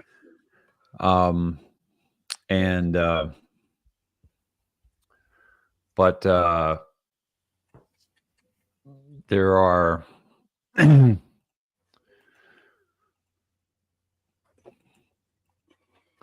this is it, folks, and so I'll show that another time. Maybe I do something this weekend. But there was actually lightning behind me. I ended up soaking wet by the end of this. It was pouring down rain. And but yeah, maybe I'll do that this weekend. Hawk, did Dave get any more info from the girl he interviewed who had her videos confiscated? Does anybody remember her ex account? Because I need to reach her. She has my number, but I don't have hers. And it's April. Yeah. Because I need to reach her, because I want her involved in a new world border. And so I'd like you to get her on and do an interview. Absolutely. An interview with her. Maybe even give her some time to cover a bunch of things that she wants to cover. Yeah. And I want to do the interview for the movie. Thank you, Chessboard, for asking that. And anybody that remembers, because I did share her Twitter and her information when I was interviewing her. I had her say it. So how many of you actually listened and went out and followed her? And can you send me her Twitter profile? Unfortunately, I can't admit to that because busted. Yeah. Well, at least I'll tell you. Yeah. Right. Is it? It's not April Rose.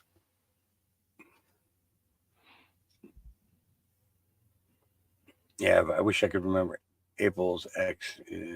No. Debbie. Oh, Dina said she did get it. She'll grab it. Oh, awesome, Dina. Awesome. I can always count on Dina She rocks. And Dina, thank you for all your donation support. You're amazing, really. Hey, so Debbie says cell phones interact with the nanodust using that thing, technology, etc. The jab interacts with your DNA spiral staircase. Both are attempts to block ascension, among other things. Debbie, have you heard me speak to this? The reason I lost my account on Twitter, the indoctrination account, was because I said that the jab isn't here to help us. It's here to help the 5 and then the G handle, be able to communicate with our bodies. April Spark 1890, Dana, you rock. And my friends, would you please go on X and excuse me, and follow this fabulous woman, if that you'll remember from the border work that I did down there, and running into her was just such an incredible experience. And that's when I interviewed Joshua James also, and Ryan.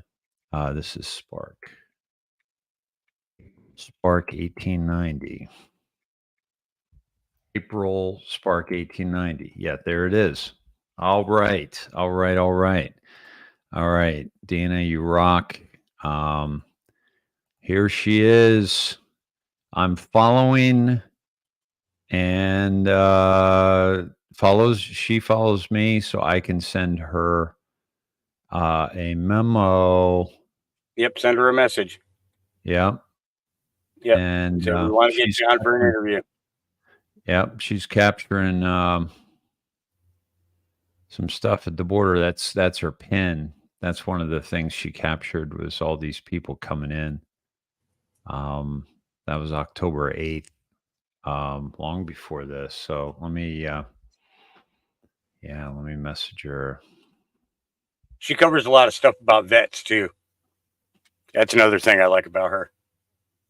You know, like that guy who was standing out there offering free hugs, you know, and was holding a sign that God bless homeless vets. And the guy was standing out in front of one of the city halls and was getting harassed and everything. And they got a whole big video of this guy being harassed and everything. You know, and you know, but there was a lot of interaction. There was a lot of officers who really gave this man a hard time and everything. And she made some comments and stuff in regards to that kind of action going on, you know. So she covers a lot of stuff with vets, and I respect that. I like that. Awesome. All right, well, we'll get her on. Yeah, let's make that happen. So the hold that thought 1 second. Sure. Let's see. Pauline Johnson. Okay, don't give up. Okay, go on to Google and make a Google phone number, and you can use that number to make an X account. Does that work with Twitter? Yeah, I believe so.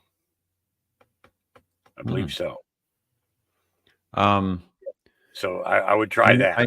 I know that some of them can't use a that kind of an account. They can't use a VoIP. I tried that with somebody, and I can't remember who it was. One of the accounts I tried to get back.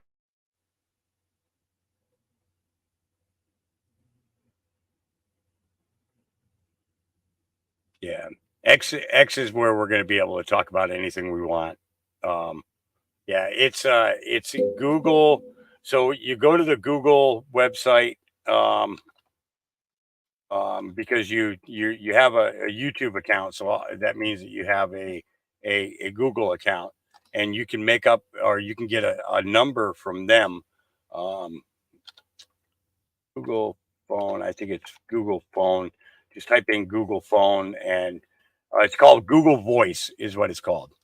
You go to the Google site, type in Google Voice, and yeah, you can set it up, and you can also set it up so that phone actually rings.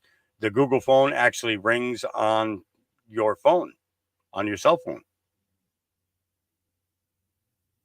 So that's actually a pretty cool thing that that Google did until Google turned into a censoring platform,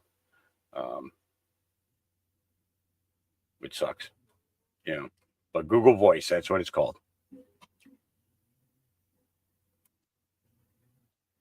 And here's the actual link to it. Yes, Jen, thank you very much for your donation. I am getting on Truthcast Media, but I'll be doing that differently because I'm trying to get them to stop sending me bills. But I really appreciate you, and I'm going to do a Zoom call with all of those who signed up to Truthcast Media as a thank you. Mm-hmm. D, Starsky, Deborah, Romeo, Melinda, Jody, and Craig, thank you very much for your donations. I appreciate them very much.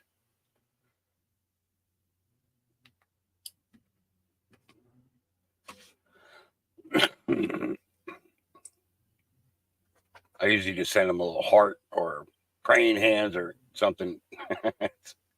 Usually don't call them out on the microphone, but I appreciate I think that's fun, and it just gives a shout out back to those who are really helping us out, like really helping us out.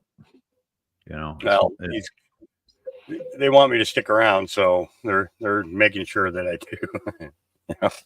And it's they do everything that's necessary in order to keep me here. So and I'm not leaving the battlefield.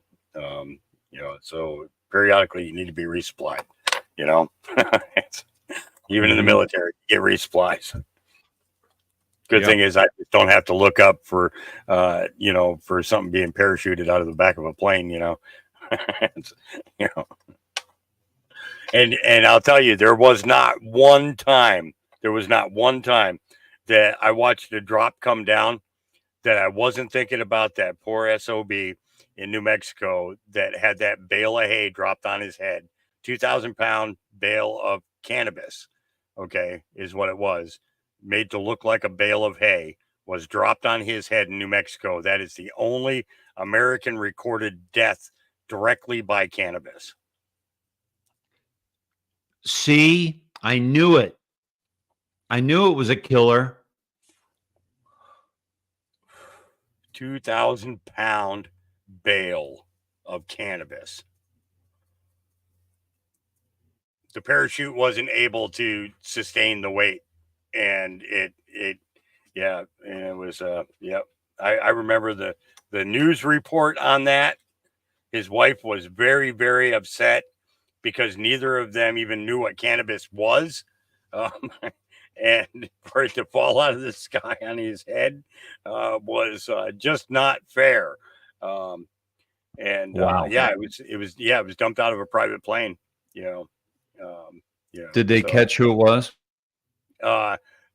But that's part of how they do it. They make short flights into the United States. They cross over Arizona, the Arizona border, Southern California border, and they make a beeline, like from the lower points of Arizona across the top of the Panhandle, go into New Mexico, and they'll drop them according to where they're needed. And there's usually people there to pick them up and everything. So they dumped in the wrong area, and it landed right on top of a farmer. Guy was standing out in the middle. Yeah, the guy was standing right out in the middle of a big patch. Wow. And yep. Yeah, I wasn't thinking of that when I made the joke. Yeah.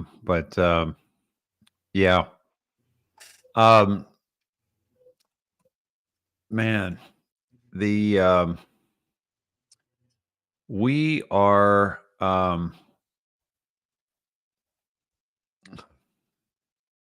we're in a transition phase of humanity, and 1,217 views on X. 1637 is showing up on StreamYard. Is that representative of Facebook and YouTube? Well, okay, so my X is 96. YouTube Okay. is 280. Your X is 1218. And my Facebook is 43. So that's a combination of those. And right now, the indoctrination is 543. Oh. So you going to do the math on that for us? 1637 plus 523 or 543. Yeah, I guess I could do the math on that. Like put a the smart pressure on, put you on the spot there. Yeah. 16 37. Nope, sorry, back up because it's now 1638. Plus, let's see, numbers might have gone up. No, 535. 535 is 2,173. Give or take. Nice. Welcome all. Thanks for hanging out with us on a Friday evening. Yep. Feel free to pop up any questions and we'll try to catch them. Yeah, the only ones we don't get to see is Rumble unless Dave's got Rumble open on another screen. I just opened it. Did you? I just opened it. Yeah. Yeah, because you probably got a mess of bots over there too. So that really sucks when that going on. I cancel them forever. UF Americans, big fans, Dave, donated over on Rumble, and I haven't figured out how to do that. So thank you for that. And if you would you mind putting in the comments how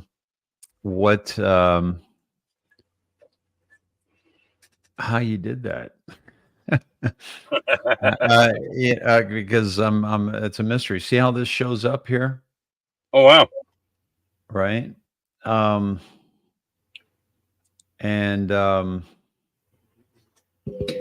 son was vaccine injured, a baby, and for 14 years I've told everyone of his injury. Nobody listened or cared. COVID, warp speed, dangers of jab. Yeah.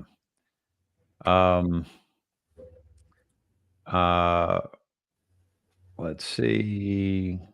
Thumbs up. And Andy Girl. Oh, there's a dollar button there, Dave. Holy cow. Yeah. Look what's happening to our screen. That's pretty cool. We just went into like this infinity mode. Where's the dollar? You're showing. Yeah. Okay, so if you see it right next to the subscribe button.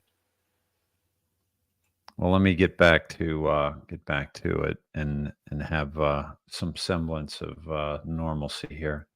Okay, right next to subscribe. Yeah, button. right below where you would type a message in. Oh yeah. Okay. Yep, right there. Yep.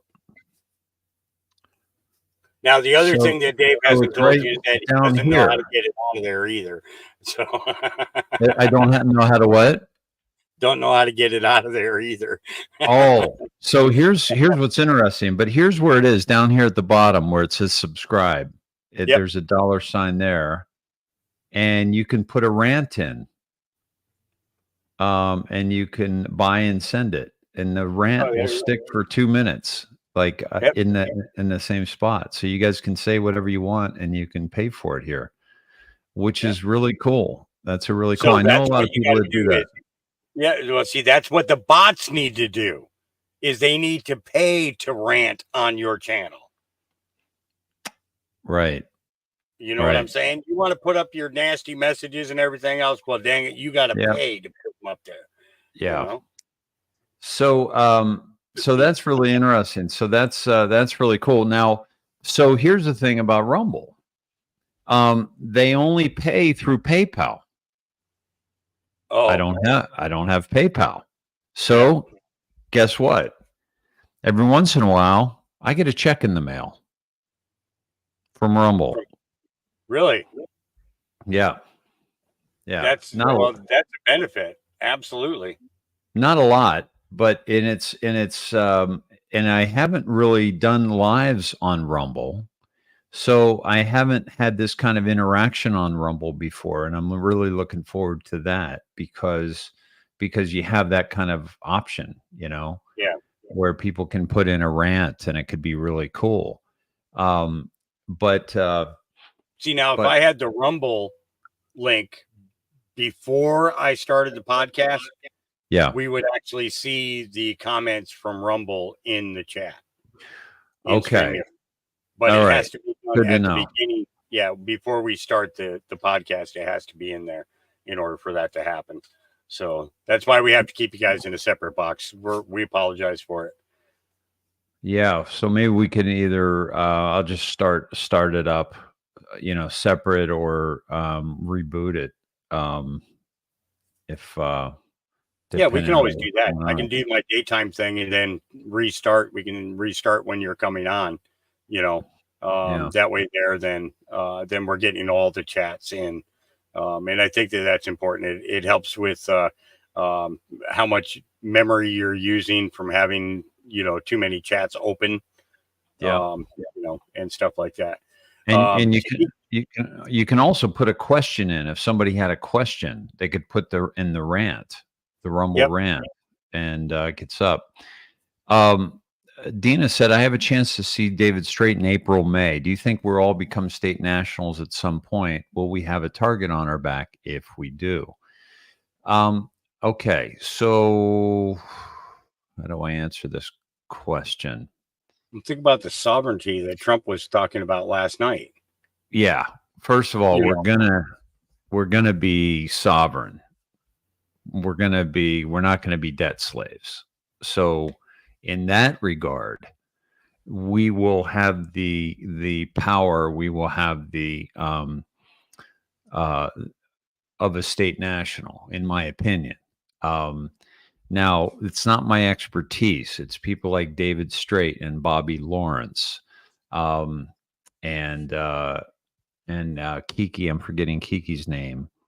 But these people are still having problems, and especially David Strait. I'll call David about I don't know, once every month or so, just to check in on him and see how Bonnie's doing and see if she's out of prison. And she's been horribly mistreated, and his possessions have been taken, and they've come after him because he teaches this, and it's very damaging to the cabal, to the elite. But I think when they can't get you, they go after the ones you love. Yeah, and we're gonna break free from all that. And Bonnie's a trooper through the whole thing, but it's coming out easier ways to access your account, and also I think the tide will shift when Trump is in office to that, if not sooner. To the asset-backed currencies and so forth. So, but I think it's a great education, and I think that you'll enjoy your time with David if you decide to go. And he's been doing this for a long time, and I actually have one of his systems is a private membership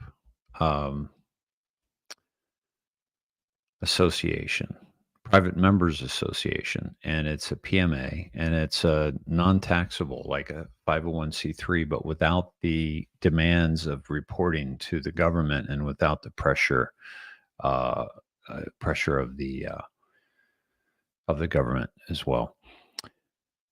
Shailene, Faye, can you guys do a call-in show and take questions? Shailene, that's actually one of the things that I plan on doing with my new show, and I've been looking into that. I actually had a phone and haven't been able to find my phone, but that's an example where we could do a Google phone or whatever, where they call in and we're able to answer it from our computer. Have you ever thought about that, Hawk? Actually, I actually have an email in my drafts, on my email account, that I was doing up to send to Gage from StreamYard to see if they could set up a function like that, where we could input a number, for people to call, and we'd be able to answer, live, in a podcast. I have it all written up and everything. I just haven't sent it yet because I needed a couple more pieces of information, in order to do it. So, I'll get back to you guys in a couple of days about it. So I'll probably send it out tonight or tomorrow morning. That would be awesome, man. That'd be awesome. So I started looking at that after somebody on X asked about that about a week or two ago when we had low numbers. There was like 45 people over on the X side, and I saw the comment, and I was like, oh, you know what? I'll look into that and see if there's a way to do it.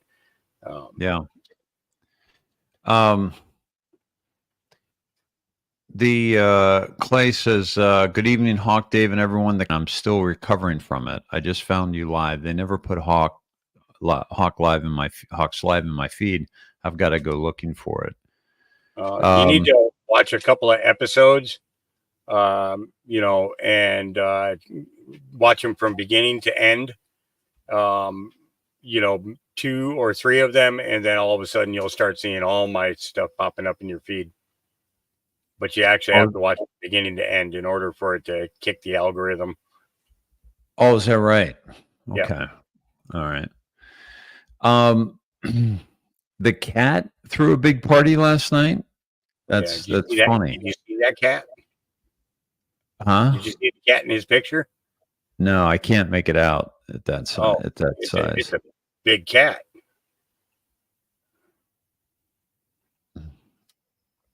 Oh, okay. Yeah, it's a good sized cat. That's hilarious.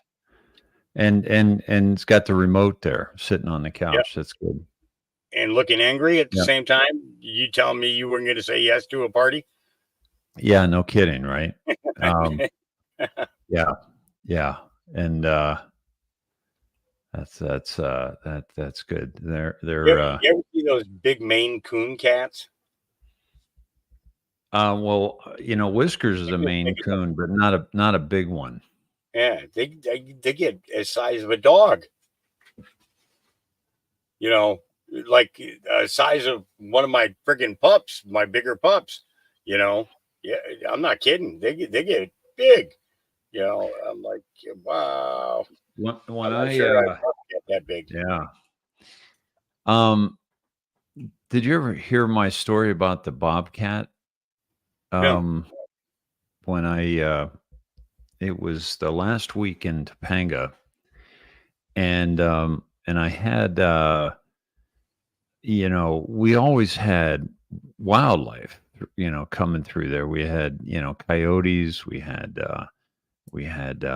raccoons, hawks, eagles. I saw an eagle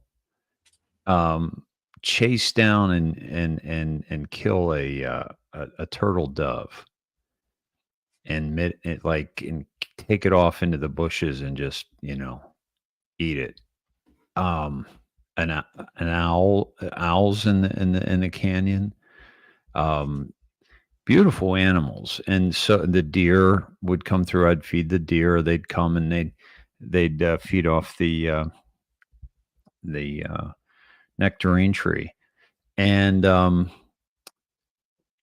Viola says, my Maine Coon is 21 pounds. Holy cow, that's a heavy cat. Damn. I think Mr. Wilson. They're not fat cats. That's like muscle. Yeah, no, I'm like, this mama German Shepherd that had pups. Yeah. Remember seeing how big she was? Okay, Yep. She's a Maine Shepherd, and those cats get as big as her. Are you serious? Not kidding. I am not kidding. Wow, I had no idea. Yeah. Wow. Oh my Lord. Okay. I gotta pull one up on the screen for you. Okay. Yeah. So you'll be like, what? So I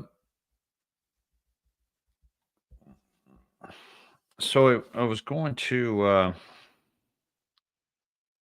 my neighbors who she lived in a yurt.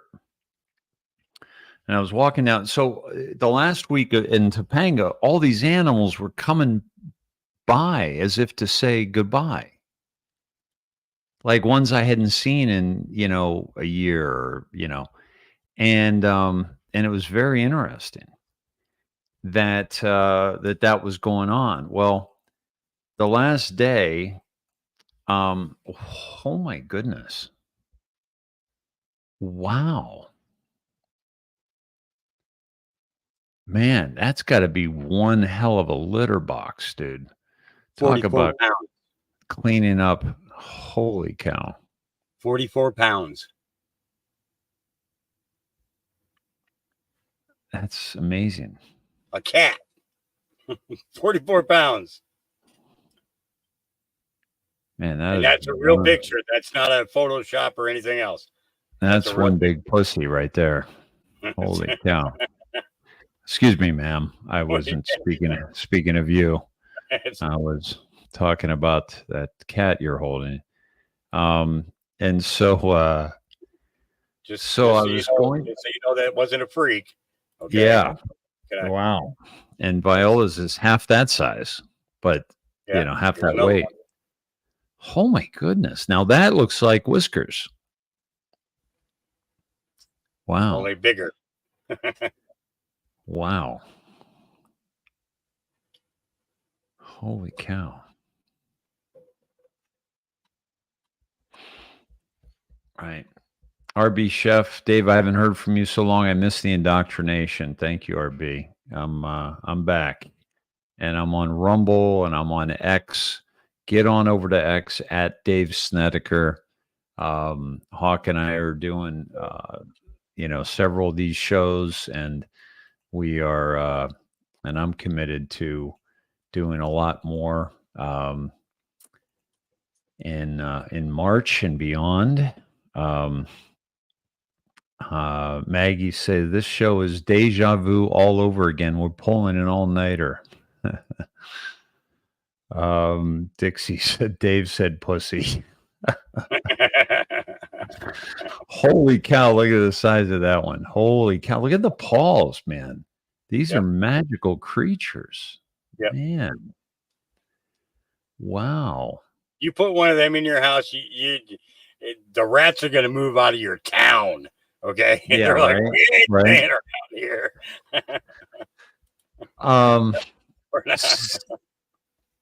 Hey, Cynthia Marie says, Republic for the United States of America.org. They think it'll happen within a year. They are registered as a nation among nations through The Hague. The world is watching. U.S. citizens uninformed. Thank you for that, Cynthia Marie. And I'm going to check that out and see where that takes us here. And this is about the Republic for the United States of America.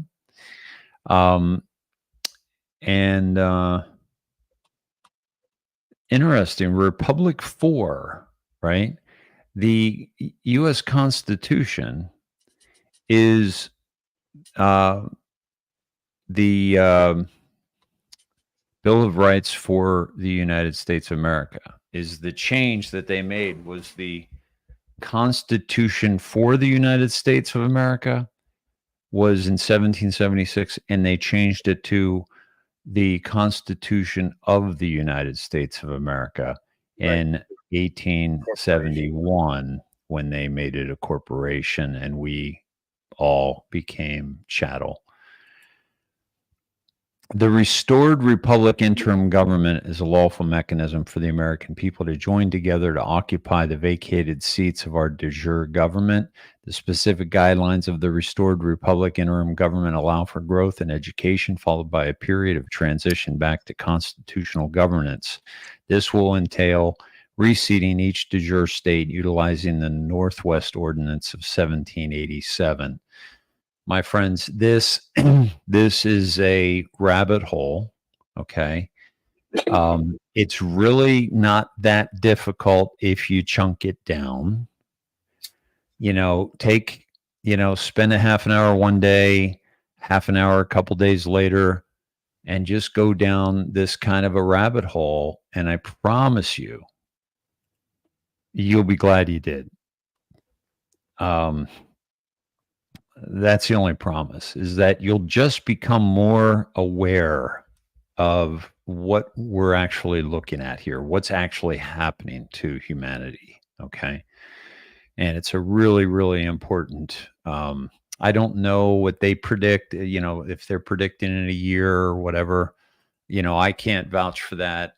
And I'm not a fan of predictions, but it's a good education. That's all I'm going to say, is to look into that.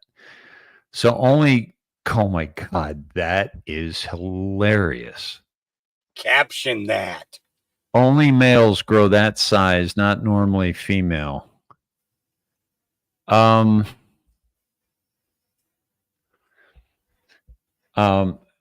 caption it. So you're going to feed me at what time? And you notice he's looking at you sort of cross-eyed, right?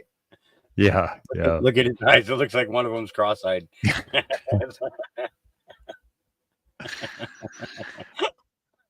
Oh, Lord.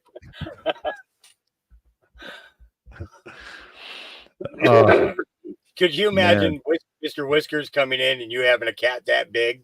Oh my God.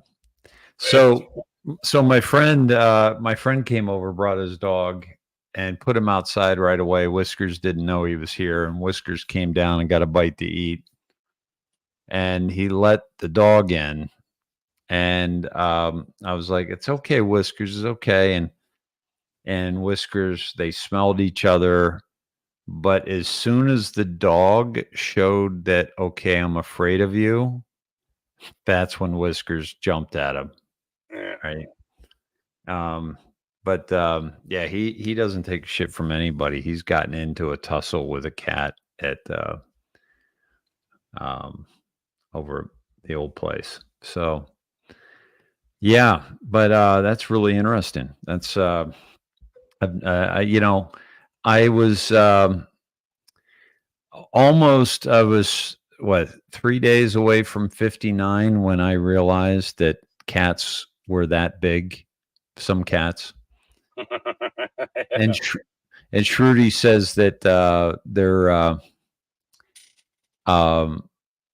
they're mostly the male, only make they're giant, and they are so expensive. How expensive did she say they are?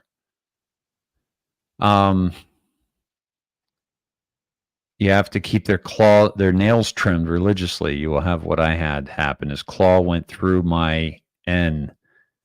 Oh, it sounds like the claw went through her hand that was trying to type this message, is what it looks like. Oh, through my FU finger. my FU finger. Oh, wow. Okay. My FU finger. Shruti says between $5,000 and $7,000 for a cat. Yep. Holy cow. Wow. And I heard that they live a long time. Really? Yeah, I heard that the life expectancy of them is a lot higher than normal cats. Don't know if that's true or not because I've never owned one. So, but yeah, I just think that's incredible. You know, God made some incredible creatures. You know, we just, you know, it took us until we're in our 50s to stop and look at them. You know, it's just yeah, it's amazing. You know, and that's what's crazy, Dave. You know, we're both coming up and pushing towards 60. You know, and we're looking at it, and there's still things that we haven't seen.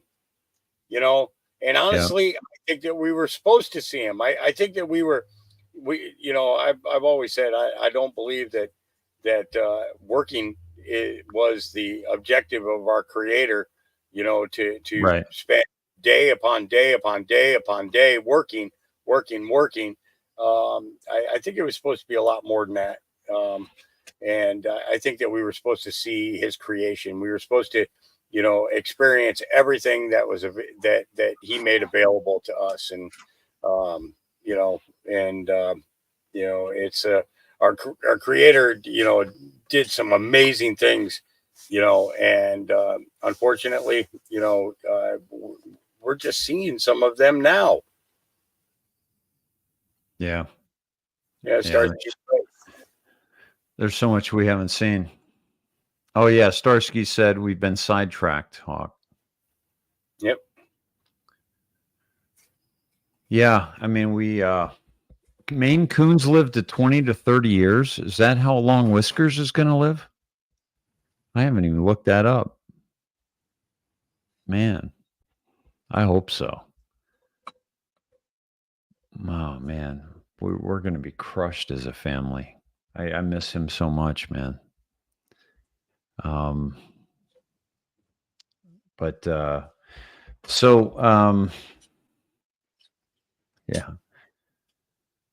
My friends, what Maggie, Dave, that's what I thought you were doing in that photo, flipping the bird. Yes, that's what I am doing. Yep. How's that? How do you do that with just the picture? And the thing is he was there to support them, and they gassed him. Yeah. Oh, to show the picture, you gotta.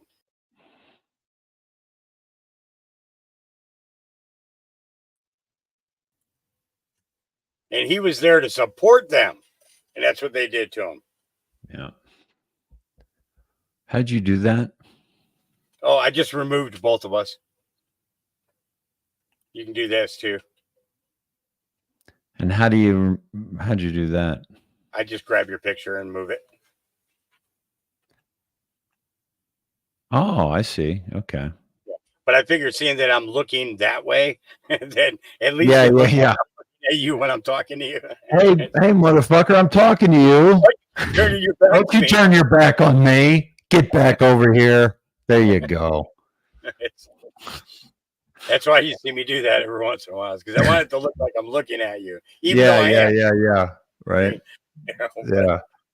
Yeah. So how did you just show the picture? Oh, I took and I just removed and me. So I removed us both. Yeah. I get that part. How the hell did you do that? That's what I'm asking you. Oh, you're like you told me. Hover over your picture. Okay. You see where it says remove comes up? Down below the lower picture. Yeah. Okay. Yep, that's how you do that. All right. Good deal. Thank you. So Jim Carrey's not playing one of the Bidens or one of the Joes, I don't think. He's too tall. And I don't know how many are doing it, but honestly, I don't think he could keep a straight face. You mean Carrey? Yeah, I honestly, with the crap that goes on, you know, I mean, the falling up the stairs, That I could see being Jim Carrey, because he was, basically a consummate faller, comedic faller. He could fall in any way and not hurt himself. Okay. I could see that part being Joe Biden, but the rest of him, no. Hey, do we know who this is? We just know that Joe Biden is not playing Joe Biden. That's Yeah. Do we know who this guy is? Look at this mask. No, I think he's one of the congressmen though. Something's not right about all that. Oh yeah. And Kamala had a messed up neck last night too. She had a messed up neck. I didn't pay attention to it. Yeah. Somebody posted a video on it. Oh boy, look at that. Damn, dude, look at this.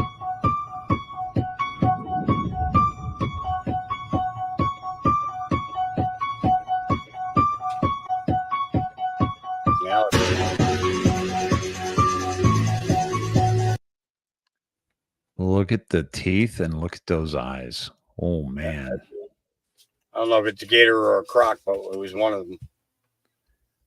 I think it's a croc, because crocs are a little more squared off, I think. Alligators are more pointy, I believe. But man, holy cow, that was, I might have a nightmare over that tonight. That was unbelievable. Do you want to see the best video that I ever watched after I started consuming cannabis was? Say that again. Do I want to know? Do I want to see the best advice video I ever watched after starting to use medical cannabis? Yeah.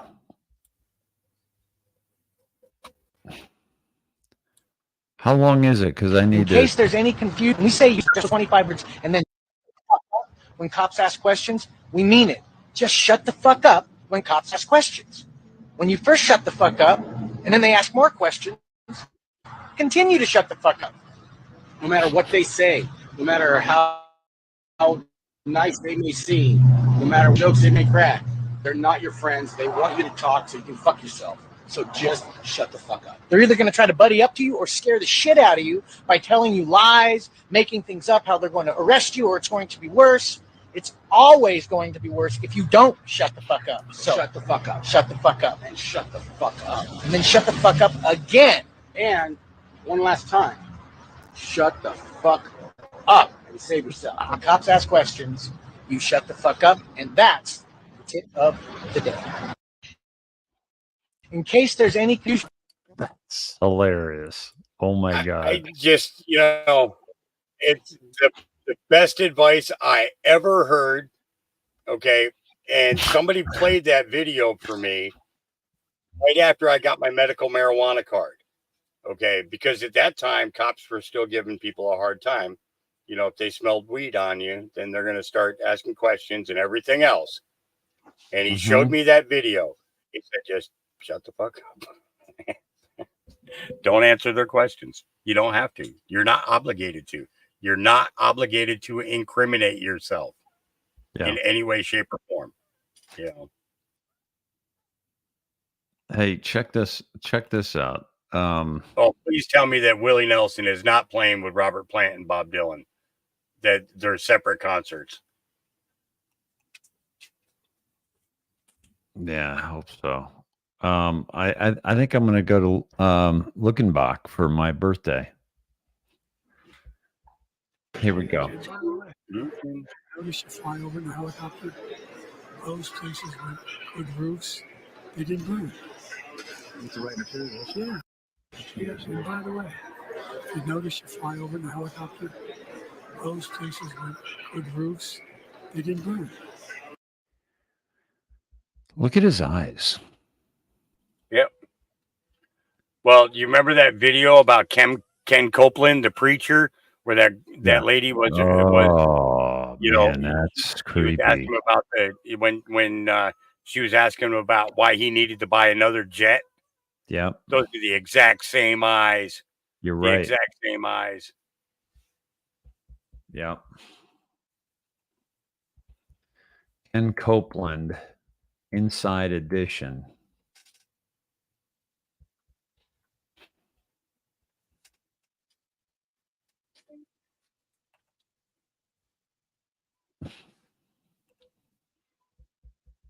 We'd just like to ask you about why you don't want to fly commercial. Why have you said that you won't fly commercial? You said that it's like getting into a tube. Okay. And this is the part right Yeah. here. When he pokes his finger forward, watch his eyes. With a bunch of demons. Why do you think that? Here's how Inside Edition's chief investigative comes a li- correspondent Lisa Guerrero It comes a little bit later. Here we go.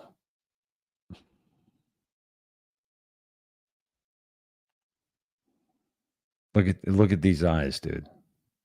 I just let those comments kind of roll right off my back because I wanted him to answer our questions. If I were to get defensive or, say something back to him that would have been ugly, then maybe he would have gotten into his car and driven away. And our purpose, of course, was to try to get him to talk. Because you haven't, I want to get to that thing about the demons. Yes, please.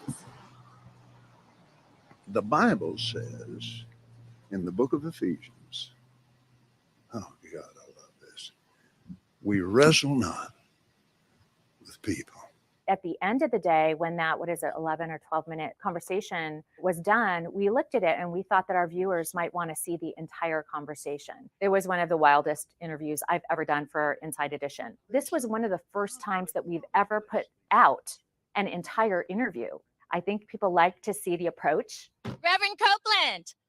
Hi, I'm Lisa Guerrero with Inside Edition. How are you? I think they enjoyed seeing the banter going back and forth. He pushed back on some of my questions and I pushed back on some of his answers. Do you really believe that? How do I get rid of this damn thing up here? Because watch this. This is Human beings are demons. No, I do not. Yeah, that doesn't go away, Dave.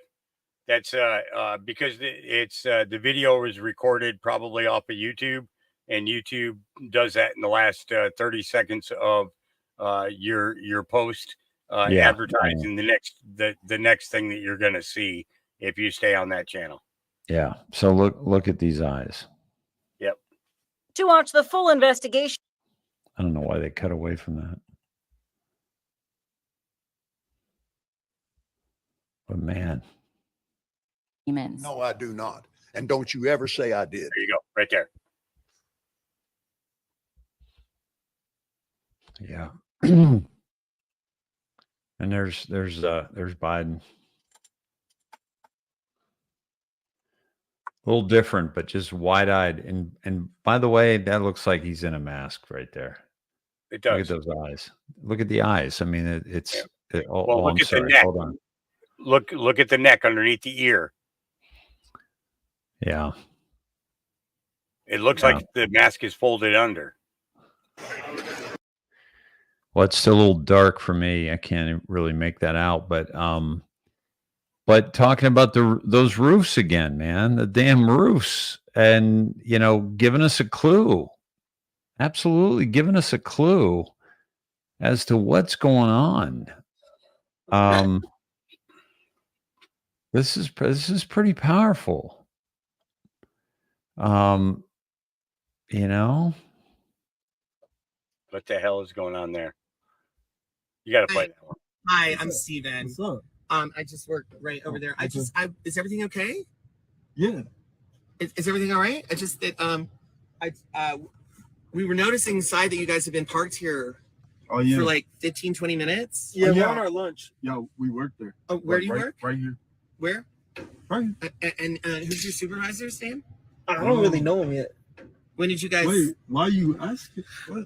I was just, it's not. I was actually worried because I thought maybe your car might be broken down or something.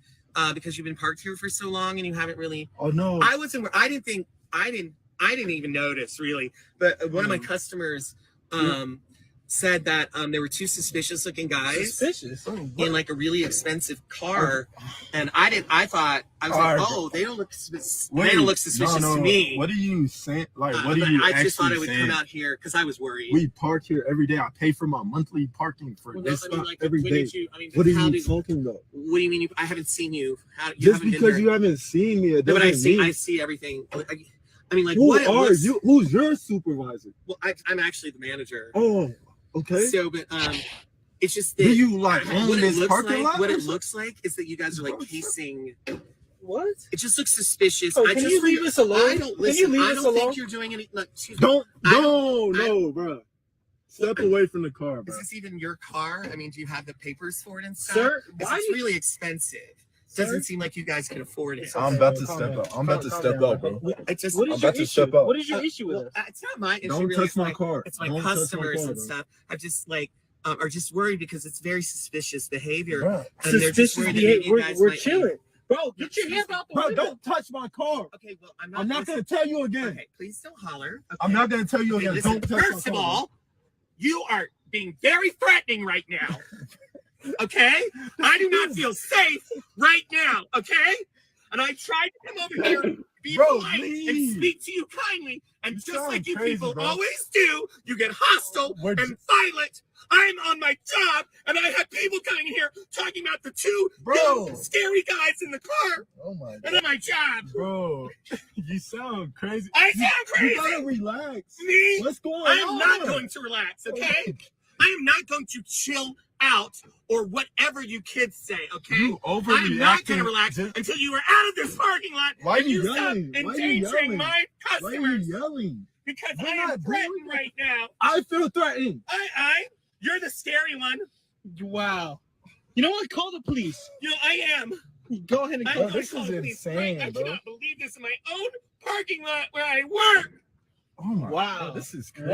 What's going on, bro? Whoa. Stereotypical. I don't know if I buy that.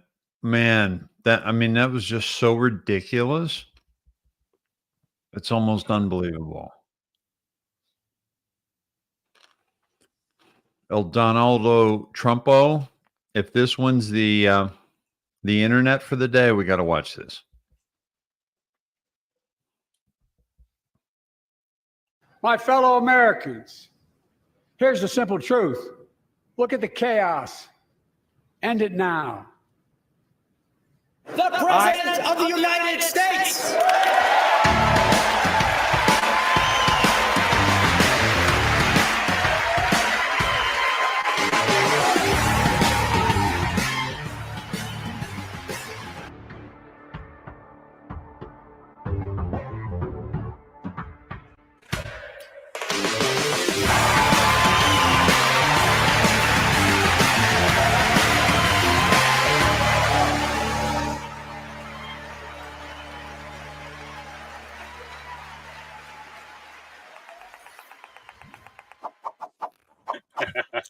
My fellow Americans.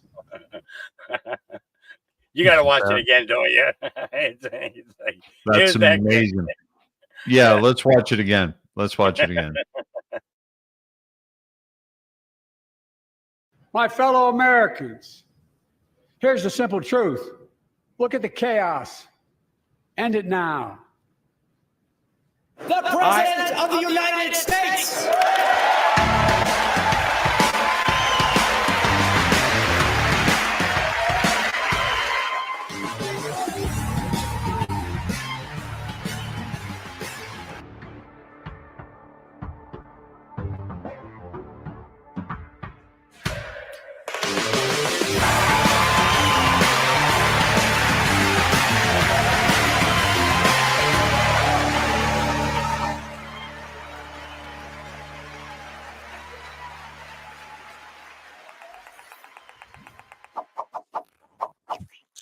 My fellow Americans, here's the simple truth.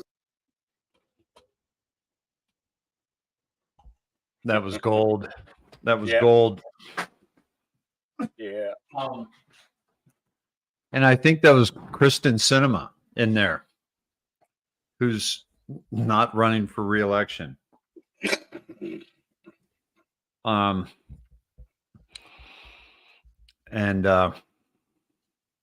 Yeah. Hey, what did you think of Mike Johnson's reactions during it? During the whole, he was, well, we couldn't really see his face.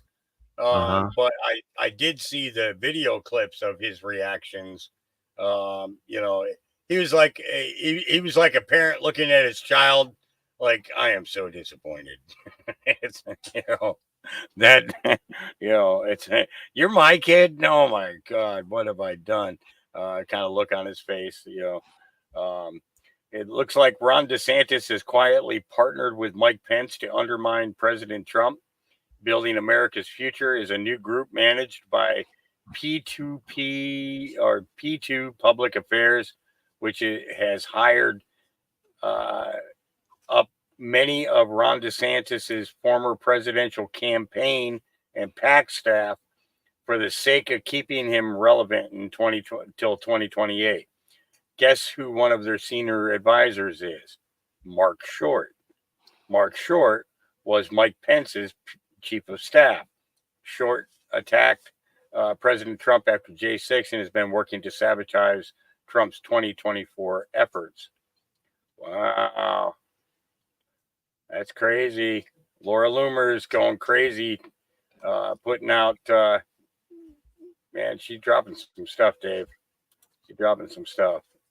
I'm going to actually at Dave Snedeker this one. Okay. Here's a guy puts a condom in his own sandwich knowing his coworker would steal it.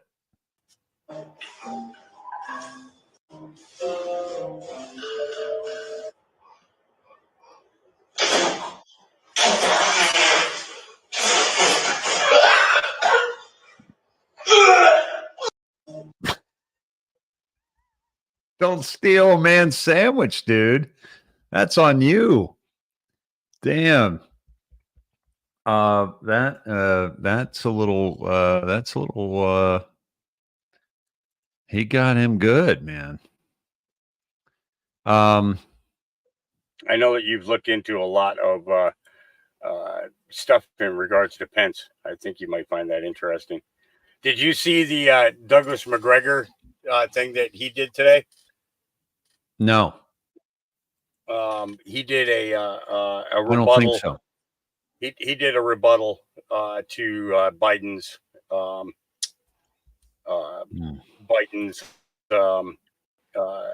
State of the Union. I'll send this one over to you too. That you may want to watch this because he talks about all of them, and he's not polite about it.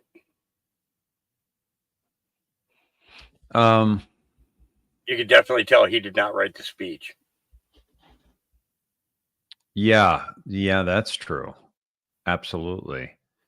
Douglas McGregor, I follow him. I'm wondering if I missed that. Mike Tyson and Jake Paul. Don't know much about Jake Paul, but Mike Tyson is an absolute animal. Here's something that was interesting. Look at this. You see a different color skin underneath this. Yep.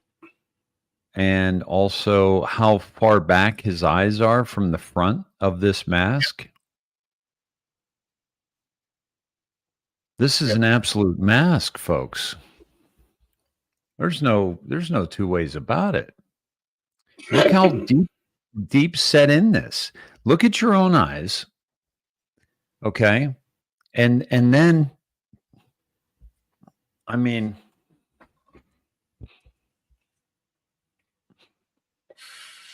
look at my eyes. Like it's not like they're right there. They're right next to my eyelid. They're not set way back in like this thing. This is ridiculous. I mean, folks, here's the thing. If the Patriots are in control of this, of the actual, president of the United States in most people's eyes, if they control this, which it's obvious that they are, then they're controlling the demise of the United States in order to awaken the masses. So this is something that absolutely needs to be paid attention to, so that we don't lose sight of what's going on here.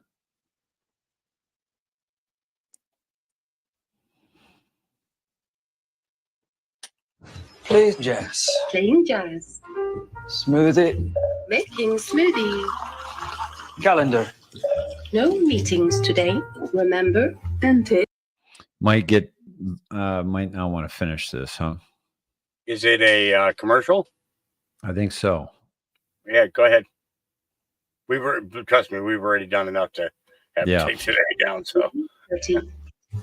Fire off. Fire off. Open door. Door open. And we're gonna do one more. Oh, yeah. Open door. Wrong voice command. Open door. Wrong voice command. Open door. Repeat that. Open door. I didn't understand that. Hey, open door. Play on the floor. Get on the floor. Open the door. Wrong voice command. Error. Hey, there, with a rock. Open door. Open door.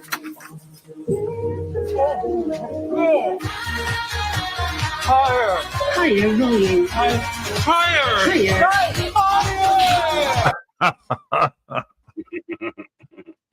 All right, click on your notification. Click over there on your notifications. I sent you a couple of them. Okay, not that one yet. Not that one yet. That was one of the ones that one first. Make it big screen. Pause it because I don't want you to see it. Till. Okay. Ready? Think of this. Think of Tina Turner's "What's Love Got to Do with It?" Okay. Okay.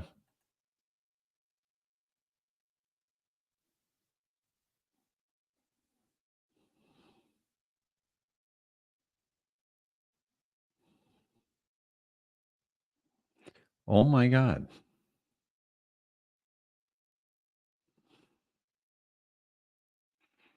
She's going to trip. Oh man.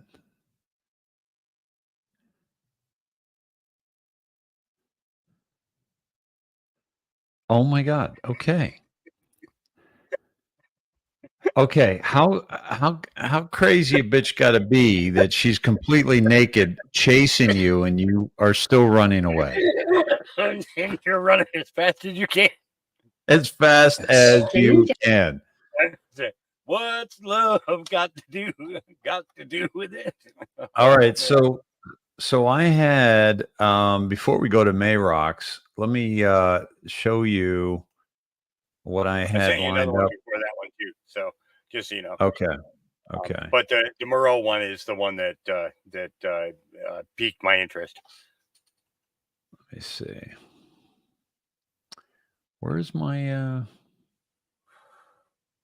don't understand where my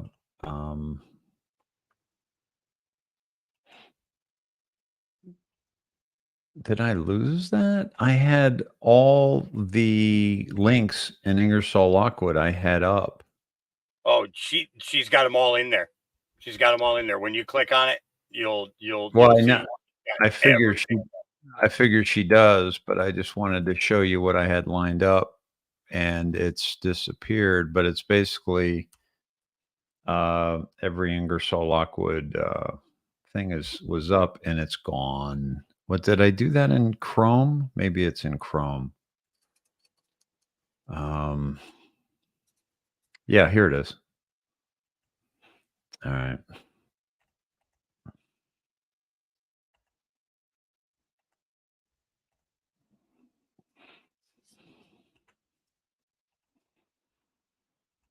So at any rate, this is it. So see all these links here. These are all of the links to that are in Ingersoll Lockwood that go to another site. And this last one is the bunny rabbit, the white rabbit laying down, and it is called 3858. The sleeper must awaken.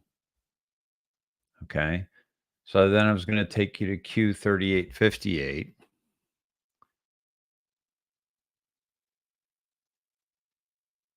See if there's a correlation there. And look at what we have. The Great Awakening, February 12th, 2020. Redrop. What happens when 90% of the media is controlled, owned by 6 corporations? What happens when those same corporations are operated and controlled by a political ideology? What happens when the news is no longer free from bias?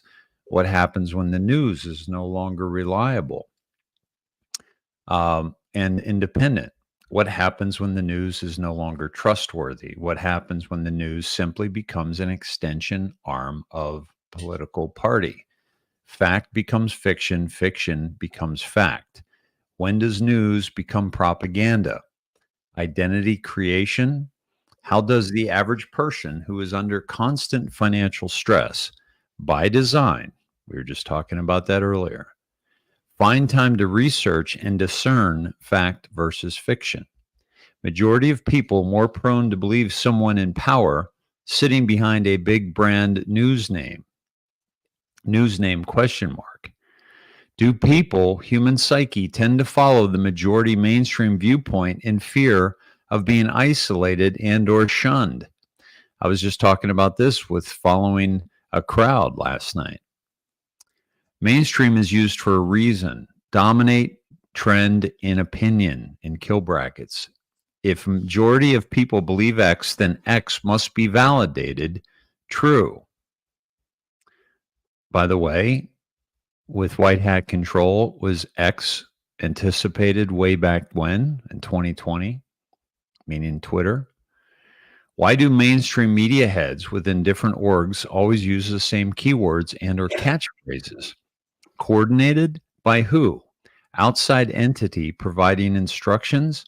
Do they count on the fact that people, human psyche, are more prone to believe something if heard over and over again by different trusted sources? This is where the edification comes in that makes them trusted. Do echo chamber tactics provide validation, credibility to the topic point being discussed? Threat to intellectual freedom? Would control over of these institutions, organizations allow for the mass control of a population's viewpoint regarding a desired topic? Read again, digest. I'm going to read it again. Well, he repeats it. They repeat it. Would control over of these institutions, organizations allow for the mass control of a population's viewpoint regarding a desired topic? So, do you guys understand what that is? Right?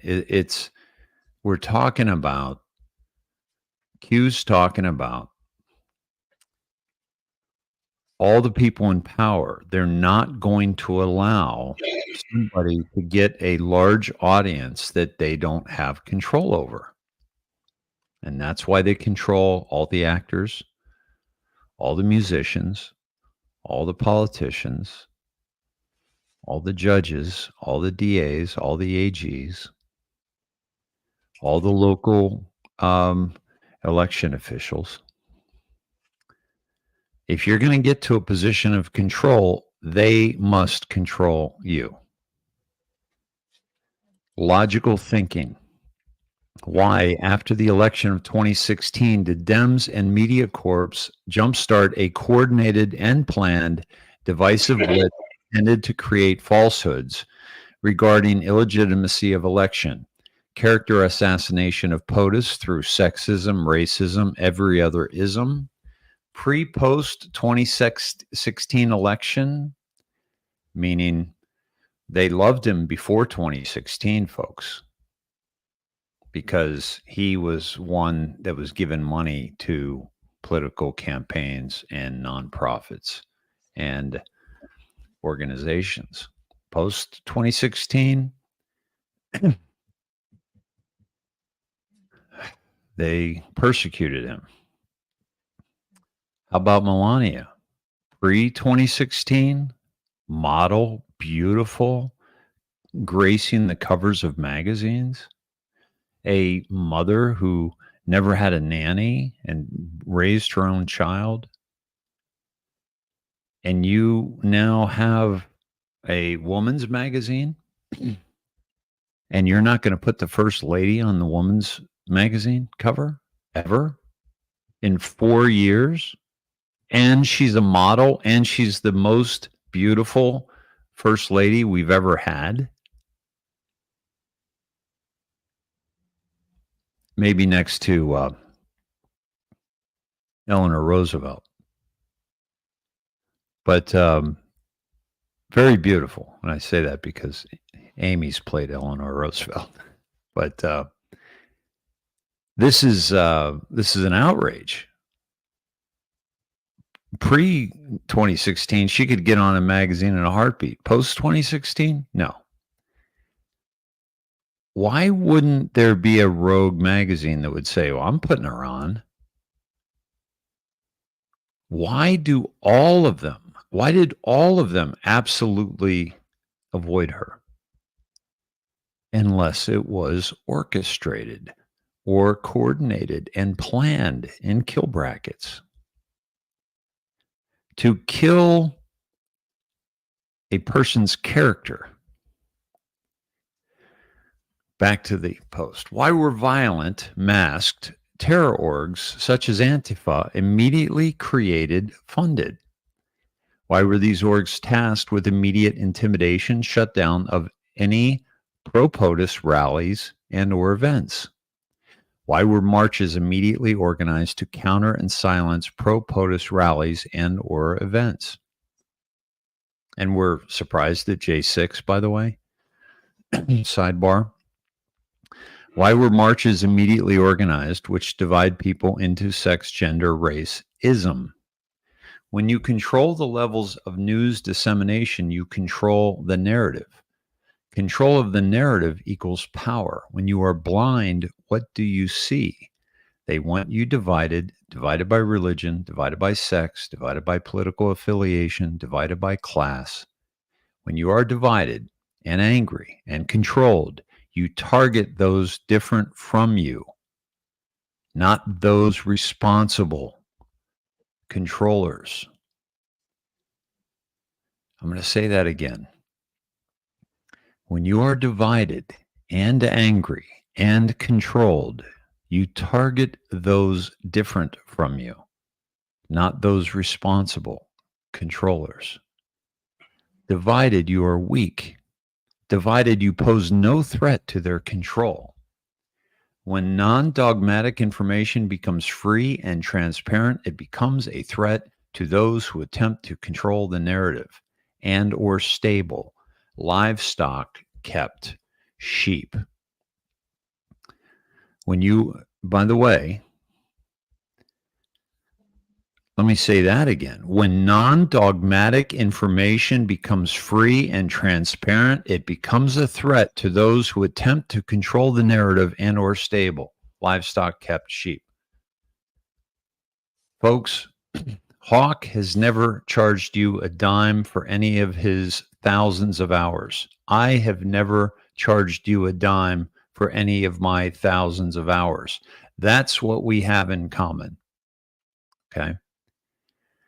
Q said here, when this information, non-dogmatic, meaning, not of the mainstream, not of the norm, not of the scripted narrative, when that information becomes free and transparent, it becomes a threat to those who attempt to control the narrative and the stable, you and I, as sheep, as livestock.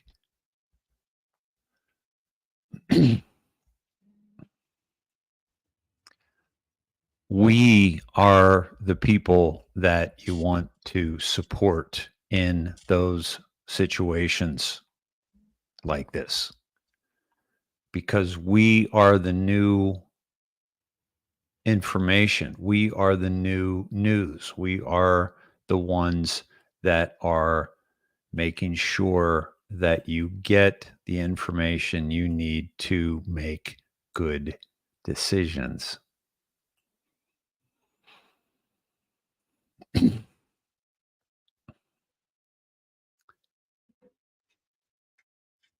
They want you divided.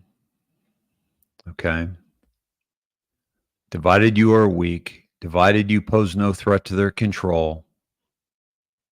When you are awake, you stand on the outside of the stable, groupthink, collective, and have free thought.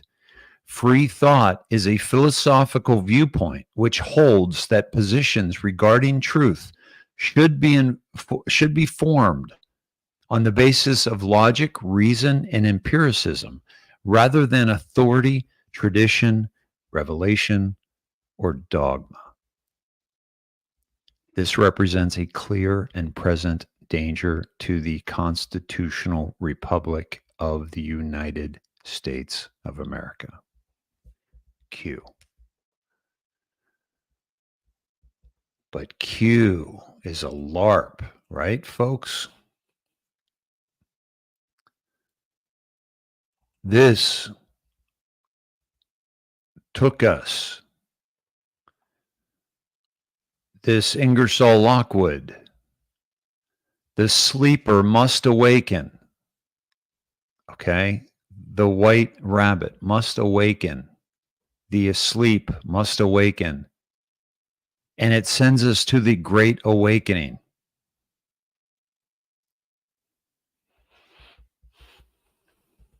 Now, I could take this a little deeper, but let me go and check on this one that Hawk sent by Mayrox. Is it Mayrox or Mayro, or how do you pronounce it? I say Moreau. I could be wrong though, but it's a. I don't know if she is well read or not, but if she has read The Island of Dr. Moreau, she may take offense to that. Do you remember that, dude? Yes, I do. And I've seen the remakes of it since. Oh, they made a movie? Yeah, Leonardo DiCaprio was on it. Was in the remake of that. I didn't even know they made an original movie. I just read the book. Yeah, the guy who played the The Godfather was the the guy who played Hannibal Lecter was the doctor of the island. Yeah. Okay. I can't remember his name. He's done some. He's made some. You mean you're talking about? Well, the original was Marlon Brando. Yeah, he was the original one, but then the guy who played Hannibal Lecter, in the Anthony Hopkins. Yeah, and he's a nutcase too. I don't see the remake. When was it remade?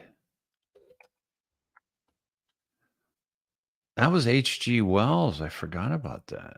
Yeah. Wow.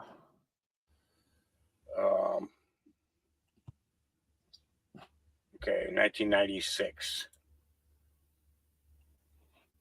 It was Brando. Yeah, was 96. The first one was Burt Lancaster played him in 1977, and then I think the movie was just called The Island. Was the one that was. So let me go to IMDb real quick, and I'll type in The Island here. I think that's what they called it, The Island.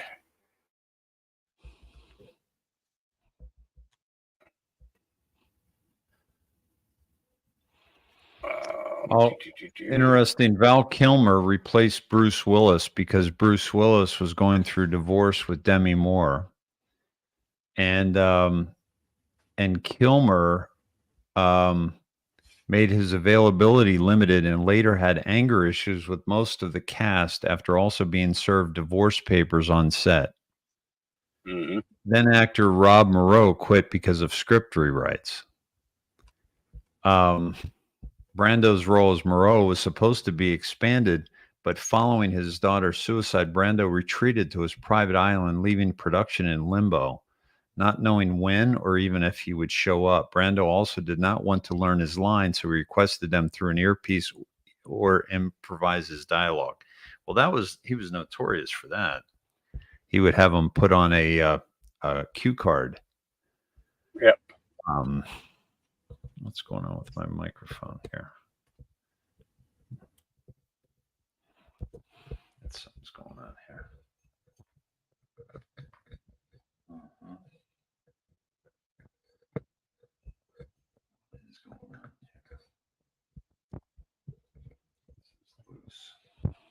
All right. So, but interesting. Sounds like it was somewhat cursed, the whole thing. All right. So I'm going to get to X and finish with Monroe. We got a little sidetracked there. So the sleeper must awaken. Let me take you to this.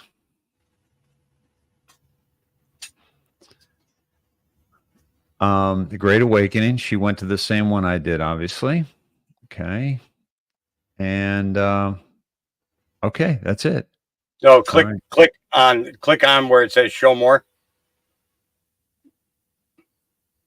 Oh, okay. The IL website specifically states we don't believe in QAnon, or nor will we ever. Please tell this to all. Yet the number 3858, which aligns with this Q drop, and which is what I've said, is it's absolutely this is absolutely connected. Ingersoll Lockwood's absolutely correct, connected. Yep. And then Honest Content, who's a listener, you have to understand most of these people are not ready to be unplugged, and many of them are so injured, so hopelessly dependent on the system that they will fight to protect it. Yep. The devil they know, Hawk. Yep. Yep. That's 100% right. You know, and we're seeing it from all different avenues. You know, there's a devil in everything. You know, and it's just really disappointing that that this is the kind of world that we have to live in right now.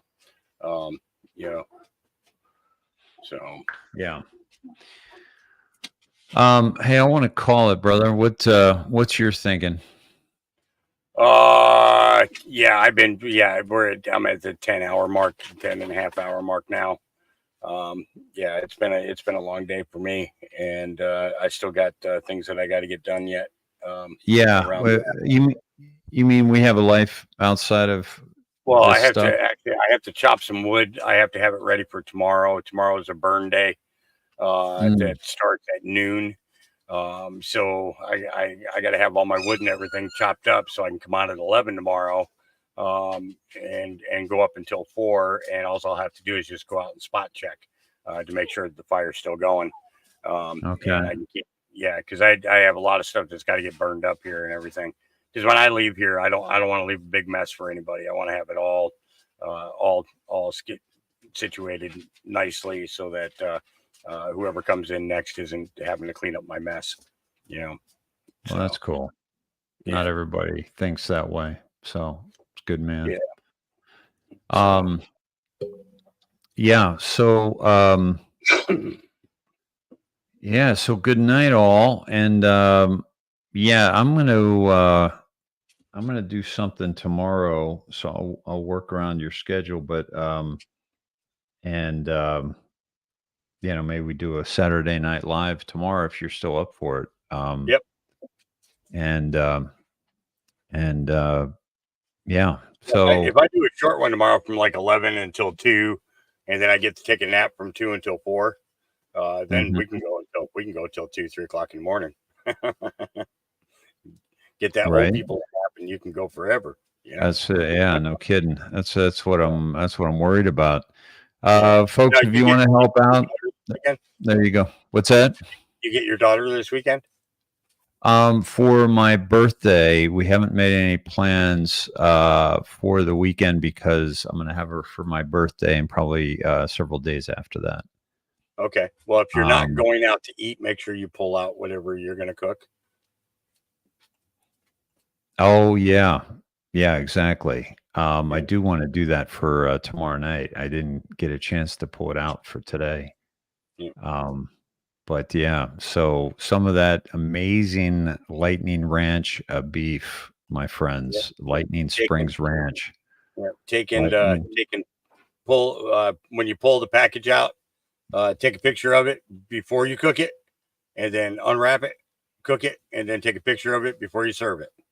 All right, that sounds like might have to hire somebody, because when that comes out of the oven, dude, there's no stopping me, man. I'm gonna jump that like a puma on a gazelle. All right, man. Well, why don't you take us out, and I'll say good night now. All my love to everybody out there, and thanks for hanging with us. And let's do it again. Let's do it again tomorrow. All right. Well, you know, if we're going to finish this out, let's finish it out right. Father God, Yahuwah, we thank you for this blessing of time together, and protect this channel, so that maybe we can still come back to this one tomorrow. If not, we'll I guess, Lord, we'll be looking for your protection on 24. But you know, thank you for the things that you put in front of us to discuss today. Thank you for the courage and the strength to talk about difficult things, and making things aware, and for providing Dave with you know, fingertip access to proof. You know, that's always a way to help to awaken, Lord, and that's a blessing, and I thank you for that.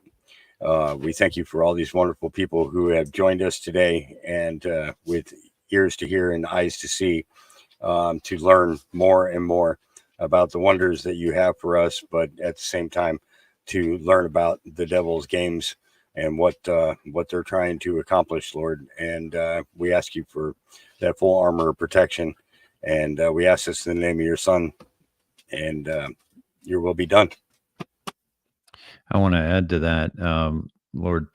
Just want to thank you for Hawk and his share tonight, and how powerful that was for those of us who heard it, and how our hearts ached for that little boy, and to see the man that little boy has become is truly remarkable. And just to see the way in which he moves through the world and interacts, and with his open heart to his fellow man, is just truly remarkable, given the upbringing that he has gone through. And we ask you to bless this man and heal his heart wholly, and just allow him to be able to look at those moments and rewrite that script, so that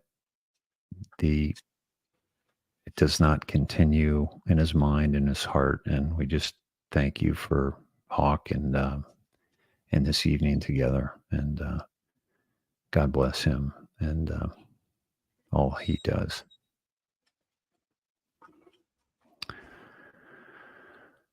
Brother, that was powerful tonight. Yeah, it was. Yeah, it was. It was a good night. We needed it. You know. Yeah.